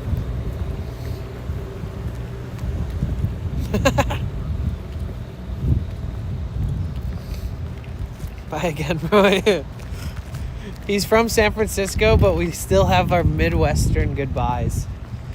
Like Sweaty and I, where I'm like, later, Sweaty, it was good to see you.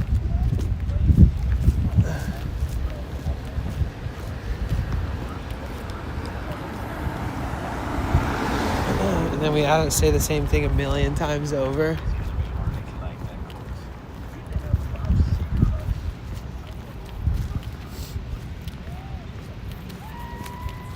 Wow. Damn, we streamed for 13 hours yesterday. I'm surprised that, today worked out so good. Takes an additional 30 minutes to say goodbye, exactly. If you want good tacos, burritos, I'd say you have to go to the Mission. Yep. Facts.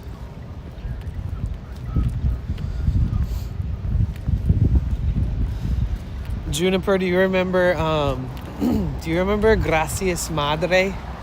It was like a vegetarian Mexican, like artisan kind of special Mexican food place in the Mission. It was pretty popular even though it was vegetarian.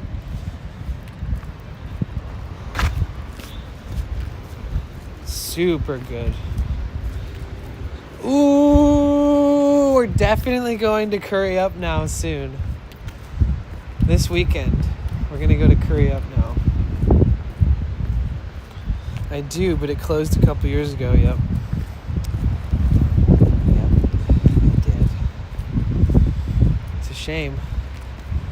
It was a tad overpriced. And in an area where it's like, who cares about veggie food? Like, really. There's a lot of vegetarians in San Francisco. It's probably one of the most popular places for vegetarianism when the culture of vegetarianism became so sort of mainstream. But in the Mission, I don't think people really care. They just want to eat. So I'd assume that it's smarter to also sell meat but have veggie options rather than be exclusively a vegetarian restaurant. In fact, I think Macias Gradre I think Gracias Madre was also vegan, not even vegetarian. I think it was like a fully vegan restaurant, so even more hardcore niche. No, I'm vegetarian. I've been vegetarian for 16 years. It's just, I don't know, it's just kind of like a random choice that I made in 2009. And somehow it stuck. So, all right, so I noticed that my van was leaking oil today. I found right where it's coming from. That's good. So tomorrow, I'm gonna go to the gym, and then after the gym, I'm gonna park somewhere safe. I'm gonna pop my hood, and I'm gonna clean up all the oil. And I'm going to put top it with a little fresh oil. And then when we leave SF in a month from now, when we go to San Diego, I'm going to do like an official oil change.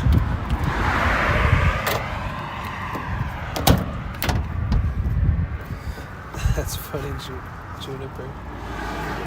You were only 3 years veggie? That's good.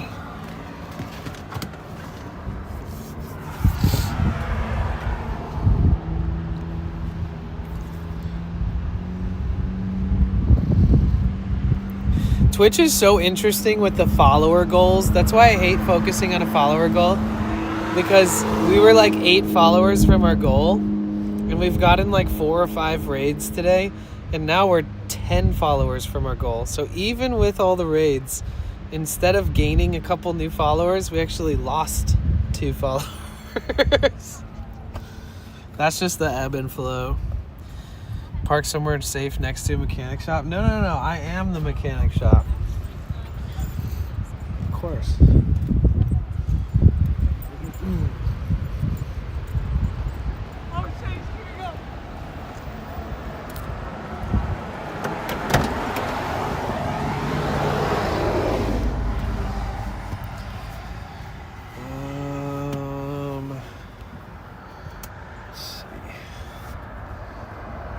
Alright, let me adjust some things in the back. Second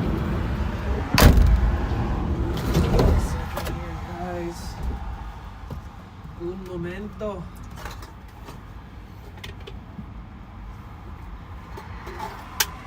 I have all these sparkling water cans. Energy drink cans.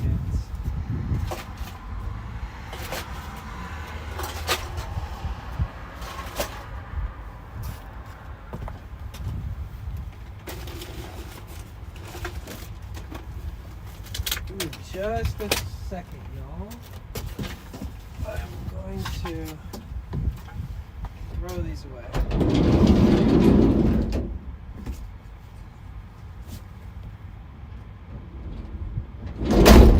What the heck? I'm so sorry. Give me 1 sec.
Okay.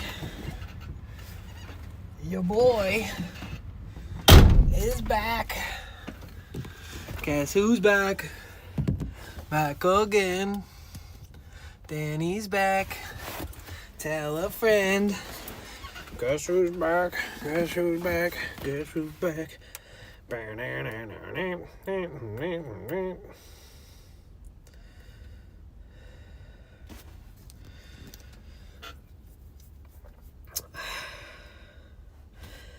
So, how are you guys doing? How's everybody feeling? I guess I can do the old 0.5 since we have some extra lighting in here. Slim Shady.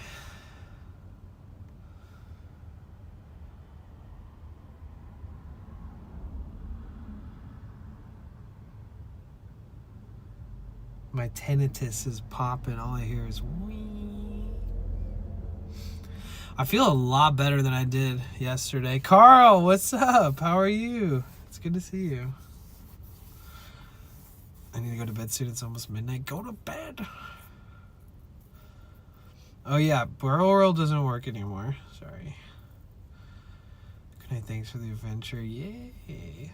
Yeah, we probably should also do ourselves a raid, huh?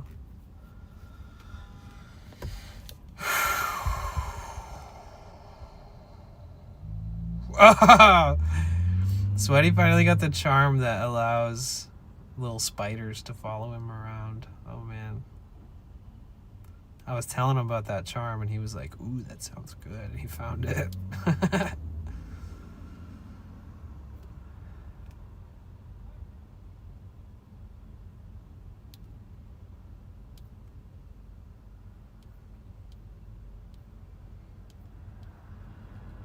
How are we feeling, guys? Are you refreshed, crushed your dreads by yourself? Wait, what? Oh, did I crochet my dreads? No. My dreads are the neglect method. Like, I didn't actually make my dreads. They just made themselves. At least you got to San Francisco today. That's right. I got to San Francisco last night. Actually. Didn't I? Yeah. Doing alright. I'm finishing up at work. Nice. Back in Sicar. Hi, Penelope. We're sitting in Danny's van at the beach. Wait, when did Penelope say hi? I don't see Penelope in the chat. Oh my god! Penelope Meow, I see you. Sorry. I see you. Twitch freaks me out, no worries. I always say just stay where you want to stay, you know. Yo, Too Salty! You've been streaming for a minute. Yeah, I streamed for 9 hours today. It's a pretty good chunk of time. In fact, Roy also streamed for a really long time. He doesn't usually stream that long. Hope you had a crazy day. Had a crazy day today, so was in and out of the stream. Headed off to bed. Have a great night, everyone. Aw, thank you. Twitch is like a pinball game. It kind of is. That's true. All right, you guys. Well, let's find somebody chill. Let's bless somebody's night up. Like you guys, if you guys have to head out, I understand. But let me see. Big shout out to Roy Explores. I really appreciate him a lot. Oops, I didn't mean to open that.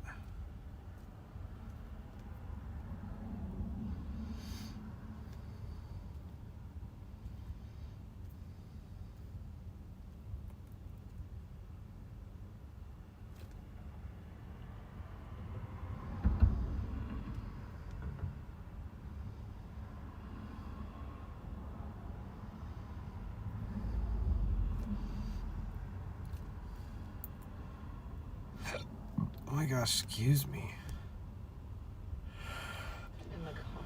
Finishing the installation of the auxiliary battery inverter system that will what? This is the longest. That will be powering our upcoming road trip adventures. Oh. better resolve itself by Saturday. You guys want to check in on this amazing married couple that like sold their home and bought property and built like a giant workshop and bought a school bus, and they have a truck and a boat, and they're living like a very unique, awesome lifestyle. You know, they're like transitioning into a part of their lives where they're able to like have more freedom and flexibility because the responsibilities that maybe weighed them down, now they're more at like a stage of sort of retirement. I do think that everybody here will like them. It's Lala, Carpe Diem, and Papa Tom. I like that idea. Let's raid them. They're always the sweetest. Yep. I love you guys. Thank you so much for being here today.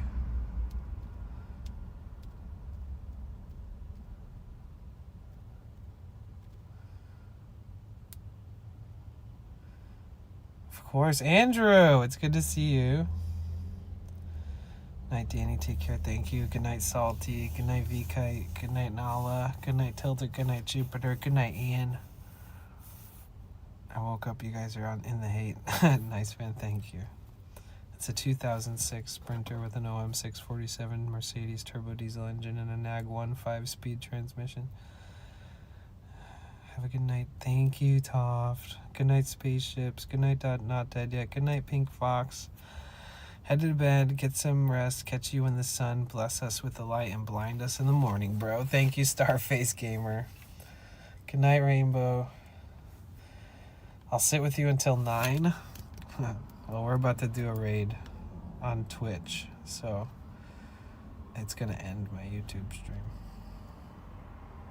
Hope to catch you on SF. Yes. Thanks for bringing us to SF. Thank you for supporting it, BK. You have you play a big role in the fact that we're even here and the Starlink and all that stuff. So really, thank you for helping turn this into something that's even cooler. First person to give Nightbot a sub gets my eternal gratitude, by the way. You can just copy and paste that even though it looks like a bunch of letters and stuff. Oh, you thought I was like literally camping. Oh, yes. Yeah. My van isn't a glam build though. It's very much like a rustic, like old school van life type thing. So it's not glamorous, but it is better than sleeping outside. Okay, did it set up the raid? It did. Okay, guys. Let me open up my Twitch app.